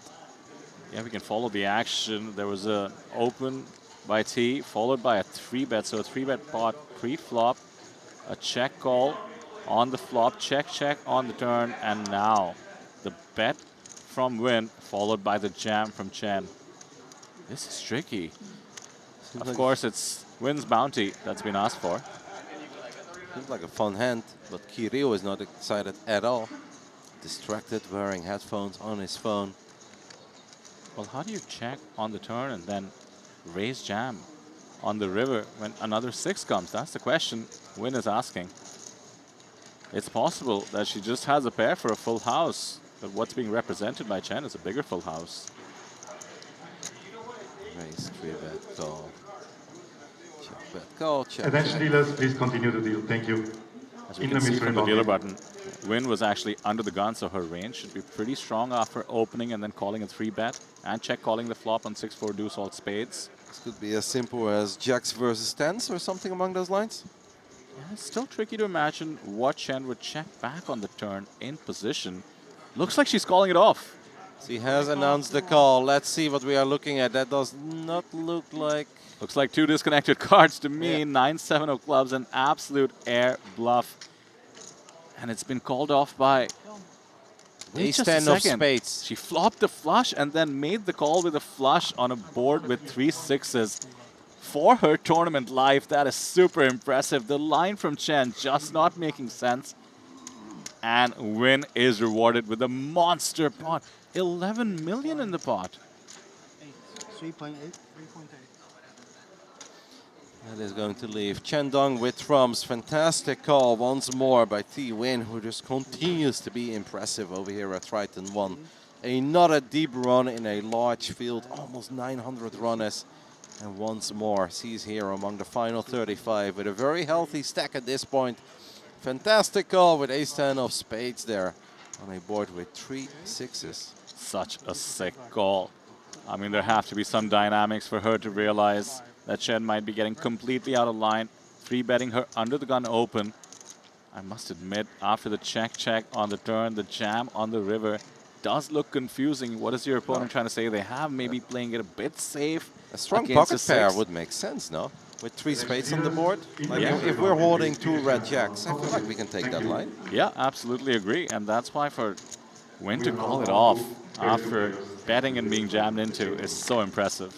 Absolutely, that is not an easy call to make at all, despite the fact that we flopped the goods with the ace-high flush. I think they were doing that. Speaking about flopping the goods, Kevin, look at this situation. Hu Jinlong is now the one flopping the nut flush, board pairs, just like we just saw on the outer table. It's gone check. How to extract will be the question. 1.2 million in the middle. That's so awesome, despite the fact that we were taking a look at that amazing call on the outer table. We're getting a little rundown on the left side. As Anton raised, Hu Jinlong just called and flopped the nuts with ace-9 of diamonds. Anton holding the queen of diamonds. Hu Jinlong, the ultimate bounty hunter, collecting more bounties so far than anyone else in the field. Love this bet, Kevin. The polarization with the nut flush on the paired board. It's simply gone check call on the flop, check on the turn. So Hu Jinlong can represent all kinds of bluffs. Might do this with something like the naked ace of diamonds. The ace queen doesn't fall for it. Anton makes the correct laydown there on the river and saves himself. What is obviously exciting is knowing that Chen Dong, after that hand where the bluff, the 9-7 of clubs, I believe it was, did not work. is down to 1 big blind. This is a mystery bounty, average bounty worth $8,000.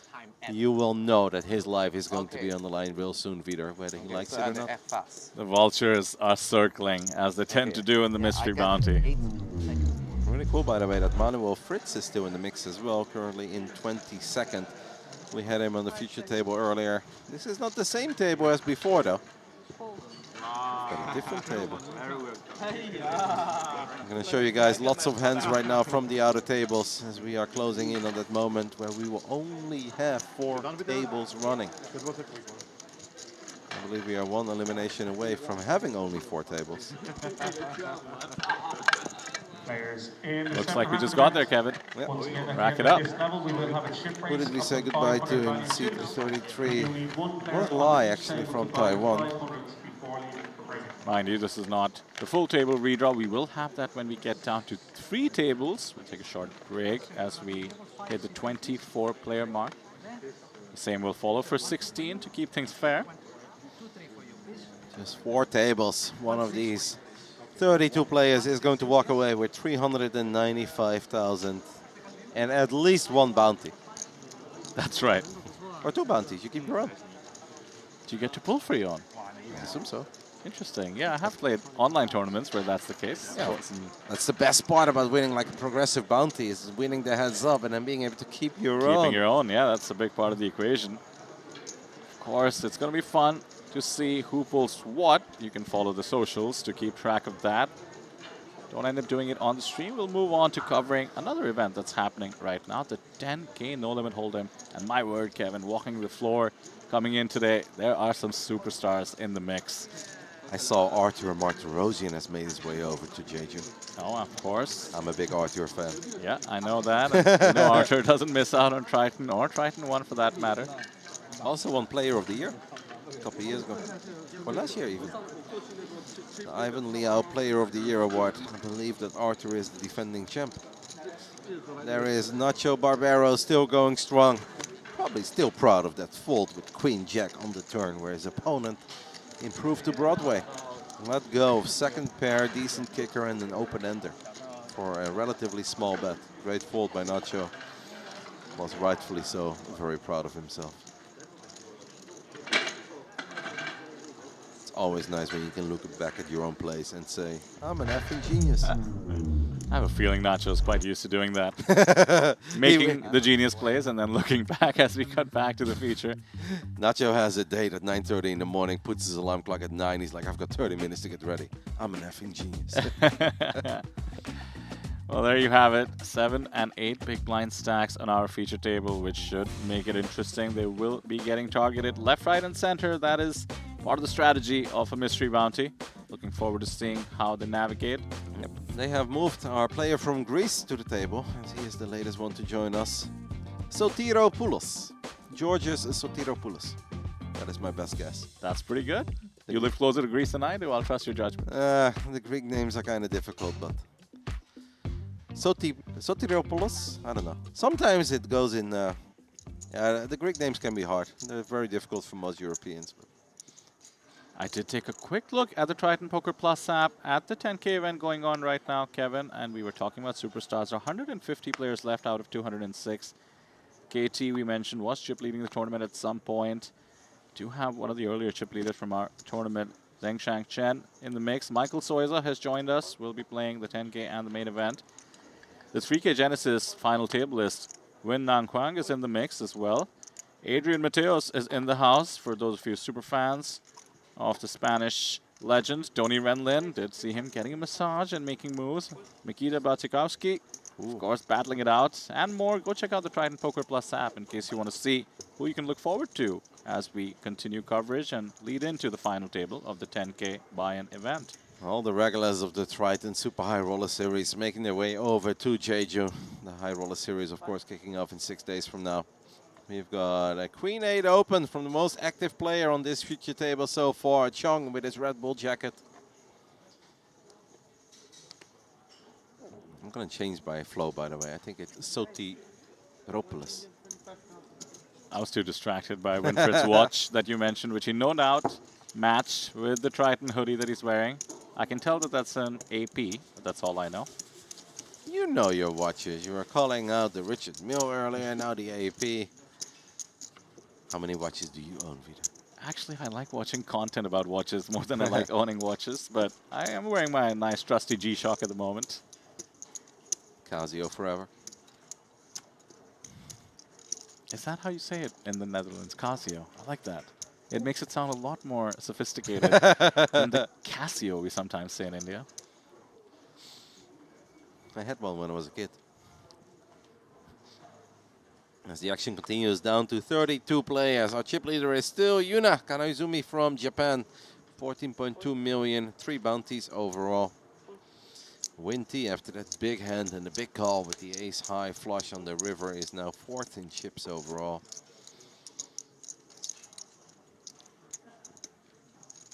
Eugene Long, our bounty hunter, Mr. Bounty, has collected more bounties than anyone else in the field.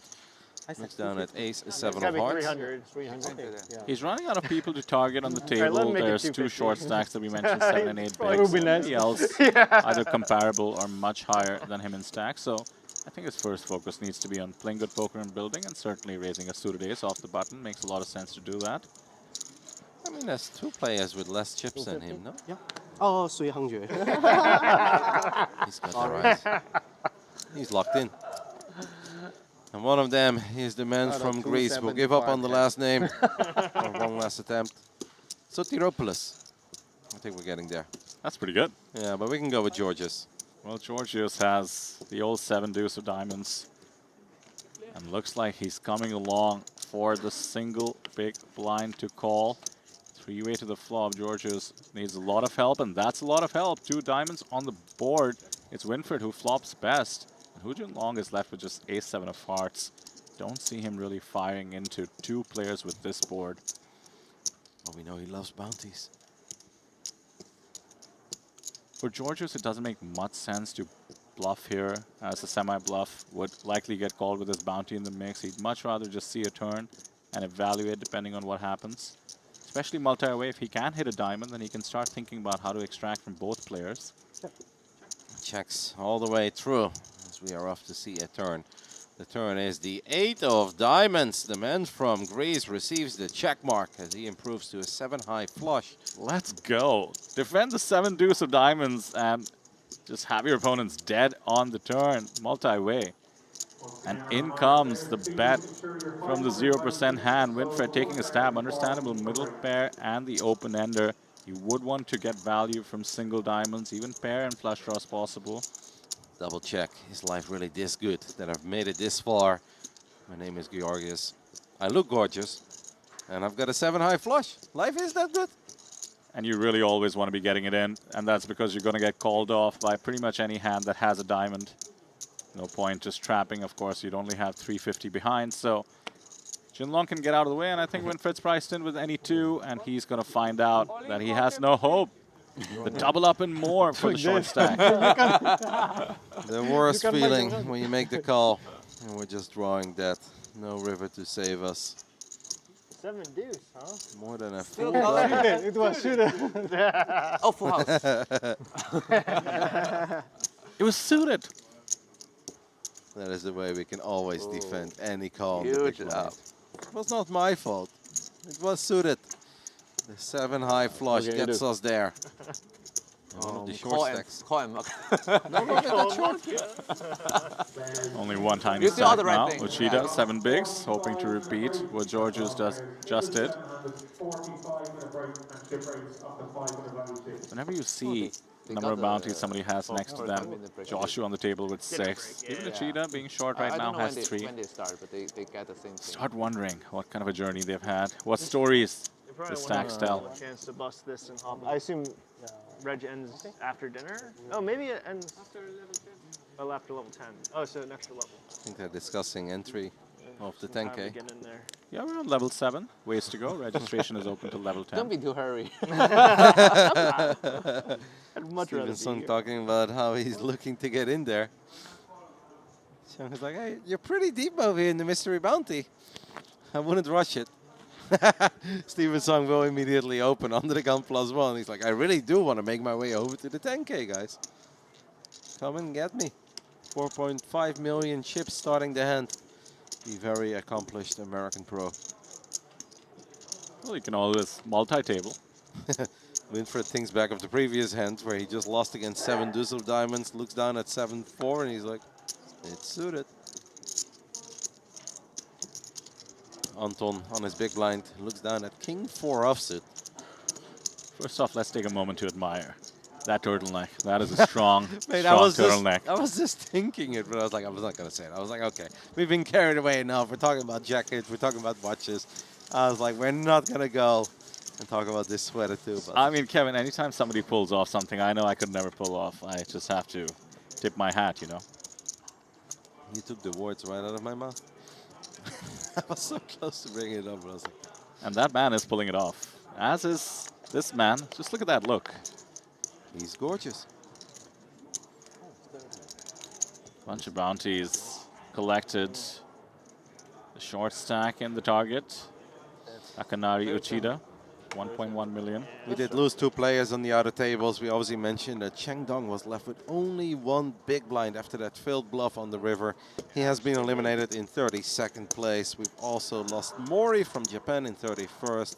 And Zhou Lin just got eliminated, one of our Chinese players, in 30th. So we're down to 29 with one of the shortest stacks, or the absolute shortest stacks of the field remaining, being on this feature table. Our Japanese player, Uchida.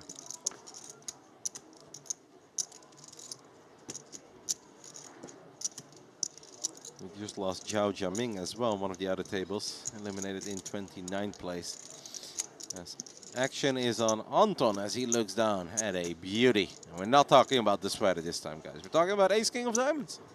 Hu Jinlong is just so active. It's a pleasant sight to pick up the Ace King suited, but look at the sizing. He's gone quite small.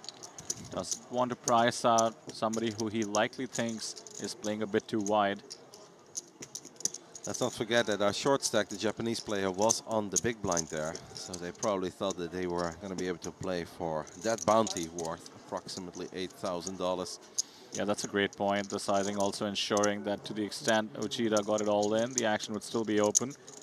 You don't see this small sizing too often from the small blind. A fold here from Jinlong would signal 1.2.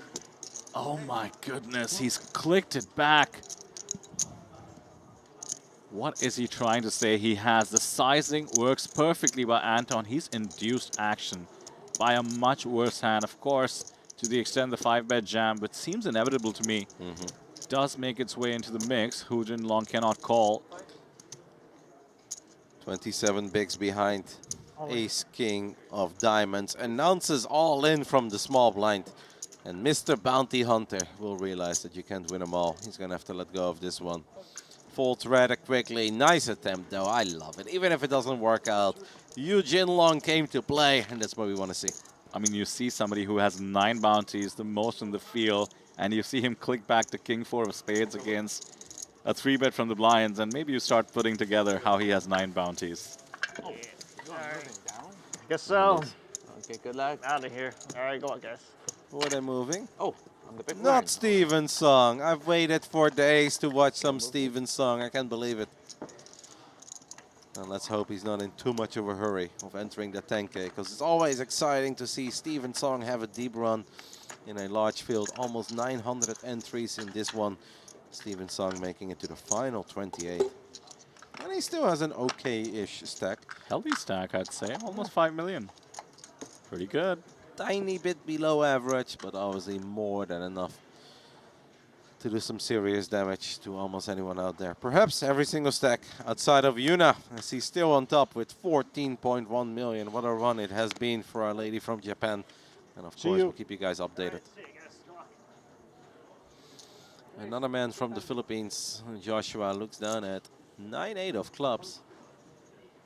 Under the gun, decides to open things up. Winfred and the great cap, nice hoodie, and alrighty watch. Just kidding, it's amazing. Looks down at pocket 5s.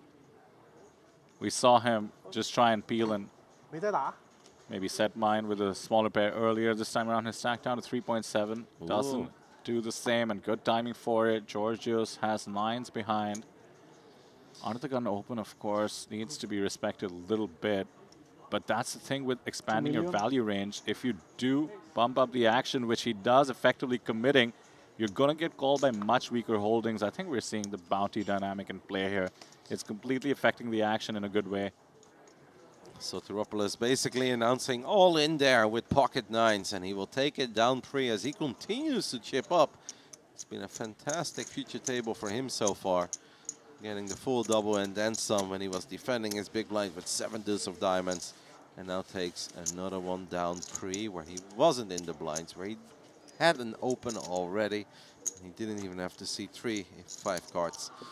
Amazing stuff so far for the man from Greece, who is slowly finding his way out of the bottom end of the leaderboard. Now in 23rd place overall with over 20 bigs.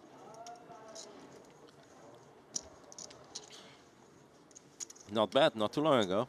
He was working with single digits. That's right. 8 big blinds entering this table. Very well done by Georgios so far.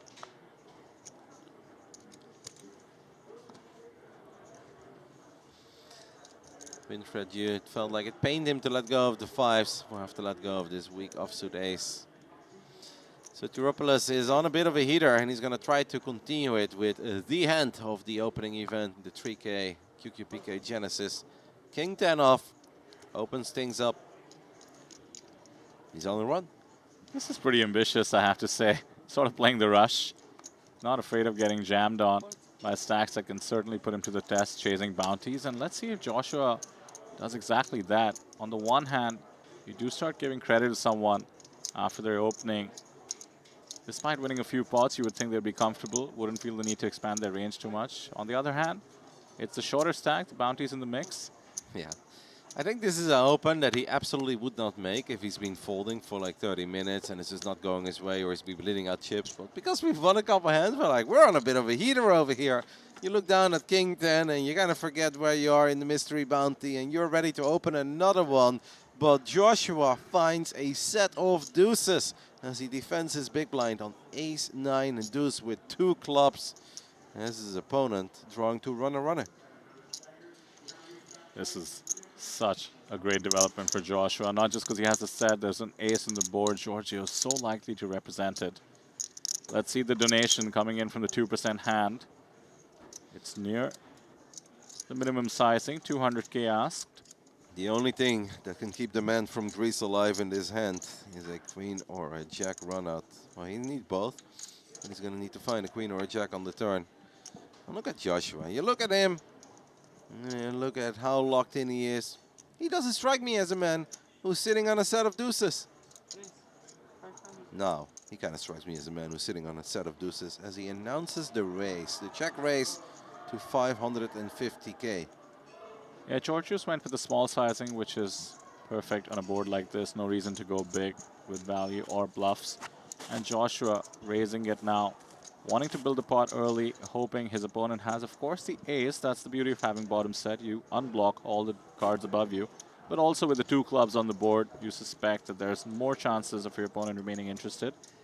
All that being said, the King 10 will, of course, hit the muck, not even a club, to try and continue.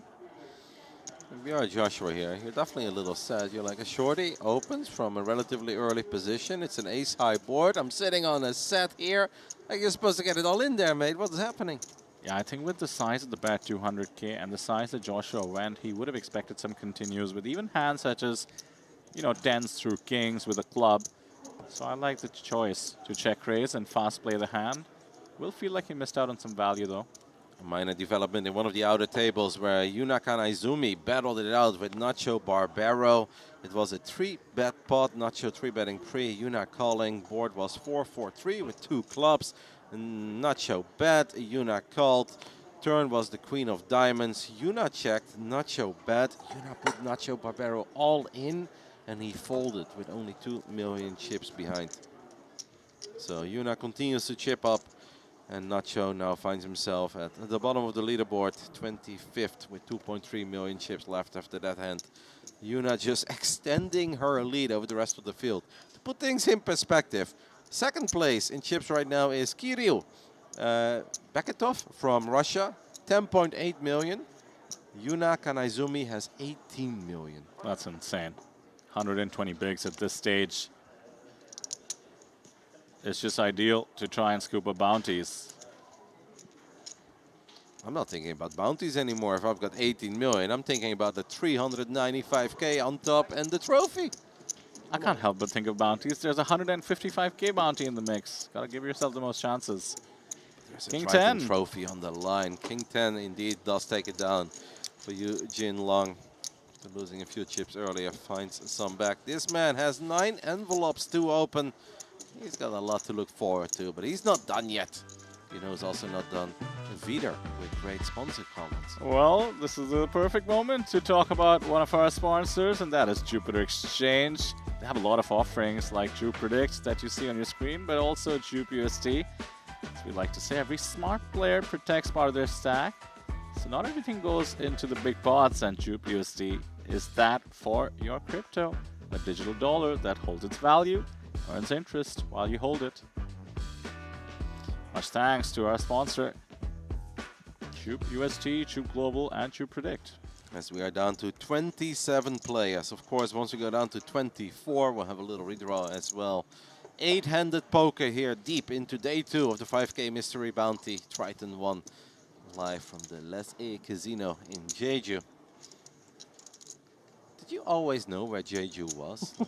Let's say like 5 years ago, if I would have randomly stopped you on the streets of India. I don't know if you were in India at that point, but let's say you were, and we would ask you, do you know about Jeju Island?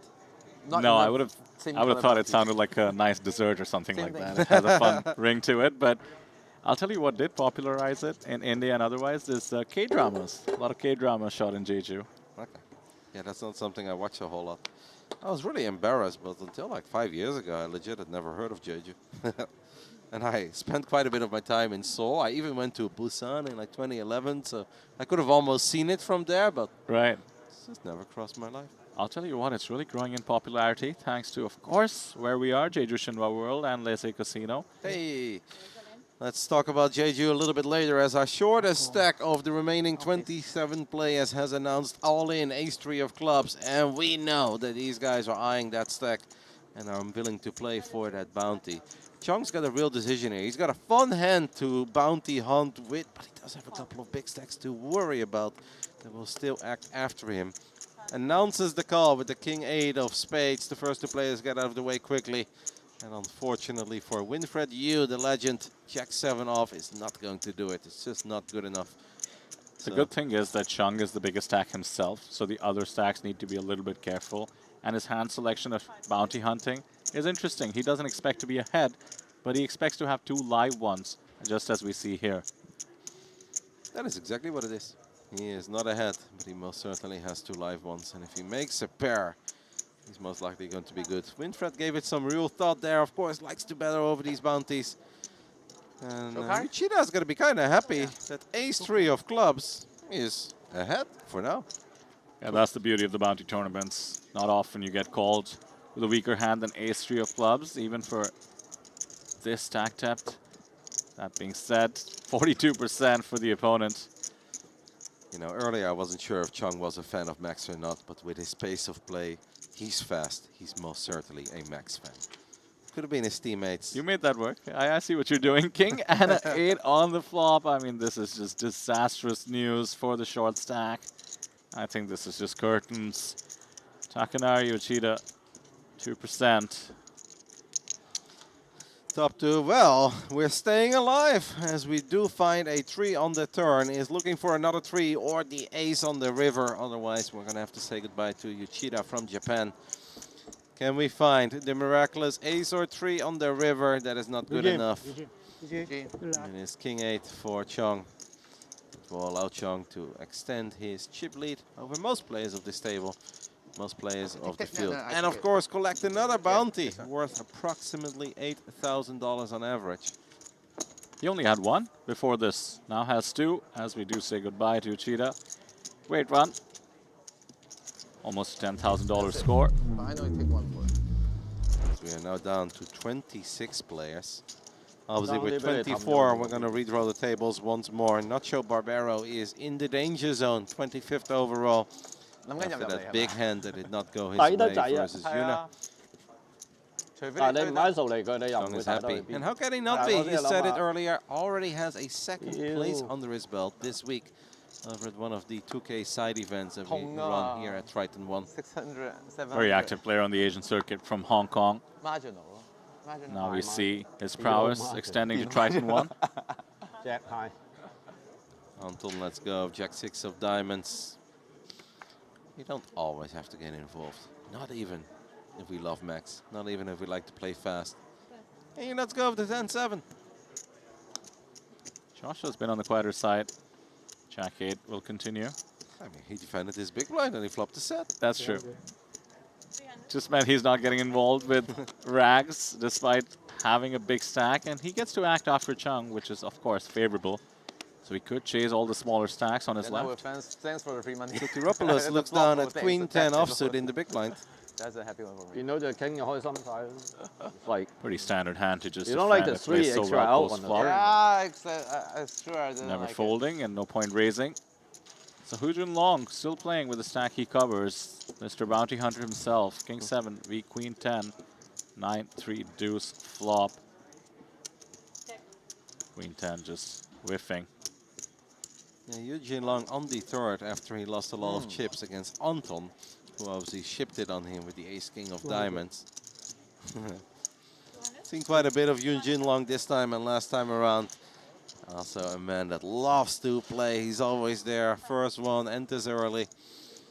Very involved and has spent a lot of time over at the future table. Fun player. We will have redraws soon. 24 redraw. Yep.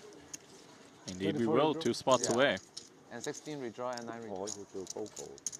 Familiar every player. Lots of big names left. Really fun. I feel like almost any table draw is going to be very exciting for us. Can't imagine a bad table, to be honest. With the 26 players that are still alive, we've got a couple of real shorties in there. From 22nd. No, actually, that's not really true. Sorry, I misread the chip counts. Or the big blind counts. We have shorties, but they're not mega short. They're just somewhat short.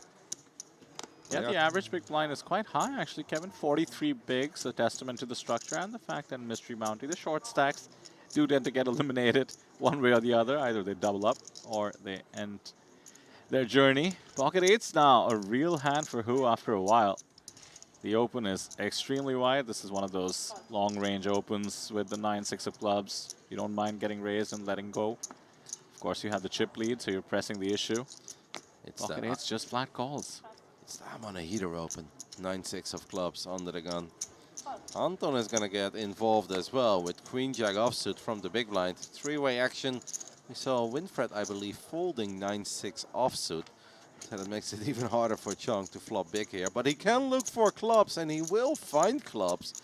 This can still get really fun. A gut shot for Anton. The 8s are still best, but it's hard to know that the 8s are still best. And Chung flops a 9-high flush draw. Hu Junlong deciding to just flat call the 8s, respecting the UTG Open. That being said, it came from the big stack. Will come along for one more street for the moment. Anton has the Jack of clubs. He's thinking right now, club could be exciting. A red king is the dream. 3 clean outs to the nuts, but not much else with 2 players interested already. Not really getting the right price to try and bink a king. It's out of position in the hand as well. Yeah, but it's so tempting, and it's a bounty tournament, and he's got some chips to play with. Makes the call. And Anton is like, king, king, king, king. It is not a king. It is a total brick. It's the deuce of diamonds instead. I mean, 4-5 does get there. Once in a very blue moon, the big blind could wake up with a hand like 4-5, but that's about it. I think the most impressive call here was by Jinlong on the flop. On the one hand, he respected the under the gun opening range to not jam pre-flop or 3-bet it. At the same time, he didn't respect the fact that the pre-flop raiser fired into 2 people on ace-10 free 2 clubs and just called the pocket 8s with 1 player behind. He can't love, Jinlong that is, can't love that Anton came along. Shouldn't think his 8s are best anymore. And Chung is double barreling into 2 players. This will get folds from exactly the kind of hands that call in the flop in this exact scenario. Weaker pairs and weak draws. The 9 high is going to get this done. This is just power poker at its finest. Almost 11 million for Chung. 9 high, like a boss, even though he did have the flush draw to go along with it. Big bet as well, 1.3 million. This man is on a heater. Opens under the gun, takes it down against 2 opponents. He's not hiding the fact that he's the chip bully, the table captain. He is the chip leader on the table, one of the chip leaders of the tournament. It is understandable that he's super active. Has been getting good hands as well, but as we saw there, opened a very weak holding. Semi-bluffed 2 streets, took it down. Still 40-minute levels, of course, here over at day 2 of the Mystery Bounty.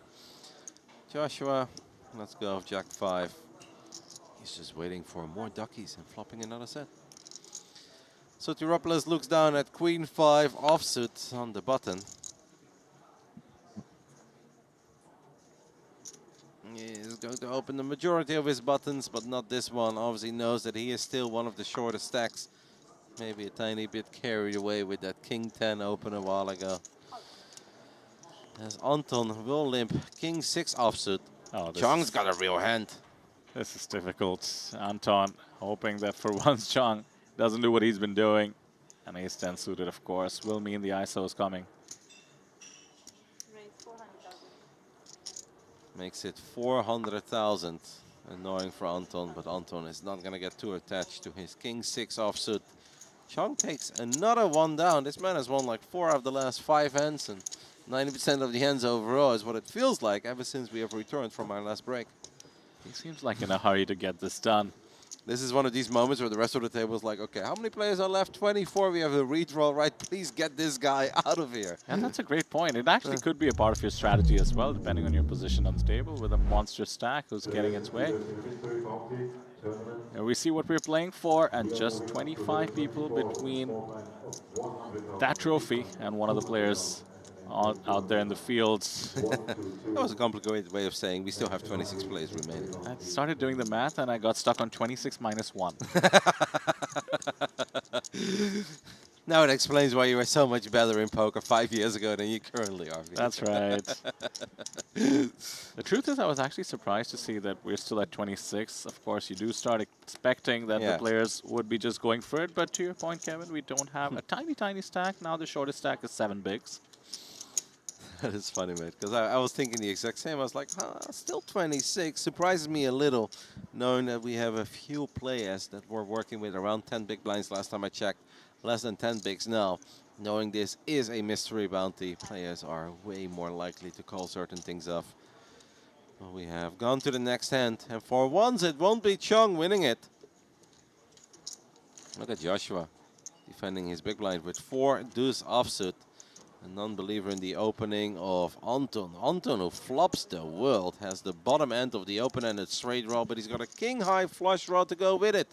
He needs to double-check his hand. He's like, did I really flop that good? Yes, you did. Would love to start building the pot. Doesn't mind getting raised. Has Joshua said a word yet at this future table? You don't need to say the words. You can talk with your chips. Question is, does deuce 4 do any talking? And I highly doubt it. On the one hand, you are tempted. This board should be smacking your range, but the button open's going to be wide as well. Okay, I'll raise you. Has he moved his head yet? That I think you're correct about. And look at this, Kevin. He has check raised, asking the question, do you have a piece of the 8-7-6 board? And it turns out Anton has a huge piece. Yeah, he doesn't just have a piece, he's all over it. And makes a rather quick call. Does help to have that straight draw in Joshua's shoes, the dummy end, and now it comes an ace. How does Joshua want to navigate this turn? Betting with 4 high. Obviously did have the bottom end of a gut shot, but I don't even know if that's really relevant. 5 would have made him feel a bit better about his hand, of course. Does not find the 5. Wouldn't be surprised to see him keep firing to try and fold out. The raggiest part of Anton's continued range. Of course, if an ace is in the mix, he does expect to get called, but there are some floats with 2 overs. Hands like Jack 10, for instance, might have continued on the flop to a small check raise. I feel like Anton could have potentially announced all-in on that flop as well to make his life a little bit easier.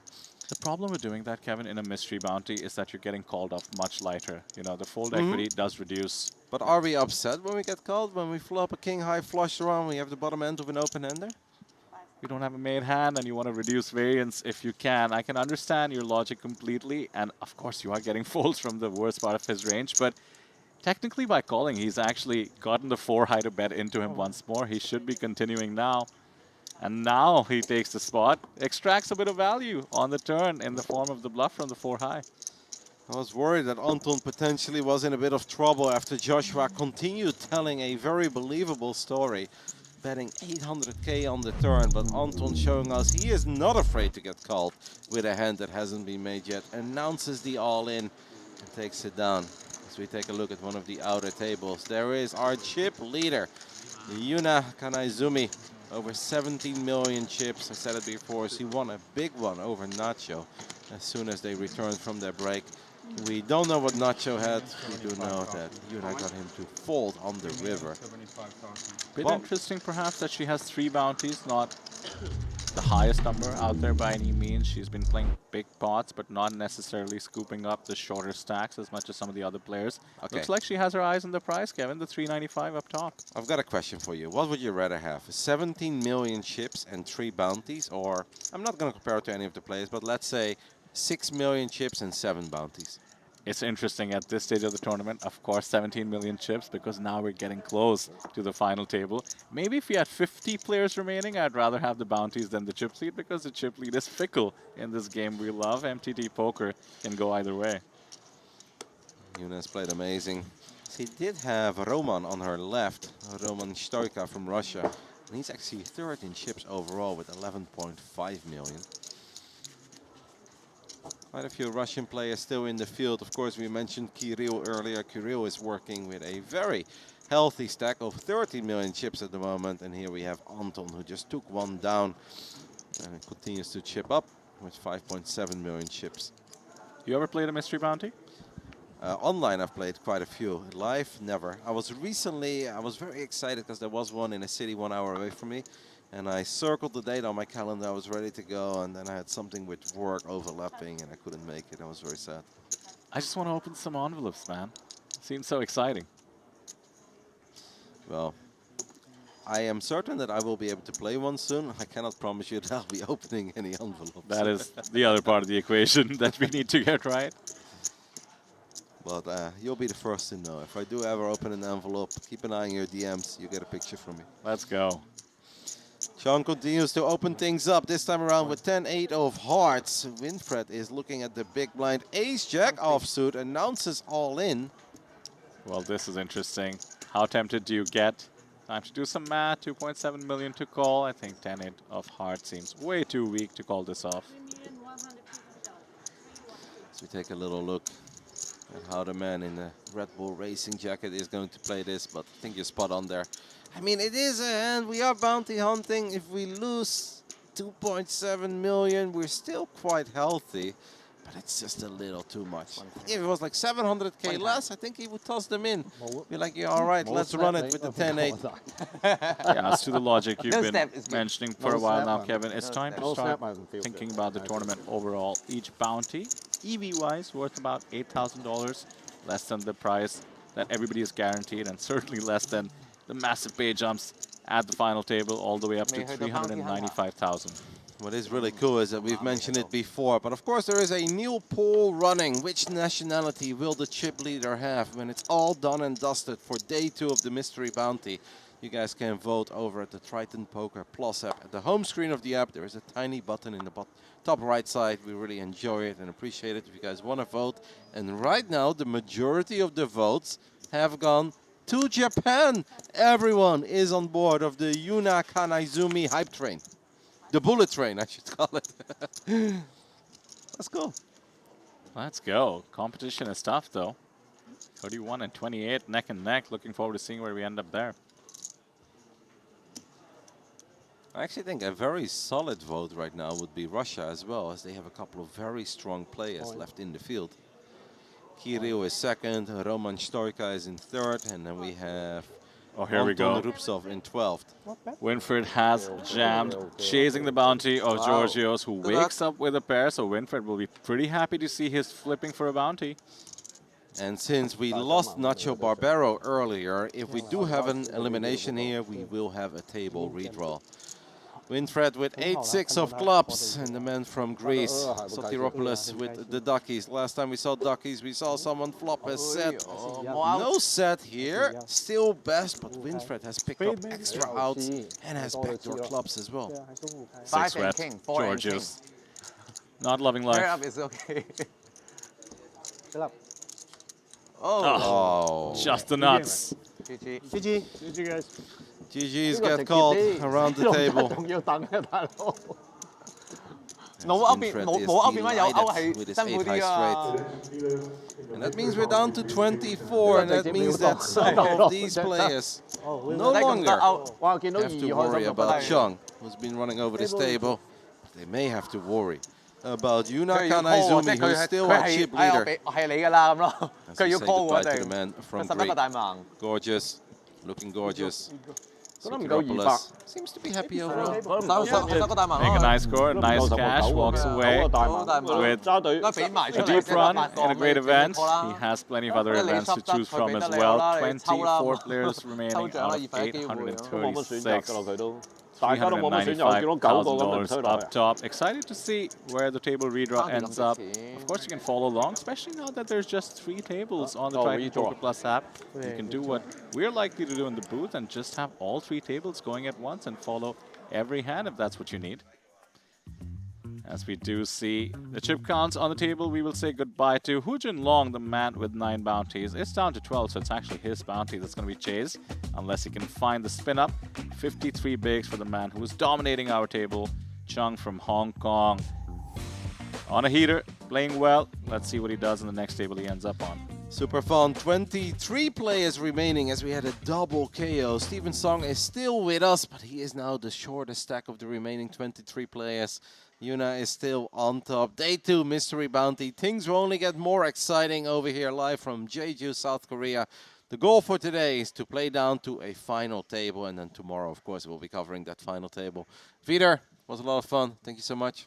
Well, cheers. I look forward to seeing you in the future part of the coverage, which would, of course, include the final table tomorrow. For now, we will have Griffin Benger come in on the other side of the break. Quick break to reset, to redraw. We'll see you on the other side. Do not go anywhere. Here is where legends reside. Only a few stand in the spotlight. Humphreys just won his 5th. But most begin at a different table, a stage of its own. A path you must take. The distance to the top isn't talent. It's the path. QQPK, your new poker path. The best players don't leave chips sitting on the table, and you shouldn't leave crypto sitting still either. With Jupiter Lend, put your crypto to work. Earn passive returns or borrow against what you own without having to sell a thing. It's your crypto. Make it work for you. Just use Jupiter Lend at jupe.ag. Here is where legends reside. Only a few stand in the spotlight. Humphreys just won his 5th. But most begin at a different table, a stage of its own.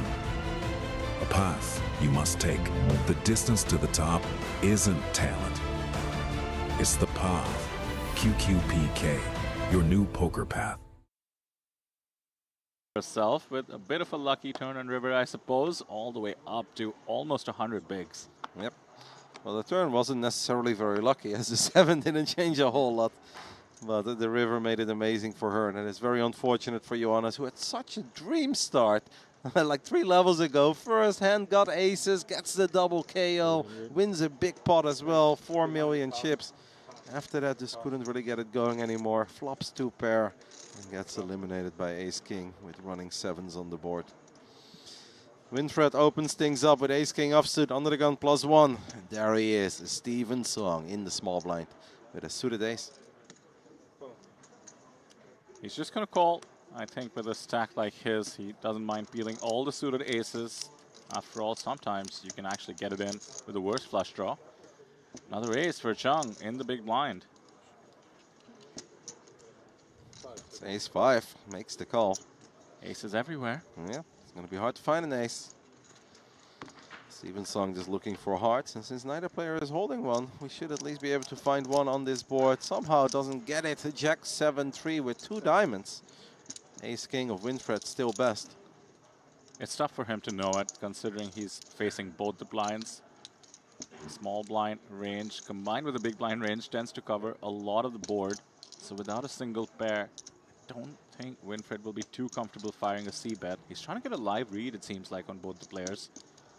Of course, is in position against the blinds as well, so to the extent he wants to set his own price to get checked to on the turn, might choose this moment to do so. That watch goes very well with the hoodie. Yeah, he doesn't bet after all. Doesn't want to get blown off the 2 overs. Likely would be the best hand if he can clip an ace or a king. Doesn't have the best hand as it is. Now the board pairs. A 7 or a jack would be a 3-way chop. It's going to make him feel a bit better, right, about his ace-king. After it goes check, check, check, and there is a board pairing 3. We start believing that ace-king high might still be best here. Yeah, could be often enough. 2 diamonds on the board as well. Straight draws possible. Question for Chung is, does he want to try and represent, or does he think he has enough showdown with just an ace? Has the ace of diamonds as well, could become relevant if another diamond appears.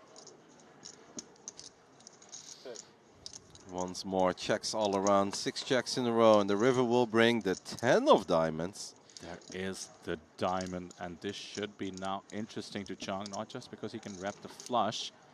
Just look at that board. It should be connecting with the big blind range often enough, and I don't think he thinks he has the best hand with just ace-5 after Winfred checks twice. Well, it does check all the way through. 9 checks in a row, and Winfred will receive the news that ace-king high is best. I thought we were all going to chop. Gonna take a little look at something that has happened on one of the outer tables. All right, Vider, this is where your eyes are way better than mine. I see lots of tiny cards. I see 6, 6, 4, deuce, and another 6, or what was that first card? Wow. There we see it. 6, 4, deuce, 6, 6. Wow, that's a lot of 6s. 3 spades on the flop, and then a 6 and a 6. As we do see Chen Dong interested. A legend of the Asian poker circuit in seed 1. Looks very interested. 3 players to the flop, now down to Chen, and of course a familiar face. Shua Wen is in the pot as well, and has bet 800k, and looks like there's a jam from Chen. That is most certainly not getting snapped off based on that reaction. 6, 4, deuce, 6, 6. 3 spades on the board. Yeah, we can follow the action. There was an open by T, followed by a 3-bet. So a 3-bet pot pre-flop, a check call on the flop, check, check on the turn, and now the bet from Win, followed by the jam from Chen. This is tricky. Of course, it's Win's bounty that's been asked for. Seems like a fun hand, but Kirill is not excited at all. Distracted, wearing headphones on his phone. Well, how do you check on the turn and then raise jam on the river when another 6 comes? That's the question Win is asking. It's possible that she just has a pair for a full house, but what's being represented by Chen is a bigger full house. Raise, 3-bet, call. Check, bet, call, check, Attention check. dealers, please continue the deal. Thank you. As we can see from the dealer button, Win was actually under the gun, so her range should be pretty strong after opening and then calling a 3-bet, and check calling the flop on 6, 4, deuce, all spades. This could be as simple as jacks versus 10s or something along those lines. Yeah, it's still tricky to imagine what Chen would check back on the turn in position. Looks like she's calling it off. She has announced the call. Let's see what we are looking at. That does not look like... Looks like 2 disconnected cards to me. Yeah. 9-7 of clubs, an absolute air bluff. And it's been called off by... Ace-10 of spades. She flopped the flush and then made the call with a flush on a board with 3 6s. for her tournament life. That is super impressive. The line from Chen just not making sense. And Win is rewarded with a monster pot. 11 million in the pot. 3.8. That is going to leave Chen Dong with trumps. Fantastic call once more by T Win, who just continues to be impressive over here at Triton ONE. Another deep run in a large field, almost 900 runners. And once more, sees here among the final 35 with a very healthy stack at this point. Fantastic call with ace-10 of spades there on a board with 3 6s. Such a sick call. I mean, there have to be some dynamics for her to realize that Chen might be getting completely out of line, free betting her under the gun open. I must admit, after the check on the turn, the jam on the river does look confusing. What is your opponent trying to say? They have maybe playing it a bit safe. A strong against pocket a pair 6. would make sense, no? With 3 spades on the board. Like if we're holding 2 red jacks, I feel like we can take that line. Yeah, absolutely agree. And that's why for Win to call it off after betting and being jammed into is so impressive. Absolutely, that is not an easy call to make at all, despite the fact that we flopped the goods with the ace-high flush. I think they were doing that. Speaking about flopping the goods, Kevin, look at this situation. Hu Jinlong is now the one flopping the nut flush board pairs, just like we just saw on the outer table. It's gone check. How to extract will be the question. 1.2 million in the middle. That's so awesome, despite the fact that we were taking a look at that amazing call on the outer table. We're getting a little rundown on the left side. As Anton raised, Hu Jinlong just called and flopped the nuts with ace-9 of diamonds. Anton holding the queen of diamonds.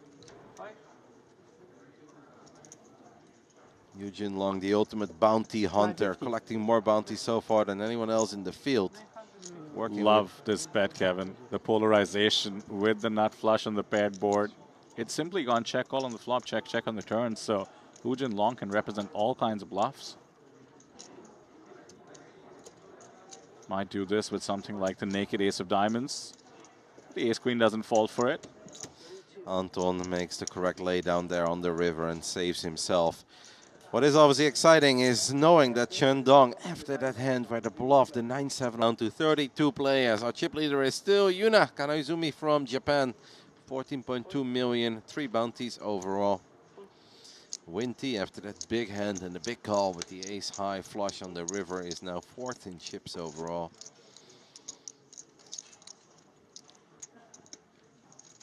Hu Jinlong, our bounty hunter, Mr. Bounty. Has collected more bounties than anyone else in the field. Looks down at ace-7 of hearts. 300. He's running out of people to target on the table. let him make it There's 2 250. short stacks that we mentioned, 7 and 8 Probably bigs. would be nice. Nobody else Yeah. either comparable or much higher than him in stacks. So I think his first focus needs to be on playing good poker and building, and certainly raising a suited ace off the button. Makes a lot of sense to do that. I mean, there's 2 players with less chips than him, no? Yeah. Oh, 300. He's got the right. He's locked in.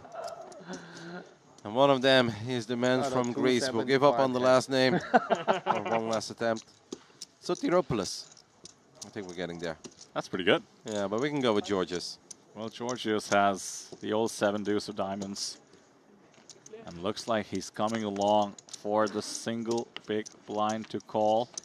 3-way to the flop. Georgios needs a lot of help, and that's a lot of help. 2 diamonds on the board. It's Winfred who flops best. And Hu Jinlong is left with just ace-7 of hearts. Don't see him really firing into 2 players with this board.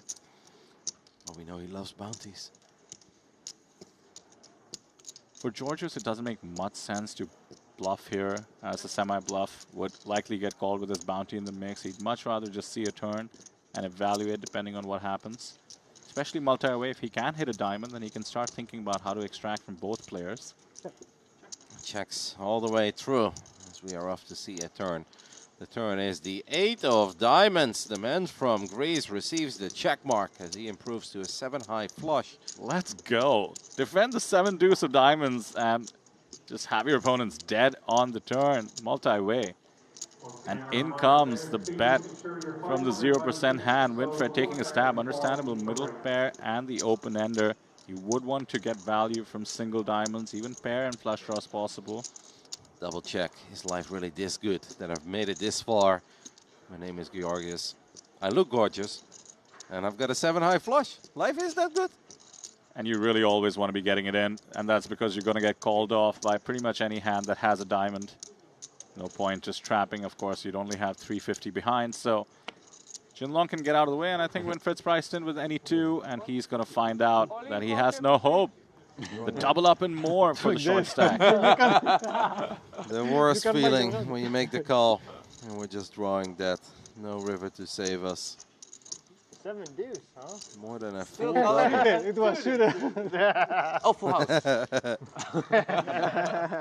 It was suited. That is the way we can always defend any call. on the Huge big up. blind. It was not my fault. It was suited. The 7 high flush Okay, gets us there. And one of the short stacks. Call and mug. Not a whole lot. I was really embarrassed, but until like 5 years ago, I legit had never heard of Jeju. And I spent quite a bit of my time in Seoul. I even went to Busan in like 2011, so I could have almost seen it from there, but right. It's just never crossed my life. I'll tell you what, it's really growing in popularity, thanks to, of course, where we are, Jeju Shinhwa World and Lese Casino. Hey, let's talk about Jeju a little bit later, as our shortest stack of the remaining 27 players has announced all-in ace-3 of clubs, and we know that these guys are eyeing that stack and are willing to play for that bounty. Chong's got a real decision here. He's got a fun hand to bounty hunt with, but he does have a couple of big stacks to worry about that will still act after him. Announces the call with the King 8 of spades. The first 2 players get out of the way quickly. And unfortunately for Winfried Yu, the legend, Jack 7 off is not going to do it. It's just not good enough. The good thing is that Chung is the biggest stack himself, so the other stacks need to be a little bit careful. And his hand selection of bounty hunting is interesting. He doesn't expect to be ahead, but he expects to have 2 live ones, just as we see here. That is exactly what it is. He is not ahead, but he most certainly has 2 live ones. And if he makes a pair, he's most likely going to be good. Winfried gave it some real thought there. Of course, likes to battle over these bounties. And Uchida is going to be kind of happy that ace-3 of clubs is ahead for now. Yeah, that's the beauty of the bounty tournaments. Not often you get called with a weaker hand than ace-3 of clubs, even for this stack tapped. That being said, 42% for the opponent. You know, earlier I wasn't sure if Chung was a fan of Max or not, but with his pace of play, he's fast. He's most certainly a Max fan. Could have been his teammates. You made that work. I see what you're doing. King and an 8 on the flop. I mean, this is just disastrous news for the short stack. I think this is just curtains. Takanari Uchida, 2%. Top 2, well, we're staying alive as we do find a 3 on the turn. Is looking for another 3 or the ace on the river. Otherwise, we're going to have to say goodbye to Uchida from Japan. Can we find the miraculous ace or 3 on the river? That is not good enough. And it's King 8 for Chung.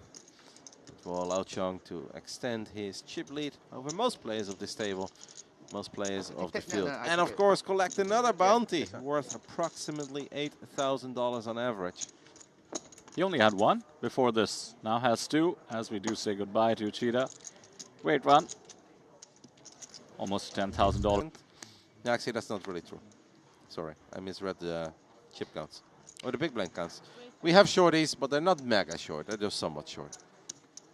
Yeah, the average big blind is quite high, actually, Kevin. 43 bigs, a testament to the structure and the fact that Mystery Bounty, the short stacks, do tend to get eliminated one way or the other. Either they double up or they end their journey. Pocket 8's now a real hand for Who after a while.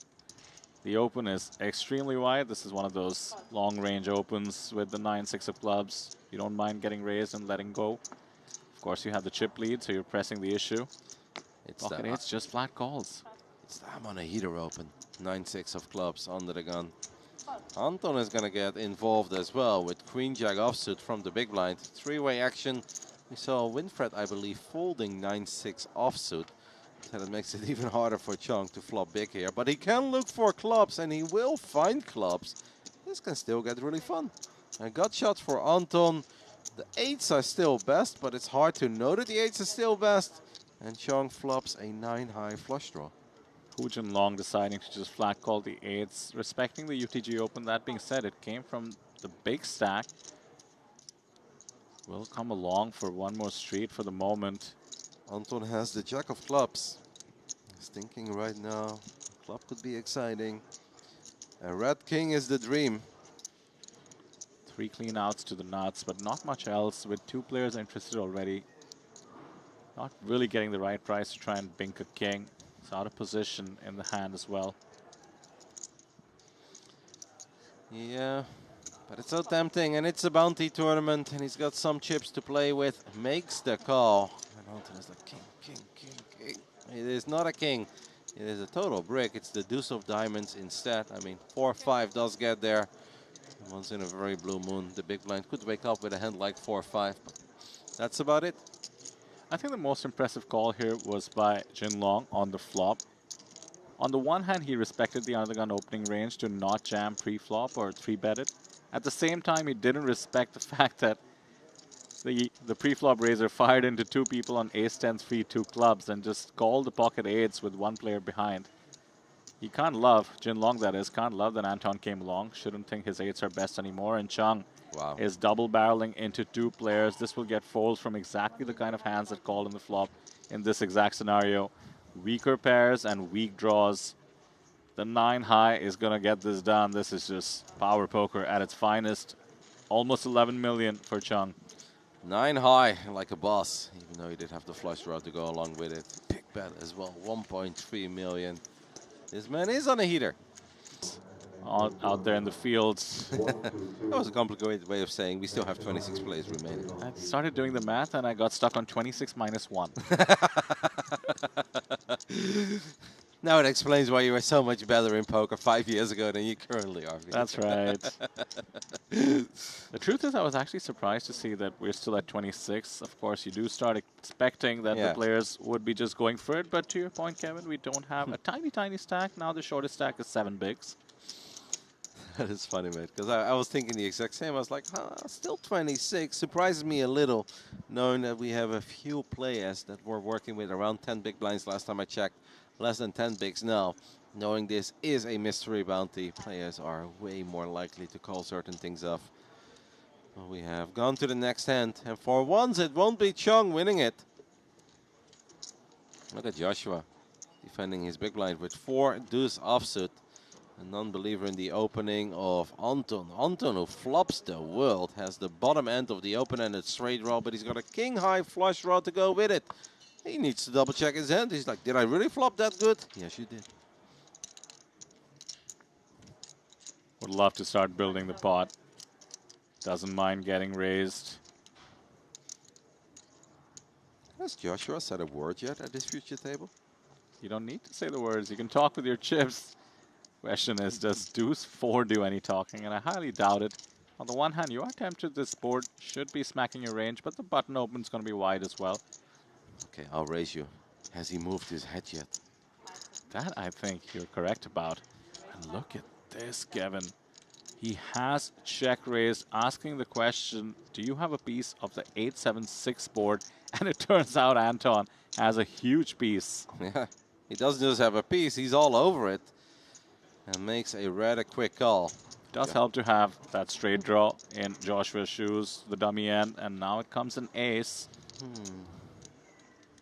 How does Joshua want to navigate this turn? Betting with 4 high. Obviously did have the bottom end of a gut shot, but I don't even know if that's really relevant.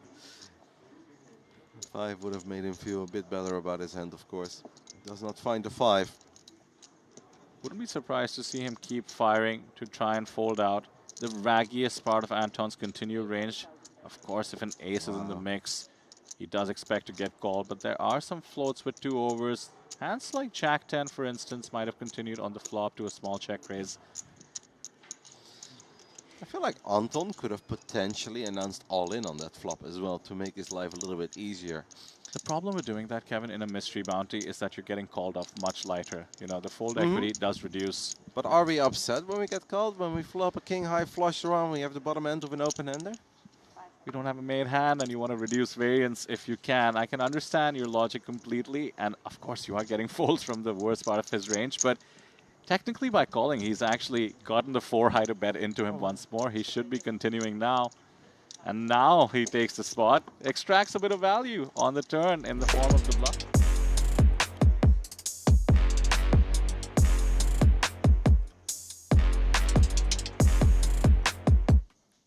Welcome back to the coverage of the 5K Mystery Bounty here at Triton ONE Jeju, joined still in the studio by Mr. Rotterdam himself. You can't seem to leave us. Down to 23, Mystery Bounty Day 2. Lots of fun players still alive. Griffin Benjer is going to have to fight me for this spot, okay? Like, you know what?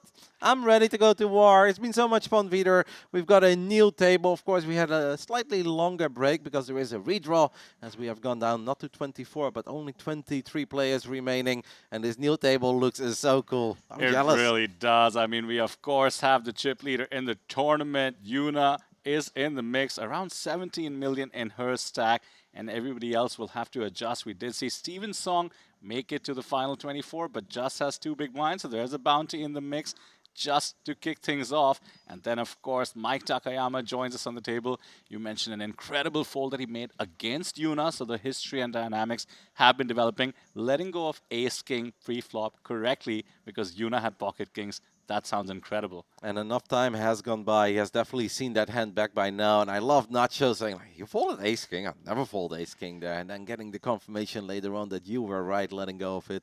An absolutely amazing fold. One player for sure to keep your eye on. But you already mentioned her. I'm going to keep mentioning her as long as he's alive. And especially as long as he's on top of the leaderboard. Yuna Kanaizumi, the bullet train, still going strong. 3 bounties collected so far. That's an all right number. But 17 million chips. I mean, he's playing some amazing poker. Well, some players out there have 9 bounties. We did have Hu Jin Long on the feature table before this. I'm sure you guys were with us. 9 bounties under his belt. He's the sniper. He's the bounty hunter out there. Let's take a look at some of the other bounty collection we have on our table. We do have Stoika joining us back, apparently, on the feature table with you guys as well. And Fan Chi Wei has 3 bounties under his belt. He's emerging to be one of the chip leaders in the tournament as we do throw to our feature table and the poker floor here at Leze Casino, live from Jeju Shinhwa World in Jeju. This is what it all comes down to. 23 players remaining. $395,000 will go to the champion. And of course, there will be bounty pulls, one of which is worth $155,000. Been fun to watch up to this point, but it's only getting better here, down to the final 23. Steven Song, currently the shortest of the entire field, coming into this new future table with 525,000 chips, which is good, guys, for only 2 big blinds. So we're literally looking at one of the first 3 hands probably where Steven Song is going to run it. We had him on the future table earlier, and he was talking to that man in his beautiful Red Bull Racing jacket. And he was already eyeing that 10K side event that is currently running, the High Roller. And Chung said, well, don't be in too much of a hurry, mate. Like, we're still doing pretty good. It seemed like Steven Song was in a bit of a hurry after all. But he's got one last attempt at running it back up. It is going to be fun. 2 big blinds and a dream for Steven. That does remind me of Joe, who we saw on the final table, runner-up in the 3K Genesis. So 2 big blinds and a dream is certainly something you can take all the way in MTT Poker. And that's our feature table here. 84 big blinds for Yuna. That could do a lot of damage, but there are 2 stacks in the mix. Roman Stoika and Tian Tan Pham both have around 50 bigs. They will certainly be giving her some fight when it comes to aiming for those bounties. Of course, Steven seems like he's in the chopping block. The next stack, pretty reasonable. Xu Jingfeng does have 19 bigs. I have to give a shout out to Anton as well. You called out his beautiful turtleneck sweater and the way that he's pulling that one up. But that King 5 of Diamonds hand is definitely an interesting one as well, where I felt that he could have maybe played the flop different. He didn't. Faces a very large bet on the turn, 800k. And at that point, we don't have that made hand yet that you were referring to, and still decided to come over the top there with the King High flush draw on the bottom end of the open-ender. Pretty stunning play by Anton. Yeah, it was fantastic against the 4 high, got the job done, and it took him all the way to near 6 million in chips. As we do cut to the feature and the action, this is getting exciting, Kevin. 23 players. We are going to be doing one more redraw at the 16-player mark. Keep things fair when we get down to the F2Ts, so 7 spots away from that. There is Yuna, our chip leader of the remaining 23 players. Really strong showing by the ladies so far in the first 5 days of Triton ONE. We said it a few times, but it was so damn fun to watch the final table of the first ever 1W championship last night. Of course, with Elizabeth Chen winning it all. And I'm already excited to see more of Elizabeth Chen because he was so good. And I'm also very excited to see more of Mike Takayama under the gun, opening things up with ace deuce offsuit. The star from the Philippines. Boy, oh boy, that ace-king fall, the ace-king hand. And he looked very undeterred as well, the way he let go of it. He's like, yeah, I made it 1.2 million with ace-king, but I'm getting ripped on here by the largest stack of the field. I don't think ace-king offsuit is good here. Let it go. Didn't even look like he was in pain. If anything, it looked like he was really enjoying his massage and just continued with his day. Very impressive stuff. I mean, that's what years and years of tournament experience at the highest stakes does. Mike Takayama, newer to the Triton streets, has been with us across various festivals starting with 2023. But it's here at Triton ONE that he's had his deepest run thus far, $395,000 and a bunch of bounties on offer. Takes the first one down. Steven Song had to post the small blind, so he's even shorter at this point. We said he had 2 big blinds. It was basically between 2 and 3. He was at 525,000. Always a really awkward feeling, by the way, when he's got the redraw and it takes 15 minutes and you know you're going to have to wait. And then you also know the moment you sit down and you carry your few chips to the table, it's a mystery bounty and all eyes are immediately on you. And you're like, okay, guys, I know what you want. I know what everyone is eyeing. Let's just get this over with or get the double, if not the triple. Steven Song's got 1 orbit, and that is truly all there is to it. And I'm excited to see what he picks up here. And at this point, everyone is looking at Steven Song on the button. 2 bigs. Well, Ace Jack will certainly attack the bounty from the cutoff. 3.8 million near 20 bigs. Jin Fangju, who is running hot in this festival, does have a huge score already in one of the side events. Decides to just rip it in, knowing that Steven Song should be incentivized to come along with most of his range. King 3 off. That is tricky. I think I would let it go if I'm Steven. At this point, I would say I've got 4 hands to find something better. I don't think I want to run it with King 3 off. Agrees with you. Of course he does. He's Steven Song. The man knows everything. King 6 hits the muck as well. At least Jingfeng will pick up a few chips. Chips are very, very important. We keep on talking about these bounties. Every bounty worth, on average, $8,000. It can be less, but it can be a whole lot more. But if we make it this far, we're at the final 23 of a field that started with over 800 runners, 395,000 on top, and all the bounties.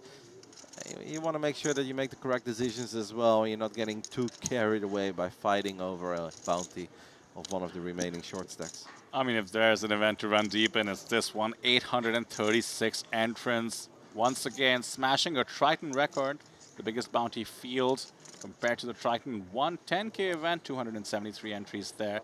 And of course, the Super High Roller Series has had a 40K bounty event with about 223 entries, so essentially quadrupled it. What a great showing by the players participating here. I'm really excited to see what the Triton ONE main event will do, since a lot of the high rollers are starting to make their way over to Jeju. Right now, many big names are playing the 10K side event, a one-day event that's happening alongside day 2 of the Mystery Bounty. It is very fun to open the Triton Poker Plus app and take a look at some of these big names, but I think the main is going to do some serious numbers as well, Peter. Absolutely. You were around for the last festival, the inaugural main event of Triton ONE. Of course, Punat Punstri going heads up with the eventual winner, Joshua Gabisa. Looking forward to seeing what this one has to offer. You want to start some prop betting, Kevin? How much do you think we smashed records by? I need to crunch some numbers, if All that's right. all right. I'll give you till tomorrow.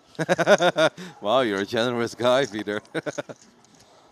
As Anton takes one down with ace 6 offsuit. Of course, we're going to keep our eye on the leaderboards. We started with 23 players after the redraw. We still have 23 players, whom among Manuel Fritz from Austria, a regular to the Triton circuit. He was here last time around as well, played a lot of events. He is no stranger to deep runs, but he does have some work to do as he's working with 3 million chips, which is good for 15 bigs. That's a lot more than Steven, but it still puts him in 21st of the remaining 23 players. You did prompt me into taking a look at the leaderboard of the 10K event, the superstars we were talking about. I mean, too many to mention, really, but some of the ones we hadn't had a chance to shout out yet. I am, of course, taking a look at Punat Punstri out there in the field. Samuel Mueller, no surprise, battling it out. 425. As are many, many familiar faces. Tony Lin, for instance. And There we go. It is time for Steven Song to put his remaining 2 big blinds to work. Ace-7 offsuit from the hijack. Here we go, Vider. This is getting called. Who wants it? Mike Takayama should be interested. 9 million or so in the stack. King 9 off. 2 players behind, though, do discouraging. Of course, the big blind is just priced in with any 2. And the small blind getting jack 3. That's unfortunate. Not the kind of holding you can go after it with. Yeah, this is one of these spots where Anton is just wishing, right? He's like, anything remotely decent and it's all mine. You're already dreaming of the 8K average, dreaming of opening an envelope. And of course, the eternal glory of saying that you've eliminated Steven Song from a tournament in Jeju. There are very few people on the planet who can say they've done that. Can't get too frisky, though. He does have the 11 million stack behind him. Who will, of course, call Jack 6, 2 live ones against Steven Song's Ace-7. Fantastic news for Steven, as we just saw another Jack hit the muck as well. Ace-7 is ahead, 63% for Steven. I feel like at this point, the entire table is rooting for Steven Song to win it, right? They're like, all right, you're allowed to double. You're allowed to get 4 or 5 big blinds, or even a little bit more if you win this, almost 6. Everyone wants to see Steven Song win this one. So they have an opportunity to win his bounty. That's right. That's the real reason you actually don't anti-rail. Usually people are desperate to have the field reduced. In this case, you want them to stick around with a short stack. 7 in the window will help the cause. That is a very good start, especially knowing that a jack was folded in the small blind. Roman Stoika looking for one of the last 2 remaining jacks. And that is not going to do it. Does not give any additional outs either. It seems like Steven Song will stay with us. The table has to be careful what they wish for, though, as the ace on the river is going to seal the deal. You know how they always say, be careful what you wish for, because you just might get it. Steven Song with 6 blinds may not be that dangerous yet, but once this man starts getting 12 or 15 bigs, he is still a serious contender to take down any tournament. Well, still the shortest stack with 6 bigs. The hyenas and the vultures will remain circling. As we too take a quick look at the Triton merch that we have on offer, the Triton ONE merch. We have been loving it in the booth. Hopefully you guys are watching us and recognizing the fine merch we have on offer this time around. Limited editions, of course, for each festival, so make sure you get your hands on one. I do have Kevin in the booth with me, who might be the biggest fan of Triton ONE merch on the planet. I mean, I mentioned earlier, I think to Randy, I don't know if you've seen the red, or mostly the white hoodie with the red Triton branding. That one is so cool. I have to get my hands on that one. That is perhaps my favorite piece of Triton merch that I've seen so far. But of course, all the shirts and the hoodies and the zip-up jacket as well. It's all been excellent. I am a very big fan, and I am still fighting. I'm not just fighting Griffin Banjo for this spot temporarily. I am also fighting for us to continue to rock the Triton merch during the Triton ONE main event. I'm afraid I'm going to lose that battle, but I'm not a suit and tie guy. I'm a Triton merch guy. What's the balance here? You think you're the guy who wears a suit jacket on a t-shirt? Because we could arrange that. Yeah, I mean, that would actually make me happier. Like a party boy in Dubai or something like that? Well, not even just that. These button-up shirts. Vidar, that body has left me a long time ago. Anyways, let's take a look at one of the outer tables. What do we have? That is Mr. Bounty Hunter. Yes. He's all in. It looks like it's his bounty being chased. Aces in the mix and ace 10 off. Oh my goodness. Is that aces for Kirill or is it aces for Manuel Fritz? I don't know. Let's take a little look. Wow. 3-way all in. Here we go. Flop comes 9-6-4. Yeah. I mean, nothing for the ace-jack and ace-10 to write home about. And the queen is just going to seal the deal. Hu Jin Long does seem to be the covering stack there. We see the chip counts 3 million versus 2.8 for Manuel Fritz and 3.6 million for Joshua. Hu Jin Long is out.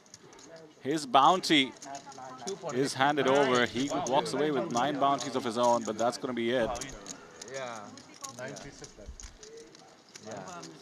take a little look. And it was indeed Manuel Fritz who got it in with the goods, the aces. Vidar, I will continue my 2 battles. My battle to wear Triton merch during the main event.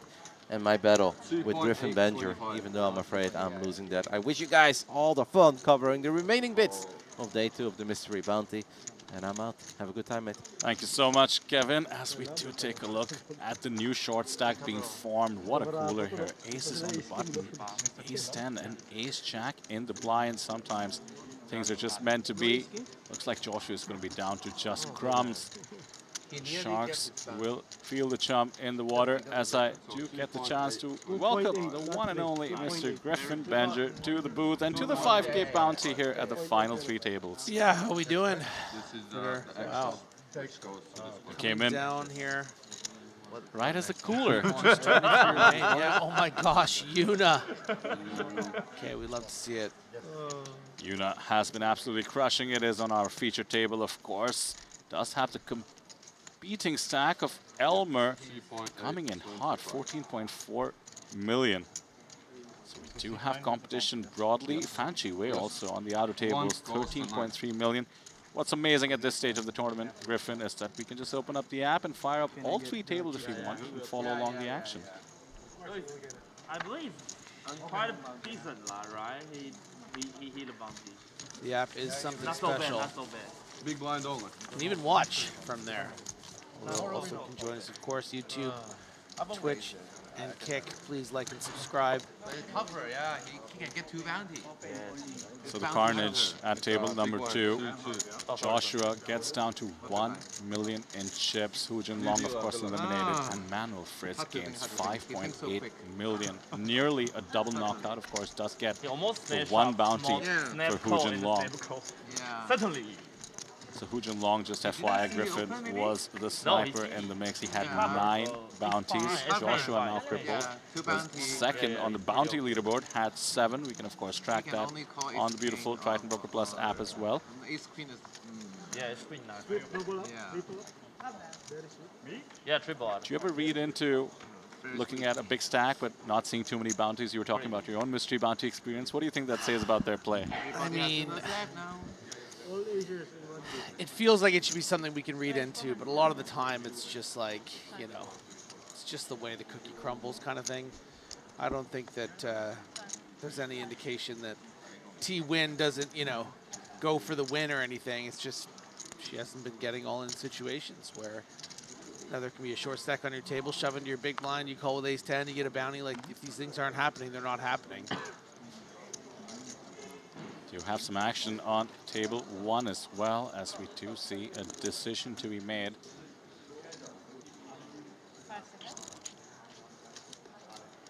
Playing off the rack, always tricky. The cutoff and the button fold, Fanchi Wei will fold the blinds as well. Nice pick up there. Yeah, we do have a big stack in the form of Chung, who we just saw on our feature table coverage, over 10 million, just 2 bounties still. 2 bites at the apple, could go all the way. $155,000 is the biggest bounty, 395,000 up top. I actually watched the coverage at the start of the day, Griffin, where you were doing some math. 8,000 is the EV of a bounty. All of a sudden, with the pay jumps, 395 up top, what do you think the bounty versus the regular tournament pay jump math is now? Well, it's definitely the bounty is not quite as valuable, and I think that'll be reflected in how players are playing. But people are still going to be hungry, especially for those 3 stacks, 10 and big blinds and under. You look at Wang Wei Wei with just 10 blinds, Steven Song all the way down to just 6 blinds, and Joshua Figueres with 5 blinds. Takes the spot with Queen 10 +1. Seeing this more and more, he wants to make sure the blinds are in the mix, give himself a chance to double up and more. Get the sense that somebody's coming after it. Ace-2 off seems too weak, to your point, maybe. Not worrying about the bounty as much as worrying about the tournament at this stage. King 10, on the other hand, if it can find the bounty hunt, would be in such a favorable spot.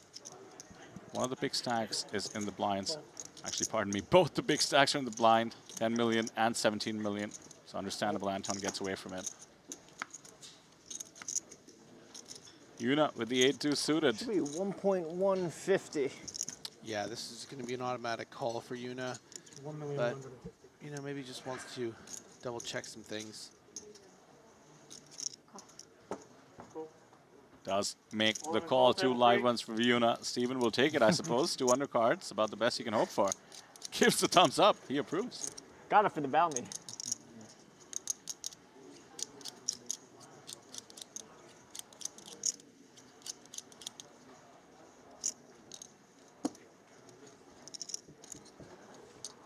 Off to the flop. Pretty pure for the queen 10. He's done this once already, going from just a couple of bigs to 6. Now 2.6 million in the middle, and the queen will seal it. 2.6 million is worth 13 bigs. What a spin up. 3 bigs to 13. Don't let this guy find life. Steven Song going to be one of the better players in the field. You have it there. Okay, that's good. Yeah, that's good. I just need a Quick look at the outer table once more. Everything. Looks like we have an all-in and a river. Queen 8. Bad, I feel cold. Not connecting versus the pocket 8s. The all-in player does survive. 1 billion king scam. I'm a scam. Seems like a fun table, as most of these tables are. If you call. Do you get jealous every time you see somebody win a bounty? Yes. Never had the pleasure? Never had the pleasure.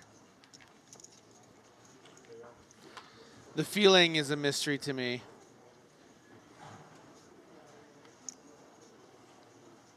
Ace king for Steven. He talked about expanding the value range as a short stack. Is this too strong to shove as he decides to just min-click open? Yeah, I mean, it would be in a normal format. I think I wouldn't be surprised if we saw a shove, but it's just a pretty strong range. 7-handed, you kind of want players to get involved in some capacity, want to see a flop to try to bust you.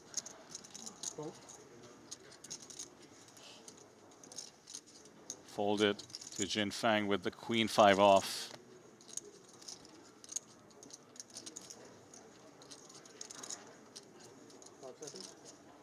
Just the way your calling off range becomes much wider in a bounty. Maybe the defending range becomes wider as well. You always hope for that bounty to the extent you're playing with a shorter stack. Yeah, this feels a bit loose, doesn't it? But see if it works out for Jin Fang. 8-4-4, pretty clean for the ace king. Should feel like he has the best hand more often than not.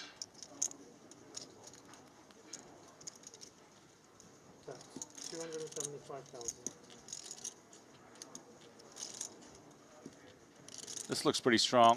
The shorter stack on the table, opening UTG. Comfortable c-bet, of course. Jin Feng Zhu, playing his second Triton event. Came 4th place in the 2K one night bounty side event we have, good for $14,000 plus. And now here he is, down to the final 22 players in the 5K mystery bounty. Bounty expert.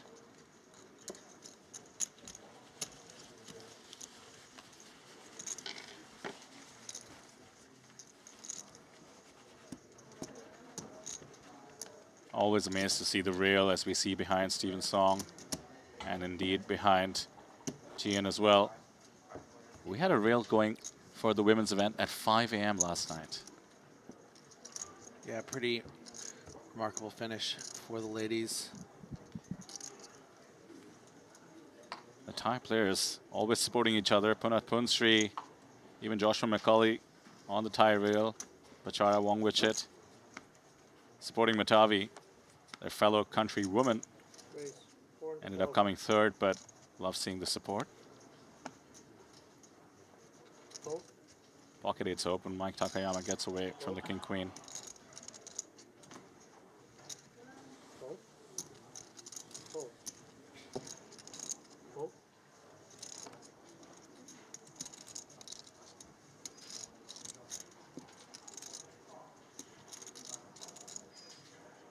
He's been involved in every pot we've seen in the feature, Steven. Will Peel with the queen 8, rough shape, going to the flop.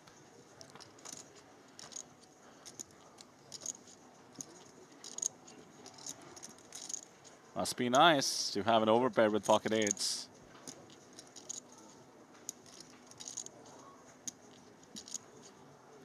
And against the big blind range, you just immediately start dreaming of the bounty, don't you?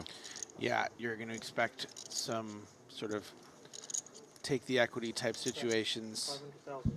Your 7-6s, your 5x. Was it good?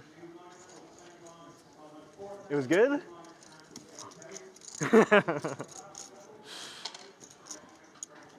All lies at the poker table. Dominate. Hmm? I'm dominating. You're dominated? Or you were dominated?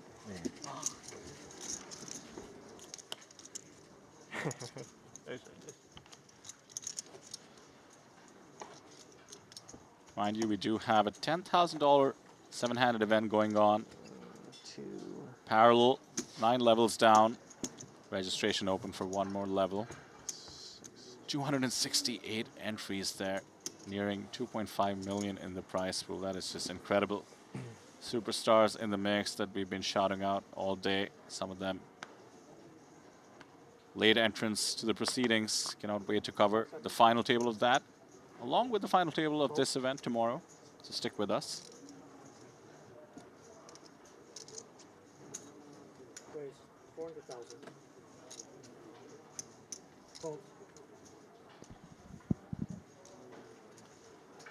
Now, Griffin, I know you're someone like me who notices the fashion, perhaps out of the desire to learn something. And I think Anton's turtleneck has just blown me away. 5 seconds. It just exudes a confidence that would make me a little less likely to defend my big blind against his open. Let's see if Tian agrees. No, I don't think so. Not with this one. Go.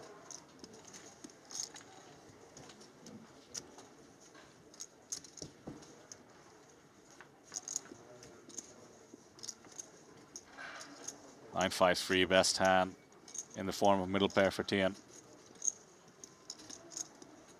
Check.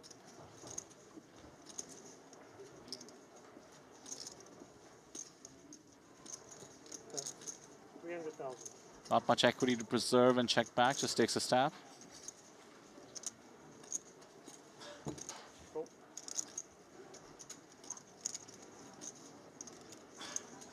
Off to the turn. Bink. Check. Barry Greenstein has arrived early.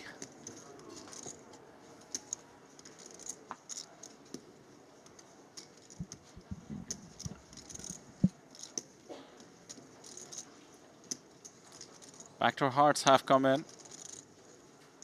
Just wanting to build a pot now. 1.2 million. Likely expecting the kind of hand Tian has frequently, just a 1 pair holding. Pretty big bet, 1.2 million is the ask.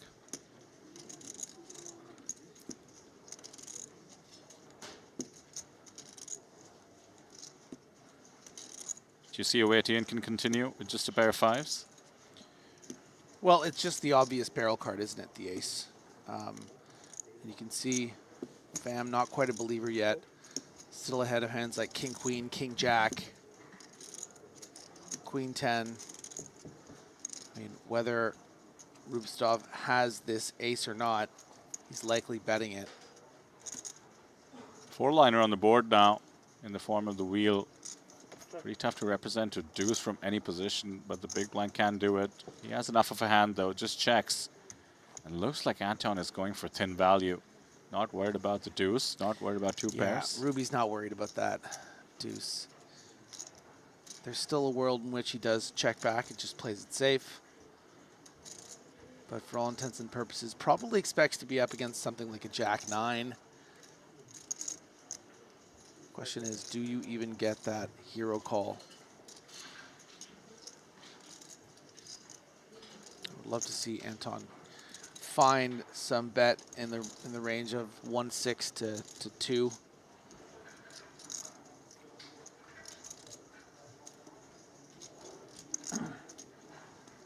A shove would also be really gangster. Offering up your bounty for that extra incentive. That's tend to look pretty strong. Goes for the 1.5 million.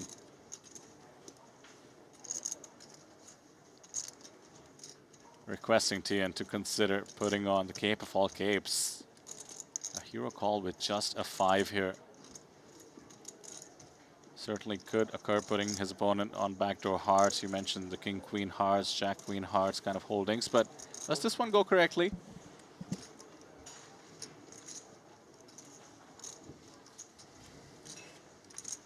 22 players, 395 up top. Every pot seems so crucial. Are we waiting again? Deal one hand and then we wait. And then we wait. Brutal. Yeah, quick little update by the dealer about maintaining the pace of play across the 3 tables. Keeps things fair. I believe the dealer mentioned that we will deal one hand, then we'll wait. And of course, if there's anything exciting happening on the outer tables, to the extent you're not following along on the Triton Poker Plus app, we'll take you there.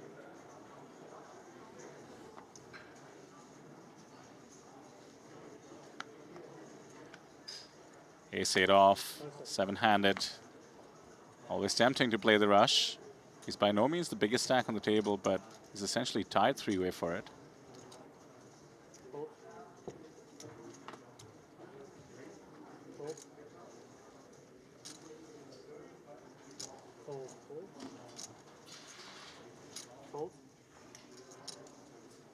BBB with the hand of the feature table coverage thus far. 5 days into it, king 10 off. 5 seconds.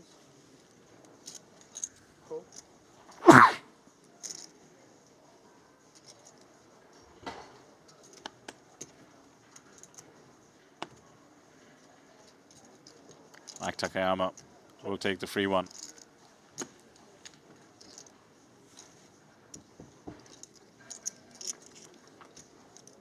Can feel a bit of the tension versus the last table. Could be because things are getting quite serious, not just in the form of the bounties, but the payouts. 13,000 guaranteed on a pay jump at the 20th spot.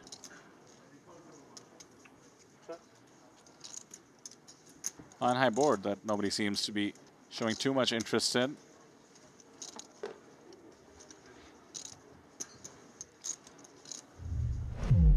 So we head out to an outer table. Looks like we got some big action. See T1 in the corner there. King Jack versus pocket 8s. And the 8s do hold the all-in player. Getting up there after being eliminated, that's Wang Weiwei, who was one of the shorter stacks. His chip's going to Winfred Yu, who goes all the way up to 7.6 million.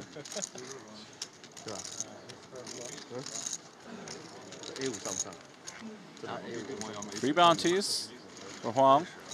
Not too shabby.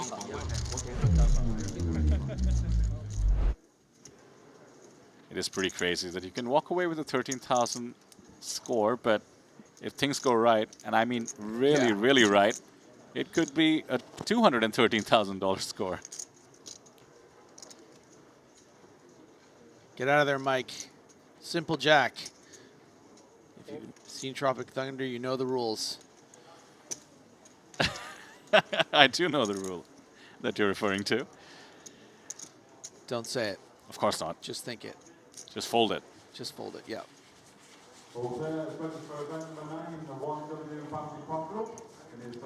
Quick pickup with the river top pair there, best hand. Getting there by the river. 21 means 7 players apiece, and we will of course have another redraw when we hit 16. Let's take a quick look at the YouTube comments coming in. Keep it coming, guys. Of course, we do have a poll going about which nation will end the day with a chip lead, which is to say the nation whose player will end the day.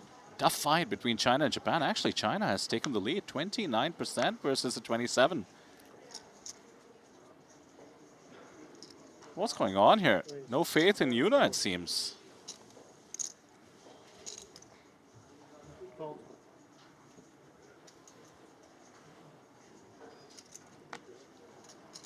Honest open with the ace-queen and pocket 5s in the hijack for Jin Feng. 5 seconds. 18 big stack. Looks like he's about to set mine. Yes. That's more than set mining. That's a 3-bet. Recognizing the potentially wider range of the big stack under the gun. It's a pretty peculiar line to take. If this is a pre-flop bluff and you don't intend to call off, then why this hand selection? Is it because you just think you have the best hand and you don't want to risk your whole stack? Well, maybe we should be doing that with a hand that has some blocker properties. And we see the situation here. Roman could just go after it, not just because of the bounty. I mean, he has a strong hand to begin with. Instead, we're going to take a flop. So we don't get to see if Jinfeng would have folded to a jam. But now we have an under 1 SPR situation. Heading to the flop with pocket 5s. Pretty good flop for 5s. 10-10-4.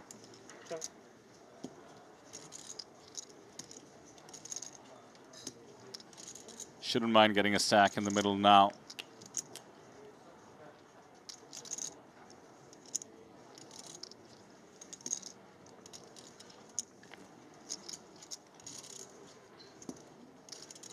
Barring maybe pocket 6s, 7s, maybe 8s, I think you should expect a 4-bet jam from bigger pairs. So now this is for value most likely. Yeah, I mean, look, you're going to bust against 6s, 7s, 8s anyway. May as well bet smaller, get a little action even from hands like ace-queen, maybe ace-jack backdoor flush draw.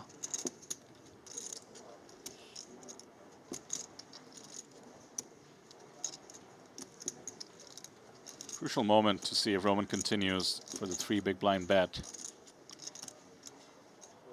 No surprise, it does seem too strong to let go. Even if you think you're up against stronger hands, there are very favorable turn cards. That is certainly not one of them. Jinfeng getting the undercard to the 5s. And now a great spot to jam. You can even get value from hands that feel priced in with the backdoor clubs. And of course, deny a lot of equity from the kind of holding Roman has.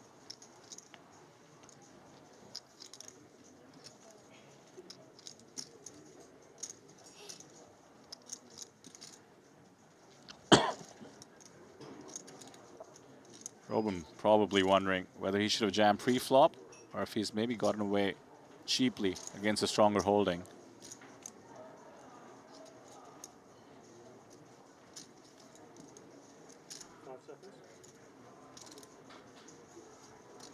Shot clock down to 5 seconds. We'll be going into the Triton tempo, his time bank.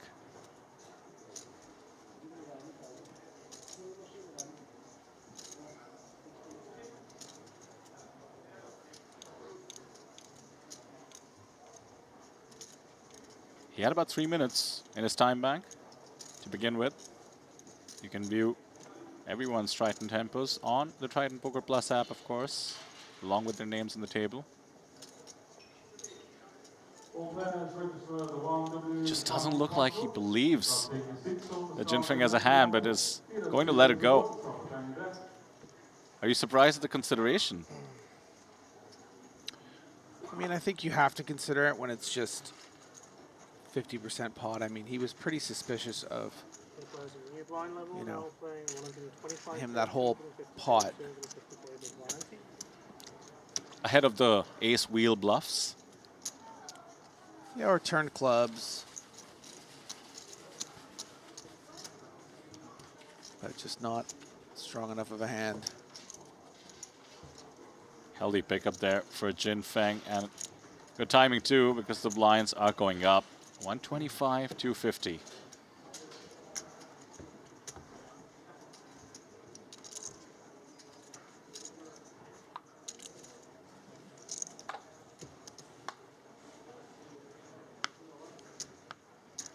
Really only one tiny stack when we saw the cooler. Aces, the ace jack, ace 10 on the outer table. Joshua at 7 bigs. 10 bigs or more for everybody else. 10 bigs in particular for Steven Song. Ace 10 off, let's get it in. All in.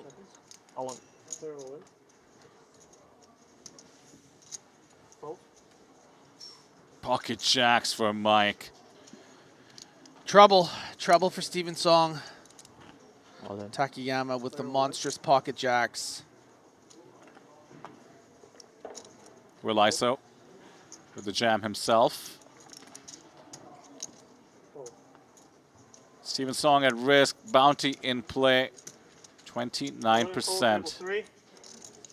There's a dealers in event number 9, the 1W bounty pot roll start line, the 1,000, 2,000, 2,000 big bounty, both being drawn to C5. Wish everyone the very best of luck. Start dinner, please. Mango pairs, there are 8 levels of registration. Both these players with years and years of experience. They've been in the spot before, but this deep in a mystery bounty. High stakes flop coming, 8-7-5. No help for Steven. Weak backdoor straight draw perhaps. What's a good sweat here? I think a 9 qualifies.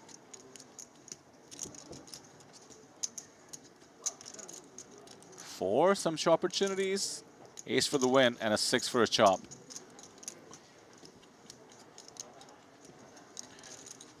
That's a good sleeve, huh? Tattoo. Absolutely. And OG Mike Takayama from the Philippines needs to hold. And that's going to be it for Steven Song. Fantastic run leaves us in 21st place. Mike Takayama up to 11.5 million in chips.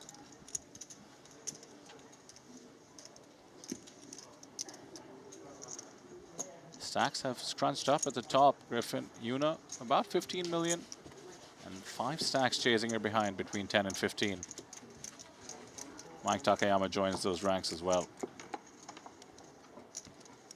Now the good news for Steven is that the registration for the 10K event is still open.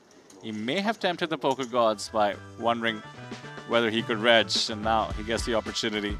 As we do take the moment to give a quick shout out to our title sponsor, QQPK, bringing you the highest stakes action from around the world. This would not be possible without them. So quick thanks to QQPK, supporting the game at the highest level. High stakes, sharp minds, no margin for error. At least 2 of those QQPK ambassadors battling it out there in the 10K event. One of Punsri and Danny Tang.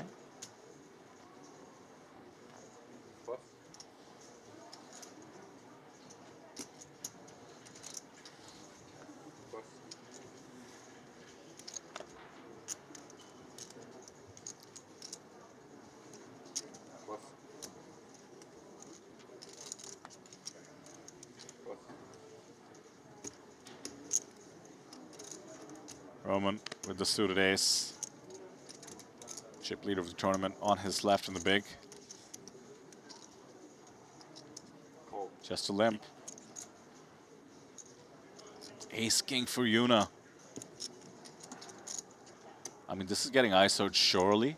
And the question is, what was Roman's plan? He has over 30 bigs. Yeah, this could be trouble if Roman's intention was to limp shove. I think in a more standard tournament, we might expect some limp shoves of hands like this.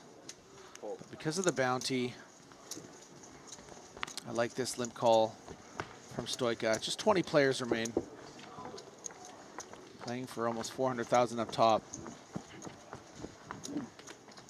An ace on the flop is going to spell a world of trouble. You know, with top, and Roman is not going anywhere. And we've seen Yuna go with some big sizing in some situations. But very, very strange check back here. It's going to have Roman valuing this ace a bit more than it's worth, but at the same time, so many scary turn cards can come, like that one. Whereas Yuna, I think, could have gotten 2 streets. Now, maybe she won't feel as comfortable blasting certain rivers. I mean, on ace 9-5 with ace king, no diamond. there was a world where you could start setting up for full stacks as well. And in a bounty tournament, it's always interesting to start putting full stacks in the middle. You can't pretend that you're trying to go for a bounty. As it stands, the bet of 600k is check called, of course.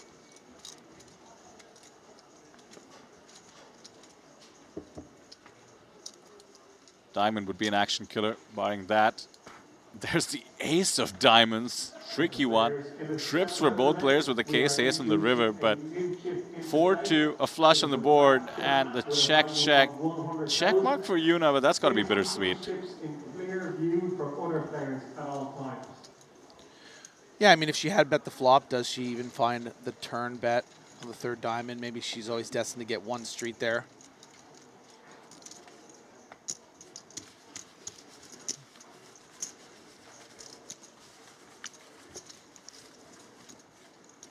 Does end up with a nice pickup at this stage, extending her chip lead over the table.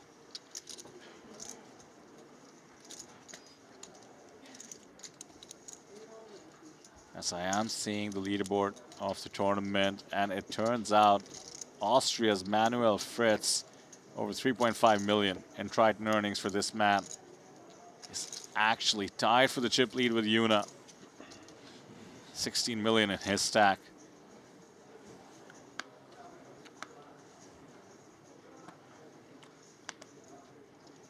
Ace queen for Tian. He's been really solid, just playing his middling stack and strong ranges. 500,000. 2 bounties for him along the way, and an ace jack for Anton.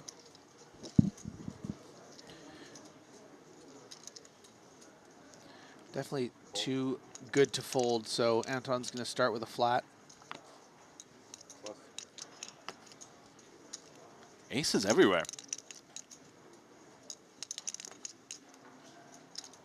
Don't see Yuna pouncing on this. I think Tian will get a decent amount of respect for UTG Open, given his image at the table.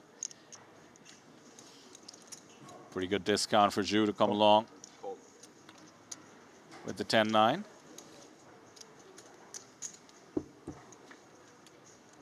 Off you go to a flop. Broadway cards would be interesting. There's one of them, and there's one more. King, Jack, 9. Everybody has the slightest of pieces. The weakest one perhaps for the ace queen, drawing just to Broadway. Middle pair, best kicker for Anton. Bottom pair and the straight draw for Jinfeng Zhu.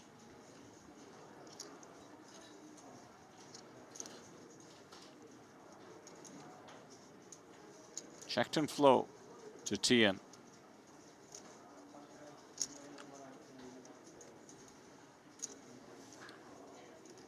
He's firing. 800,000. Pretty bold against 2 players, including the cutoff flat. Yeah, and pretty big too. Close to half pot. This is obviously a board that hits Anton's range quite strongly. You can see he's not super comfortable here, because the player is betting against 2 others on this board.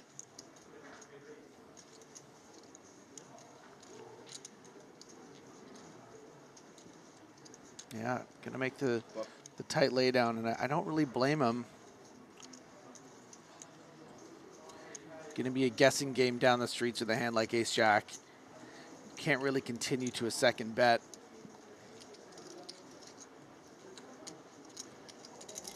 It looks like Jinfeng is giving this a lot more thought than I originally anticipated.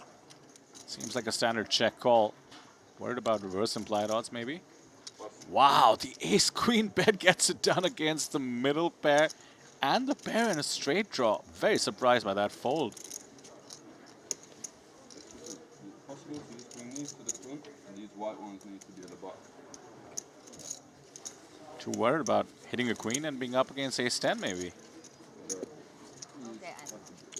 So the big sizing playing a role there.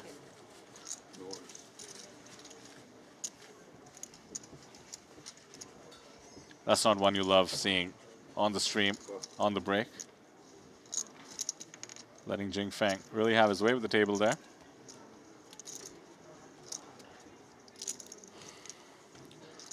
If you're just joining us, we are getting to the nitty-gritty of this 5K mystery bounty. Just 20 players left. Manuel Fritz up at the top, sort of tied with Yuna Kanazumi from Japan, who is at our feature table here. Both around 16 million.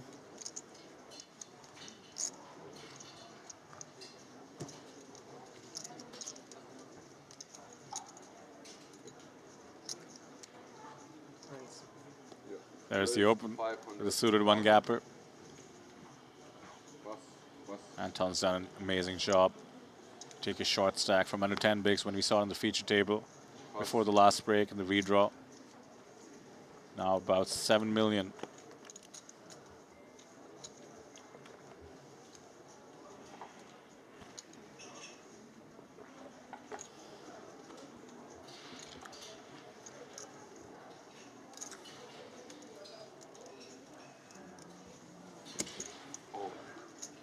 Four diamonds heading to the flop. Always exciting when there's potential for some serious carnage. No diamond though. 8 high board for the pre-flop aggressor. Easy life.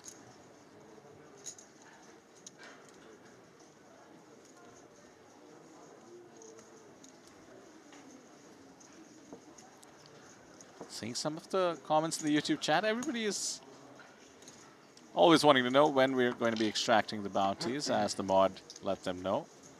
We'll keep you posted, but one good way to find out is to follow the socials, subscribe to YouTube, keep track of the updates. As the CBET gets it done, what I'm keeping track of is the poll we have going, which nation will end the day with a chip lead, and China has catapulted to the top, overtaking Japan. Pretty surprising considering the top 5 stacks are not from China, so some serious support. You're not just going with the numbers, I see. Going with the fandom.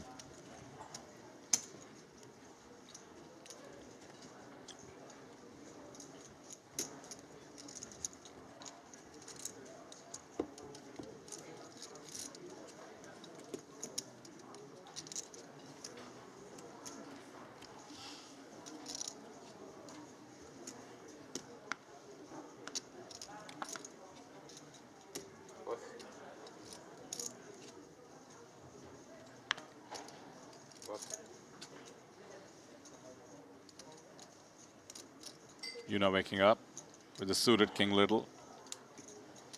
No, she's been quiet long enough. This is good enough to open with the chip lead. No tiny stack to worry about that might shove, pricing her in. And that's it, that's how easy it is. Have the chip lead, put the pressure, open in the cutoff, pick up chips, keep getting richer and richer.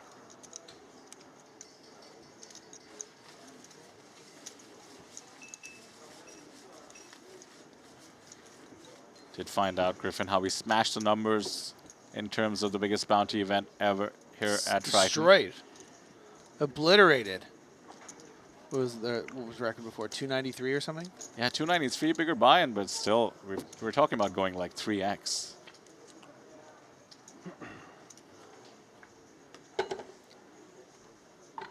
Did catch the mildest of prop bets you had going with Randy in the booth about taking a 10% free roll in his Australian buy-in. Nacho Barbera, of course, left us just before we broke for the final three.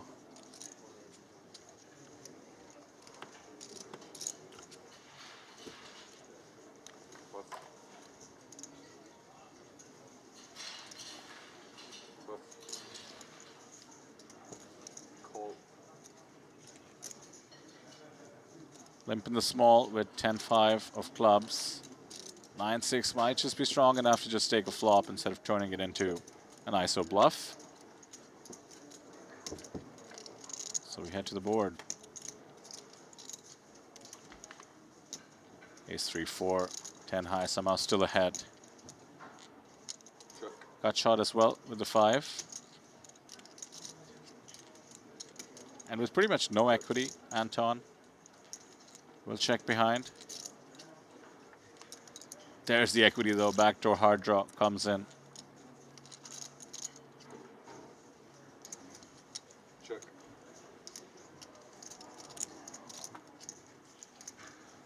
Difficult to really rep much here other than a 3 or sort of a block bet with a 4.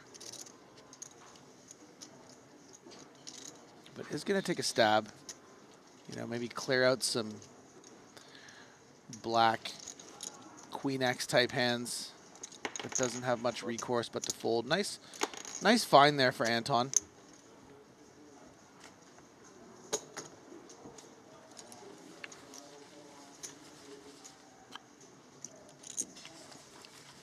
Taking a quick look at the 10K tournament going on.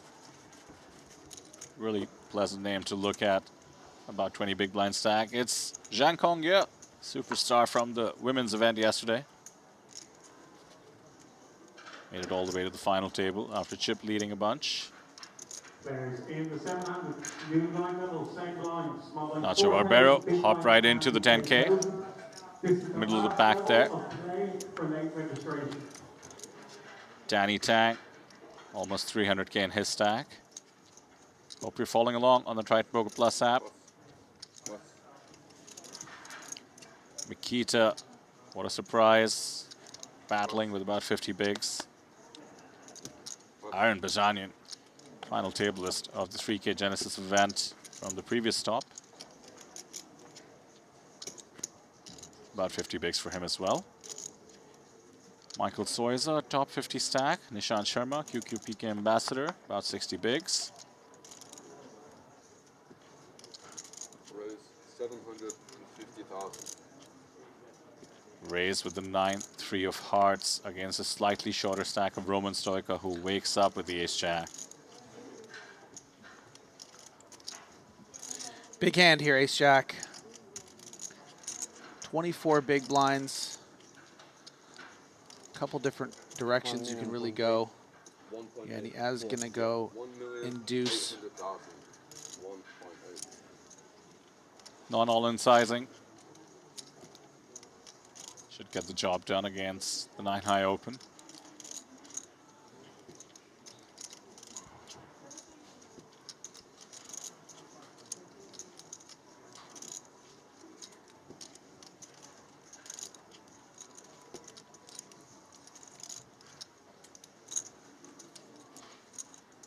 Bit of posturing, or? Likes the price. This is pretty surprising from Anton Rubstov.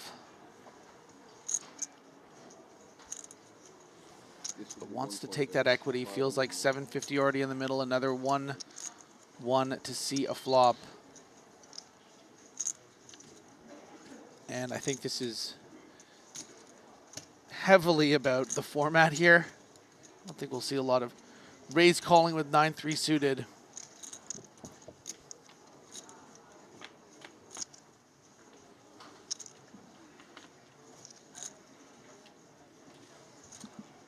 Well, there's no 9, there's no 3, there's 1 heart. Check.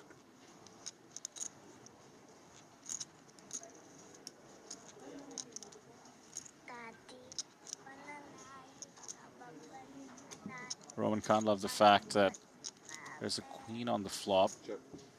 Wants to realize his equity checks behind. Brick on the turn.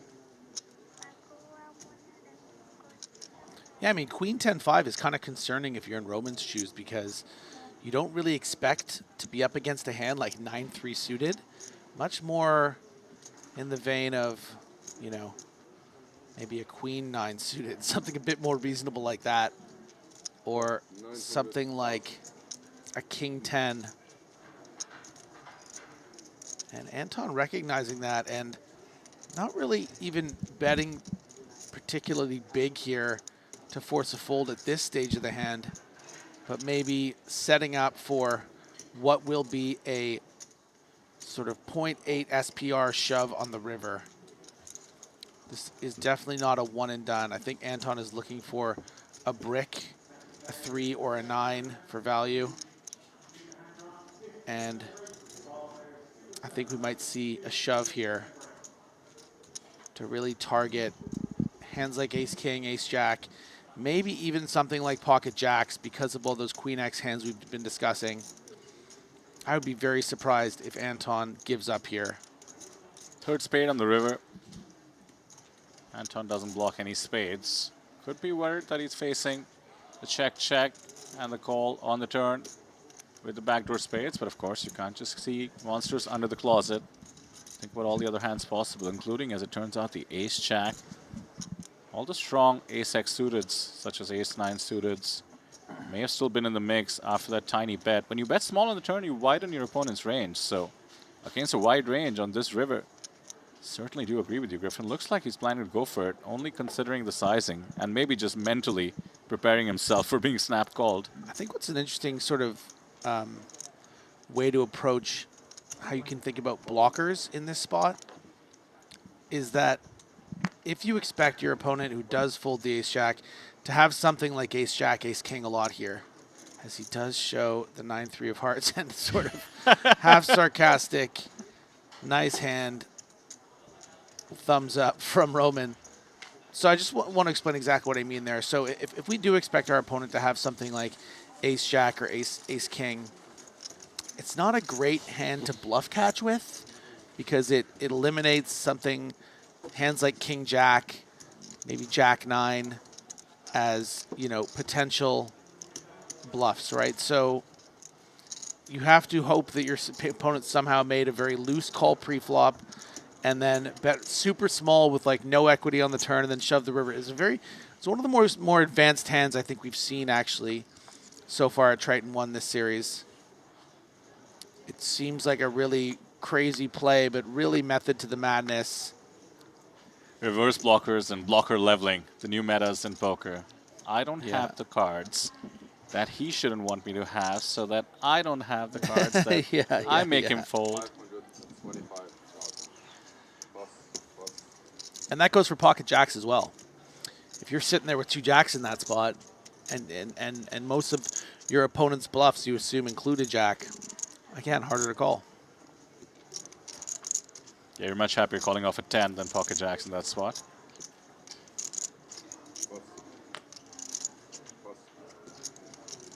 Mystery hand! Finally! First one of the day for me. UTG Open and Yuna will clearly at least come along, given it is the mystery hand. I'm yet to get one right because I keep giving production too much credit and keep thinking they're messing with us and going for value. So far, the ones I've been in the booth for have been bluffs. So I'll tell you what, I'll lead the witness. I'm going to assume we're in for a bluff spot, or at least a tricky call spot, as we do see the 9-4-4 top for Jeju.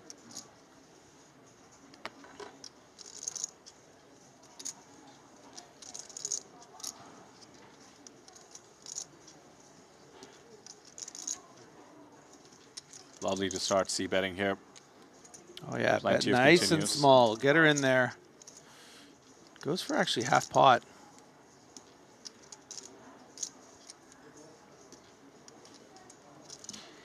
Mystery.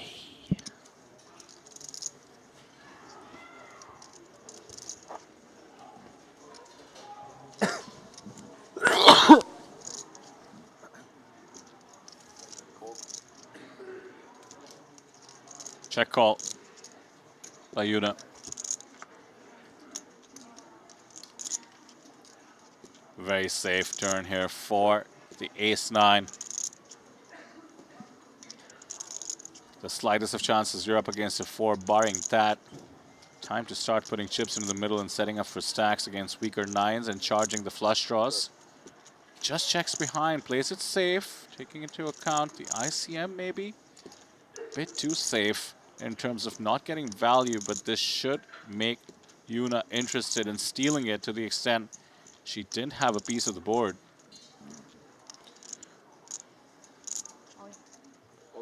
She still wants to go for stacks. All in, which is exactly what a 4 would do, but I am committed, Griffin. I said I would guess a bluff, so that is what I'll do. I'll go with something like the ace deuce with a heart, and it's been snap called by a 9. It's a 4. Wow. Production got me again. It is value this time. How are they doing it?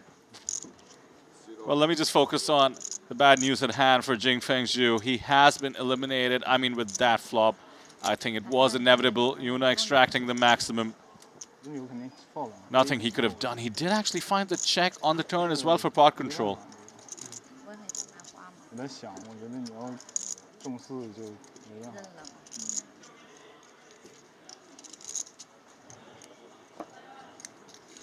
Takes his time getting up, and I understand, as you do need to process the fortune or the lack thereof there. 9-4-4 with ace-9 against the 4-8. That is just a brutal way to go. And take note, Yuna once again climbing to the top of the count with over 22 million. Great run there for Jin Fengzhu. 2 events and 2 cashes. 500. And Yuna rising all the way up to 22.2 million, her 4th bounty. And look at that too. If you look at the Triton Poker app, T-Win 3rd in chips, so 2 women in the top 3.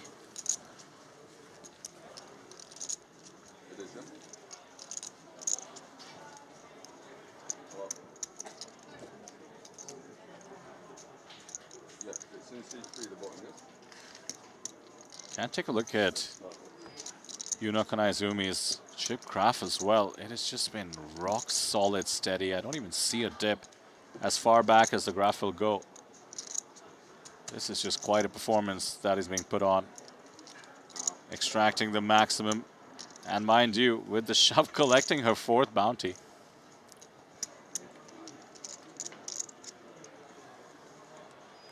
Do expect a swing now in terms of the poll about who will end the day with the chip lead in terms of which nation. China still in the lead, but with Yuna Kanaizumi from Japan, I think we might be getting neck and neck soon. 100 stop, yeah? You are balancing now, but you can carry on. Okay, perfect.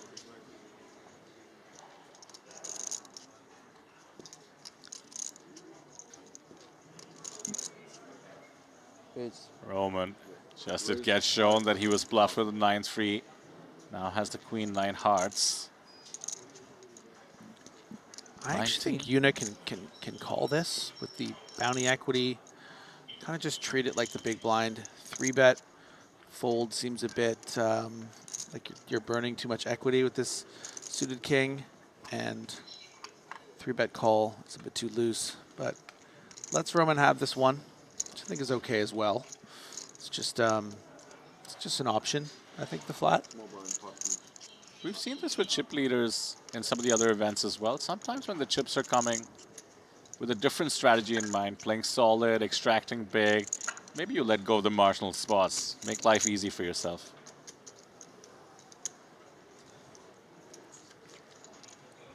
The only event Yuna has not cashed thus far at this festival, which is the first time she is joining us here at Triton ONE, has been the 1W Ladies event. 110th place in the 3K Genesis, and indeed 12th place in the 2K one night event as well. Because she's a man-eater. Keep going.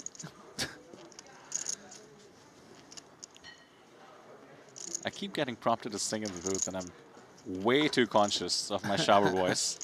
I think you, Randy, and Kevin have got it.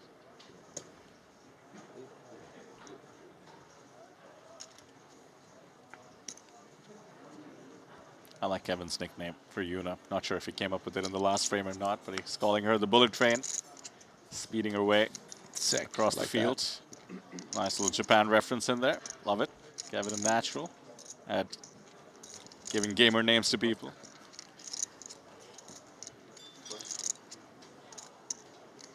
I mean, it's more of a reference to the Brad Pitt movie, right? And then Japan ripped off the movie, no? Yeah, she looks exactly Chicken like or him. egg situation. See that movie? I did, and I don't remember a lick of it. There was just a lot of things going on. There were assassins, there was a briefcase, and there was Brad Pitt. Briefcase and Bad Bunny. And Bad Bunny, okay. Don't remember that, for instance.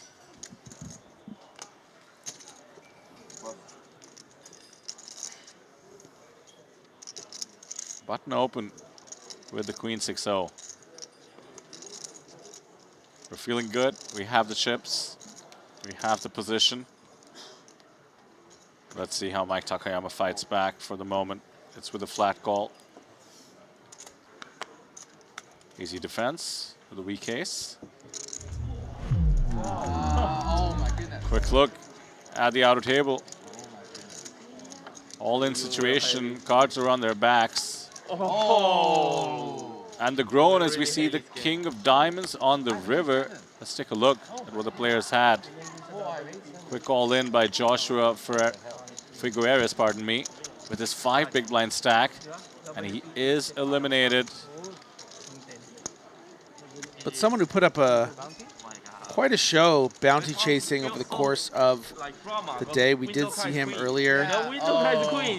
And explains why he's leaving here with 7 bounties. Good opportunity to pull, I mean, what? Pulling an average of around 35 grand.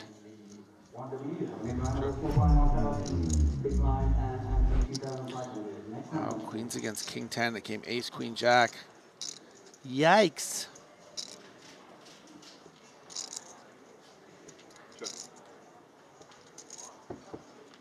Hot control with top pair by Yuna. After all, she was on the giving end of the top pair versus the trips on the flop in the previous hand. Actually checks behind the better 2 pair with the flush on the board and the pairs. Pretty surprising to not see her go for value, considering she's the biggest stack. Giving Mike Takayama a lot of credit. Playing it safe, chipping up. No need to get involved in hairy situations, as I was saying. When life is easy, why make it difficult? Well, that's deep, man. Just one of the many nuggets for you to take away from today. How about this nugget? How about QQ PK, the title sponsor of Triton ONE, supporting the game at the highest level, bringing the action to poker fans all around the world, including, yes, you listening to my voice right now, wherever you are, anywhere in the world. QQPK, very, very supportive of us here at Triton ONE.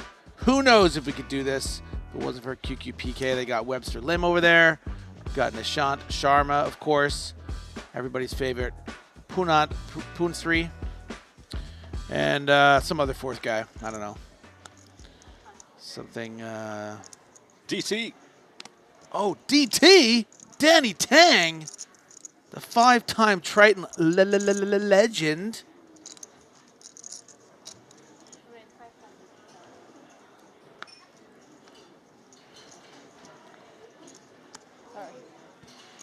Jack 9 of diamonds will get busy. Roman has been trying to make something work.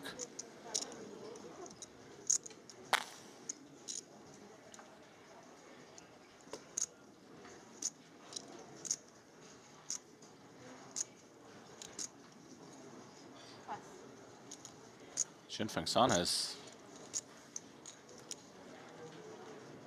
let the 10-5 go. Put on a heavy jacket. There, joining us. 5 million in his stack.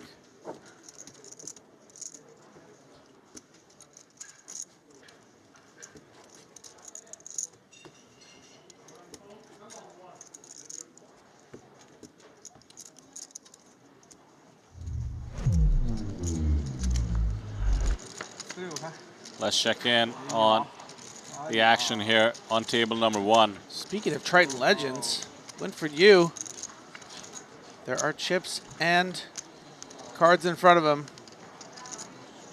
Short stack of Jiaming Zhu gets the double up. 3.4 million was the effective stack. I see ace, 8, 9, 4, and it looks like an ace was in the hand of the short stack. That'll pretty much guarantee a double up on the trip aces. So with that, it's Winfred Yu, who's crippled a bit, down to 1.8 million. 7 bigs or so left in his stack.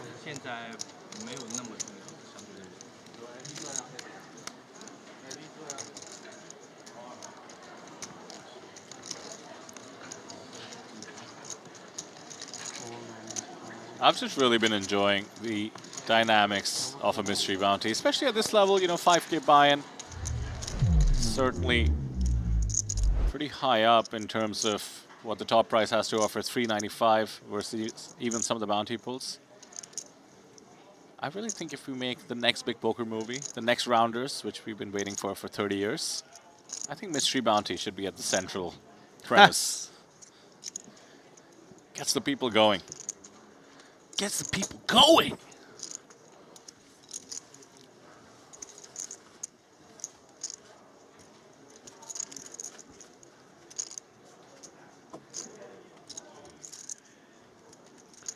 Nice big puffy jacket.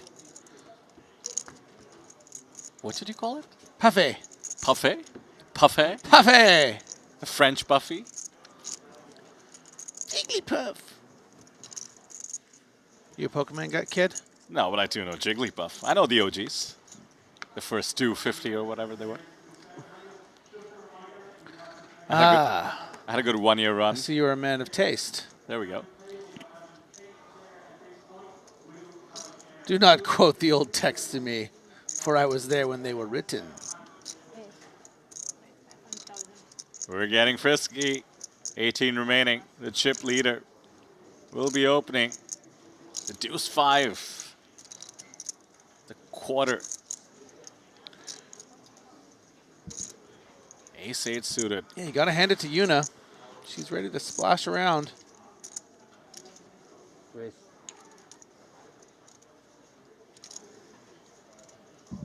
Jinfeng's son, newcomer to the table, having none of it. Commits about a quarter of his stack with ace 8 suited from the button and pocket 9s for Anton. Thanks to Yuna's open, Anton is in a world of hurt. Wouldn't be surprised to see him let this go. Pre-flop, open, UTG from the covering stack. Yeah, this is tough. Oh, reaching for chips. I mean, he was willing to put in 1.8 million with 9-3, certainly. Yeah. Rupsov. What a great find.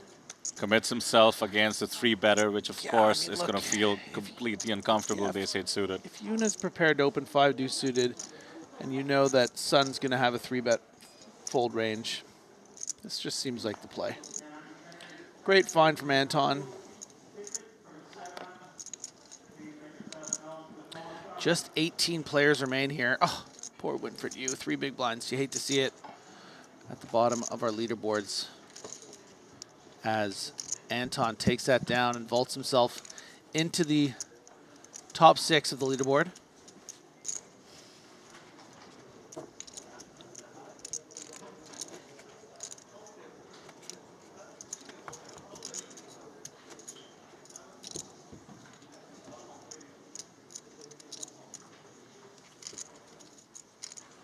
Curious to see if that slows down Yuna a little bit.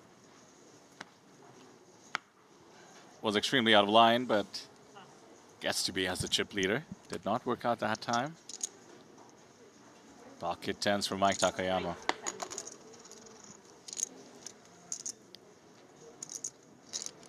Standard raise size seems to have settled at a 600K, 2.3x.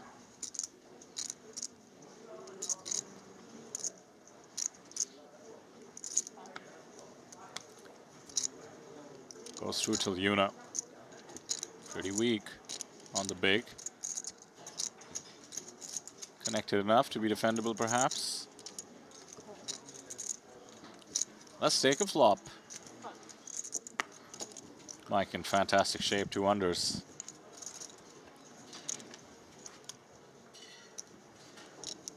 Ace, King 5, 3 overs on the flop.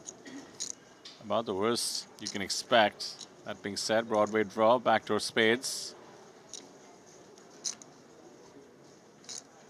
And a 5 for Yuna.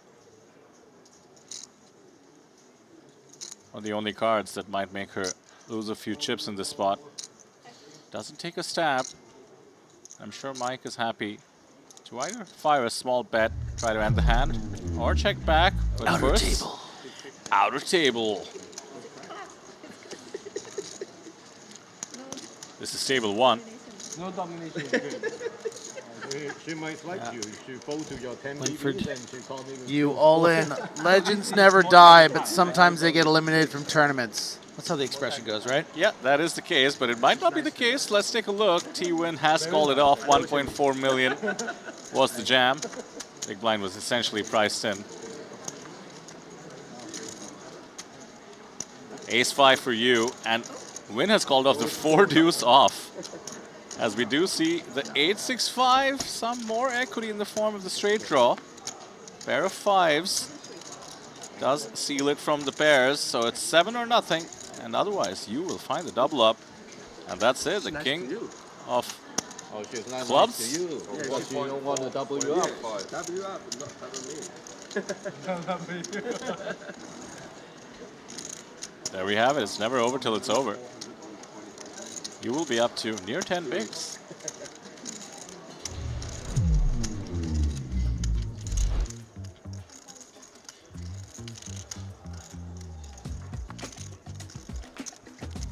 As we do see the chip counts, 89 bigs for the chip leader all the way down to the newcomer to the table, 16 bigs. Did have a bit of a misfire with the 3-bet. Roman Stoica tied at the bottom. Mike Takayama battling well in the middle, as is Tian and Anton. Yeah, Anton Rustov been playing pretty well, I've found, all the way up to 53 blinds, which is good for 4th in chips on the overall leaderboard. But it's really been the Unishow. Quite a significant chip lead over the rest of the field now. Manuel Fritz has dipped to around the 17.5 million after peaking around 20. And then a huge drop off to 13.5 for Fan, Chi Wei, and the rest of the field. 2 away from another table redraw. No doubt the players just about settling into the new tables here, but we gotta keep it fair. We'll go 8 and 8 when we hit 16.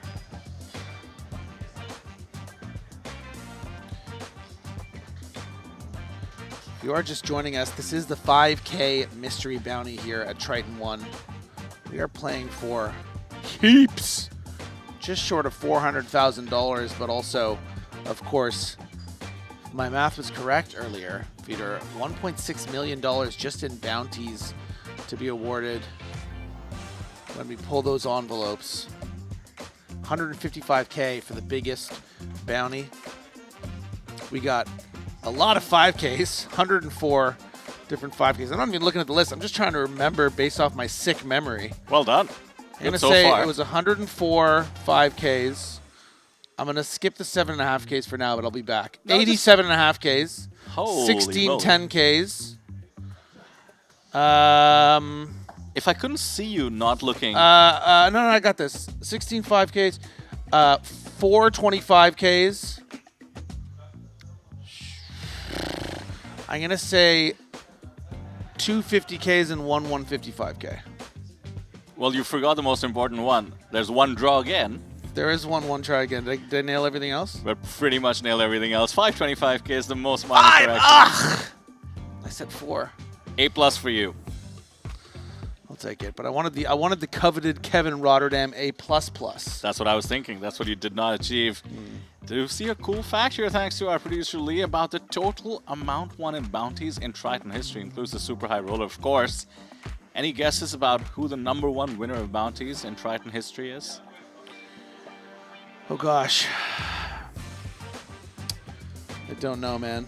Hints, he's been player of the year, and his name rhymes with Carter. Carter Rosian. Artur Martiroche. All right, and let's guess at the number of bounties. Let's guess at the total amount of bounties he's won. That's more fun. 17. Too much. 13. And I'll give you a hint. It's more than $1 million. What do you think it amounts to? Oh, the amount. Yeah, 1.36 million. Over that, $1.655 million in bounties alone. That is What just the hell? ludicrous. Ding Bao, close second. $1.3 million for him. And that's total bounties won on Triton Tour, or that's in one event? That's right. The total bounties won on Triton Tours. situation brewing. Mike Takayama opening super wide UTG. Anton comes after it with the proper holding. This one hits the mark. You know what I feel that Triton should do? I think that they should make like a really sick bounty kind of like cowboy hat for Artur Martirosyan. And then if someone passes him, like if Ding Biao passes him, Artur has to give it to him. And then it passes through the top bounty boy. We can call him that. We can call him the top bounty TBB? boy. Yeah, the TBB. We can workshop names. I'm not like married to top bounty boy. And then you're forced to wear them on the table, I'm guessing. Oh, no, yeah, you have to wear it at all times. Yeah. As we do see the blind level increase. Tiny increment, 250K going to 300K. It does make me kind of think about some of the craziest prop bets I've heard of. I feel like prop bets aren't as in as they used to be. Is that just me? Yeah, I remember hearing about some of the prop bets from the 90s, Dead Forest making running bets, and then I think there was a Bill Perkins era. You know, No, with weight loss there's bets. definitely been an Antonio Esfandiari era. As a matter of fact, when we're off air, I'll tell you about one that you probably maybe is a bit before your time or. I watched his cable TV show with Phil Locke called I Bet You, where all they did was go around making prop bets. I remember there was one. I mean, this one kind of felt like animal cruelty or something, where like someone offered someone a free roll to wear the same shirt every day for a year. Oh my goodness! Like a poker reporter at the World Series, as Pham looks for some value from this bottom pair, and Takayama almost surely going to be his Huckleberry. Yeah, favorable flop. Tian actually has top pair, so he's hoping to get called by the bottom pair of Mike Takayama, which is exactly what happens. Mike Takayama cannot get away from this just yet, but he does bink it. Yeah, I don't think it was a crazy moment. I think it was just like, I'll give you 10K if you wear the same shirt for a year, and he did it. I think he was allowed to wash it, though. That's still a pain. Yeah, it's like some poor poker reporter. It's just like some big pro offering this thing. Yeah, props or something. Okay. What are we going to do here, Pham? I think all we can do really is check call. Yeah, Pham slowed things down. Mike Takayama, of course, going for value. Despite the wetness of the board, Mike didn't go too large. 1/3 pot does get called. Ace on the river. Maybe helps Tian get away from it, as the value bet is sure to come in position from Mike Takayama. The problem is the ace just doesn't change anything. The ace is the same thing as like a deuce. I know the cards look different, but because this went limp, check back, pre, an ace doesn't really complete anything. It just appears scary, but it doesn't really change the complexion of the board much.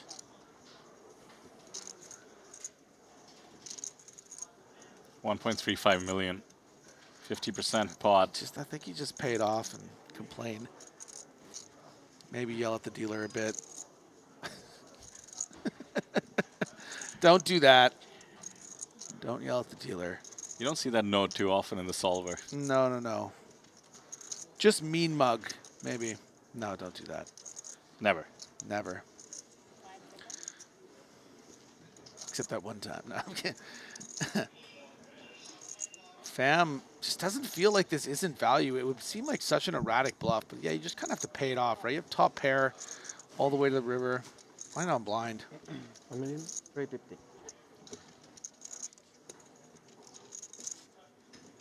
Mike Takayama with a hefty pickup there. Thanks to the two pairs on the turn.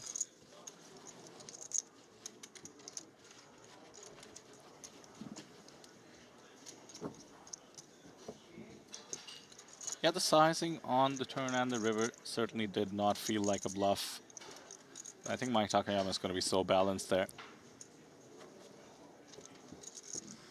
Man, camera lingering on Anton, who, in my opinion, has played the most advanced bluff we've seen on pretty much any of the feature tables over the course of the Triton ONE series. It's the way he set up that beautiful all-in with 9 high against the incredibly skilled and dangerous Roman Stoica. And Anton clearly agreed with you because he showed it so proudly. Yeah, and Roman with that sort of like half enthusiastic, half sarcastic thumbs up of like, yeah, I mean, nice bluff. Yuna comes along with king 10 off. Was that for us, that 15-minute break? One day it will be. Redraw at 16, 2 away.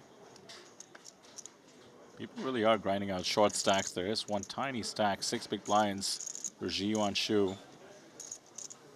Looks like Jianfeng Sun is interested. We saw him get busy with the ace-8 suited. This time around, ace-7 suited. We'll just take the discount and go to the flop. I love that Yuna's just like kind of protective of her table. She's just like, you're not getting past my king 10 offsuit cutoff, buddy. This is my house. One over to the board.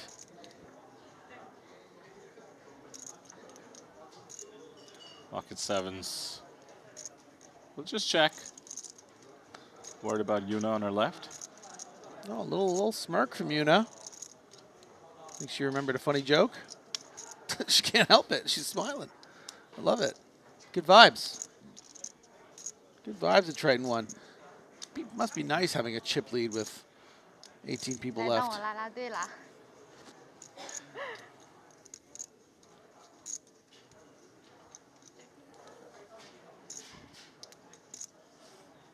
I mean, just a reminder, her series has been incredible.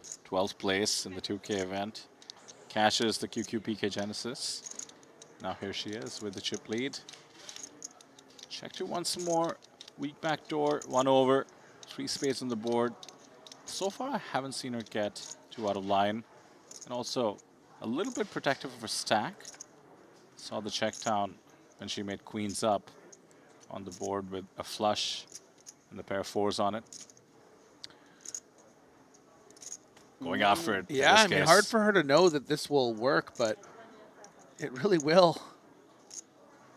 It's fair enough. She could easily have a jack. Doesn't expect to be raised too often, considering she'd be priced in against a tiny stack of sun.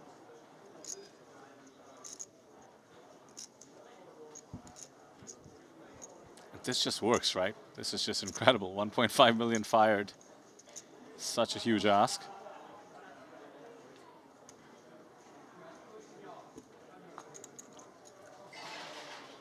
Sevens with a spade. Maybe we think about it. Yeah, let's go, Yuna. 24 million. The chip graph remains pristine. Barely a valley. Put it in the Louvre.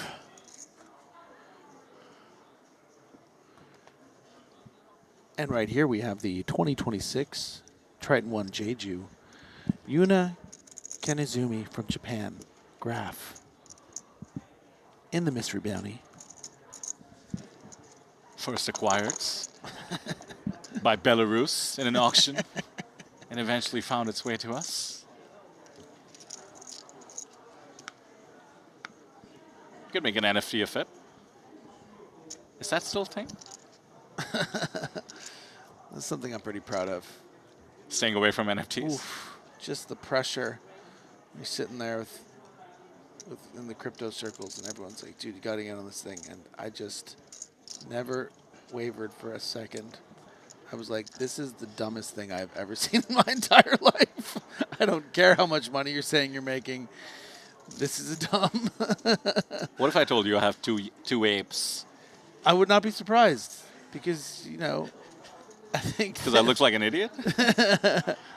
No, you sound like an idiot. No. No, because most people were just like, I don't know, trends are trends, baby. It'll be back. They'll be back? You never know. You got to believe. I have no apes, just to be clear. I knew you were bluffing. That's why I said that. I just screenshot it and made it my profile picture for a while. Did you? Anton going after it. Gut shot, and queen high is all he has. Mike, not a believer, comes along after the check on the flop. Ace high, good enough. I would like to say that these has Anton Riverson 8. These opinions are not that of Triton as a brand, but of mine, Griffin Benger, when it comes to NFTs. I don't want to step on any NFT toes, you know.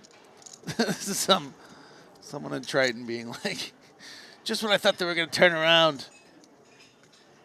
To be fair, the NFT toes have been stepped on enough. I think it's fine. Yeah, just one more boot. Fortunate pickup there for Anton, catching the 8 on Yeah. the river. But the way he's been playing, I think he was going after it irrespective. It was up to Mike Takayama to hold on. But just an ace.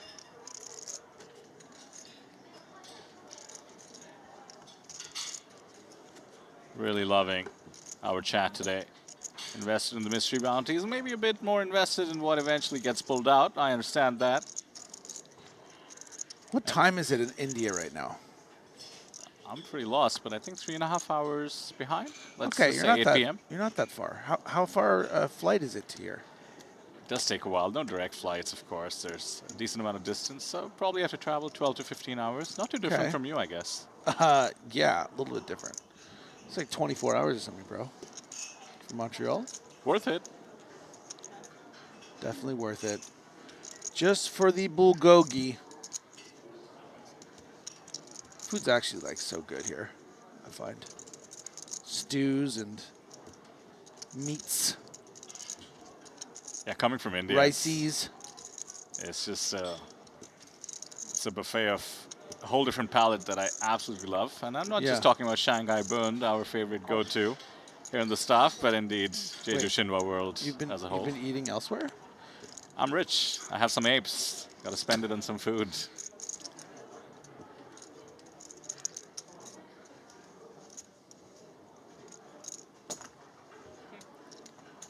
Limp in the small and the check behind. 3.5 million for Roman is seeming pretty short now that we're up to the 150, 300K level. But the 8 will help the cause. These two just got into a huge blind versus blind battle. This time it's a late pot. Country mates. They're both in the same country now. Oh, there you go. You're right. Pretty cool. I mean, we're used to seeing a lot of, like, you know, Chinese players playing together, but maybe they know each other after that bluff. Felt like a friend showing down proudly. Yeah. Their bluff, and the other friend being like, get out of my way. It's fine. Do what you got to do. 550. Protection bet. Extraction from a bigger heart. Just take it down. Minor clawback there for Roman.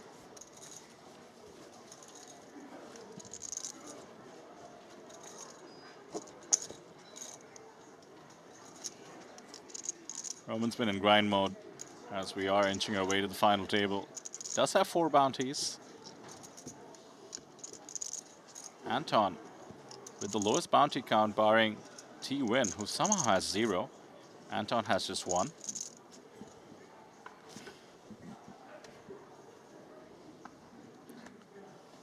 The Doyle under the gun. Not be played, of course. Shin Fang really seems like he's antsy to get his chips into the middle. Understandable. He's down to just 10 bigs.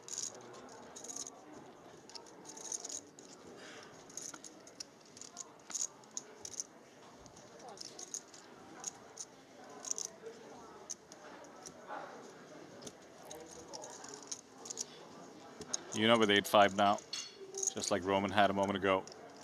Looks like she's not auto-checking. it's because she knows that we want to go to an outer table because something even more exciting than that limp pot is happening. It looks like to be an all-in between Kazuyuki Tanamura for 3.3 million against Yunping Bei. Button versus small blind. Ace, ace, deuce, king, 2 spades on the flop. River is going to be a fist bump. Oh, 2 it's- fist bumps. Are you allowed to double fist bump? It's the counterfeit. Pump? Pump. Pocket fours get counterfeited against the queen jack, which means we do lose the short stack and the bounty goes the way of Yun Peng, leading to the fist bump. Wait a minute. 3 pair still doesn't beat queen high? 3 pair beats a full house, but not queen high. Ah, that's what it Poker's is. Complicated. Yeah, I wasn't sure about that 2022 change that that Big Poker made. Big Poker. Big Poker. Yeah. Even finding out that there was some sort of shadow organization named Big Poker that could change the rules at any time, that was a big shock to the poker community. But when they decided 3 pair was better than a full house, let's just say it changed the hierarchy of everything. So, of course, Yuna just wants some more chips. Whether she ISO'd with that 8-5 off or outplayed the talented Russian, she's stacking more chips, and she's up to 24.5 million, well ahead of the second place stack in Yun Peng Bay that just won that all in at 16 million. Manny Fritz got 15.5.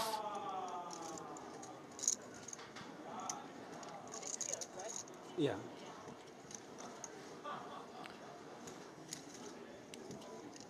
If you're just joining us today, what could you have possibly been doing? Why aren't you prioritizing us? We make all this content for you. We've been doing this all day. But you are watching the 5K Mystery Bounty. Very, very fun. A lot of people going for those coveted envelopes that can turn nothing into something. As much as 155,000 is the biggest bounty. What's the plan with the bounties? I know that there used to be a fun little presentation with Ali. Who's doing that? Do we know what goes on with those? Stanley will be doing that. Oh, Mr. Tomorrow. Enthusiasm. That's exciting. I want to be there for that.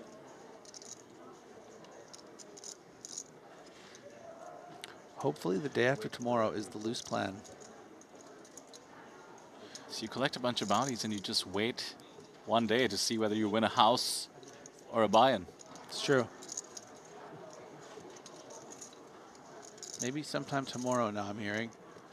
Ace jack off, weighing its options. I think the move seems apparent. Only consideration, the open is UTG, but we are 6-handed. That is the low jack.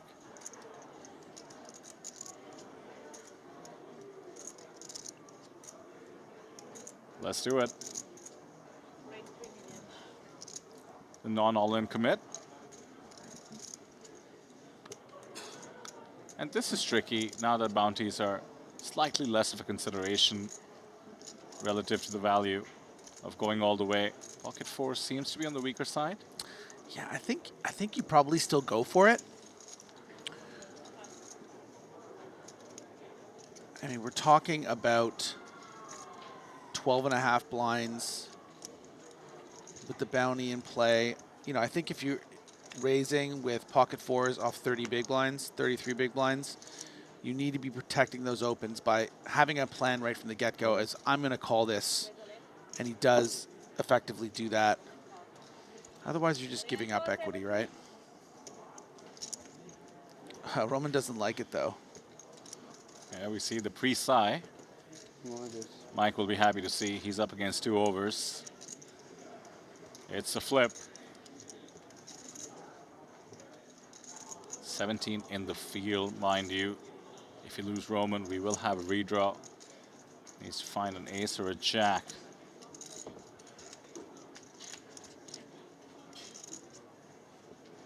Ten, 9, 5. I've seen worse starts. 2 spades. A lot of cards that give him more equity. A 7, an 8, even a 5, 9, 10, queen, king, jack. That's equity. 95% equity. Buddy, that's equity city. Guess what he needs. Now Roman needs to Stoica dodge 2 4s. is the mayor of Equity City. Look at that. Tree jacks. Crucial spot to double up. 8 million chips now, all of a sudden. A true contender. Did see a question in the chat that I don't think our lovely mod will be answering. Where does 155k buy a house at Chepi? Come on, mate. Where do you live? Monaco? Can't imagine a house for 155k USD. As always, everyone, our Triton ONE coverage proudly backed by QQPK. You don't believe me? Look at the graphic that's about to show up. You just got to wait for it. Any second now. It's the music that tips it off. Path to Triton ONE through QQPK, supporting elite competition on poker's biggest stage. High stakes, sharp minds, no margin for error. Punat Poonsri, Danny Tang, Webster Lim, Nishant Sharma, QQPK.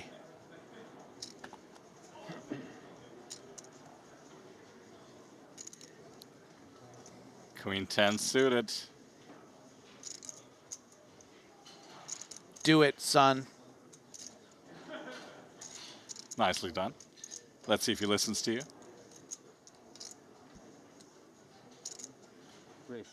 He does. He can hear you, despite the delay.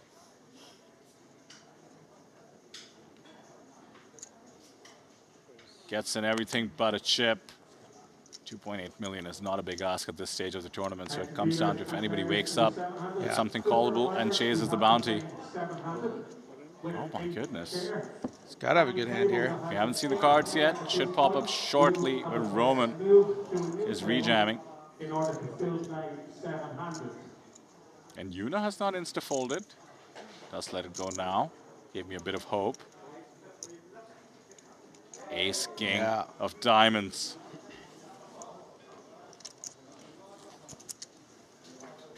So here we go, 2 live ones against the Ace King.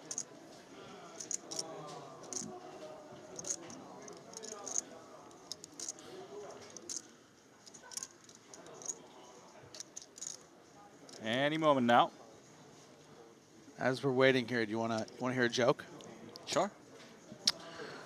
What did the water buffalo say to his kid when he went off to college?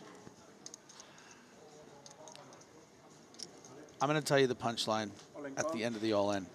I want you to remember it, okay? Well, it better be good. If I have to wait that long, let's take a look. Well, it's going to be worth it. You'll see. I like it. Building pressure on yourself.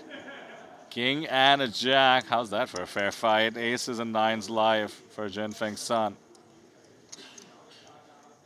It'll all make sense, I promise. The Water Buffalo College. All right, I got it. I'm tuned in. I'm locked in. Kid's going to college. Kid's going to college. 2 cards to come. No ace, no 9.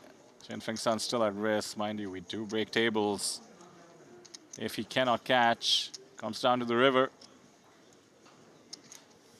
King will mean the exit for Jinfeng's son. So what did the water buffalo say to his kid when his kid went off to college? So there's a kid going to college, and the parent is a water buffalo. The kid is also, I assume, a water buffalo. Yeah. And the water buffalo can speak, and it says to its son that... Bye, son. I hate you so much. As we say goodbye... I get it. ...to Jinfeng's son. Nice run for our 17th place finisher. And a nice little kick up in chips here for Roman Stoica, who was a little, you know, he wears his displeasure after getting bluffed by Anton Rupstov. What is that big thing? He's got some sort of thing for, that looks comfortable. Nice little pillow. Take a look at the chip counts on our feature table. Yuna just flying. Playing good, putting pressure on. Anton Rupstov, been very impressed by this gentleman. And countryman Roman Stoica slipped a bit there, getting some nice little variance up kick. Ace-Jack wins all in against 4s. Ace-King suited against Queen 10 suited.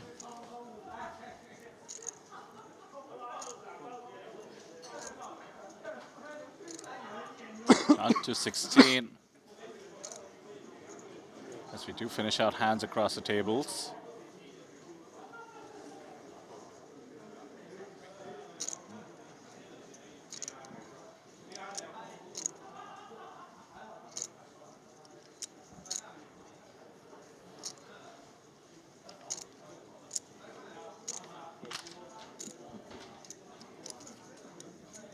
Mike no longer interested. They take a bit of a hit against Yuna. Down to about 21 bigs. Anton coming along. Should be the last hand. We are down to 16. 5, 5, and 6 across 3 tables will be combined into 8 and 8.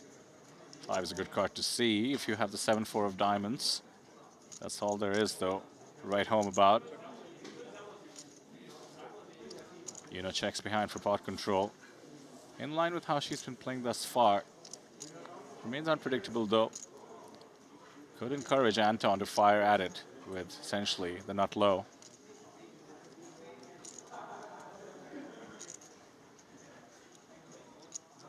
Check behinds in Yuna's spot should signal, pardon me, something that wants to continue. So Anton should be looking to size up. Goes pretty tiny. It's just like we saw with the 9-3. Doesn't expect to get folds on the turn, but maybe setting it up for something bigger. Yeah, maybe just thinking, why not? Why not just take a little stab? Maybe try to fold out the sort of ace-8 portion of Yuna's range. But if you're betting with 7-4 here, you're probably bluffing a bit too much. But perhaps Anton just thought, maybe it'll be worth it this time. I mean, in a similar concept to the hand that he played against Roman, if he thinks that Yuna is more leaning towards something like an ace-queen, ace-jack, maybe he can consider going big here. But I do believe it will get snarped off. Yeah, good instincts. Yeah, different dynamics with the stack depths, of course. Roman was the covered stack there. In this case, Yuna covering everyone in the tournament will get yet another pickup. My goodness, she's up to 26 million. I don't think I've ever seen a stack that really has never been tested. Thanks to the beautiful Triton Poker Plus app, we can see the chip graph, and I swear to you, Griffin, I don't even see a single dip. No surprise that she's at 86 big blinds. And that's going to be the end of this feature table in the form of a redraw. We are down to 16 here in the 5K mystery bounty here at Triton ONE Jeju.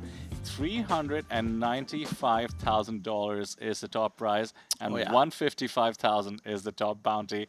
There is a world where you can have both. I mean, you can get houses with that amount of money, 155K. Right? I did get a correction in the chat saying somebody lived in the Netherlands and that gets a garage. Well, okay, you can live in a garage, you know, that counts as a house, at least the way I see it. So we're going to take a quick break, just like we did with 24 remaining. Just have a quick redraw. This one's going to be quicker, of course, because we only have 2 tables, and we'll have 2 feature tables running as we do when there's only 2 tables left. Triton Poker Plus app will help you track both. And of course, stick with us here on the stream. Do not go anywhere. We'll be right back and see you on the other side of the break. Here is where legends reside. Only a few stand in the spotlight. Humphreys just won his 5th. But most begin at a different table, a stage of its own. A path you must take. The distance to the top isn't talent. It's the path. QQPK, your new poker path. The best players don't leave chips sitting on the table, and you shouldn't leave crypto sitting still either. With Jupiter Lend, put your crypto to work. Earn passive returns or borrow against what you own without having to sell a thing. It's your crypto. Make it work for you. Just use Jupiter Lend at jupe.ag. Here is where legends reside. Only a few stand in the spotlight. Humphreys just won his 5th. But most begin at a different table, a stage of its own. A path you must take. The distance to the top isn't talent. It's the path. QQPK, your new poker path. Is that how you say it in the Netherlands? Casio. I like that. It makes it sound a lot more sophisticated than the Casio we sometimes say in India. I had one when I was a kid. As the action continues, down to 32 players. Our chip leader is still Yuna Kanaizumi from Japan. 14.2 million, 3 bounties overall. Winty, after that big hand and the big call with the ace-high flush on the river, is now 4th in chips overall.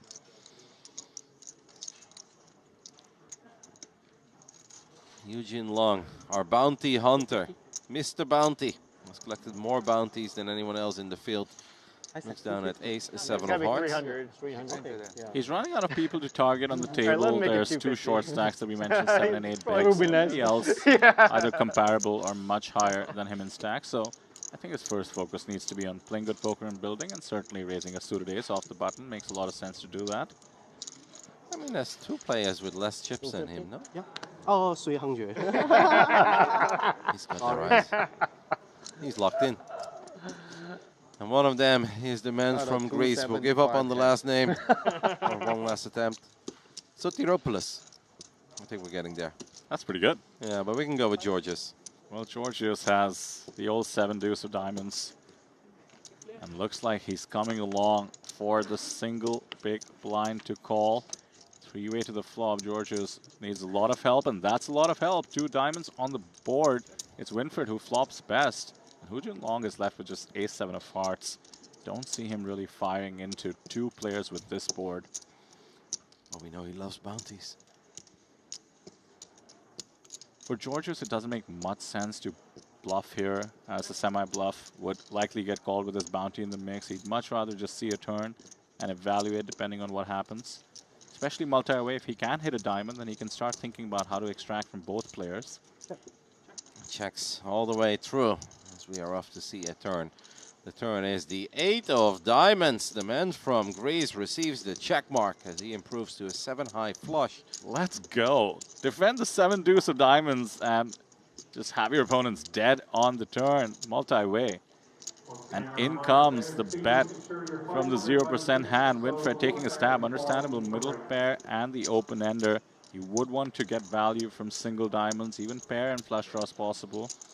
Double check. Is life really this good that I've made it this far? My name is Georgios. I look gorgeous. And I've got a 7-high flush. Life is that good. And you really always want to be getting it in. And that's because you're going to get called off by pretty much any hand that has a diamond. No point just trapping. Of course, you'd only have 350 behind. So Jinlong can get out of the way. And I think Winfred's priced in with any 2. And he's going to find out that he has no hope. The double up and more for the short stack. The worst feeling when you make the call and we're just drawing that. No river to save us. 7 deuce, huh? More than a Still full double.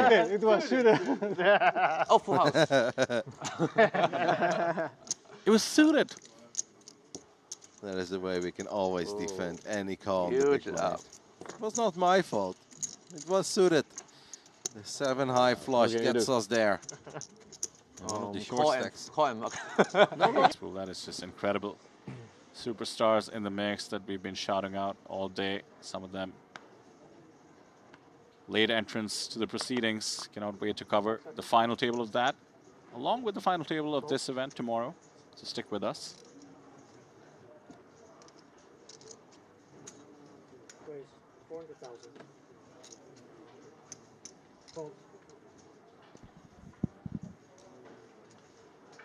Now, Griffin, I know you're someone like me who notices the fashion, perhaps out of the desire to learn something. And I think Anton's turtleneck has just blown me away. 5 seconds. It just exudes a confidence that would make me a little less likely to defend my big blind against his open. Let's see if Tian agrees. No, I don't think so. Not with this one. Cool.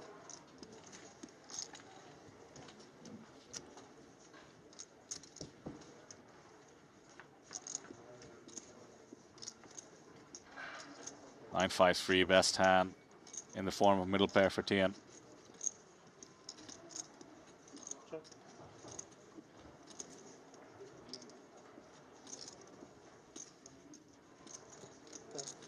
300,000. Not much equity to preserve and check back, just takes a stab. Cool.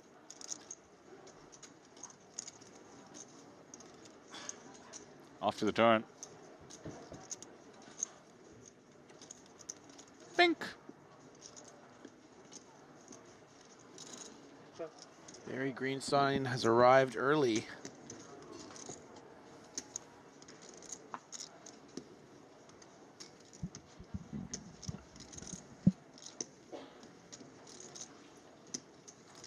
Backdoor hearts have come in. Just wanting to build a pot now. 1.2 million. Likely expecting the kind of hand Tian has frequently, just a one pair holding. Pretty big bet, 1.2 million is the ask.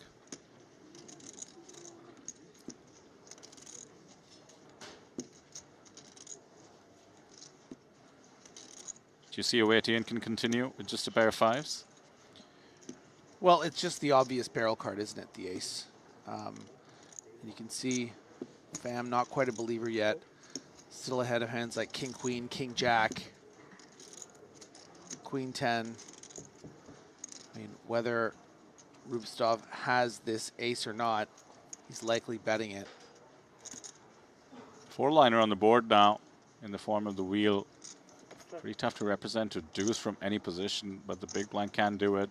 He has enough of a hand though, just checks. And looks like Anton is going for thin value. Not worried about the deuce, not worried about two pairs. Ruby's not worried about that deuce. There's still a world in which he does check back and just plays it safe. But for all intents and purposes, probably expects to be up against something like a Jack 9. Question is, do you even get that hero call? I would love to see Anton find some bet in the range of 1.6 to 2.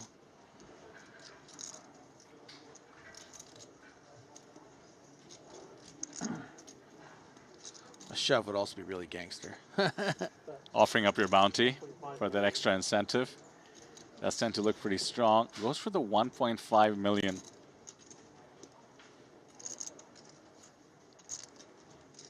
Requesting Tian to consider putting on the cape of all capes. A hero call with just a 5 here. Certainly could occur putting his opponent on backdoor hearts. You mentioned the King Queen hearts, Jack Queen hearts kind of holdings, but does this one go correctly?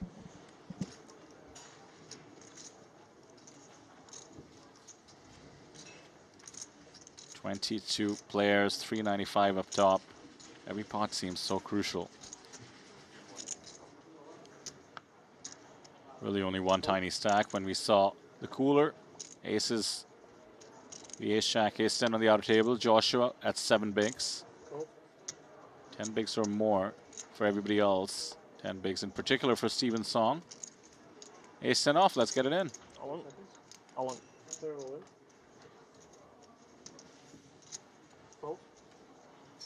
Pocket jacks for Mike. Trouble for Steven Song. Takayama with the monstrous pocket jacks. Will ISO with the jam himself. Steven Song at risk, bounty in play, 29%. Players and dealers in event number 9, the 1W Bounty Quattro, start lines of 1,000, 2,000, 2,000 big blind money, both being drawn to C5. Wish everyone the very best of luck. Start dinner, please. Mango pairs are at 8 levels of registration. Both these players with years and years of experience. They've been in the spot before, but this deep in a mystery bounty. High stakes flop coming, 8-7-5. No help for Steven. Weak backdoor straight draw perhaps. What's a good sweat here? I think a 9 qualifies.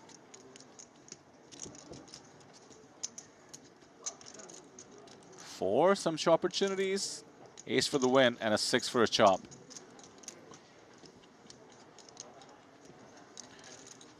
That's a good sleeve, huh? Tattoo? Absolutely. And OG Mike Takayama from the Philippines needs to hold.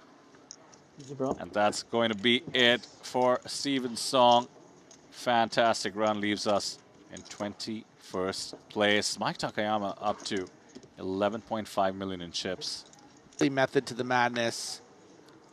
Reverse blockers and blocker leveling, the new metas in poker. I don't have the cards that he shouldn't want me to have, so that I don't have the cards that I make him fold. And that goes for pocket jacks as well. If you're sitting there with 2 jacks in that spot, and most of your opponent's bluffs you assume include a jack, again, harder to call. Yeah, you're much happier calling off a 10 than pocket jacks in that spot.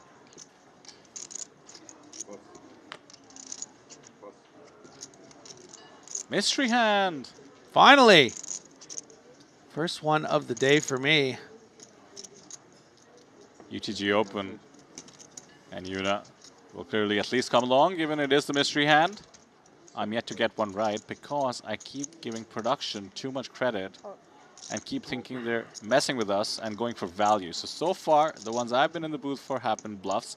So I'll tell you what, I'll lead the witness. I'm going to assume we're in for a bluff spot, or at least a tricky call spot, as we do see the 9-4-4 top for Jeju.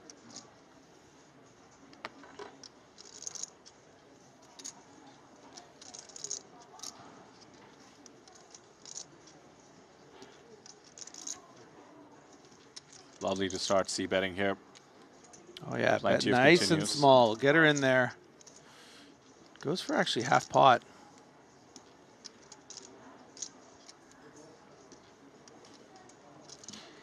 Mystery.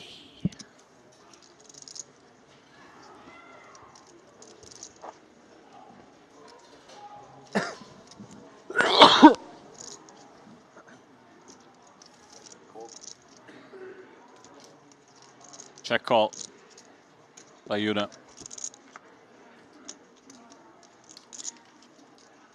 Very safe turn here for the ace-9. The slightest of chances you're up against a 4, barring that. Time to start putting chips into the middle and setting up for stacks against weaker 9s and charging the flush draws. Just checks behind, plays it safe, taking into account the ICM maybe. Bit too safe in terms of not getting value, but this should make Yuna interested in stealing it to the extent she didn't have a piece of the board.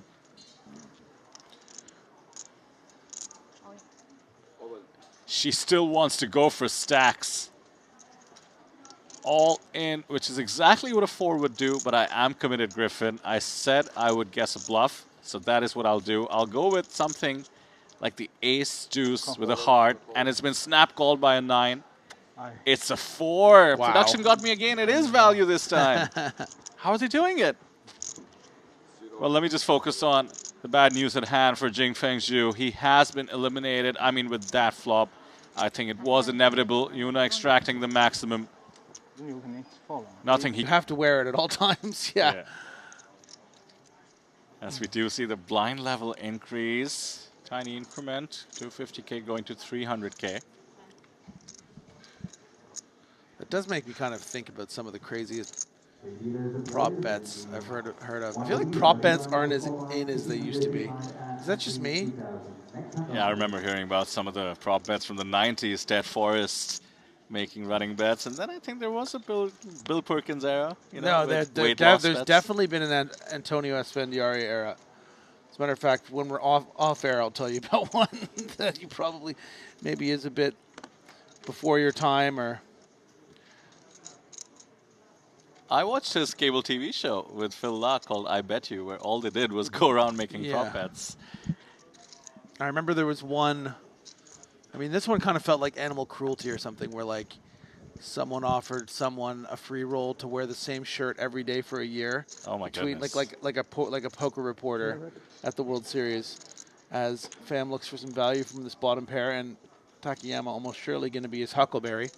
Yeah, favorable flop. Tian actually has top pair, so he's hoping to get called by the bottom pair of Mike Takayama, which is exactly what happens. Mike Takayama cannot get away from this just yet, but he does bink it.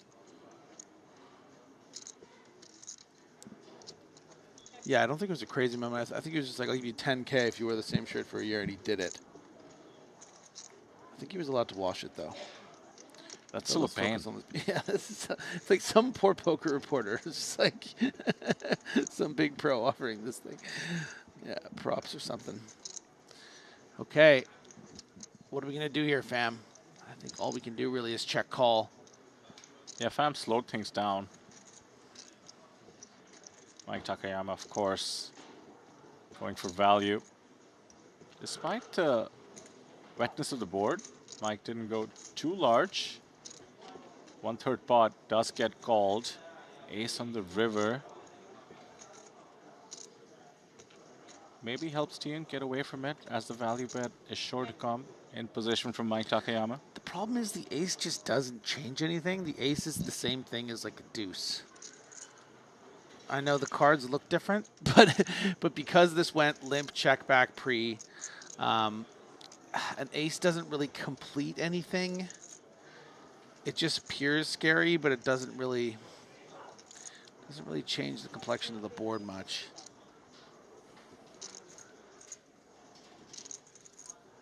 $1.35 million, 50% pot. I think he just paid off and complain. Maybe yell at the dealer a bit. Don't do that. Don't yell at the dealer. You don't see that note too often in the solver. No, no, no. Just mean mug, maybe. No, don't do that. Never. Never. Except that one time. No, I'm kidding. Fam just doesn't feel like this isn't value. It would seem like such an erratic bluff, but yeah, you just kind of have to pay it off, right? You have top pair all the way to the river. Why not blind? 1,350,000. Mike Takayama with a hefty pickup there. Manny. More than I like owning watches, but I am wearing my nice trusty G-Shock at the moment. Casio forever. Is that how you say it in the Netherlands? Casio. I like that. It makes it sound a lot more sophisticated than the Casio we sometimes say in India. I had one when I was a kid. As the action continues, down to 32 players. Our chip leader is still Yuna Kanaizumi from Japan. 14.2 million, 3 bounties overall. Winty, after that big hand and the big call with the ace-high flush on the river, is now 4th in chips overall.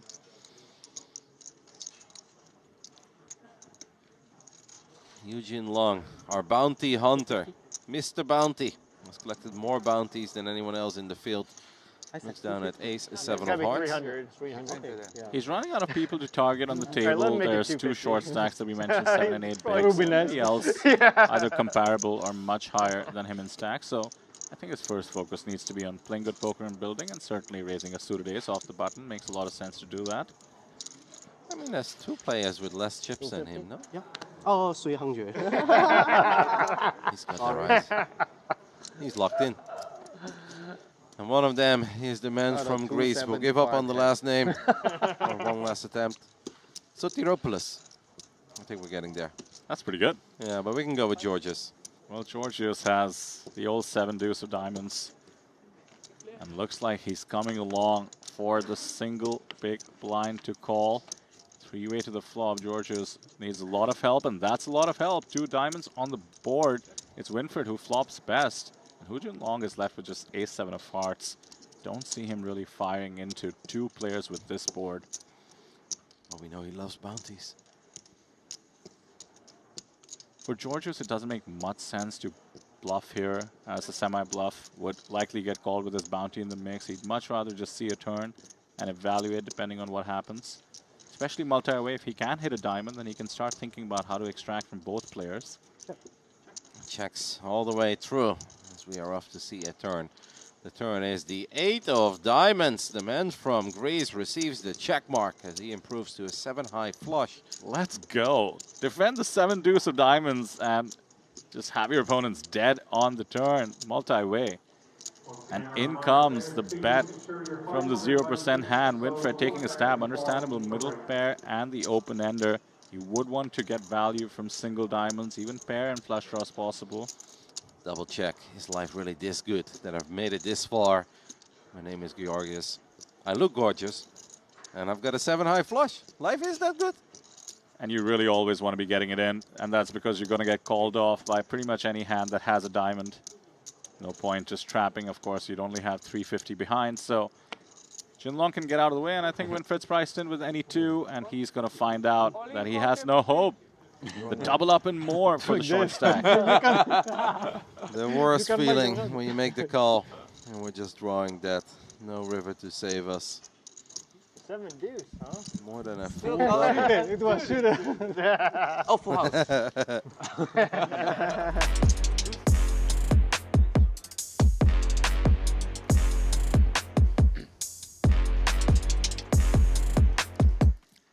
Welcome back to Triton ONE, coming to you live from Jeju. Just past midnight here, Griffin Banger and myself with a single in the booth. And we've just, of course, reached the final 2 tables of the 5K Mystery Bounty. 16 remaining, 395K up top. What are we expecting here, Griffin? It's going to be wild. Well, quite a nice significant chip lead for Yuna Kanezumi. Pretty impressive, 25.6 million chips, good for 66 big blinds, got 4 bounties. She's been a lot on the feature tables, of course. Just playing great poker, aggressive, going after those bounties, playing some nice pot control pots that we've been impressed with. And but we got a lot of heavy hitters here. Anton Rubtsov's been playing really well on the feature as well. You talk about Roman Stoica. Of course, we have T-Win as well, who's having a great series so far after final tabling the opening event in that 3K. Manuel Fritz, he's been someone that's been near or around the top of the leaderboards, has slipped to 11th, so a bit of a downswing for them. And of course, Winfried Yu still holding on there. 14 big blinds was pretty short there, but finding a way to stay in. 15 of 16 with 4.2 million. So we can actually take a look at both tables on the Triton Poker Plus app as you take a look at the leaderboard. I love keeping both tables on when we reach the final 2 tables. You can actually follow all the action. We will, of course, have a feature table and a secondary feature. Should be a fun one because Yuna has just been leading the way. Her chip graph I've been talking about, barely a dip. You don't see that too often in poker tournaments. She's been getting there no matter whether she has it or not. Of course, there's bounty still in the mix. Now, more so than ever, maybe not as relevant. Yeah, and, it's tricky, right? These bounties have the potential to be worth so much money, but, the time to really be chasing them hard was, as soon as they were introduced, sort of, with, 200 players left is when we were able to sort of start acquiring them. And as we take a look at the feature table, obviously there's still an element of wanting to get those rips in later. Probably some point tomorrow after the conclusion of the final table as we see the stacks of both tables. And obviously Yuna with quite a significant chip lead over the rest of the field right now. And we look over on the other table, Yun Pang Bei, 55 big blinds leading the charge. Both Russians over there that we saw a lot of in that previous level, Roman Stoica and Anton Rubtsov doing well. A couple short stacks, including one in Shu Zuyan, 9 big blinds. Should be some interesting action coming up here as we have a look at our new feature table, including T-Win in the corner there. Already an all-in. Open shove for about 16 big blinds, and Yuna wants a count. Not a mystery hand. The graphics simply yet to be revealed. Keep in mind, 17,500 locked up, but the pay jumps are getting hefty. 4,750,000. 4,750,000. 16 bigs, as you said, Griffin. Looks like Yuna will fold this one. Chung on our table, he has been mighty impressive. Did see him in the feature table coverage, coming in with 10 million, 34 bigs. New presence on the feature, but a mighty stack. It's number 2 on the tournament leaderboard. Elmer will let it go. Struggling with his last name. He is from the Philippines. I'll go with Kala Quinn. Let's go with Elmer. 18 million in his stack.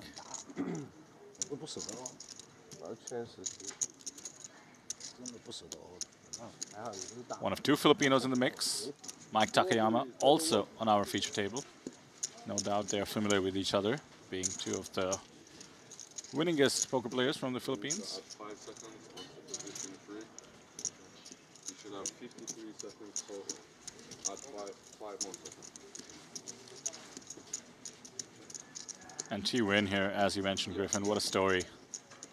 What a series she's having after 7th place, 79,000 USD. Just finishing 2 days ago on the final table of the 3K rather, QQPK Genesis event. Rocking that incredibly flashy Vegas hat once again. I'm almost disappointed she's wearing that again because she wore such a cool hat as well, like a different one for the final table. And I kind of wanted the whole theme to be like she just wears some cool, badass new hat every time. But look, you know, some people only travel with 2 hats. Well, how's this for badass at the 10K Mystery Bounty event at the inaugural Triton ONE festival? She came second for 155,000 and 40,000 USD in bounties, so a tough score to beat. The real race is with herself to see if she can go one better, but the steep run is already mind-boggling to repeat in the Mystery Bounty. Kirill Beketov finally starting to acquire some bounties. We reflected earlier, had a massive stack with no bounties, now has 3 to his name, 13.375 million to play with. He's going to come with a call.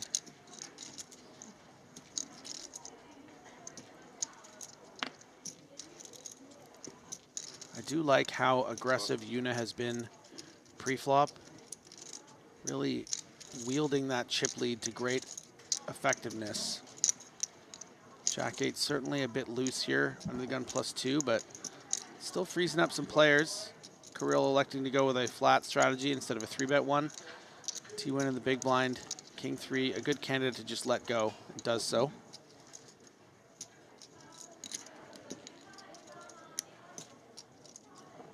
$2 million in the pot.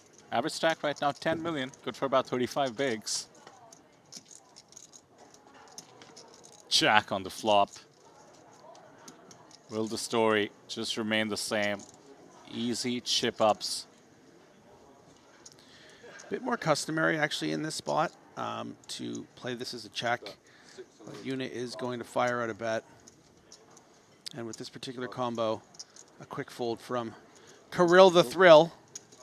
Okay, I'm with you. That's actually the nickname of one of the top 5 or 10 players in the NHL, Kirill Kaprizov, plays for the Minnesota Wild. They call him Kirill the Thrill, so. It's not taken in the poker world, is it? It isn't. There we go.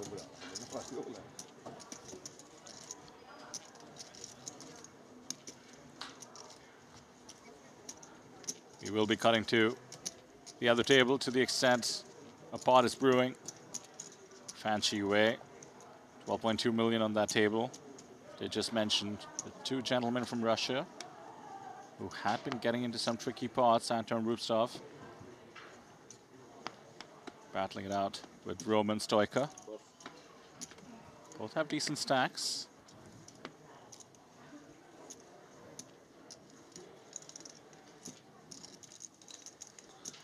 Come on, Yuna, have a go. Let's keep this up.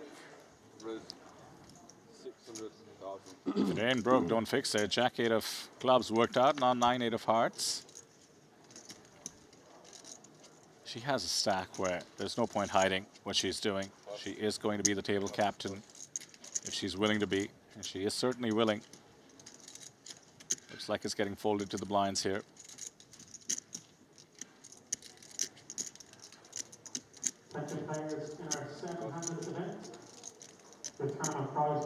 Interesting dynamic on the table with the 2 monster stacks, Yuna and Elmer, sort of sitting opposite each other on parallel sides. They sort of get to take turns being in late position and stealing chips, stealing blinds. This one is a long range steal with the suited connectors. 750k added each time. Near 4 starting stacks picked up every time you pull a move, and it works. So the player with the most bounties did leave us. Hu Jin Long had about 9. I think among the remaining players, I'm spotting some 5s. Elmer, Roman. Incredibly, T-Win has 0.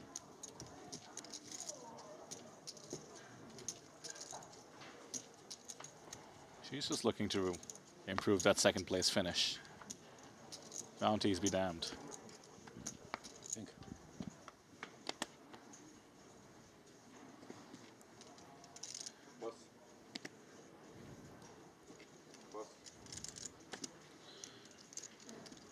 That's a pretty looking holding. For Kirill the Thrill, did you say? Kirill the Thrill, buddy. Let's see if he's... Kirill the Thrill Beketov. Gonna be chill or bump it up. 600K. Applejack of Clovers. Gonna fold all the way to the blinds. 3 deuce ain't the ticket. But what about, drum roll, Queen 6 off, playing just 7 big blinds behind. I don't think Shu wants anything to do with you.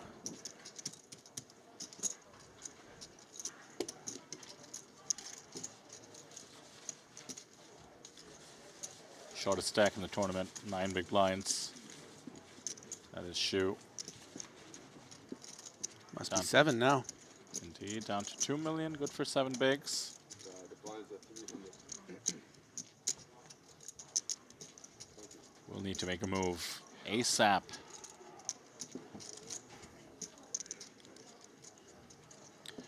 Camera on Xiang Chung Ching. It's just a absolutely awesome alliteration of a name. It actually kind of reminds me of a little bit of one of my middle names and my last name. Not a lot of people know this, but my middle name on my passport is Frank, so Griffin Frank Benger, but my actual extended version of my last name is Berenger Benger. Berenger Griffin Benger? Frank Berenger Benger. Berenger, like the audio company? I guess so. Is it an audio company? Where does that come from? I haven't heard of them. You haven't heard of the audio company named after your grandfather, Berenger?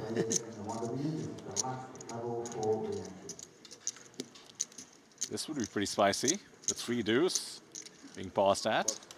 And not this time, just 5 million in a stack.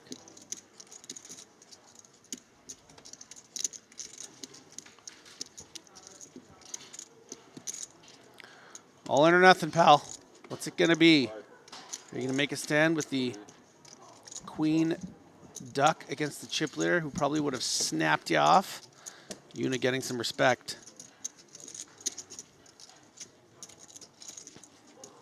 Yuna is climbing up to near 30 million. Take note, there's 160 million chips in play. She has not an insignificant percentage of that already. Yeah, almost 20%.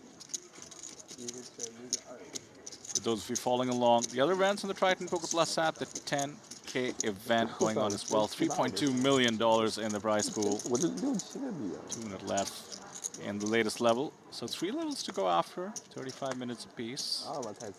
And we're playing down to the final 9 here, the final table in the mystery bounty, depending on how things go, of course. Could get a bit sweaty and become a bit of a grind. We've seen that before, coming into final table bubbles.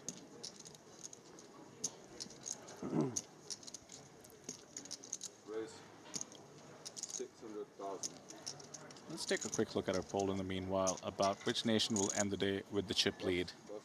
Despite Yuna absolutely dominating, Japan is falling behind. 23% for Japan, 35% for China. With 3 Russians still in the field, fair play. Russia in 3rd place. Ace-9 releases in the cutoff. Great result for Kirill thus far.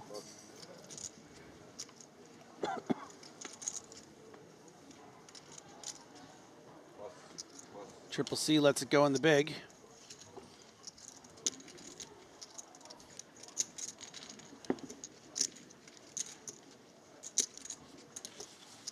Kirill, one more pickup. Near 15, making it look easy.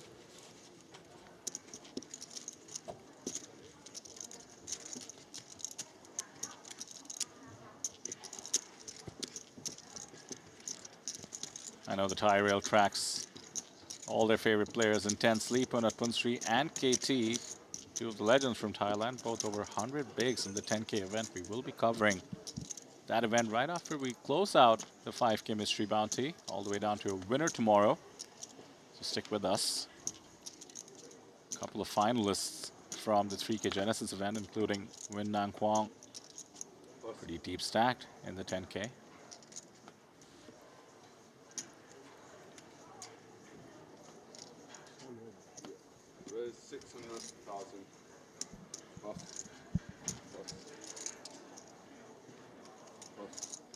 Interesting spot for Elmer to take. Has the advantage of, being a few spots away. She was on the button, but he's going to go with his ranges. And ace-king suited for Kirill. We saw the ace-jack suited, king-9 suited, now ace-king suited. He's going to be involved again. And is that just a flat, I see? It's kind of interesting, if he were to come out swinging from the big blind here, I really think it would get a huge amount of respect. Probably just take it down pre. There are some ICM considerations with 16 left too. So maybe Kirill just playing this kind of as like this interesting little intricate trap in a way to keep hands like what Elmer has in the pot to represent, king high boards and the like. And right away, already making, I think, more chips than most would had he elected to go for the 3-bet. There is something to be said about when there isn't really much of a sort of bluffy 3-bet dynamic. Maybe we don't need to just like 3-bet to play for stacks with this hand. We can just keep weaker hands in. I'm wondering if Kirill thinking about mixing things up with a check raise.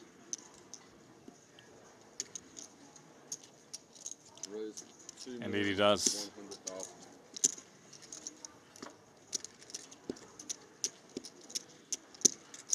A6 of spades, left with pretty much nothing to continue.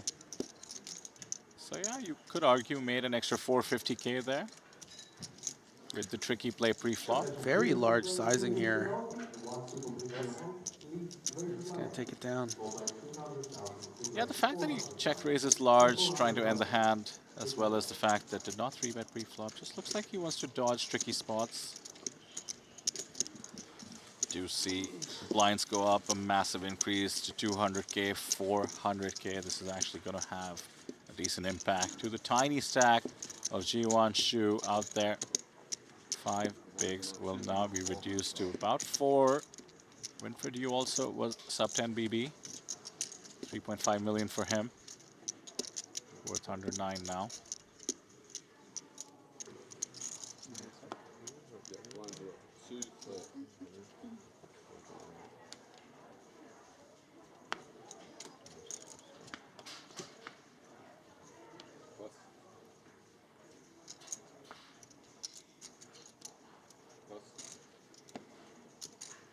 Just a reminder for those of you joining us for the first time for our coverage, in case you're one of those people who did not watch the excellent 3K Genesis and the women's event, T-Win, world famous not just for her Triton performance, but for this amazing fold she made at the World Series, folding a full house. Ace-Queen, was correct to do so, opponent had pocket aces. Really looking forward to her in a tough spot to see if she can muster up the hero fold once more. Not too many hands go viral. Was that against Athanasios? I think so. That sounds about right. I will say her opponent didn't become as famous as she did. But he was kind enough to show, which was very nice on the outer table, leading to the moment. Athanasios is a legend. He's a real beauty. One of a big community favorite. Real sweetheart.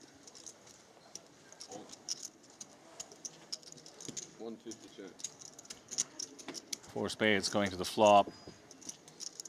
Chung opens the suited connectors. Fair enough. Mike Takayama comes along with a king. I see 1 spade. I see 2 spades. Oh, yeah. Open-ended straight flush draw versus the 2 overs and the bigger flush draw. This is fun. Oh, my goodness. There's 2 cards. One of them Mike Takayama possesses, the 10 of spades. So the 5 of spades would be the absolute crazy card. Important to note that Takayama's only playing 12.5 big blinds here, so I might expect him to just play this as a check raise or check shove. And of course, Chung is not going anywhere. If Mike does check shove, which he does, he'll be happy to realize he's getting called by a worse flush draw. However, look at the equities at 60-40. And of course, Chung cannot go anywhere. It's half a stack, but he needs to call this off. You can't flop this much equity and let it go. And he has Takayama covered quite significantly, so no real merit in waiting for any kind of pay jump or anything like that. So, you know, obviously everyone's entitled to take a little time with their decisions, but this just seems like inevitable, right?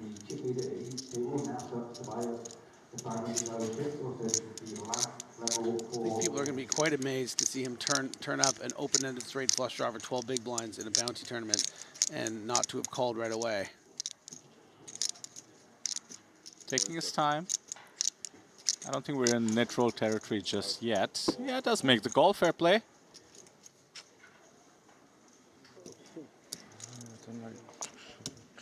What a flop. The action was inevitable. 5, 8, 9, and 10, and the 5 of spades is what Chung needs.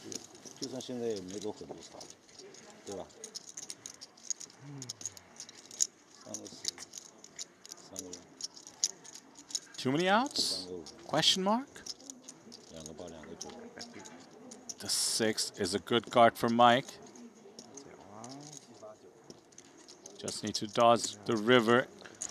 Straight is still live. No boat yet for Takayama. It does kill the 10 though, doesn't it? That would make a full house. And it is a 5. Chung gets there with the straight. The pride of the Philippines, Mike Takayama, with the unfortunate exit. With that dramatic flop. Another bounty picked up for Chung.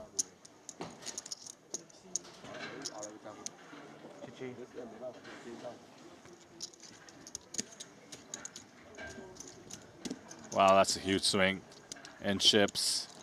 Each pot feels so big. Mike Takayama will be the 16th place finisher. Fantastic run here, no doubt. Will be firing whatever next event he can.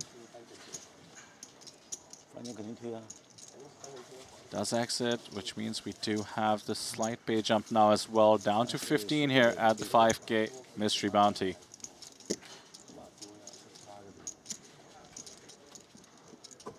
$19.5 locked up for everyone. Yeah, the money's getting kind of nice. 20 grand. Buy a house with that. Or a nice garage that you can make into a lovely home. Not in the Netherlands, though.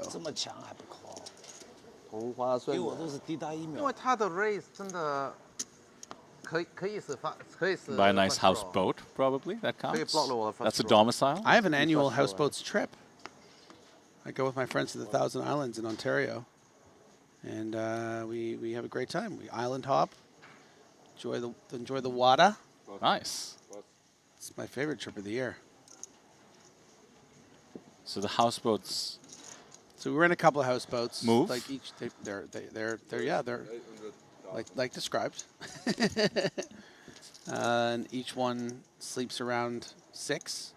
So we usually rent anywhere between 2 to 4 houseboats, anchor them together on these little islands.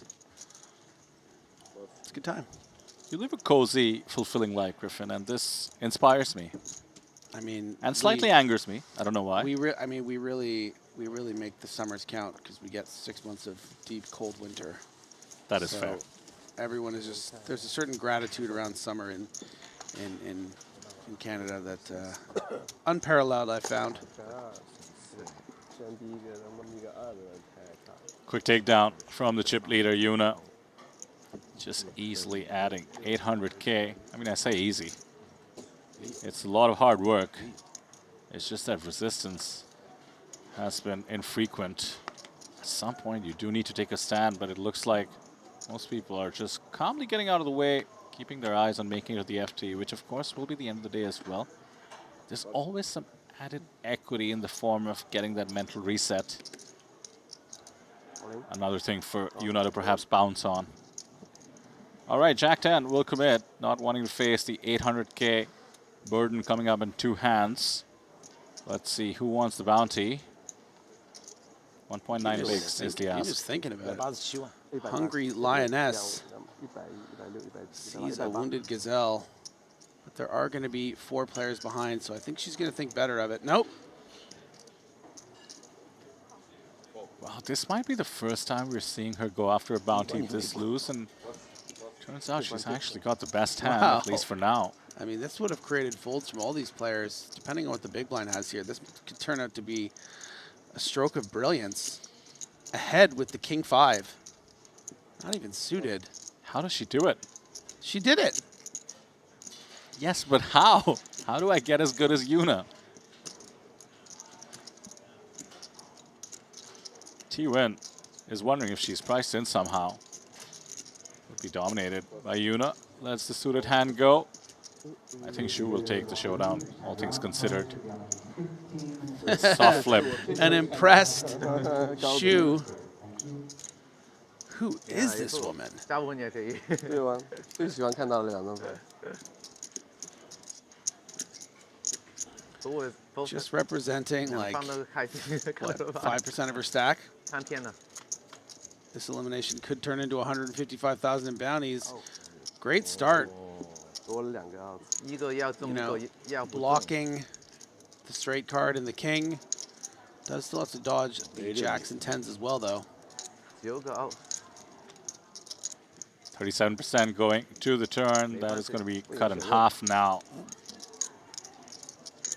The 5 pairing up doesn't change much. Essentially a brick. Kings, jacks, and 10s needed for Shu Ji-won. And that is going to be the end of a great run. 15th place, the bounty being handed over to Yuna, who now crosses 31 million in chips. Just calls King 5, just holds.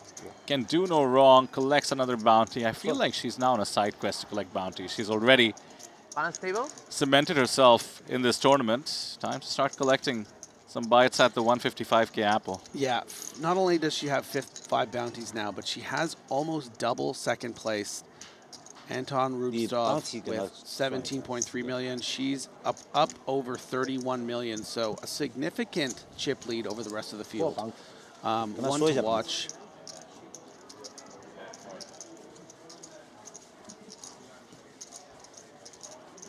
I suspect the poll will start getting momentum in the direction of Japan about which nation will end the day with a chip lead. We have a prime candidate. Almost seems insurmountable to a certain extent. Yuna with 31 million chips, Anton on the other table with 17 million, and Elmer with 16 on our table. As we do say adios to our 15th place finisher, Ji-won Shu. No stack below 10 bigs in the tournament. 14 players remaining, 5 eliminations away from the FT. I love the stern table presence of Yuna. Just like, don't mess with me, man. I'm literally here to destroy you. Oh, you love this. Of all the people in the world, you will definitely love this. I saw a comment in the chat saying Yuna was awesome in the movie Incredibles. Nice. I'm forgetting the name of the character, the costume designer. Elastigirl? Oh, I see what you're saying. I was thinking Elastigirl. Oh, maybe it is Elastigirl. You might be right. How about QQPK, guys? Title sponsor here at Triton ONE. Would we even be here without QQPK? Hard to say. It's not my job. I just work here. But they support the game at the highest level. They bring all the action to poker fans all around the world, including you. Including me, I'm a poker fan too. Thank goodness for QQPK. Look at all those great ambassadors. Webster Lim, Danny Tang, Nishant Sharma, and, I mean, everyone's favorite. Punat Punsri, like, come on. Legend. Is he here yet? Enough is enough. I want to see some Punsri in my life. Runner-up in the main event, last Triton ONE. Graced us with his presence at the lower buy-ins compared to the super high rollers that he is obviously familiar with. Let's move on to Kirill Beketov with ace-10 in the cutoff. Going to open things up with a raise.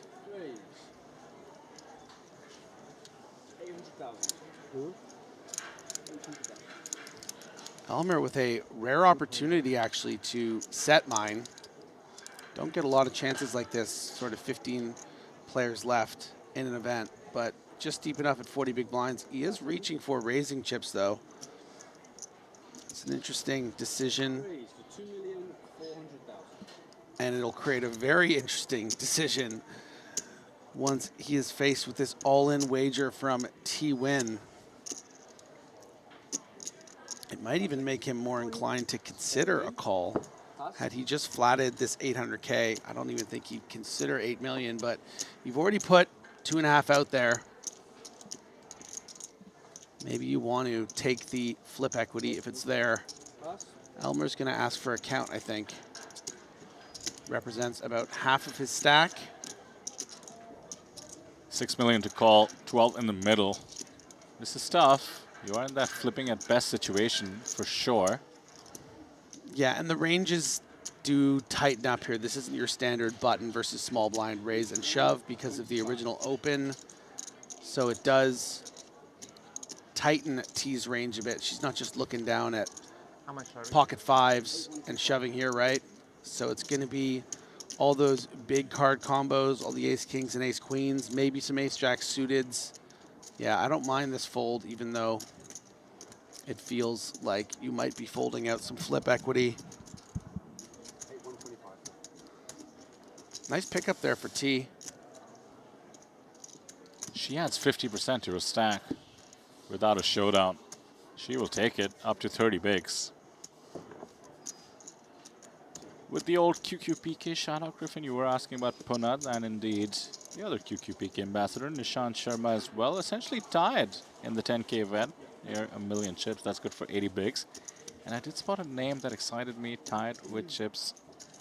Shu Yang, who we did see at the QQPK Genesis event. Oh, baby. The absolute wild card. Oh, I think that's what I need. You know what? Like, I'm loving all this coverage, but I just like, you know, what is this, day 5 or 6? It's like, I need a little like a little Yang injection, you know? Yeah. Just like, give me some crazy, you know? We're watching such solid poker today. Give me some Yang. Hopefully, we will see him run up a stack in that 10K. If he can keep the train on the rails. I'll tell you what, he'll either run up a stack or fire the main and try to run up a stack in every flight, because that is his playing style for sure. Went from first to near bubbling with 50 players paid in the 3K Genesis, bluffing into the nuts of Nishant Sharma. Now that's an action play right there. 5 seconds. T with the newfound chips, likely willing to be patient with the King 6 on the button. Impatience, likely with the Ace-8 suited, however. Sub-10 BB, the spot he's been looking for. Will jam, 2 bigs to pick up. Ace-9 for T in the snap call. Cooler City population, Chen.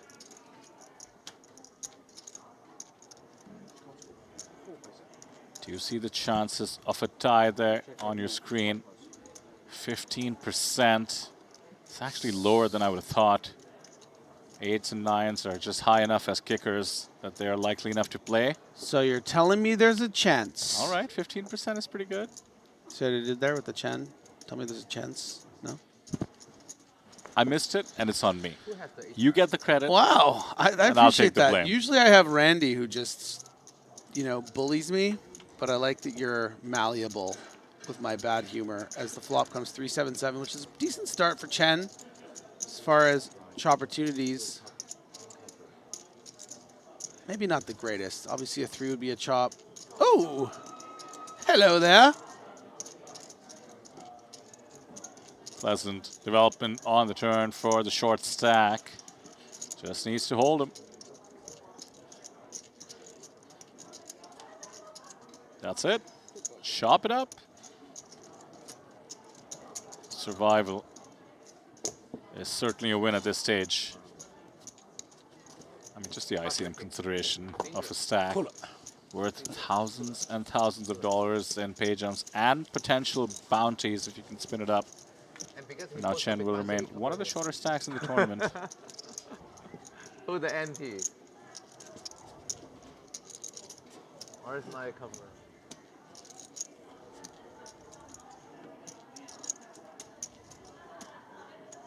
How about Winfred Yu grinding the short stack out there on the outer tables? 9 big blinds still for him.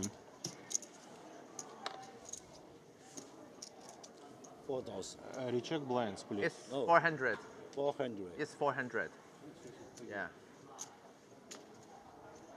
Chung will keep things moving along in terms of posting. Amazing to see the time banks, which is to say the Triton tempo on the Triton Poker Plus app. Looks like Winfred Yu has 0 left on his clock. One of the few players in that situation. Chung for all intents and purposes as well, down to 0. I feel like Winfred's, you know, earned some, like, give him as much time as he wants, you know? I don't think anyone would mind.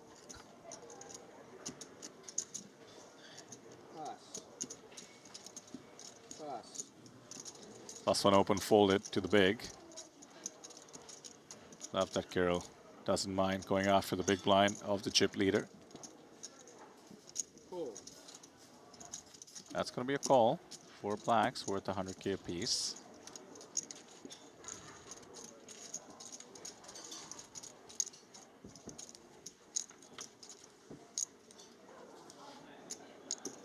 Ace high board and a king and monotone, which does give the baby flush draw to Yuna. Kirill is not going to get away with the C bet, and he seems likely to want to place one.